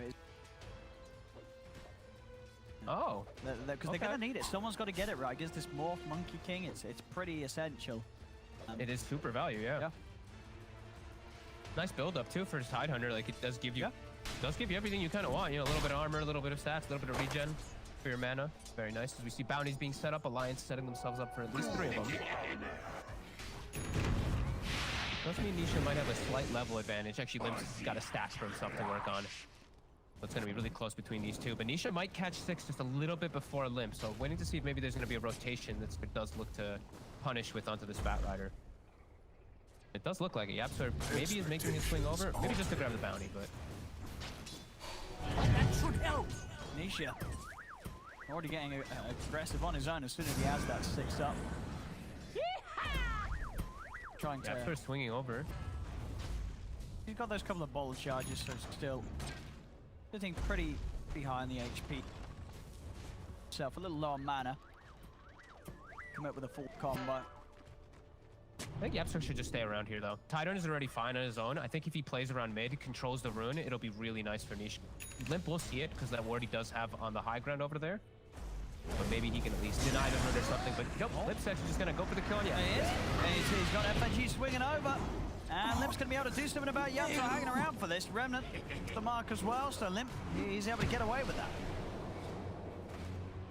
Oh, Nisha actually darted over, wasn't able to grab the rune. Now he's going to go back and get it. Don't let him Bat Rider grab down, and Limp will have to go back.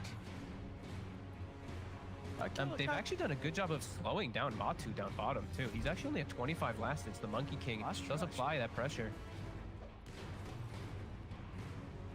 Dire's Silver middle tower corrosion. is Once under he has the attack. phase boost as well on top of that, the amount of pressure he's going to be able to put on is going to lead him to potential kill opportunities. Is nearly getting Puppey. We'll see top lane. FNG does get chased down here. His bottom Espor's getting gone on. And is he able to get the lifesteal off in time? It's not enough. It's not enough at this moment as Matu and Puppey just commit onto him. And there's no backup around. S4 alone and taken out. That's a pretty painful death, too. He is really owning that lane too, so it gives a lot to MATUMBAMAN as well as Puppey, and that's Handsken has to be more careful when Handsken is backing up and doing these stacks. It's always that push and pull play of the off lane that whenever your support leaves, you have to play more cautious. And Handsken shows space mid. Nisha, he's trying to dive in for this, but he's low on the mana. Nisha with Limp around, he poke any further. They are starting to swing Zai over there. Oh, they're going to take some of these stacks away. just the one on that side of the mob. The Limp will walk over, he'll see it, he'll be sad. And now Nisha making his way over perhaps as well, looking to secure the rune for this Void Spirit. As Nikobaby is getting the most freedom in the world too, you know, this Morph is gonna have a very solid game for himself, just what can he turn it into?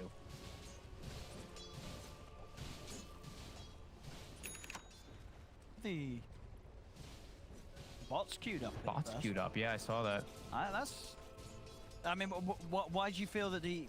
I mean, if he does commit for that, why does he want to go that route? Like, just be able to match the movements and I guess be able to show up to the fights when PA won't show up, because PA needs to farm Battle Fury and he needs to like match versus the recall and stuff like that. I'm not too sure. I don't know. We've been seeing a lot more bots on the carry, so maybe it's just an item that carry players like to play with lately. Top tower is under attack. Yeah, maybe especially in this sort of day and age of light dragon heroes up and around the map. Yeah. you sort of having to be ready, to be very, very flexible with where you're going yourself to make sure you're not caught out by the quick movements of the opponent across the map. Bottom, try and press for. They've got the backup of Nisha here as they'll commit onto him. And they're doing a good job of slowing down S4 after he had a good setup in the lane. 2 kills now that Matu's been able to pick up against this Monkey King. He's got to play more careful. You can't be giving these kills up when you're like Nikobaby's not getting this type of freedom, not getting this type of enabling by any means. S4 has to be more cautious, has to be playing more careful until he starts getting rotations, in particular from LIMMP. And LIMMP, he is starting to work on these stacks. Secret does have the ward. They are looking to at least sap the experience of it. Well, it was Zai. Yeah. Dire's middle tower. Nisha even swinging over. They're actually bringing S4 to try to cure these stacks. Zai's got the Ravage. They're going to start going on to Zai. Can they chase for him? They do have Lasso. Zai, tough target to go on to. They're going to die. They'll knock him back with a flame break, but he'll simply pop the Ravage. Continue to step away. As the Ravage at least forced out of Zai, so something the Alliance won't have to worry about. Yeah, they can farm their stacks uncontested, but doesn't look like Secret want to. Doesn't look like they want to actually make any type of aggressive moves onto tower. This feels like a lot more farm-heavy game from Secret. They drafted the PA, so you know they want to take it to later stages, and you know they are 2K ahead at this 10-minute mark already, which is a really good sign. When they do have a, you know, we always have to factor in they have a Rubik versus a Jakiro. Like he's gonna get good spells stolen at some point on this YapzOr Rubik. Those team fights will be pretty hard for Alliance. They don't really have that big of a team fight lineup with the Bat Rider and Nisha. Forced to pop it. Playing around with LIMMP here. Safe way out with that haste. I'm wondering when Nikobaby feels like he's going to be ready to actually show up. If he is going to be going for the bots, though, I feel like it's going to take a very long time for him to feel ready. And it feels like as well, see bottom, Nisha, he's going to jump in onto S4. S4, he can't do anything against this. He's just dead. No! He is just dead. They are really shutting down S4 now this game. After, as we said, he had the lane to start off. It looked great to begin with, but now Secret really focusing their efforts. They see him anytime, and they realize that as a lineup, especially with Nisha making the moves, they've got very good means of bursting this Monkey King down at this stage. They're gonna need LIMMP to really put the pressure on the map with this boot travel, because right now it's. I'm a bit concerned because like I just don't see when Nikobaby's gonna be able to do much versus this lineup. I feel like you're just giving. I feel like you're giving the PA the game that he wants. Well, yeah, the PA is able to just farm Battle Fury then and get recalled all over the map and just farm fast. Top tower is under attack. I mean, Matu, he's gonna farm that much faster, really, isn't he? As we see mid, they get the grab onto Nisha. Nisha, he's still got a step available. He's got both. He's gonna be out and away. YapzOr and Puppey by his side. I don't know, it's going to be interesting. It's one of those things, you know, it's a bit of a different approach. And in a game, and okay, he's changed it. He changed it. He did change it. He's changed it up. Okay. I was going to say, maybe like, that was just really confusing. Yeah, the treads into E-Blade, the standard there. I think it would have been surprising if he weren't bots. I mean, it'd be interesting to know if that was ever his plan, or if he just happened to have that shift click shot. But no, treads into E-Blade. Much more comfortable, and definitely something that Alliance are going to be able to use to try and blow up and punish MATUMBAMAN at this stage where he might not have the BKB done after his Battle Fury build-up. But I'm saying that they are going to have to be quick, because Matu's game's going very well, and he is going to be hitting some very good timings. It's 5-1, 3K lead. All three of Secret's cores right up there at the top right now.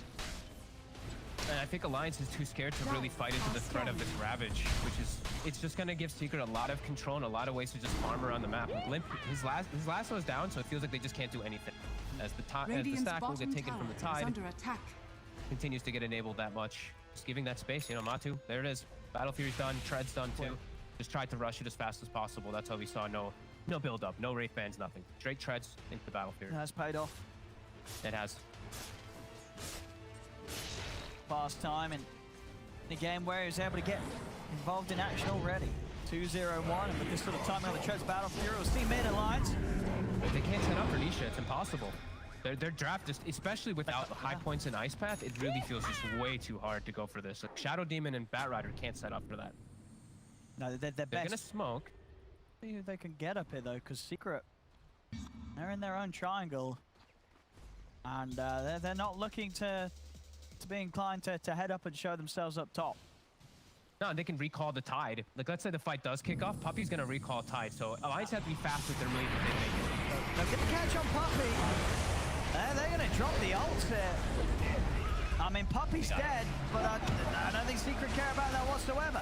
As now that looks tired, S4 still sticking around, trying to stand his ground in the Wukong's command. Matu, he's already starting to have a poke at S4. S4 will be able to get the Jingu up, but they're gonna have to burst in control. Nisha swings back over. S4's gone. As Alliance, they try and commit for that Puppey Keeper of the Light kill. I mean, they get the kill, but they're using everything for it, and they're losing more than they're able to take away from Secret there once again, as S4's down once more.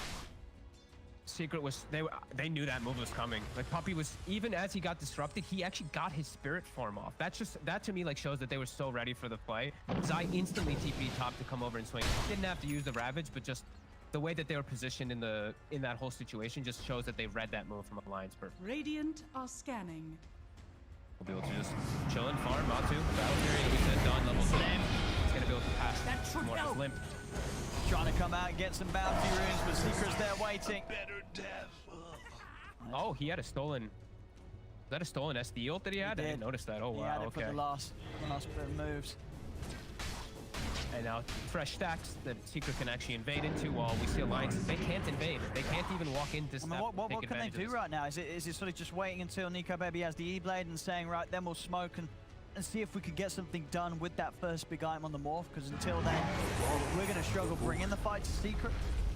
It still doesn't. I don't think they can fight. That's the thing. Is like Tidehunter, I think, just poses too much of a threat versus them, really. Like, I actually feel like LIMMP has to have BKB now before he can look to go for anything on Secret. They have to just make better moves around the map somehow, but it's really hard. Secret might actually threaten Roche soon, too. If they just keep having this Ravage available at all times, they can just force Alliance's hand at some point.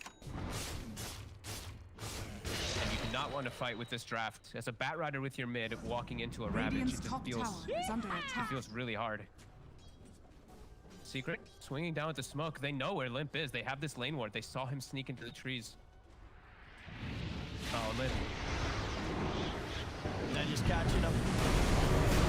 Both LIMMP and S4's game that needed to be, sort of semi-decent to put pressure on and enable space for Nikobaby to farm, and it's getting dealt with very well by Secret. The Bat and the Monkey King just struggling to make moves. Was Secret prepared for any of them? Yeah, just fully prepared and just reading any type of moves. And Alliance just, now at this point it feels too hard for them to make moves. It's just okay, Nikobaby, get Ethereal Blade and hopefully we can win the game off some type of grabs and mess ups from Secret. Just like 7k advantage.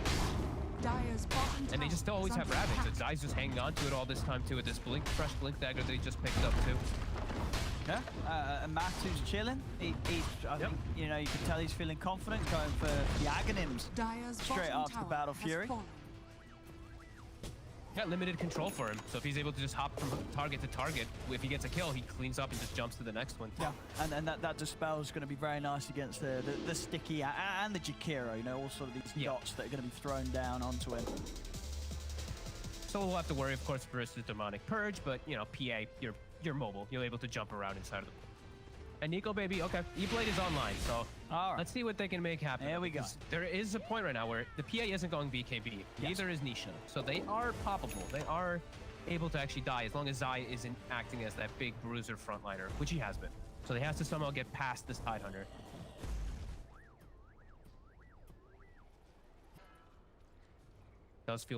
It feels very difficult, though. There's no real actual team fight of your own versus this Ravage threat.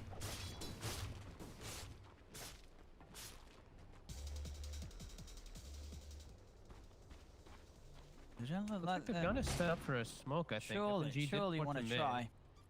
Surely the passive play is not going to benefit you if Alliance here.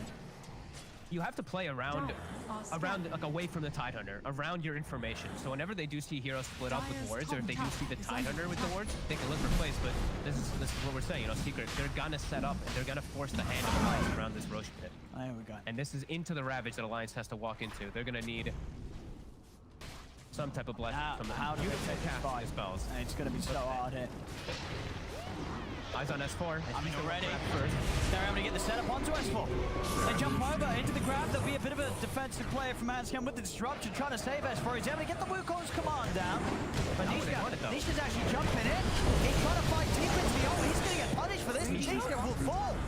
A big over-commitment there from Nisha, jumping in, feeling that he had the burst damage alone to take down S4. And that was not the case by far. As that's Nisha out of this fight for 30. I thought he'd be able to just jump away and be thankful that they Wukonged away from the pit. He went in. Nisha just stays in and jumps in even further and gets punished for it. The Lions have to be quite thankful of that there. Does 4. Oh, the Boundless. He's on to the 2 of them. Zai still holding on to that Ravage. We're going to have Nikobaby coming for the side. They get grabbed in time, so not quite able to get the E-Blade follow-up onto Puppey. The burst won't be there as Puppey's out. That's pretty decent for Alliance, though. Actually forcing them out of that Roche pit, forcing them out of that area, getting the kill on Nisha. I think Secret just is going to walk right back into that pit pretty soon, though.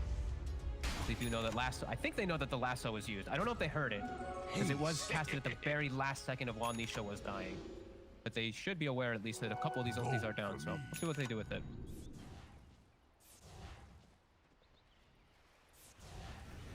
That should help.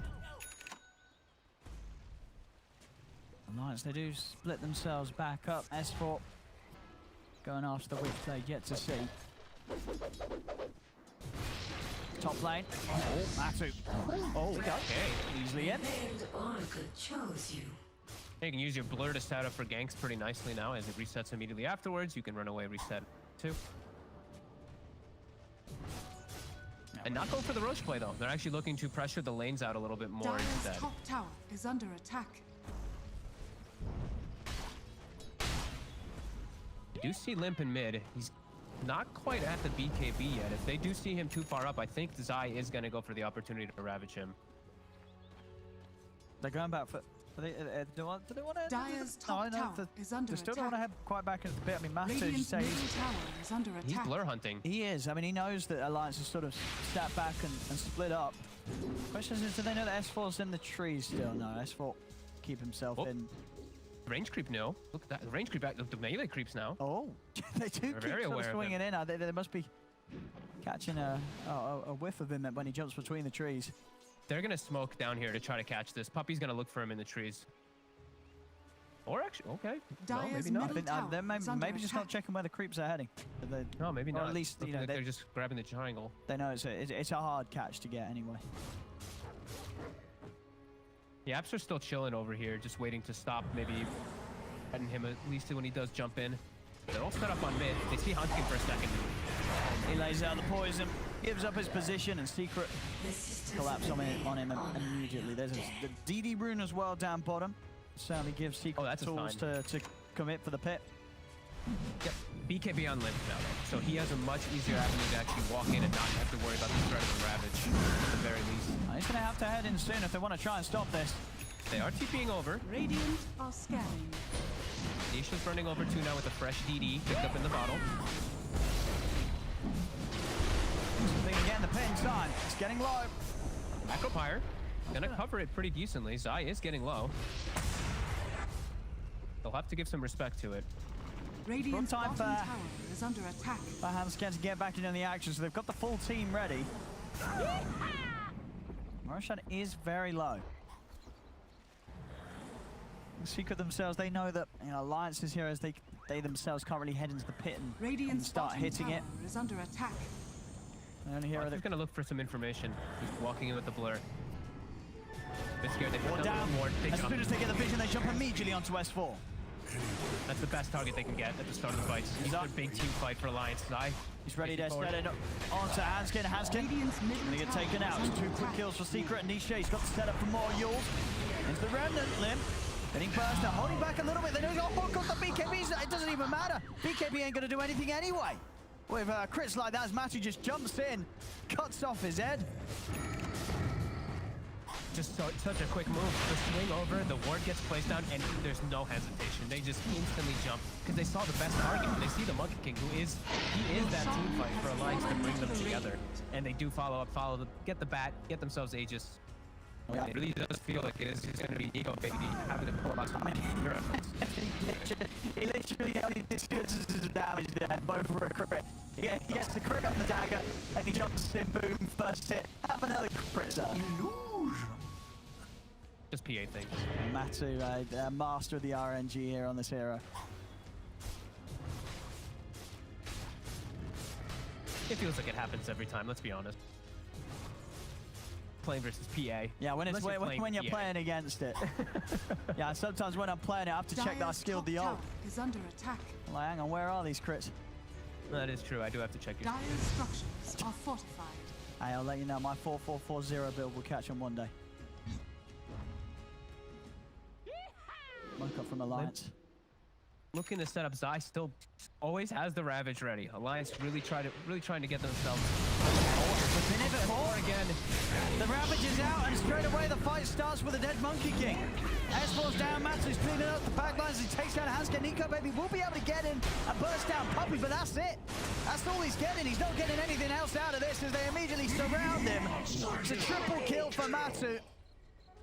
As we do seem to be taking another page out of the book that was game one. Yep. This is just a really dominant showing from Secret. No mercy, really, Alliance, and just been Nikobaby getting all the space in the world from this. That should Alliance just can't fight. S4 every single time now has been jumped. Even when the fight went badly, right? As soon as they identify, as soon as they see the Monkey King, that's priority number one in these fights. If he doesn't get Wukongs off, Alliance has nothing in them. I mean, why is this sort of ending up, being as hard as it is for S4?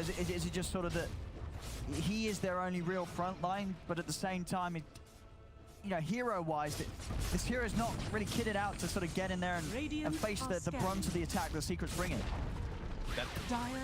You answered your question yourself, yeah. He is the front line. He has to be the team fighter, but also the frontliner, and they also don't have an initiator because they don't have the blink bat. And he took a long time to get BKB versus all of these disables that he has to worry about. These instant disables in Rubik, Tide Ravage, Aether Remnant, all very quick for her bat to deal. And now, I mean, Secret's just swinging across the map so quickly. The power of Coddle really does come into play too. These items from Matu are coming out at a ridiculous time. I mean, he's what, 5k ahead of Nikobaby. It's just boom, Battle Fury, boom, Ags, boom, BKB. Oh, watch that, there's also a Bash on the courier, boom. It really just does feel like Alliance can't do much. FNG? Oh no, oh, good night. Good night, oh, boy. Assassination Godlike. at its finest. Godlike, 26 minutes in, Matu back on the same form that we saw in the game one trop. Whoa! Oh, they messed up the shotgun. They messed up the combo. As he's going to be able to pop the BKB and start killing them all. As he's in onto Handsken. As, yeah, this is getting a little messy. They're throwing in buybacks. Are they going to be able to turn it? They're dragging him in with the lasso.